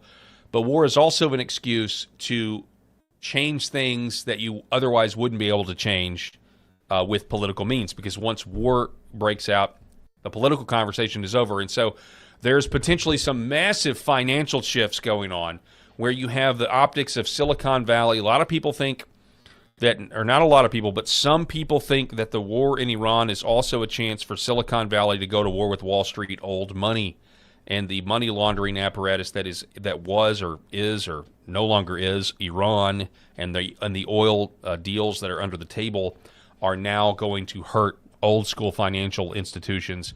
And just think of everything. Just think of, banks that nobody talks about, like the BIS, Bank of International Settlements, or International Monetary Fund, or whatever. So that's just something to think about. But yeah, that's Lindsey Graham, and that concludes our Graham Watch segment for today. The primaries in June. Senator folks. Lindsey Graham loves new wars. He might not make This it. segment is called Graham Watch, and it's dedicated to him. We see you, Lady G. There we go, Graham Watch. Okay. Rob said he likes the pink bow tie, which I think is appropriate. It's fitting. Yeah, I think it's very fitting. Also, fallout from Kristi Noem. So it's a travesty.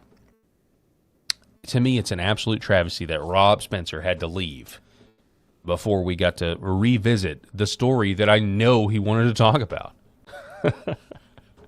Which is the fallout of the bimbofication story. Many of you didn't know what bimbofication was until yesterday, but it's the practice of women reclaiming their femininity by becoming overtly feminine with fake implants, like comic book-sized assets. Hey, and I want you to know, after yesterday, I did not search any content related to that topic in my any type of Google search Good. as to not mess up any algorithms associated with me. Yes. And have my whole day today in my feed That's full of double D balloons. Yeah, that's good. That's good. With inverted nips and all that stuff. Yeah, but there is. I mean, seriously though, there are now so many memes out there that are so good. People are referencing Fight Club. Now, if you guys remember Fight Club, I don't know if you ever remember this classic with Edward Norton and Brad Pitt, and this is Bob.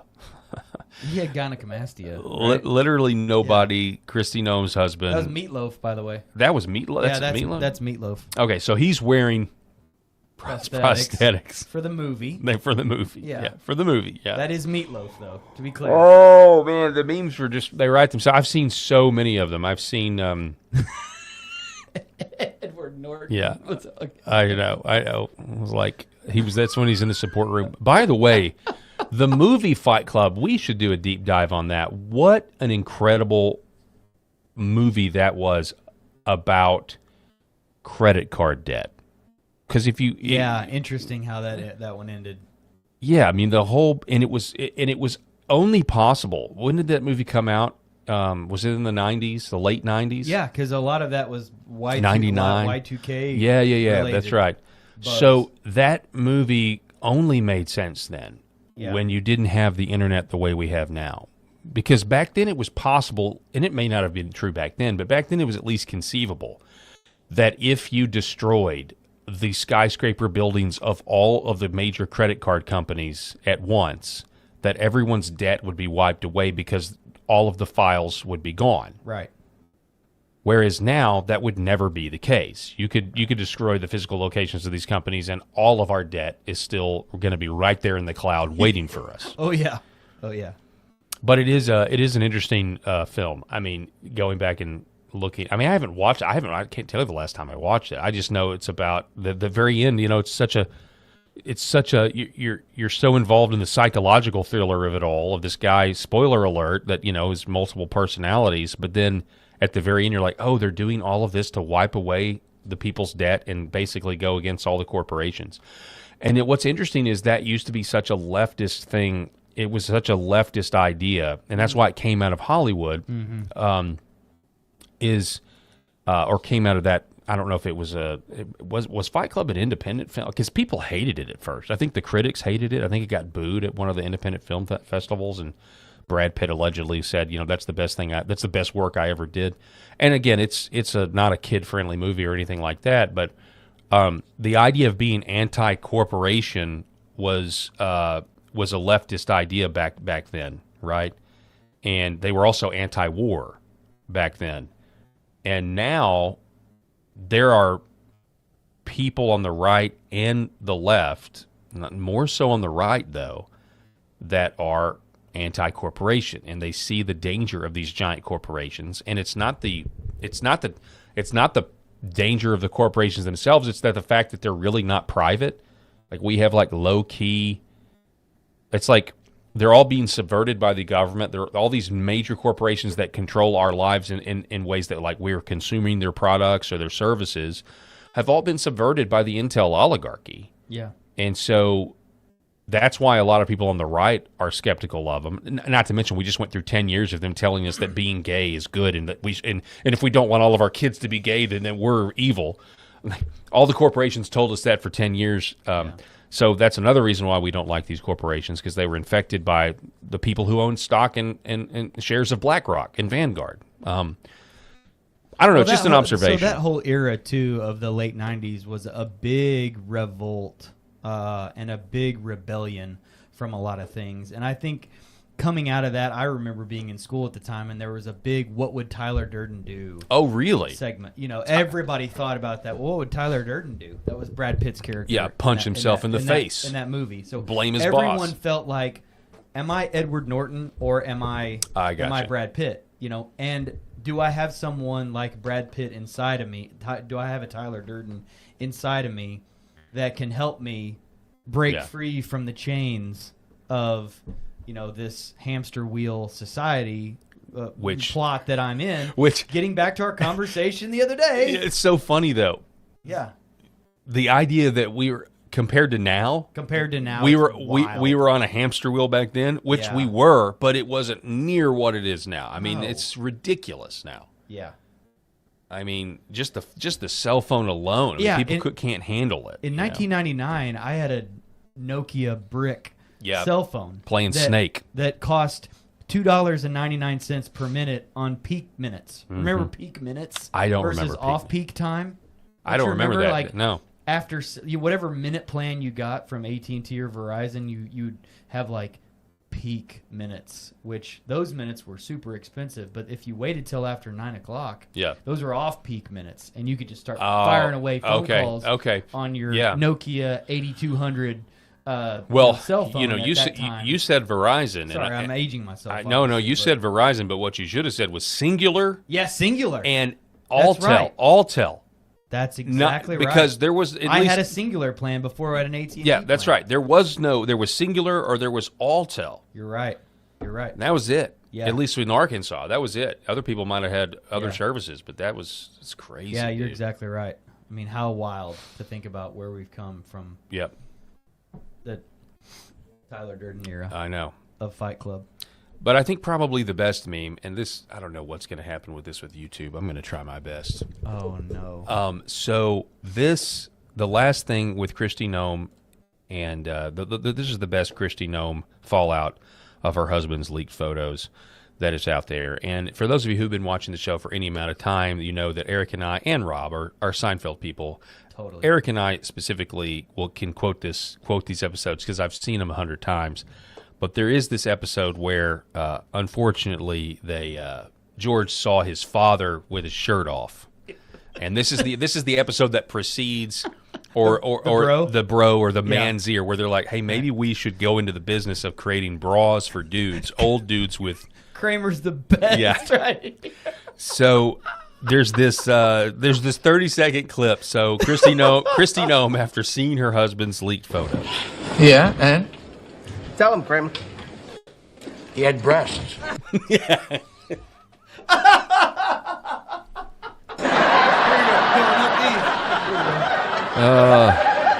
we go. What do you mean breasts? Big breasts. Okay, so Jerry, Are you gonna keep I'm going? going to try. I'll try not to laugh into the microphone. No, you need to. I'm doing an experiment. I've only played 5 seconds here and like 10 seconds there. So let's see what else. Oh, a lot of older men have that. No, not these. These were real hooters.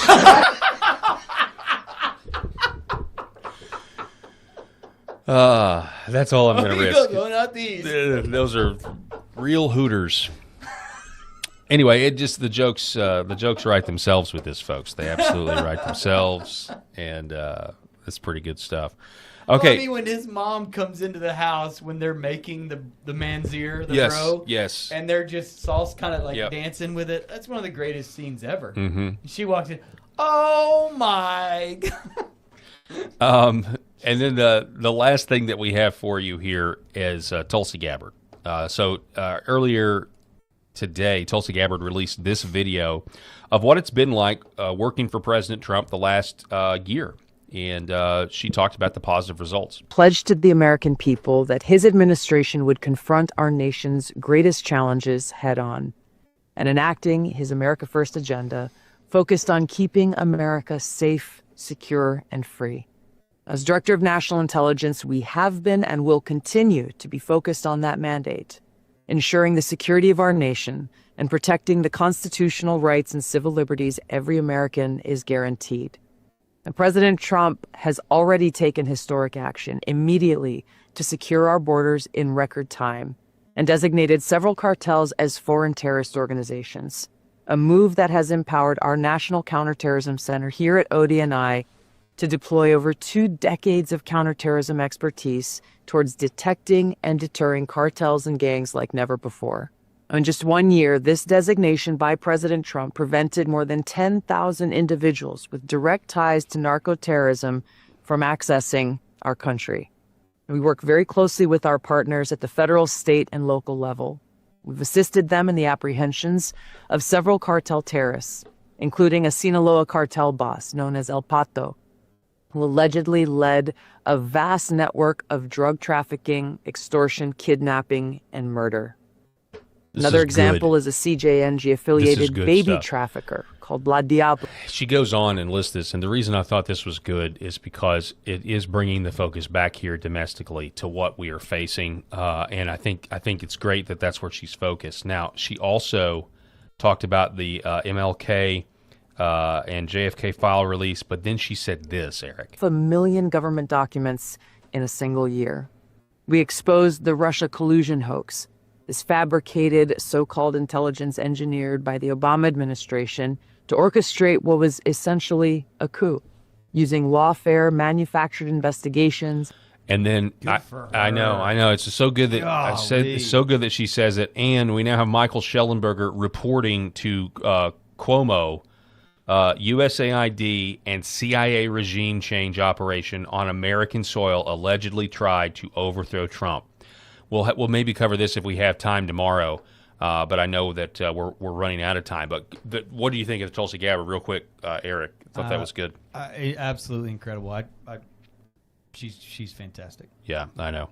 And I just want to reiterate, and nobody is perfect. You're not going to agree with somebody all the time. But I do think the efforts I see online of people trying to undermine Tulsi Gabbard and get her fired are a huge red flag, because I think she is I think she is one of the people that understands the deep state and actually wants to put them in jail for what they've done. And I know this because if it wasn't for Tulsi Gabbard, my congressman, Rick Crawford, from Arkansas's 1st Congressional District, who is the chair of HPSI in the House, would have not had his intelligence report that was sealed, and it might have been the very reason they raided Mar-a-Lago in the first place, to try to get that Trump had in possession of, that proved that Obama ordered the fake intelligence. We wouldn't know this if it wasn't for Tulsi Gabbard. I think any effort to get her out is a huge, huge, huge mistake. So, do you know who the DNI secretary was under Biden administration? It escapes me. No, right? You don't. Ah, right. You don't, because she didn't do a doggone thing. Yeah. That we know of, anything meaningful and uncovering stuff like this, like she should have. Yeah. I mean, I share the last name with her. That's why I know her name. Her name's Avril Haines, and she spells it with an I, so it's bad. But nothing as far as accomplishments compared to what Tulsi Gabbard and her DNI has taken care of in just the first couple years. Thank you, Eric Haynes. I appreciate it. Thank you, Rob Spencer, wherever you are. And we will see you guys tomorrow. I want to give a shout-out to our sponsors, Red Vive Health. Make sure you call 844-RED-VIVE and say my name, Paul, and save 35%. New Horizon Real Estate, Gateway Sight and Sound, 7 Weeks Coffee, and Sherrod Chiropractic. And I will see you guys tomorrow. Thanks Lfa TV and the audience, and we'll hand it over to Secret America.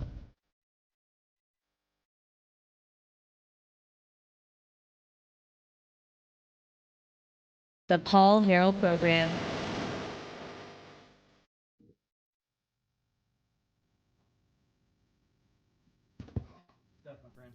Yes, sir. Great stuff.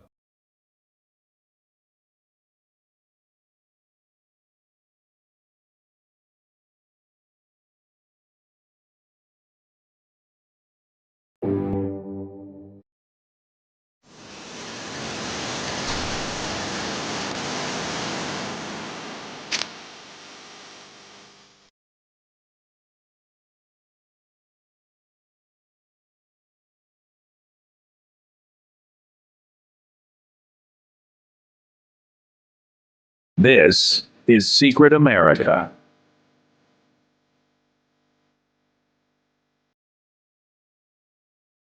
Welcome, everybody. I am Jack Danger along with Jay Gatling. And as you probably know, Jay says that the Artemis, I guess, spaceship, whatever the hell you want to call it, just went up into the sky. People were watching it go up into the sky, and it cleared the atmosphere based on the science. I guess we're trusting the science on this one. It cleared the atmosphere based on the scientists. It's in space. Oh, yeah. It's. They tell us it's in space. I don't want to say that because I don't really know. But I will say the one thing I don't understand is, and me and Eli were actually talking about this earlier. The van, oh damn, what the hell is it? I forget the name, and now I done forgot the hell what it was called. It's like the Van Allen belt or something like that. You know what I'm talking about? I don't, and I don't want to get it wrong. That's what it is. It's the Van Allen belt, okay? And what it is it's a kind of like a protective force field around the Earth that has extremely high radiation. It's why when a meteor comes down to Earth, it disintegrates before it gets to Earth. But yet we can cross that threshold. We can cross that threshold. Humans can cross a thing that a solid steel, metal rock from outer space will disintegrate with, but humans can go back and forth. They got the special key. It's a heat shield, Jack. The heat What's shield. a heat shield? You're telling me we have technology to get through the things that can melt anything else in space except for us. I saw it in Apollo 13. They had the heat shield, and they were worried the heat shield wasn't going to be on right when they came back. I saw it in the movie. What's a heat shield? What's that? It's made out of metal. I don't know. It's a heat shield. But there's no way that can possibly work. I mean, it just doesn't work when it doesn't pass the smell test, if you ask me. Because if everything in space can immediately be disintegrated, how in the hell can humans build something stronger than what's out there? I mean, there's no way. If you built something strong enough to withstand that radiation, it would take unbelievable amounts of pressure just to get it to shoot up into the sky and go past that. I just don't see that being possible. What I will say is I want to show you guys something, okay? What we're going to do here, and we're going to have a little bit of fun with this. I want to show you guys, if I can get this to go. Here we go. All right. I want to show you guys what they sold people as the moon landing in the 60s, okay? And then I want to show you what they're selling you now. Okay, so here, first of all, this is the actual literally, this is them on the moon. This is real footage. You I want you to take a look at this. Can you Like, see that? Yeah, look at this. We never went to the This fucking is real moon, footage dude. of them It's on the so moon obvious. in the 1960s, It's 1970s. retarded if you believe we went. Like, yeah, it's that looks real to literally me. It doesn't at all look like retarded. a Land of the Lost If you can episode. look at the footage Yeah, that I'm so, about to put below that's and gotta believe we prove still something, went, you would you think, are right? Doesn't that prove that they were on the moon, Jay? retarded. I would think You so. Jack, But, I could barely hear you over the volume of that thing. oh yeah, there was no volume. No, there was a guy talking. He was talking about the moon. There was a guy like narrating. Really? that. I didn't hear the volume. I don't know how the hell everybody else heard it. I didn't hear anything. That's weird. Yeah, I heard it. He was like, Okay. we never went to the moon. Oh, well, no, I did not hear a single thing, so that's strange. Anyways, I want you to look at this, okay? They're saying that we've been to the moon, okay? They're saying that we've been to the moon and that we've been there multiple times in the late 60s, early 70s. No other country's ever been there. We've never been there again, and they're not going there now. They're just going to circle the moon. Why in the hell would you do a mission where you go out, circle the moon, and then come back? I'll tell you why, Jay. Because there's no way to fake it this time. There's no way to fake it. Everybody's going to be looking for every little thing. I want you to look at this path right here. Take a look at this path. This is their path that they're going to be using. Oh, is there volume? Because I don't hear anybody. No volume. I'm just watching it. Look at this. This is supposedly the path they're doing, the figure 8. It's infinity. For no purpose whatsoever, by the way. No purpose whatsoever other than for them to look at the moon. Can't they just, put their feet on the ground and look up at the moon?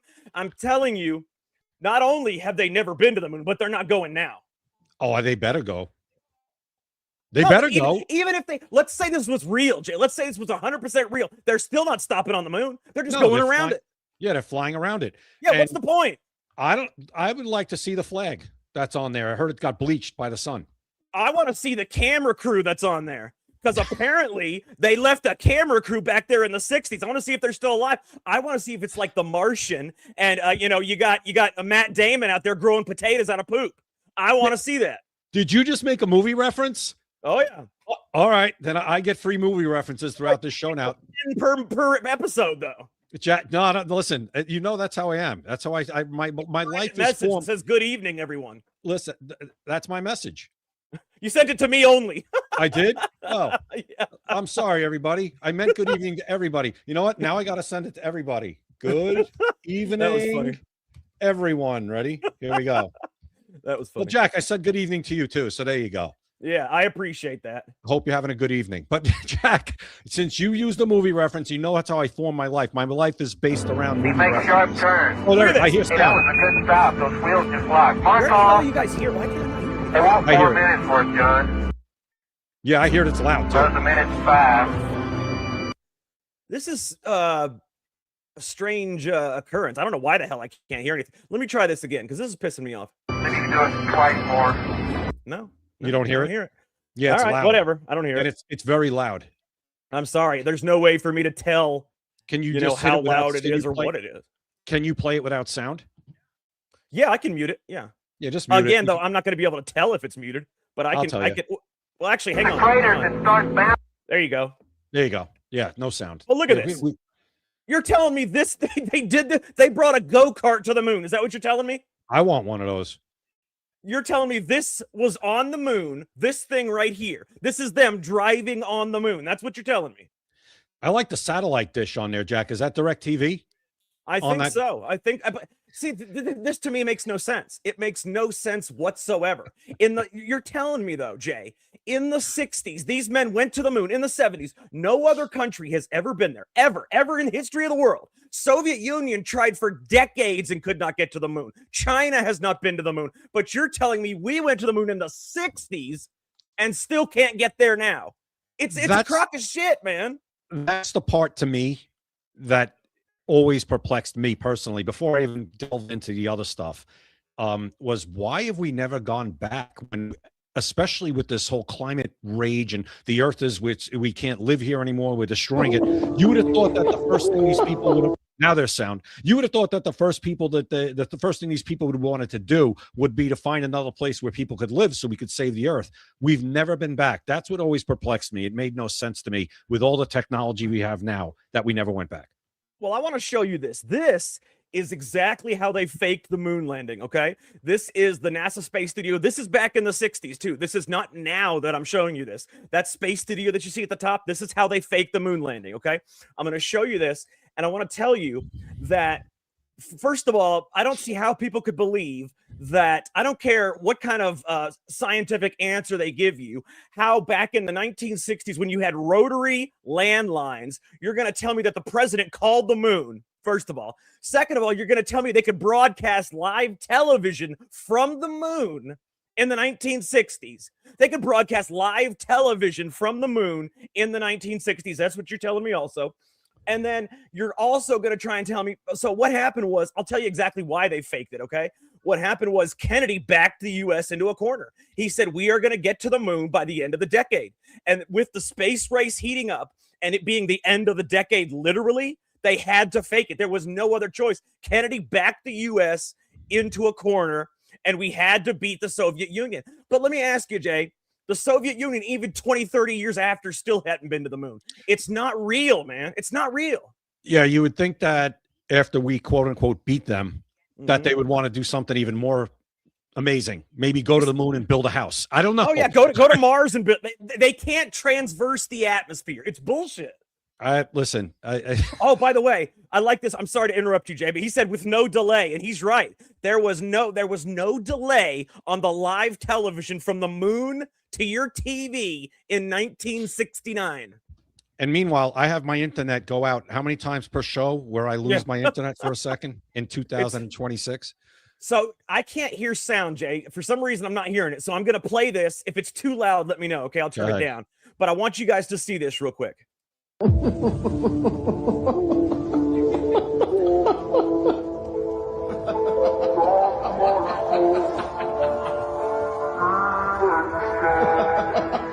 By the way, up at the top, I can't hear what they're saying. It's just somebody laughing. Oh, okay. But up at the top, I'm just going to mute it then if it's just somebody laughing. I don't really care about that. So up at the top, you can see this was the 60s also. You can tell it was. And you can see what they're doing at the top and watch what they're doing at the bottom on the supposed moon. Just take a look. Watch when they fall. See how he slides and falls down? Yeah. Well, the other astronauts seem to fall down a lot too. And it's almost as if they do it on purpose. All right, he's dropped something. See, look, up, I fall. I've fallen. See, you think if you would have fallen like that, you would have bounced back up, yes?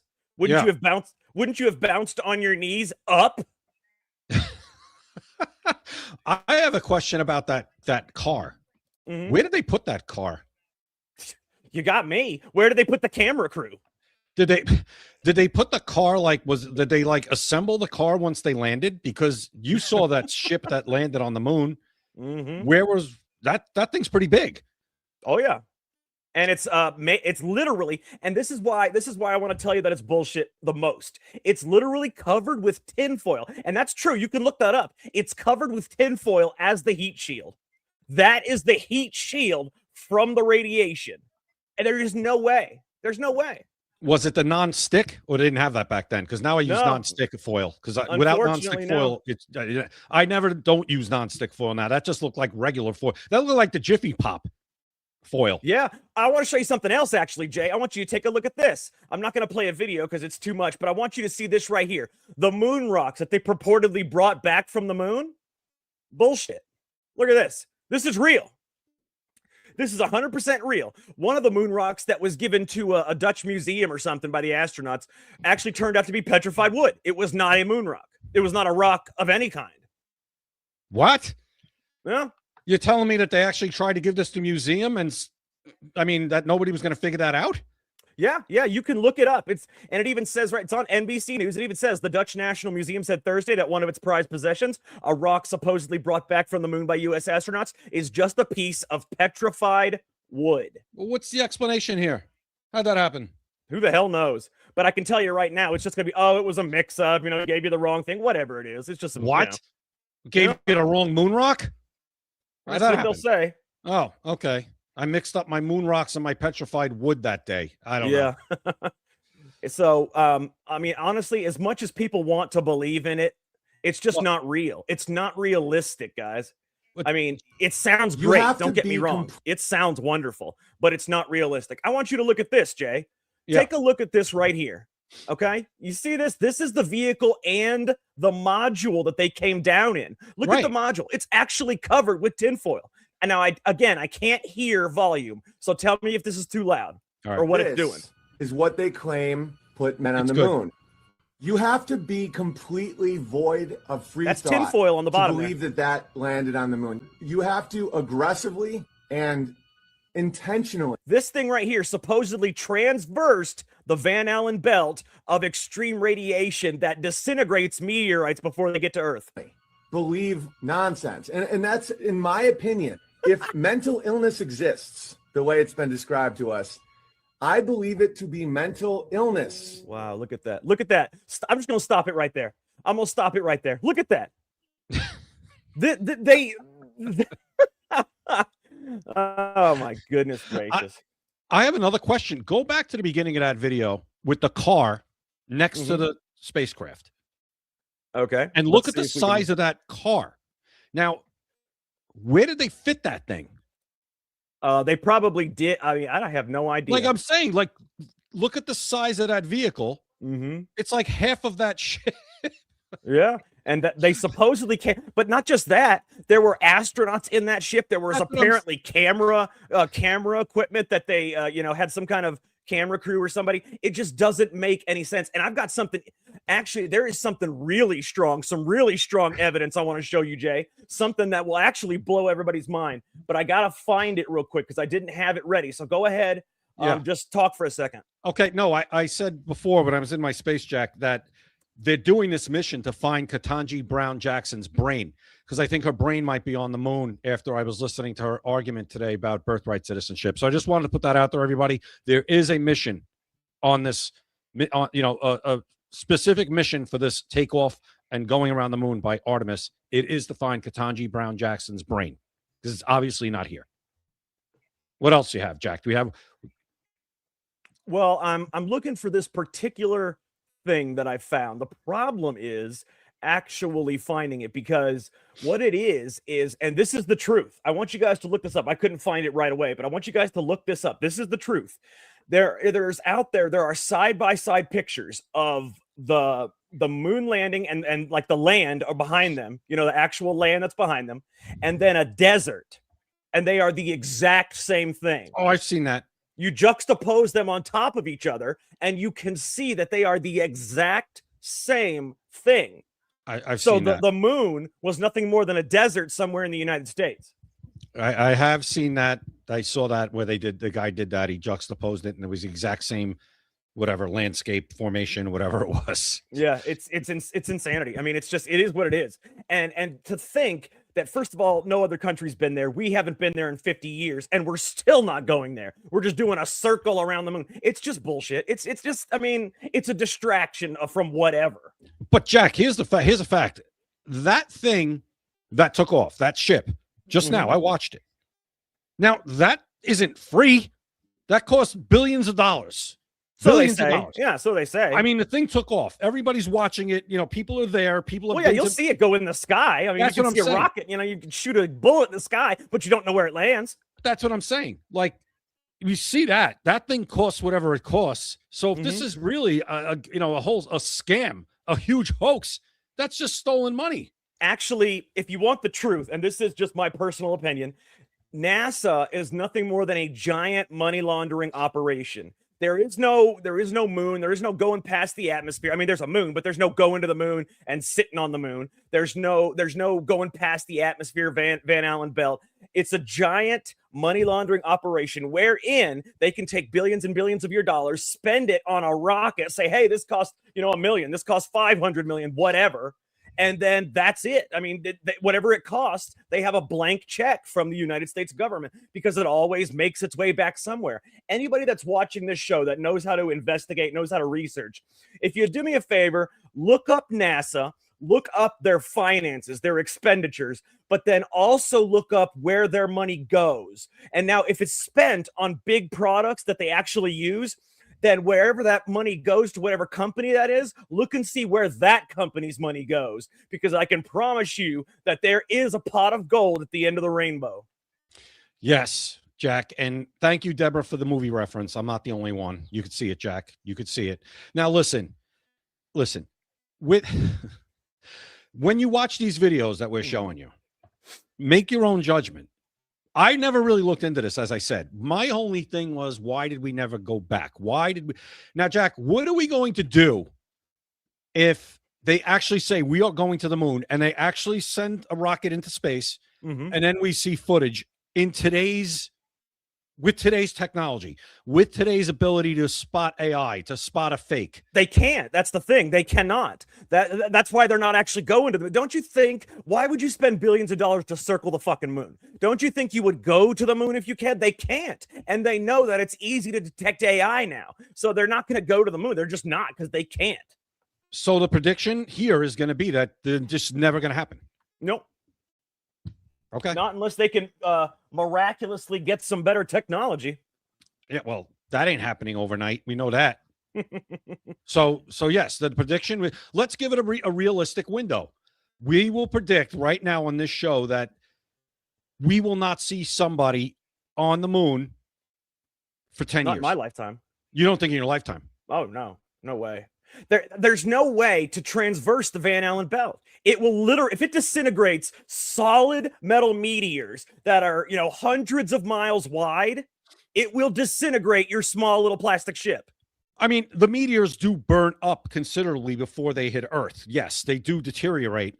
Some of them actually, they say that there's meteor showers and a lot of them do burn up in the atmosphere. Some of the small ones, That's they never the thing. make it. When you see them coming down, they're caught on fire because of the Van Allen belt. That's Right. the thing. A lot of them disintegrate, but the ones that don't disintegrate are on fire when they get through.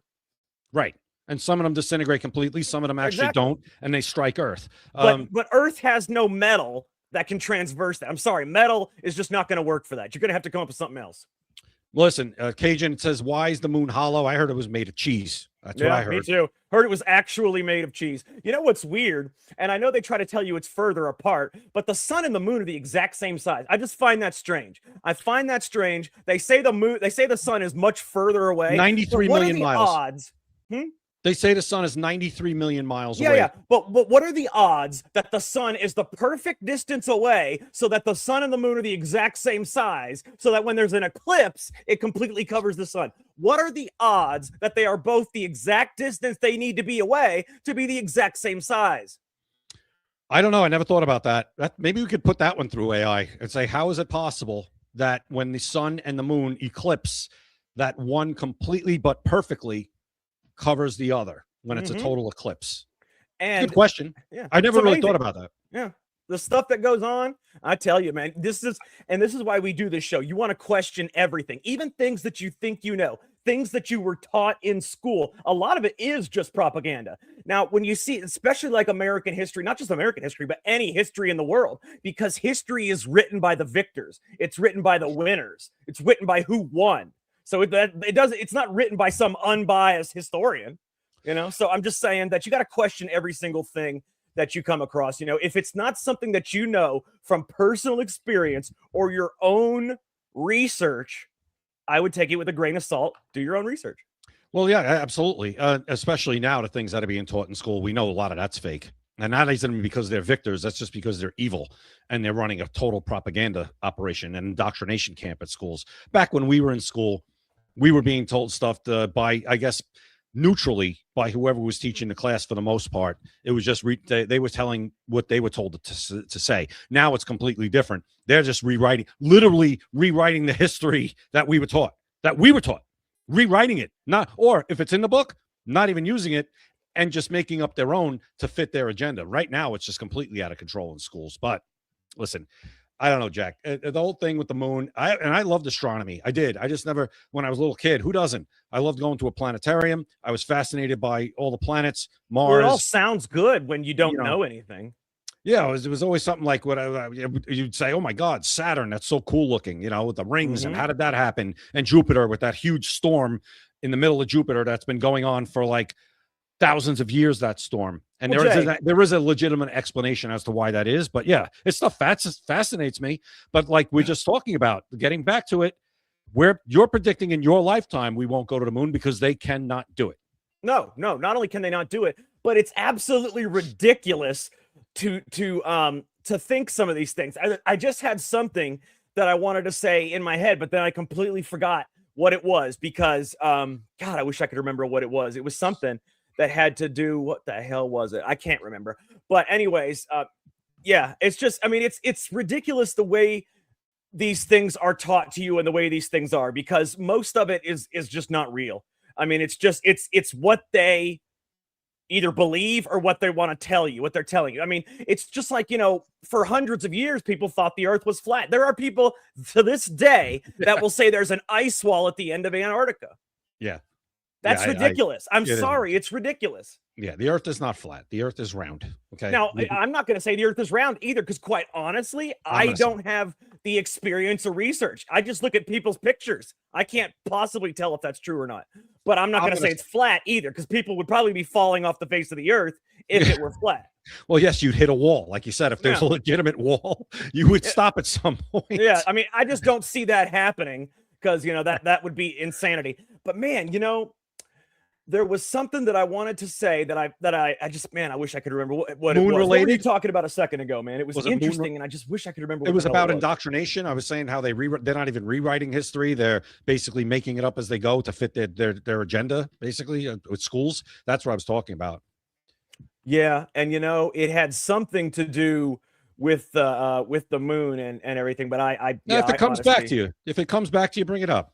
All right, we'll see. I honestly, yeah, it sucks when you can't remember something that was interesting. It was interesting, and then you kind of you kind of just let it go. But yeah, so you know, I would just, like I said, I would just take it all with a grain of salt. I wouldn't exactly believe, pretty much anything, like I said, that you can't do with your own personal experience. It needs to be something that you can see, you can experience, and then I would, I would take that, but I wouldn't just take what people tell you. Because honestly, in God's honest truth, most people only know what other people tell them. You know what your teacher tells you. You know what, AI tells you. You only know what other people tell you. So listen, when it comes to AI, I'm trying to get so neutral with AI, and I ask it a couple of times. And now when I have something I really want to make sure, I ask it like 3-4 times. And I say, double check all sources, right, left, center, any political bent, be neutral. I really prompt it so many ways now to make sure I'm getting something that's right and something that's not skewed. because if you can basically you can kind of manipulate it, or AI is just wrong. So you really just got to try to be neutral with it, ask it a couple of different times, and try to prompt it to check all sources. That's what I try to do now, because I too many times, fool me once, fool me. I'm done with it. Yeah. No, I completely understand. I wish I could find that thing, where they put the one over the other, and you could see that it was the desert was the exact same landscape and formations and everything as the moon. And you could can't tell find that was anywhere it's nowhere on X. No, I mean, not from the stuff that I typed in. I mean, I tried to find it, but I couldn't find anywhere on there. But it's very interesting. If you guys get a second to look at that, I would definitely check that out. But I personally believe NASA is just one big money laundering operation. It's the perfect way to launder money. I mean, you got to think about it. When they shoot that rocket up into the sky, you don't know anything after that. First of all, you don't know what any of that stuff actually costs. They could tell you it's this, but maybe they say it's $100 million for this rocket, but it actually only costs $5 million. You have no idea. It is the perfect money laundering operation, if you ask me. And once they shoot it into the sky, what do you know? It's just like take a gun, you shoot the bullet into the sky. You see it for a certain period of time, and then it's gone. You do not know what happens to it after that. They can say whatever the hell they want. Well, what about the astronauts? What do they do with those people? They fly them out, and then they bring them. Like what? I'm just asking questions here, because everybody's going to ask these questions. I'm trying to ask the questions that people will say. It's just what about the astronauts? I'll tell you exactly what happens. Okay, when these rockets go up into the sky, they go up for a certain period of time. Then they film whatever the separation is, and they jump just like in a plane with a parachute. That thing comes down, or they come down like into the ocean or whatever it is, and they film that. It's that easy. You shoot that thing up into the sky, and then the rest of it goes out into the deep ocean, and nobody ever sees it again. All right. Well, I mean, and they'll say, well, where do the astronauts, they parachute out? Like, how come nobody ever finds them? Nobody sees them coming down? They find them all the time. That's how they get down. Have you ever seen the separation from the actual engine rockets when it's coming back? When it's coming back. Yeah, it separates, and it has a parachute on it. It usually lands in the ocean or somewhere, and then that's when they're rescued by Coast Guard or whatever it is. No, I'm saying like right now. I just watched this launch, and the thing was, by the time I was done watching, it was a little orange speck, right? Yeah. Now, if they're not actually going on this mission and going in that figure eight around the moon, what are they doing? Because they got to be gone for a certain amount of time, or else they can't just jump out now and then land in the ocean. Yeah, that's what they do. It happens. It happens. See, they film it. It's almost on an immediate basis. Once it's out of visualization, once you can no longer see it, not on camera, but on, eye visualization, that's when they give them the whatever, the go ahead, the green button, whatever the hell you want to call it. And that's when it either separates or they jump out and it parachutes down. It's not that hard, because where they do it in the ocean, nobody's going to see them out there. They do it in specific spots. There are spots of ocean and land where there is not anybody within 100,000 miles, probably. Not really 100. I'm just exaggerating. But, not anybody that's ever going to see you. Listen, I'm just saying what people are going to ask. Yeah, no, that's fine. Look, I don't have all the answers, but I can tell you one thing. They're not going to the moon. I can tell you that. Well, I'm going to say this. Here's what I'll do this time. I'm going to give the benefit of the doubt that they're actually flying around the moon. I want to see the photos, and Jack, they're going to have to take photos. So when we could pick those apart now. We know that stuff can be. So let's see what they come back with. Are they going to come back with some legit photos? Are they going to come back with something that you look at and you go, wait a minute, that ain't real. Let's see. But the part about landing on the moon, I tend to agree with you when I say it just doesn't add up. 2 + 2 isn't equaling 4 with the whole thing. It just isn't. No, and it would be different if JFK didn't paint the U.S. into a corner. He said that we will be to the moon before the end of the decade. Those were his exact words. He painted the U.S. in a corner. And then the space race happened, and we had to beat the Soviets. We could not allow them to win no matter what. So what do you do? What do you do when the technology does not exist for you to transverse the Van Allen belt? What do you do? So basically what the theory would be then is that we beat the Russians into the movie studio and did it better than they could. And at that point, they were done. They said, forget it. We're not going to bother with this. I don't even know if they said forget it. I just think that the technology does not exist for them to get there. China is still supposedly shooting people to the moon, but they can't get to the moon. Nobody can ever land on the moon. Even in 2026, China is more advanced than we are. They can't get to the moon. All right. So let me ask you this. When it comes, we know the government, Do you trust a private person like Elon Musk with what he says, what he's doing? Elon Musk puts somebody on the moon and he's willing to come out and say, yes, this person is on the moon. He shows, I would tend to believe Elon Musk more than the government, because Elon Musk is not doing it for money. The man's more rich than our own government. Okay. He's not going to be doing it for the money or the publicity. He's the most famous person on earth. He's the most rich and the most famous. So if he says that they get to the moon and they show video and I don't see any obvious AI signs, I will tend to believe him. But I'm telling you right now, it's not possible with the current technology on Earth. Okay, let's see. Because if anybody's going to try to do it, he's going to try to do it. We know this. Well, he wants to go to Mars. That's true. That is true. He does want to go to Mars. Which he's out of his freaking mind. You can't survive on Mars. The temperature alone would burn you and then freeze you to death. It's impossible. Yeah, I don't even think they have the suits. Probably the suits wouldn't even be ready for something like that at this point. No, we don't have the technology to withstand that kind of temperature, especially that temperature swing, Right.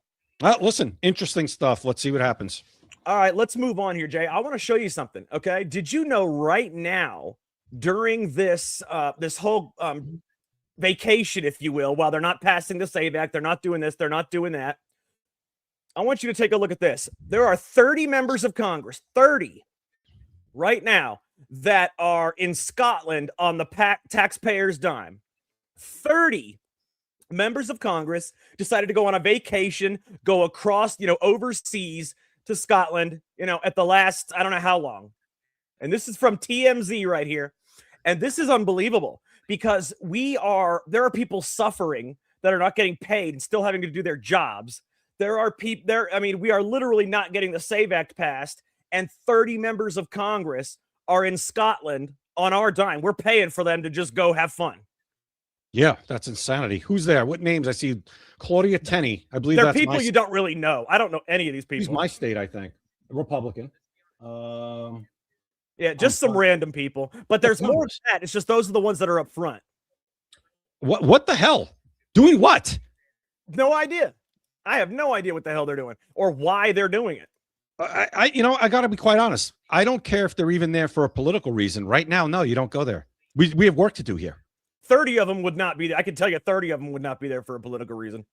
It's ridiculous. And that's why the president, Raina, he should. No, if I saw that photo, if I'm President Trump and I see that photo, I'm out of my skin. I'm like, I am ready to explode if I'm President Trump and I look at that photo while these people can't get his damn agenda through. I don't know how he does it. I would lose my mind. I'm like, no, you're coming back. I would do whatever I had to do. We talked about it the other night. Whatever power he has under the Constitution, do it right now. Why the hell can't I hear anything, man? That's going to drive me nuts. You can't hear when you play a video? No, I don't know why. I'm going to try again. Because I hear it, and I think everybody else can hear it. You just can't for some reason. I don't know why. That is so weird. I want to play this video for you guys because I want to show you what they're teaching people in schools right now. Let's see. Yeah, I can't hear it. All right, I'm going to show you. Now, you're going to be able to hear it. I can't hear it, but you're going to be able to hear this. And this right here is what they are teaching kids in school. I want you to watch this. You know what they're doing right here, Jay? They are teaching them to make signs. Listen to this.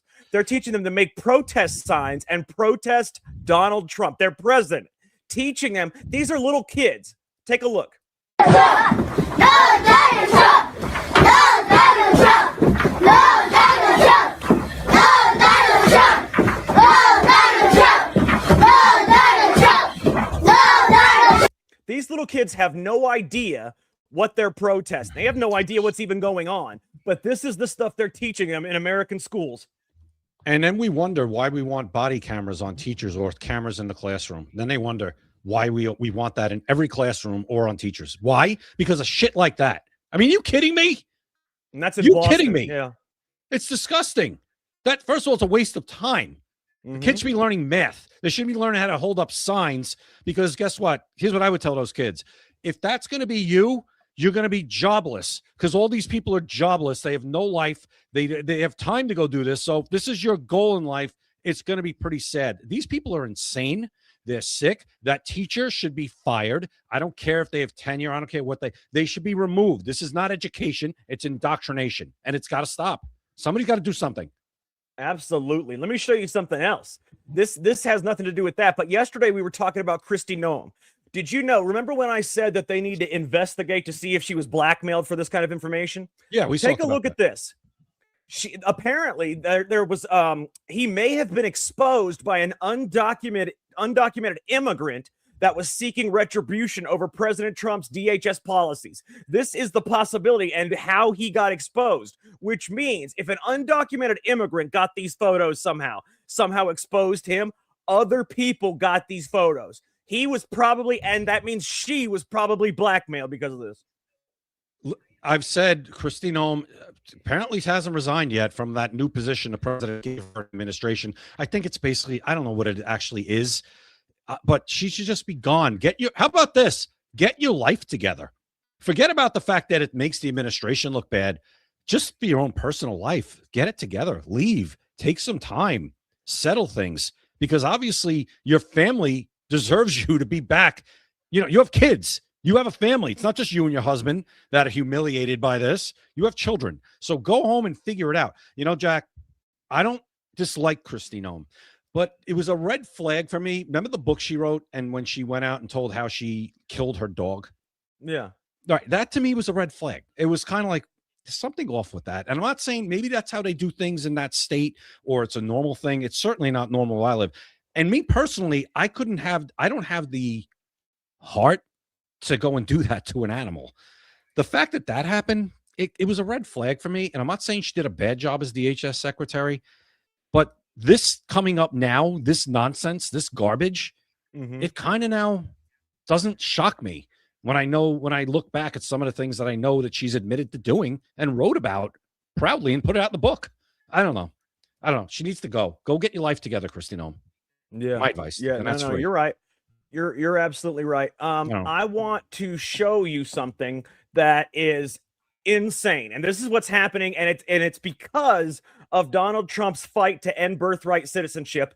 And I'm going to tell you right now that the Supreme Court's most likely going to vote to strike down his executive order. But I want to show you why he's doing this. I want you to take a look at this, Jay. So what's happening now? Before I pull this up, I'm going to tell you. A Chinese, and this is happening for many, many people, okay? It's not just this one person, but I'm going to give you an example. A Chinese billionaire had 100 plus babies, 100 children. A Chinese billionaire had 100 or more babies via U.S. surrogates. What they did was he sent his sperm to the U.S., they inseminated these women, the child is born in America, sent back to China to be indoctrinated by the CCP. Once it hits 18, they go back to America to live and vote. Yep. That's the God's honest truth. It is called birth tourism. Birther tourism. That's exactly what's happening. And let me show you. I want you guys, again, I can't hear the damn thing, which really sucks. I mean, I've tried everything to get the damn thing to work, but maybe it's, I don't know. But anyways, just take a listen to this. I'm going to play it in its entirety because I can't hear it. So I'm just going to play it till it's over. Let's start here with some examples of some of the types of individuals we could be talking about, like Juan Carlos Valencia Gonzalez. Now, Juan Carlos Valencia Gonzalez was born in Santa Ana, California in 1984. His parents were from Mexico. He happens to also be the stepson of El Mencho, the leader of the Jalisco New Generation cartel. And now he is reportedly leading that very same cartel. And here's the thing. He is a United States citizen by birth. And it doesn't stop there. Reports of foreign wealth being used to manipulate the system. One Chinese billionaire reportedly has more than 100 U.S.-born children through surrogacy. The idea, build a future family and a business succession plan. Some clients, by the way, request up to 100 babies via multiple surrogacies. It can cost as much as $200,000. And why would they do that? Because babies born here are automatically U.S. citizens. Also, surrogacy is illegal in China. Nearly 41% of international surrogate parents in the United States are Chinese. So why is this? By the way, I'm going to pause this. Do you see what that says? Nearly 41% of international surrogate parents in the U.S. are Chinese. Chinese, because the Chinese are smart. They are going to have hundreds, if not thousands, of their citizens actually be American citizens too. They are taking over without ever firing a shot. This is such a debate. Look around the world. Much of Europe has restricted birthright citizenship. Asia basically ended it. The United States, still one of the few countries around the world that sits as an outlier. Let's start here. So yeah, that right there is what is going on in America. Yeah, taking over the country from within, like you said, without having to fire a shot. Well, firing shots into a petri dish, but yeah, I digress. It's, I mean, we've got to end the birthright citizenship. It's too much. Okay. It's causing too many problems. And honestly, it could be the downfall of our country. There's no need for this. I mean, if it's big business, Jack, that's big business. Oh, big business. These billionaires have they have 100+ children, and it can cost up to $200K per child. Yeah, do the math. I was told there'd be no math, but do the math. It's big business, which is another reason probably why nobody wants to overturn this, or certain people, their donors are telling them not to overturn it. And also, listen, cheap labor. So it's nice to know that we have a cartel head who was an anchor baby. Is that what I was getting there? That the cartel head now running that cartel, who's an American citizen, was an anchor baby? Yeah, in 1984. Yeah. So he's running the cartel in Mexico, but technically he's an American citizen. He can come and go as he pleases. That's great. That's just fantastic. I tell you, we're a stupid country. We are a stupid country. Our undoing will be because of no one else but ourselves. Well, I'm going to show you something very interesting. Okay. If you have chocolate from California, I would not eat it. And I'm going to tell you why. Apparently, chocolate from California has been laced with Viagra. Okay? Chocolate from California has been laced with Viagra, so there's been a recall nationwide on the chocolate that is made in California. Somehow, it was all laced with Viagra. I don't know how that happens. I mean, I guess it would have to be somebody that works at a factory and somehow laced every bit of this chocolate with Viagra for whatever reason. Yeah. Stay away. Probably. Well, the problem, listen, it's funny. Not really. Problem is there are people that could die from that if you eat that. Oh, yeah. People with heart issues, whatever it is. Exactly. People that are on heart medication could die from that if they eat that chocolate. I mean, what the hell? People are insane. This world's nuts. Why? What's the motive for such a thing? I have no idea. That's the thing. Like, right. What's the point other than trying to kill people? Is it a joke? Like, you think it's funny? It's not funny. I don't know. No. I don't know. Jack, I don't know. All I know is today I'm hearing about, I don't know if you heard this one, Jack, about the female referee in the NFL. No. Yeah. Well, she's fired. She got fired. She was a female referee in the NFL. So problem number one, no offense to anybody. No, you're right. There should not be female referees in the NFL or the NBA. Okay, but now she's filing a discrimination lawsuit against the NFL, claiming she faced sexism while she served. Jack, you know what, Jack? Can't any female claim that if they get fired from a male-dominated? I mean, what the hell? I hope she wins billions of dollars, billions, and I hope Me too. Maybe they won't hire women anymore. And it's not because I support her. It's because she was hired in the first place. Is why I hope the NFL actually just gets buried in this lawsuit.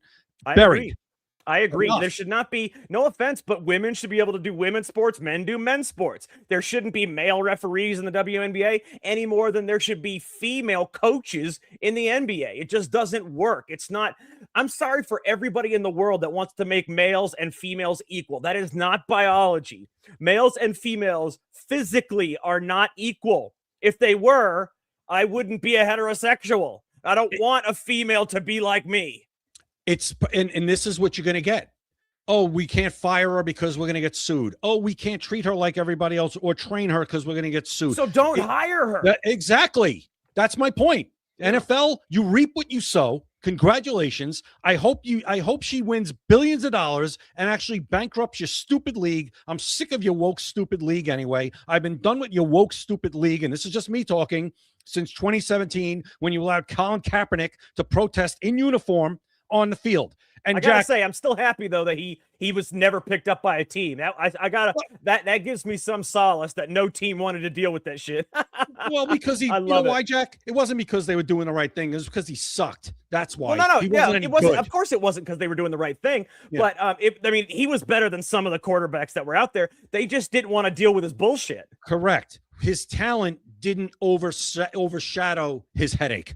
Oh, hell no. That's how it is. If your talent will overshadow the headaches you cause for a professional professional sports franchise, they'll keep you around. Once your headaches overshadow your talent, you're gone so fast it makes your head spin. And that's what happened to Kaepernick. But at the same time, what happened in Chicago with the Bulls player who was just thrown out of the NBA or waived by the Chicago Bulls because he said something about LBGTQ or Pride Month or something, Jack. Yeah, Jaden Ivey was but it's funny because as soon as he was waived, his jersey became the #1 selling jersey in the country. The only problem with that is the NBA gets that money, but I get it why people wanted to support him. But there's a difference here. And people comparing him to Kaepernick, again, they're missing it like they usually do. He didn't do this on job time. He did this on his own time. And first of all, his is based on his religion. Colin Kaepernick was not based on any religion, and Colin Kaepernick was doing it in uniform while representing a football team. That's why he should have been told to stop. But this whole thing, Ivey's going to win if he sues, Jack, and he's going to win a lot of money. I don't know, because what I can tell you is that in most states, you can fire someone for any reason. You don't have to have a reason. He's going to base this on religious discrimination. You'll see. Well, he can base it on whatever he wants. That's but why he's going to win. They don't have to have a reason to fire him. Now, Jack, one quote, real quick, because I want your opinion on this. I know you love basketball. If Ivey was averaging 26 points a game and, doing a double-double every night, would he have been waived? Oh, hell no. No. If your talent can overshadow your headache, you will not be waived. It's just like Latrell Sprewell. He was a huge headache. But as soon as he got older and his talent was no longer, overshadowing that, he was gone. See you later. Yeah. So that is what it is. It's just like, who the hell was it? What's the guy's name that was on the Indiana Pacers and the Lakers? He played for Spencer. What's his name? God, I wish it's like starts with an L, but I can't think of his damn name. But anyways, he was another one of them that at first his talent, overshadowed his headache. But as he got older and his talent decreased, they let him go because, they care about talent in the NBA. You can be, the biggest prick in the world. You can be, one of those ghetto people out there with gun charges. I can tell you right now, if there's two people, one averaging 30 a game, one averaging 5 a game, they both have gun charges. One will be fired. The other one will, get a small fine.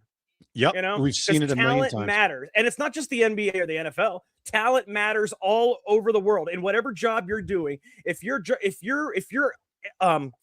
not expendable, if you are indispensable, you can pretty much do whatever you could act the way you want. But if you have any little bit of expendability and you cross the line even once, you're gone.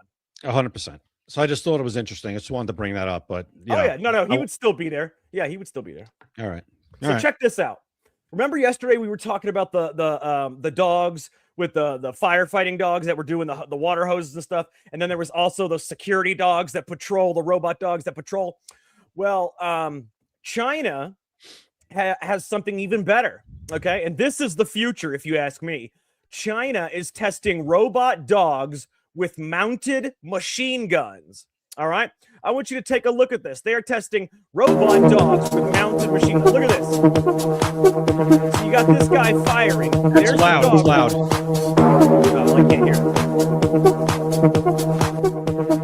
God, those dogs freak me out. Well, look at that. He goes in there and fires. He doesn't have to worry about being shot. He does not have to worry about being shot or being killed. That dog can go right in there eventually. And this is the truth. And it may be another decade or two away, but eventually, like I said yesterday, robots are going to take over most of the jobs in the world. And that includes the military.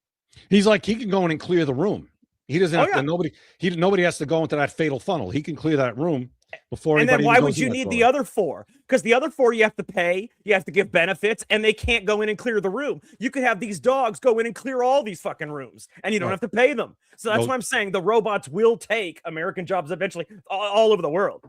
Those dogs freak me out just the way that thing was moving. And now you put a machine gun on it. Get away. No thanks. Goodbye. Count me out. Yeah, it's it's some crazy stuff. Now I got to tell you, did you know that Eric Swalwell is the front runner to win California governor right now? Oh, Eric and Swalwell. On the Democrat side or in general?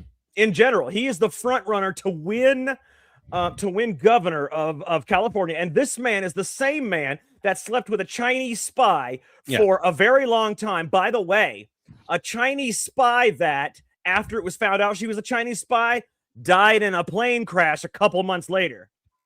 Just so you know, she died in a plane crash a couple months after it was outed that she was a spy dating Eric Swalwell. All of a sudden, she dies in a plane crash. But she was on Clinton Airlines, Jack.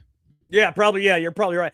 But what's coming out now, though, about Swalwell apparently is this guy has been there are numerous women, including a 19-year-old teenager, that have come forward to blow the whistle on California governor candidate Eric Swalwell, claiming he has been sleeping with his interns, his staffers, and then forcing them to sign NDAs to stay quiet. I want you to check this out. All right, let's take a listen. Again, I cannot hear, so take it for what it is. The Democratic candidate currently leading in I don't even know what they're California saying, if you want the governor truth. race has a known history of being predatory towards women. And while it may be seen as politically expedient to sweep this under the rug, it is the wrong thing to do, and we know it. I worked on the Hill. I know many women who still do, and this message that I received yesterday is not unique. I have received others, and there are many women who have reached out to other political commentators and to reporters with their stories. This particular message follows the same pattern as the... Take a look at this message right here, okay? This is the message that she got in a text message, and it says, Eric Swalwell has slept with many of his interns and makes them all sign NDAs so they don't speak up, right? And when I was 19, he tried hitting on me and sliding into my DMs, and I have so many other friends that have similar experience with him. Like, it's well known that he uses his power to sleep around with younger staffers and interns on the Hill, but uses his lawyers to keep them all quiet. This is the man that is one of the worst human beings in America, if you ask me. Oh, he's a liar. During Russiagate, another one, he's right up there with Adam Schiff. He's also, I think, filed a cease and desist to try and get the whole Fang thing from being re-released by the FBI and dug into again. Like I would say, didn't they say to President Trump, if you have nothing to hide, what are you worried about? Isn't that what they said to President Trump all the time when he would try to have his lawyers maybe stop something? Well, listen, Eric Swalwell, if you have nothing to hide, what are you worried about? But Eric Swalwell is probably, like you said, one of the worst human beings in Congress. And the fact is this: if the media jumped on this like they would if it was a Democrat or Republican, this would be investigated. This would be looked into. It would be, even if nothing was found, just the media coverage alone would damage Eric Swalwell to the point where he couldn't win or he'd be forced to resign. It doesn't happen with Democrats. So there could be text messages. There could be all these things. And, it's not really probably going to go anywhere, Jack. It's just, I'm going to lean on the side where this is going to die on the vine because he's a Democrat. And the Democrats need somebody who's a Democrat to win that governor's race in California. They don't want Steve Hilton. They don't want the sheriff. I forget his name, Bianco, whatever. They don't want him to win either. So they're going to need somebody like Eric Swalwell because they certainly aren't going to have Katie Porter. She's probably, you want to talk about a bad human being, she's probably worse than Eric Swalwell. She's probably one of the most awful people I've ever seen on television as a politician. But we'll see. You know what's funny? Yeah. I'm looking right here on some of the comments on X, actually. Yeah. And there's someone put let's see. They put guys, they make telescopes now. You can actually watch them if you like. You can't watch the rockets that far away, first of all, even with a telescope. Second, he said, are these two trying to do an April Fool's skit? What I don't understand is, how can you still believe in the moon landing? If that's your position, tell me what evidence leads you to believe they were on the moon other than the government telling you they were on the moon. Did you see it? Jay, I'm going to play that video that I played yesterday real quick because I don't think anybody that's watching, people that are watching today may not have seen it. Remember that video I played yesterday? Go ahead. I want people to see this because this is incredible stuff. If I can find it, that's the problem, is finding it, because I may not be able to find it again. But anyways, it was actually, you know what? Yes, I will, because I remember who did it. Let me put it in real quick. Go ahead and talk for a second if you want to. No, listen, it's not an April Fool's skit. And we've said how many times, make up your own mind. But if you're going to challenge it, then we just said, what makes you believe that it was real? That's all. What Tell has us- led you to believe such a thing? I'd like to know. Let us know what makes you disagree with us. That's fine. We're allowed to have our opinion on it. You're allowed to have your opinion on it. We've given you the reasons why we think it's skeptical at the very least, skeptical that we ever landed on the moon. Jack totally doesn't believe it. I'm a more skeptical person than Jack on certain things when it comes to this, and he's more skeptical on certain things than I am on other things. But on this, I'm leaning towards it just doesn't add up in a lot of ways. None of it adds up. And when you look at the videos we just showed, make up your own mind. But if you're going to tell us that we're that out of pocket for talking about it, and it's an April Fool's skit, well, then tell us why. Other than, like you said, the government said we're talking to guys on the moon. Okay, here we go. Real quick. We've only ahead. got a couple minutes left. I want you to listen to this. Everybody that thinks we landed on the moon, we got 2 minutes left. I want you to listen to this and listen quickly. Okay? Take a listen. There's the flag blowing in the wind at least twice on the atmosphereless moon. We can only guess that most of the missions were staged inside. The most straightforward is simple. When objects are lit solely by the sun, as all the scenes on the moon were said to be, after all, lighting equipment was not only impractical, it was unnecessary in bright sunlight, then all shadows, regardless of the landscape, will run parallel with one another and never intersect, as shown by this example. In these seldom seen photographs, obtained from a rarely used auxiliary NASA archival site, it is clear that these scenes were lit with artificial light. These shadows, which are cast at different angles, are evidence that a second light source is being used. In addition, the sun would not cause an isolated hotspot like this, only an artificial light would. Again, intersecting shadows and another hotspot. And again. And again. This is the big one. This is the big one. Look at the shadow of the rock. Look at the shadow of this person. Okay? That right there suggests two separate light sources. Okay? They're basically colliding. Yeah. That they are perpendicular to each other. That is two separate light sources. If the light is only coming from one way, then the shadows would protrude the same way. It is simply impossible for this picture to have been taken with sunlight on the moon. In this magnification of an Apollo photograph, a rock, very likely a papier-mâché prop because of the crease here, is categorized with the letter C. In later releases of the same picture, the letter is gone, probably...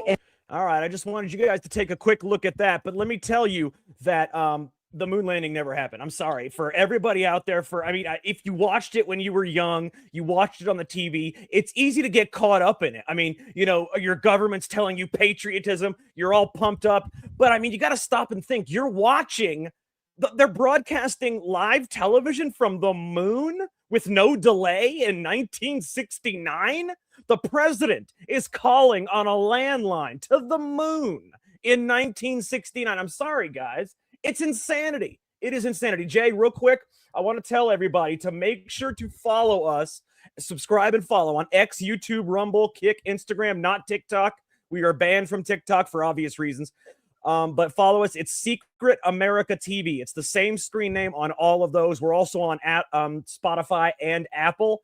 And in fact, we even won the 2025 Spotify Instant Hit Show Award. So that was actually pretty cool as well. So yeah, just be sure to follow us. Jay, you got anything to say? No, follow us on X as well, at Jack Danger Live, at Opinions Vary. That's right there above our names. Please give us a follow. Give us a follow on our Rumble channel, at Secret America. We're like right near 1,000. We want to get there. You guys have been awesome. You're all subscribing or following us there every day. And always watch us on Rumble, LFA TV. And we appreciate you guys, man. All right. Yes, we appreciate you guys. We will definitely be back tomorrow. Our show is every weeknight at 7 p.m. Eastern. We will be back tomorrow. We've got some, good guests coming up in the next couple of weeks. We got Representative Timberchet, investigative journalist Welcome to Flyover Conservative Podcast with David and Stacey Whiting, where we break down current events and examine culture through the lens of conservative Christian values. I am Jack Danger. Thank you for watching Secret America. To the top, and I want to get your take on what we need to understand about AI warfare between the United States and China. Such an important question, Maria. We do not want to live in a world built on Chinese AI rails, not economically, not militarily. You've covered better than most the business side of the race with China. We're talking about 1/3 of the S&P 500 made up of that Mag 7 around the AI space. But we also saw the DeepSeek R1 moment rock NVIDIA with nearly a $600 billion wipeout. So we understand the economics. I think the one that concerns most Americans is the human capital in the military race with China, because what you realize is that if we can hit something called recursive self-improvement, RSI, that is going to give enormous capability to whoever achieves it first, whether it's us or China, to be able to have control over things like cybersecurity, code hacking, hacking weapons systems, infrastructure systems. So we've got to beat China without becoming China. I think that none of us want to live in an AI surveillance state. And we've got to make sure we preserve those values. But this race is real, and I'm glad there's a little bit more bipartisan understanding of the stakes. That is an important quote. So How do we beat China without becoming China? Yep. How do we beat China and have a world where we don't win AI and have a population full of people that are just smoking weed and playing video games and UBI and don't know what to do? You can win and lose at the same time. How do we do that? I saw that clip the day I'm on Maria Bartiromo, and we watched it a couple of times because there's so many great nuggets and takeaways. Today's guest, you've seen him on Glenn Beck and Steve Bannon and Fox News. He's a distinguished fellow at Government Accountability Institute, visiting fellow at Stanford's Hoover Institute. He's authored and collaborated on over 27 books. 27 books. 8 bestsellers. Most of you watching this show have not even read 27 books. Even if you looked at the pictures. This guy's collaborated or written 27 books. He's author of current. It's already the #1 New York Times bestseller. The Left, the Right, and the Race to Control AI, Mr. Winton Hall. Yay! Welcome. Great to be with you, Stacey and David. Thank you so much. Can we diffuse right away out of the gate? I know a lot of people are going to be saying this. They're going to put in the comments. Are you or are you not a vampire? If you've seen the Twilight series, you look amazing. You're high level energy. You look incredible. But you've been at this a long time, long before President Trump's first campaign. You've co-authored books. You've done all these things and you look unbelievable. How is the world not taking a toll on you, and it is all the rest of us? How much did my wife pay you to say all those nice things? That's amazing. That's incredible. You're making an old man feel good. I just celebrated my 50th birthday. So thank you very much for that. Thank you. Yeah, congratulations. It is. Thank you. It's been an amazing adventure, and I am so blessed and so grateful for the way that God has just given me so many different opportunities to work with. And as a celebrity ghostwriter, you get to really almost become a method actor. So you get to take on that person's life and their role and learn their syntax and their lexicon and their cadence and get inside their stories. But one of the things that happened, and I'll just tell you, I really haven't said this, I don't think, on any other shows, I really didn't want to write this book. I really felt called to write this book. As the social media director for one of the most powerful digital platforms on the planet in Breitbart News, I had seen for many, many years what big tech had done to silence, delist, demonetize, target conservative voices like yours and others, like Breitbart's and others, and even the president's. And when I saw the links they were willing to go, I realized, wow, these are very ideologically driven people. And then so I said, man, with the rise and advent of artificial intelligence, what I wanted to do with this book, Code Red, was I wanted to be able to connect those dots the way that we've done here at Government Accountability Institute with Peter Schweitzer for so many years, and really figure out who these people are, what is their ideological agenda, and what political landmines should we have in mind as we navigate around. And so I spent 2 years deep diving in this world, and I will tell you, I have a wonderful, sweet wife and a life, and I love my life, and writing celebrity memoirs is a lot more fun than this, but I really felt we have to get this message out, and we have to do it fast, because this is a seismic shift we're about to go through. It is, obviously AI is something that people are aware of. But I actually heard you say on an interview, which I think is pretty interesting. I think the percentage was 99% of people use AI on a daily basis, but a lot of them don't even realize they are using it. Can you talk about that? Because a lot of times people are like, hey, I'm staying away from AI. I'm not using AI. I'm not doing anything. But we're constantly using it. I'm a good God-fearing conservative. I wouldn't touch that stuff.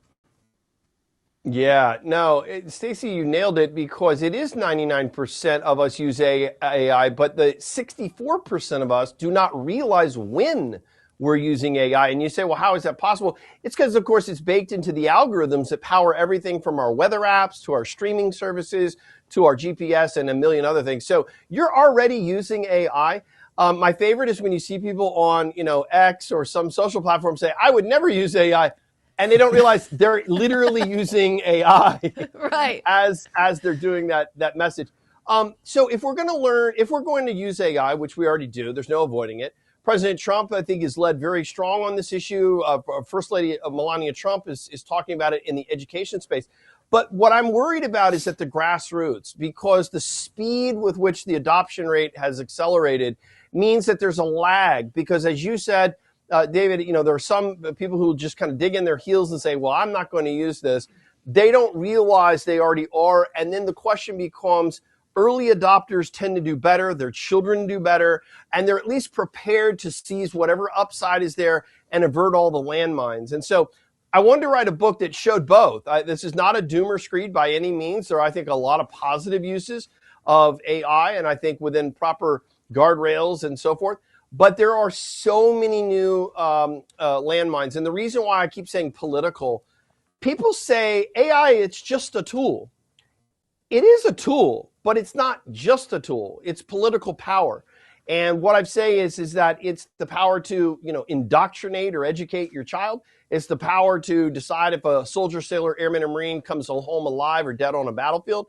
And increasingly, it's going to be the power to decide if we erase or create jobs. So we've got to get ready, and we don't have a lot of time, and that's why I wrote Code Red. Yeah, and then the title, obviously, Code Red, gets all of our attention there. When you wrote this book, who were you thinking about? Who were you saying, okay, this is a book, I want to make sure that these individuals read it?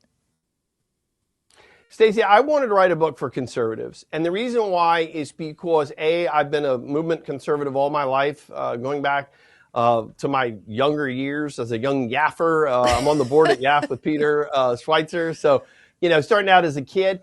But the reality is that we're not in most of the rooms where the future and the present are being built. Peter Thiel famously said that Silicon Valley is a one-party state, because it is. 85% of all political donations in Silicon Valley flow to one side, and it's not Republicans, it's Democrats.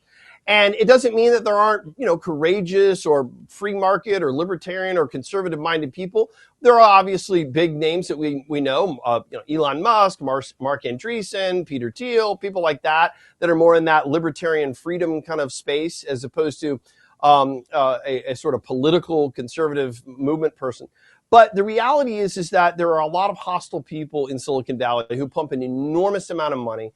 And when I started studying what they've said and what they've been a part of funding, you start to realize they view AI as a system-wide societal leverage, or as a sledgehammer that can shatter and reset the economic order globally, that can bring about a post-capitalist or a post-labor society. They envision a transhumanist agenda, not transgender, but a transhumanist, or as we lead toward the singularity, which is this fusion of man and machine that sounds like something out of a movie, but they very much are building it. And you start to really go through. And so what I realized was, this is going to change. Everybody needs to understand, AI is going to change every part of the policy matrix that conservative movement has messaged on and been a part of leading for the last 40 years. And we've got to understand how it's going to upend so many of the pieces of the chessboard in all and everything from national security to economic policy to education policy to all of the values that we care about as Christian conservatives. I'm evangelical Christian, grew up in that movement. And when you start looking at what this is already doing to things like human relationships, AI girlfriends, AI companions, children who are now building relationships and having suicide coaching by AI. You have now, quote, AI churches that are being set up to worship as a godhead, a super intelligence. This is a very different world. And we have to know the grammar, the logic, and the lexicon of this group of people. We want to, I try to come at this from a straight up, good old fashioned journalistic perspective. This book has 80 pages of endnotes with over 800 endnotes. Peter Schweitzer and I have worked together for 27 years. And if I've learned anything from Peter, it's you better have your facts right and you better source them properly. And so I took on Code Red in that mindset. I love it's interesting that you've worked with Peter for 27 years and you've written or collaborated in writing 27 books. 27, that's it's like one a year. That's pretty special. I know. And just to be clear, Peter writes all his own books. I couldn't touch Peter's talent in research and the rest. And I've been blessed to be able to work with him in a marketing capacity. But when you work with a Peter Schweitzer, you just learn by osmosis. You're so blessed to have as a mentor and watching his career. And I know that you guys feel the same. No doubt about it. Make sure if you're just listening, you're on the treadmill or doing pull-ups or whatever the heck you're doing. It's AICodeRedBook.com. Remember that. Lock it in your mind. You can hear it, AICodeRedBook.com. It's on the bottom of the screen. If you want to follow Winton, it's at Winton with a Y, WYNTON_Hall, Winton Hall on X. Definitely. This is a guy you want to have sticky and in your world and processing this because the world's changing so fast. To think you're not going to participate would be like saying I'm not going to participate in the telephone. I'm not going to participate in electricity. You had a great conversation that day with Glenn Beck. I love Glenn. And one of the things that came out in the conversation was, he said, say not participating is like saying a lot of conservatives didn't want to participate in media. And so, you look at these things and CNN, we end up all these different spaces where they kind of dominated, that place. Some Republican, some rich Republican could have bought the Washington Post. They could have, we could have taken more land in that space and had a more balanced narrative in things. But they kind of, we stay out of a lot of those things. A lot of times Christians are like, well, we're staying out of music, we're staying out of this, we're staying out of media, we're staying out of movies and entertainment, and the left. It's just like, okay, we'll take over all that space. We'll influence your kids. We'll write all the music they listen to. We'll create all the content, that they get. We'll create all the tech, platforms. How do you advise, say people are watching this, their parents, their grandparents, as they have an influence in their children and grandchildren's life, and they're approaching education, they're approaching college, approaching career fields, navigating how do I strategize my future in a world where this landscape has changed? It's definitely an Old Testament, New Testament line in the sand, with AI.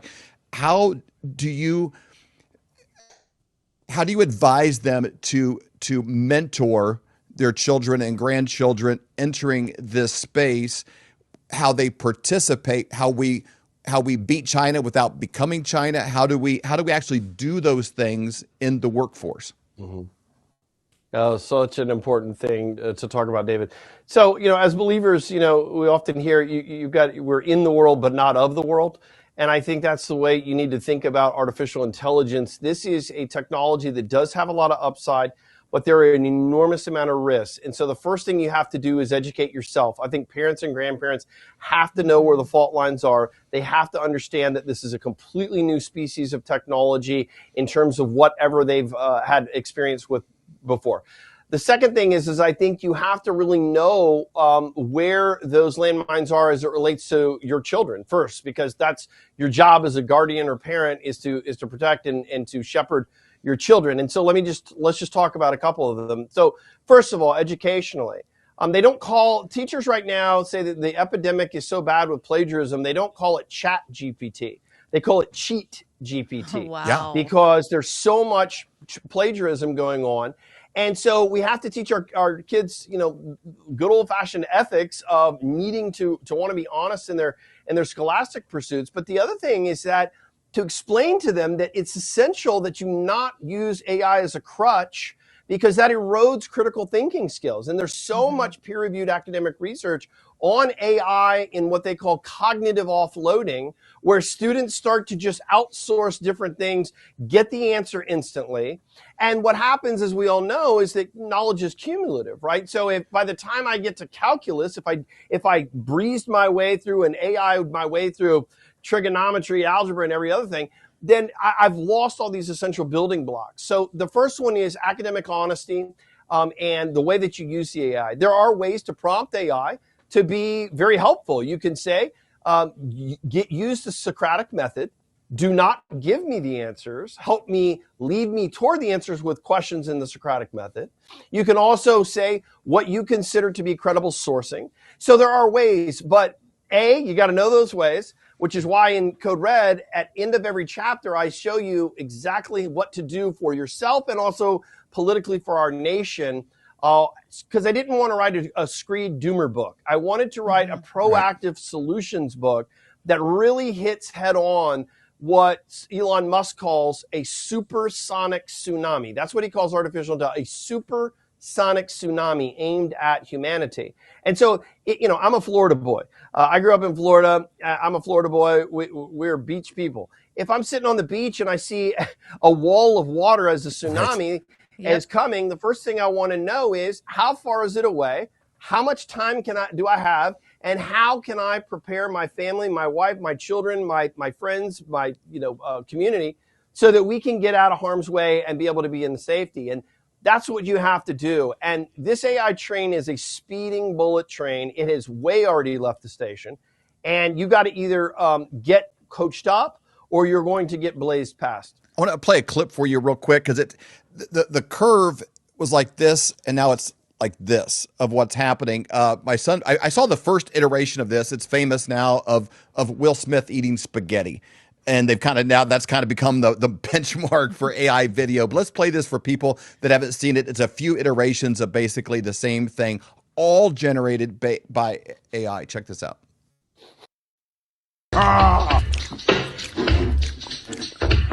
Oh, that's hot. That's hot. Uncle Phil, come try this. Fresh pasta of Bel Air.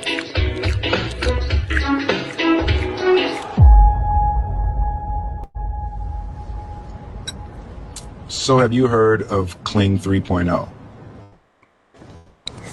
I heard it can create multiple scene cuts like this with a single prompt.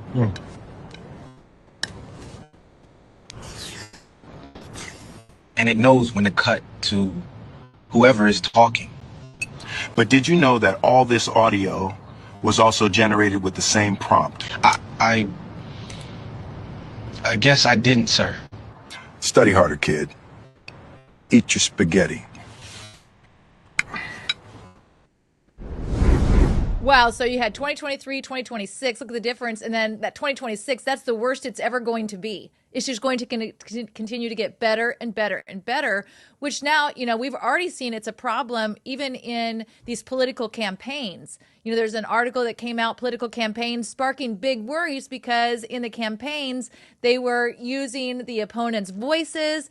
They weren't even, they never said those things, but they actually used AI to create it. Can you talk about that? Because that's pretty deceptive. And people are like, when they go to vote, they don't even know if it was real information they were getting. Yeah, Stacey, it's such an important thing. So deep fake technology and generative AI is becoming so advanced. And I'm so glad that you showed the Will Smith example. That really is kind of a great little ruler, if you will, to gauge where we are in the progress. And it's in its infancy. It's, like you said, that's what I always say. It's the worst it's ever going to get. I mean, what are we on? iPhone 17? Does anybody remember what an iPhone 1 was? It's like a dinosaur, right? I mean, and so in computing, what we know is it's called Moore's Law. And it's the idea that computing capacity doubles roughly every 18 to 24 months. What we already know with AI is that it is shattering Moore's Law. And so you're looking at an exponential growth curve that is unlike anything we've ever seen. Now, when it comes to politics and deepfake technology, number one, what you can do, and we've seen this in some other international elections, is right before an election with, 24 hours to go, 48 hours to go, not enough time to really have it debunked or fact checked, but just enough time to really fire people up with a lot of misinformation or complete, made up bunk.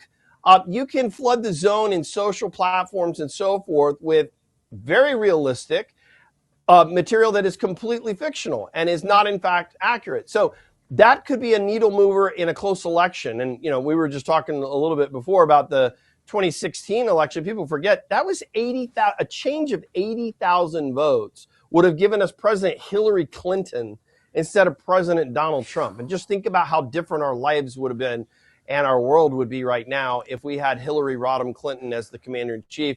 And so that's all it takes. And so that's number one. Now, there is AI watermarking on certain platforms. SynthID is an Alphabet Google product. And what that allows you to do is upload something to see, and it has invisible watermarking in the AI that it can detect. But that only is if it was used on their platforms like VO3 or Flow or, Nano Banana or things of the Google product. Meta has a toggle switch where they require anything that use AI to generate video be toggled on. If you forget to or don't know how to, the algorithm picks it up and auto toggles it on.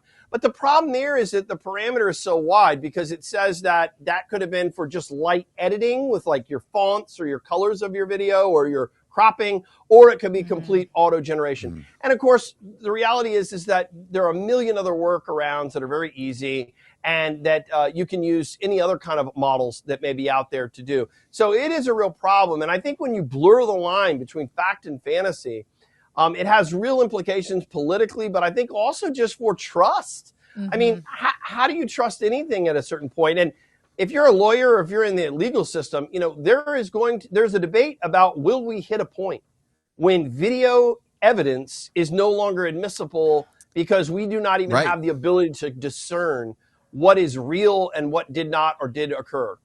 And that is so true. It's interesting for us. Like, it's pretty easy to get something by on me. I'm like, man, that looks so real. I think it's real. And then my kids would be like, nah, that's not real. Look at this, look at that. But now today, even our kids are having a hard time, and they're looking at it. And when I say kids, they're 29 and, 30 in their 30s. So they're not little kids, but they're looking at it. And they're like, man, I can't tell. And it's getting harder and harder and harder. And like we said, with that Will Smith video, that's the worst it's going to be. So where do you come to a time where it's like, everybody's not deceived? You just believe nothing, maybe. Yeah. Or you just don't believe anything. Which is kind of the downside as well. This is a really important existential kind of question and philosophical debate.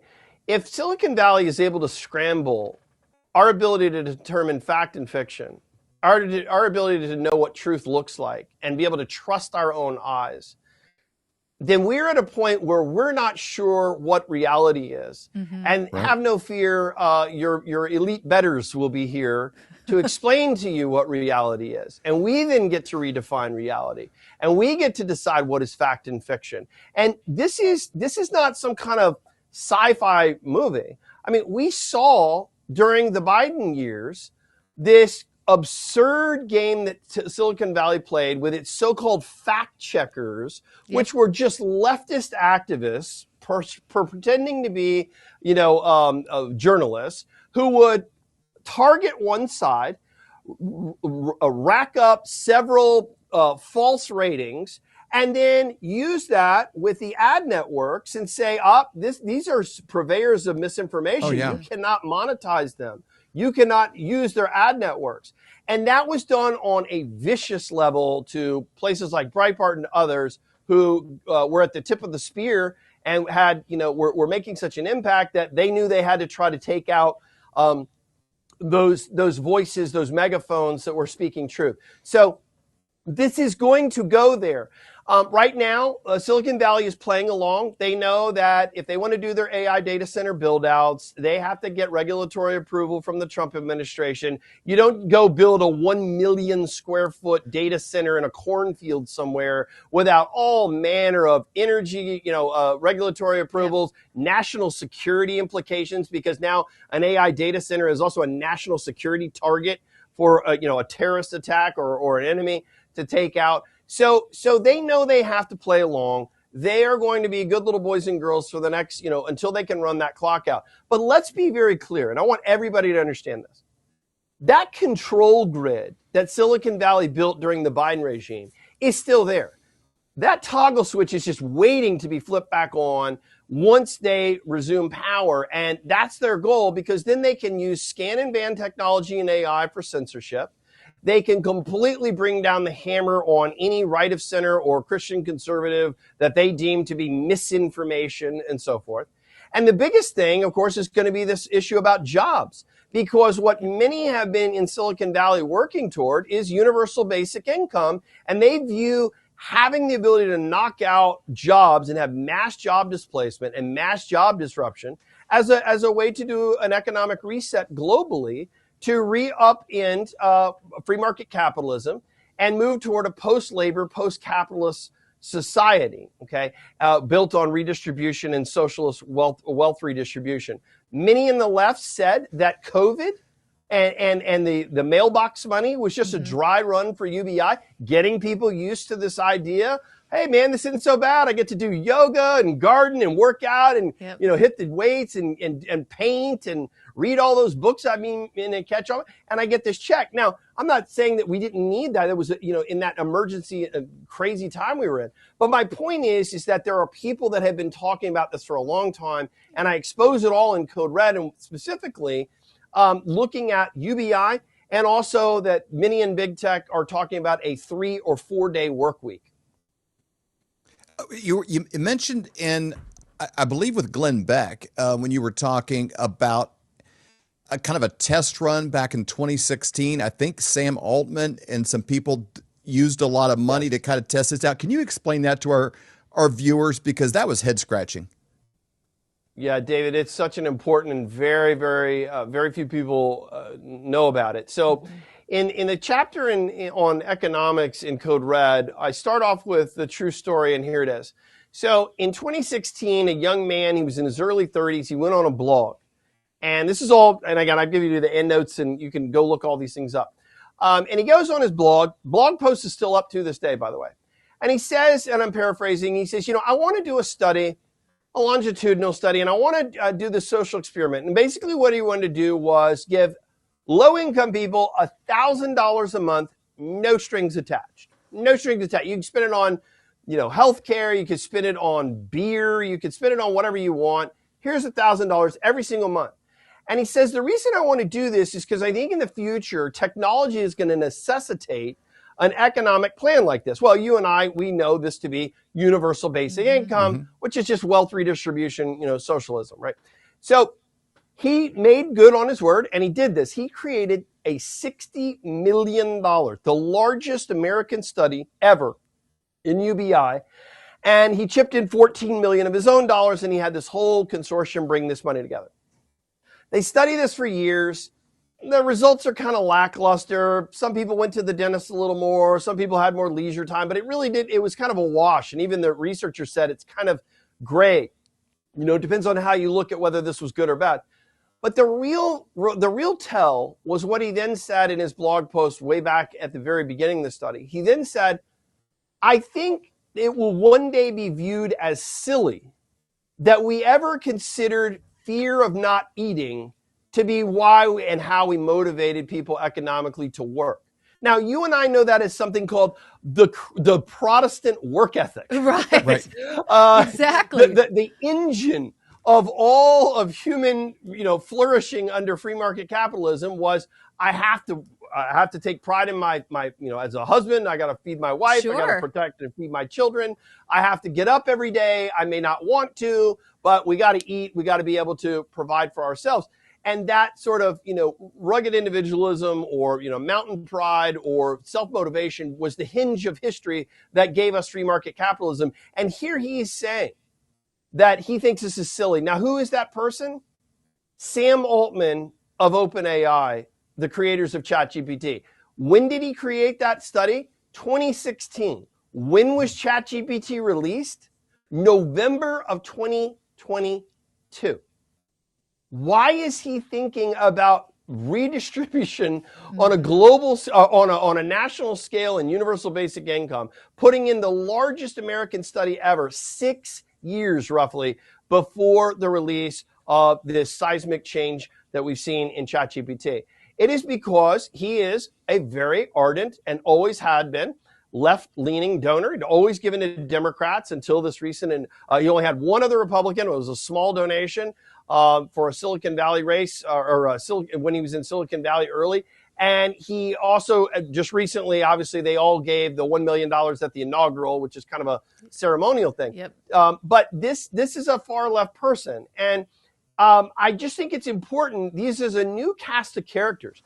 You know, conservatives and I think everyday Americans know who Bill Gates is. We know who Mark Zuckerberg is.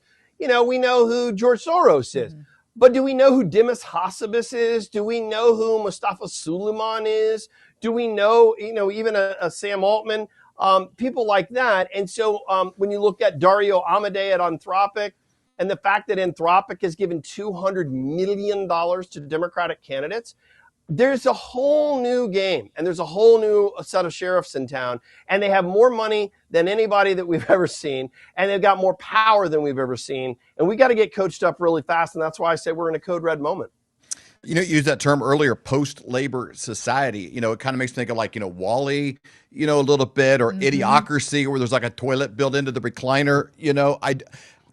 Humans kind of go the path of least resistance, and it's a day or two of take the no pain. No pain. Kind of a thing. Like your muscles don't thrive in space. They atrophy. None of us. You have a day or two vacation and you watch a TV series or something. You're like, okay, that was kind of neat, but I've got to get back to being productive and doing. And I don't know that with a steady flow of income, everybody just becomes Bob Ross.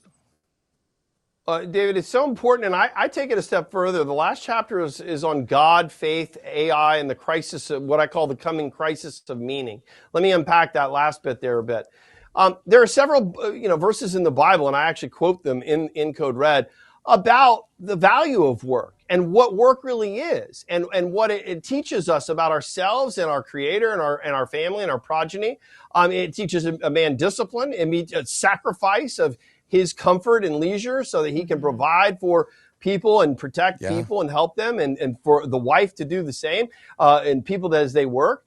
And one of the things that I'm very concerned about is that there is a strong ideological bend toward a socialist redistribution model that promotes a leisure lifestyle in this way. What we know is this: when you and I, when my wife and I go to a Christmas party or a family, church event, or you guys go out to, your social events, one of the things you always say to somebody when you meet them is, "Oh, so what do you do for a living?" Absolutely. Right? It's a part of our identity. And when you see somebody, if you have people who lose that in a mass, job loss scenario, like you're seeing the predictions, not my predictions, AI's creators predicting that this will happen, you're going to have a lot of social pathologies scale very quickly. Sure. We know that particularly men, when they lose that structure and discipline of getting up every day, having a purpose, having a drive, all that testosterone, all that masculine energy that can do so many wonderful things starts to become very, very, very corrosive very quickly. Self-harm rates go up, addiction rates go up, violence rates go up. They spiral very quickly, because that centers them in their universe. And so we're really going to face a coming crisis of meaning if you have that. But the point is, if what Elon Musk has talked about this, he says, look, there's going to come a point when the AI can just do everything. You can have a job for fun as a hobby, but you don't need to do it because the AI will be able to do everything. Now, people want to debate that, and I go through all the arguments in the book, but here's what I think we should think about that.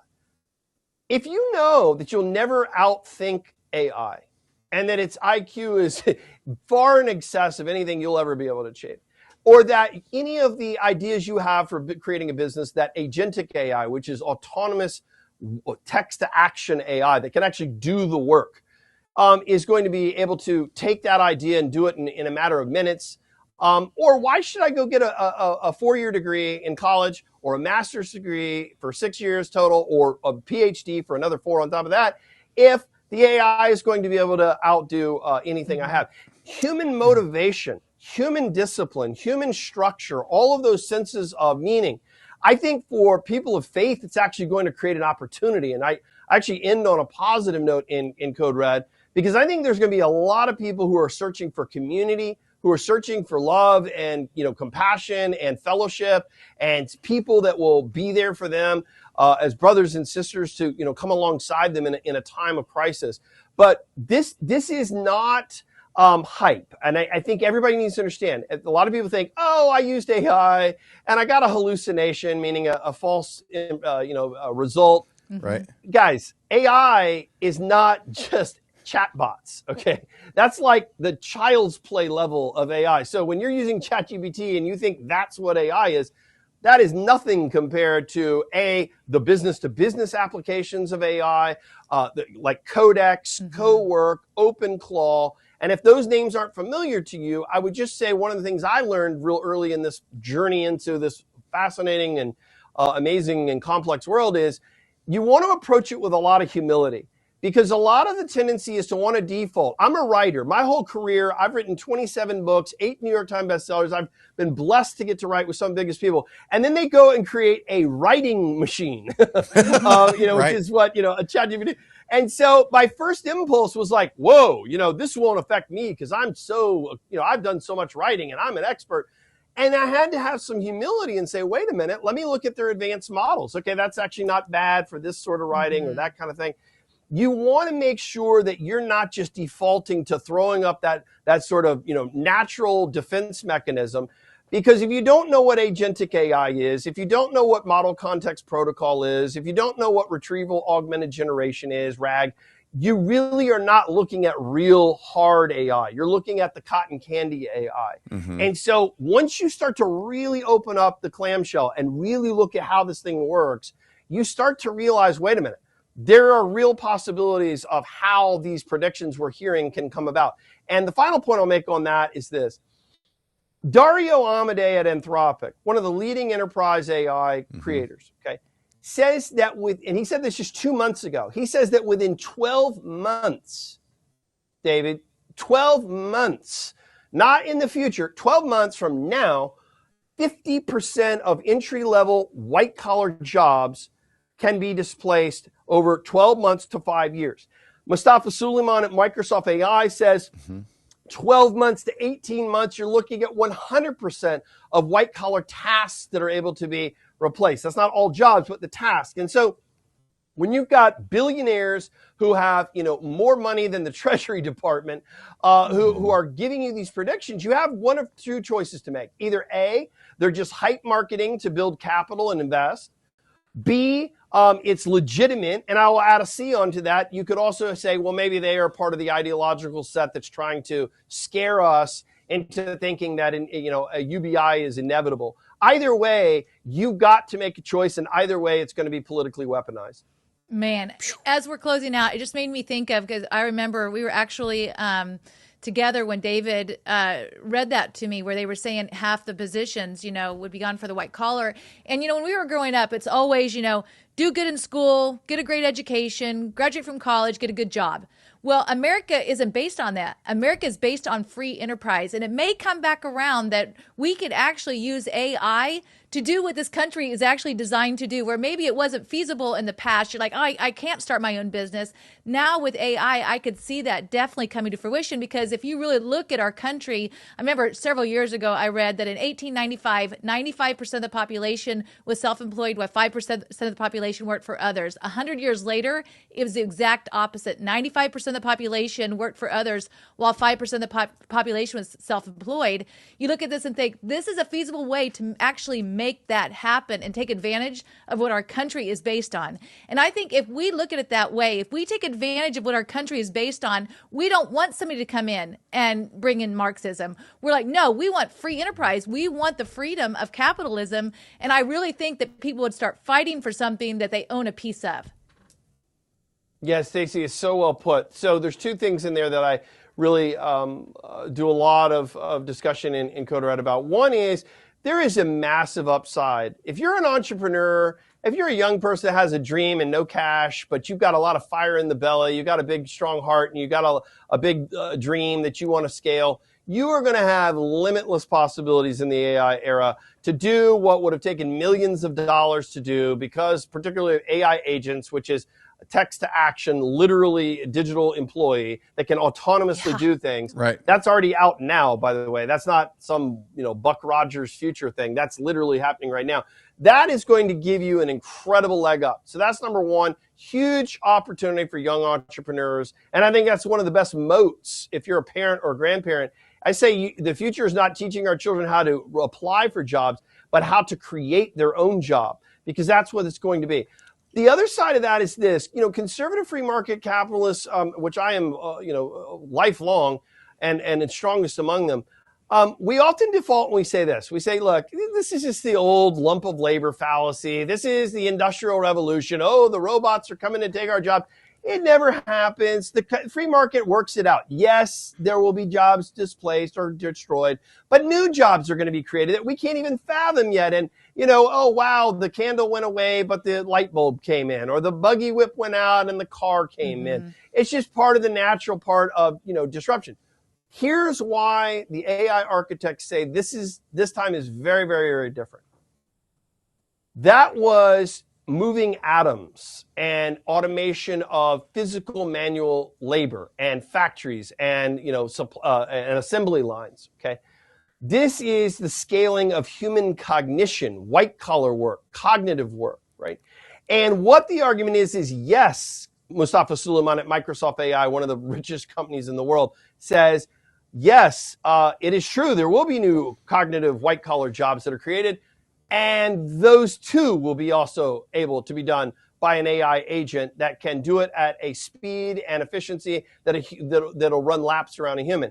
And so we're going to have very, very big bets, and we're going to see who was right and who's wrong. What I try to do is get everybody ready for the arguments, ready for the political weaponization those arguments can create, and then most importantly, how do you get your family and yourself ready for this massive disruption so that, like you said, Stacey, we can seize that real potential. And it is very real. Yeah. And I have a lot of the positive in this book, but at the same time, realize these folks have been working on this project for a long time. The word artificial intelligence public facing was introduced in 1956. Okay. So if you're a conservative kind of coming to this and you go, oh, AI is kind of new. No, it's not.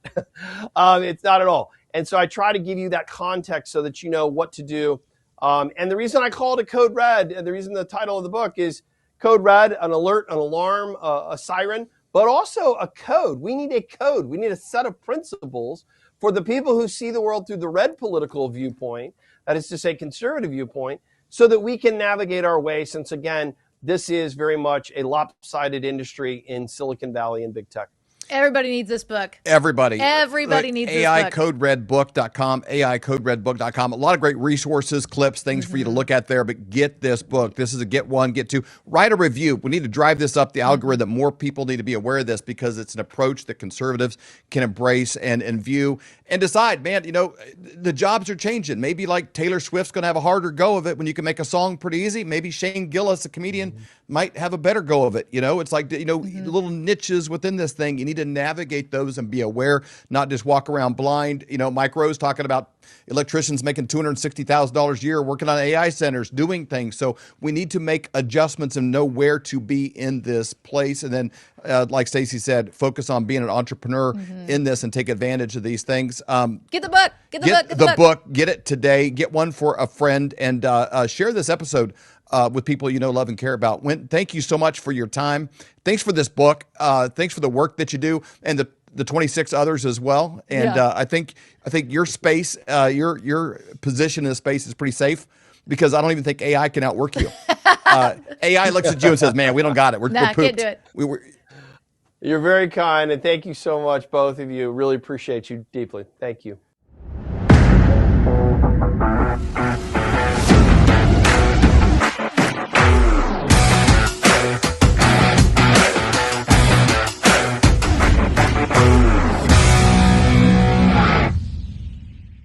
I selfishly like doing this segment each and every week when we can, because I have a lot of questions. We just happen to have a podcast as well. But it's, you can't just call up a double PhD and be like, "Hey, fill me in on everything going on in the world." But you have a podcast that'll come on, and you all get a benefit from the same questions I have. He's the author of a book called "Thriving in the Economic Tsunami," and I'll tell you what, I got some big questions about the economy and what we're doing. If you want a free copy of this book, you can go to flyovergold.com and download your own copy anytime that you want, and especially the chapter on the $1 Million Cup of Coffee. If you have kids, used to be a kid, no kids, or like kids, or drink coffee, definitely the chapter you should read, and the rest is just bonus.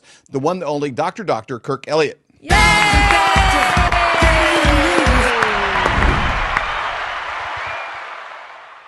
Great to see you. David was talking about, that $1 Million Cup of Coffee. Last week, we went back through some of our reels, and we shared a couple on the show that have been some of the biggest ones that we've done. You came in for an in-person interview. You talked about that cup of coffee from your book. That reel has had over 1 million views on that one reel alone. That's incredible. And, with the war going on in Iran, with the inflationary expectations that we have, and that whole model of the $1 million cup of coffee, which turned into multiple millions of dollars cup of coffee, is basically based on, if you spend all this money on coffee every single day and you invested it instead, how much over a lifetime would that be? Well, that literally could be multiple millions more, because it's based on average growth of your investment maybe being in the 15 to 20% range. Well, last year, silver went up 147%. Right? It's like, okay, what are you missing when you're buying all this stuff, whether it's coffee or gizmos or gadgets or games or whatever, right? It's like, man, invest every single penny that you can during times like this. So important. You're exactly right. And we're seeing it now. Can you talk about what's going on with oil? Because, we're hearing oil, but how is it actually affecting precious metals? How are they tied together in any way? What does it look like? Yeah, so they are. And this is why we're seeing some volatility right now, right? So Trump gave Iran like this ultimatum. It said, okay, in 5 days, you have to comply. Right. And he gave him 15 points, and Iran, said no, they just rejected it, and they came back with their own 5 points. And obviously it didn't end. That was like last Friday. Right. So what some of their 5 points were, we don't even have to talk about it. It was like, okay, don't kill any more Iranians and, whatever, which obviously in war, this is what I would expect them to say. But they had 1 point on there which Trump is not going to comply with. Tell you that right now, which is they want exclusive 100% sovereign rights over the Strait of Hormuz. Oh. Trump's not going to give them that. He's not going to give them that. They're not going to control all of the oil. You're not going to give a rogue terrorist nation complete control over the oil supply. Right. I mean, seriously. So No. it's not going to happen.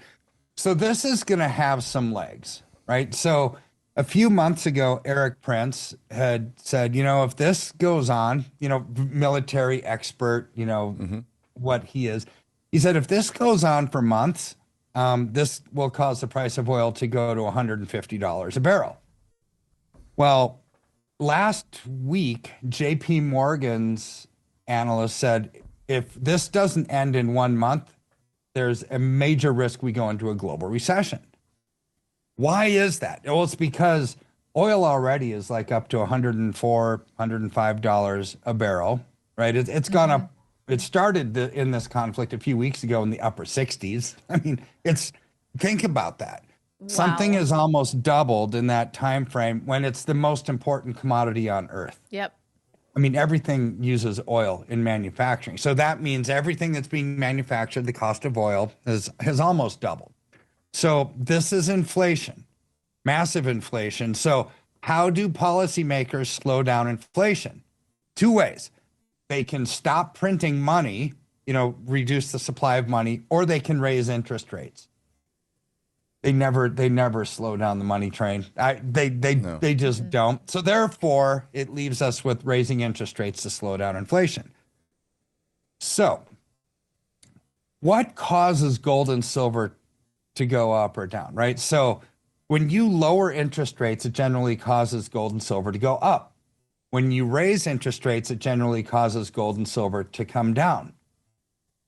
The propensity is, an expectation is, they're going to keep rates the same this entire year, which slaps Trump's economic agenda in the face. Because he's been telling Powell, you got to lower interest rates. You got to lower interest rates, right? To stimulate the economy.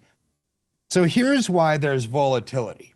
Because the propensity to raise interest rates does technically cause gold and silver to come down. But what causes it to go up? Inflation. Okay. That's what we've got to make them cause interest rates to go up. So now we're like tied, right? There's one up and one down on the tally marks. But wars and rumors of wars and that instability causes gold and silver to go up. Supply and demand. The fact that the Strait of Hormuz is basically shut down is, and people have been complaining at me, it's like, Kirk, that doesn't impact the supply of oil. There's still oil in the ground and there's oil. Yes, but the supply chain is disrupted, which means there's no supply coming in. So that to me is supply. So you've got low supply, high demand in favor of gold and silver going up, wars and rumors of wars causing it to go up, inflation causing it to go up. So there's one thing that could cause it to come down, three things that cause it to go up. To me, you look at those and say, gold and silver are going to go up because structurally, fundamentally, nothing changed. Right. So, but in the short term, you've got massive volatility. And any given day, we don't know if it's going to be up or down. We really don't. Because you don't know if this war is going to end tomorrow and Iran complies. I have a feeling because of their one sticking point, they want 100% exclusive rights over the Strait of Hormuz, that this goes on for a while. Well, I think the world thinks that this is going to go on for a while. I mean, why would you send airborne troops into the Middle East this weekend and a couple days last week? That signals more boots on the ground, right? So to me, oil is going to continue to go up. I do think that unless this ends like immediately, even if it were end tomorrow, the backlog of supply of oil getting to where it needs to go, the prices are going to still stay up for quite some time. So that inflationary pressures is going to ultimately cause gold and silver to go up. See, and I'm not a trader. I don't look at things on a day-to-day basis. I don't, because I'm not. I mean, yes, we buy every single second of every single day pretty much for our clients, but I'm not planning on getting out the same day. We're investors, which means we're going to ride out this trend and ultimately sell. Well, the trend is going up. Now, the Fed just came out with their inflationary numbers and they bumped them up quite a bit. And they said, you know what, in inflation expectations for this year, they were at like 2%, and they said, no, it's going to go to like 2.8. Okay, that's a pretty big increase, right? When you when you start at 2 and 0.8, that's like another, I don't know, almost 35, 40% more, right, than what they expected. But the bigger thing is the OECD, the Organization of Economic Development, you know, it's out of Paris. There's so many countries that belong to this, and they are the international body that economists, central banks look at when they offer their projections. So they just came out over the weekend and they said what? They think inflation is going to hit 4.2% this year. Okay. So why does that matter?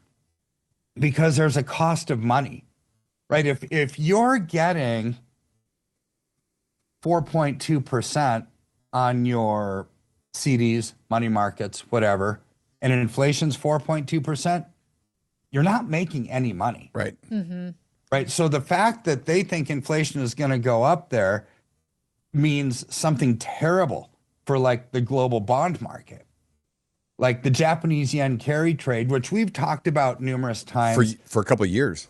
For a couple of years, when global interest rates are going to have to go up because this inflation is going up, I mean, just for the bond market to actually break even, you have to raise interest rates because inflation is going so high. That kills the yen carry trade dead in its tracks.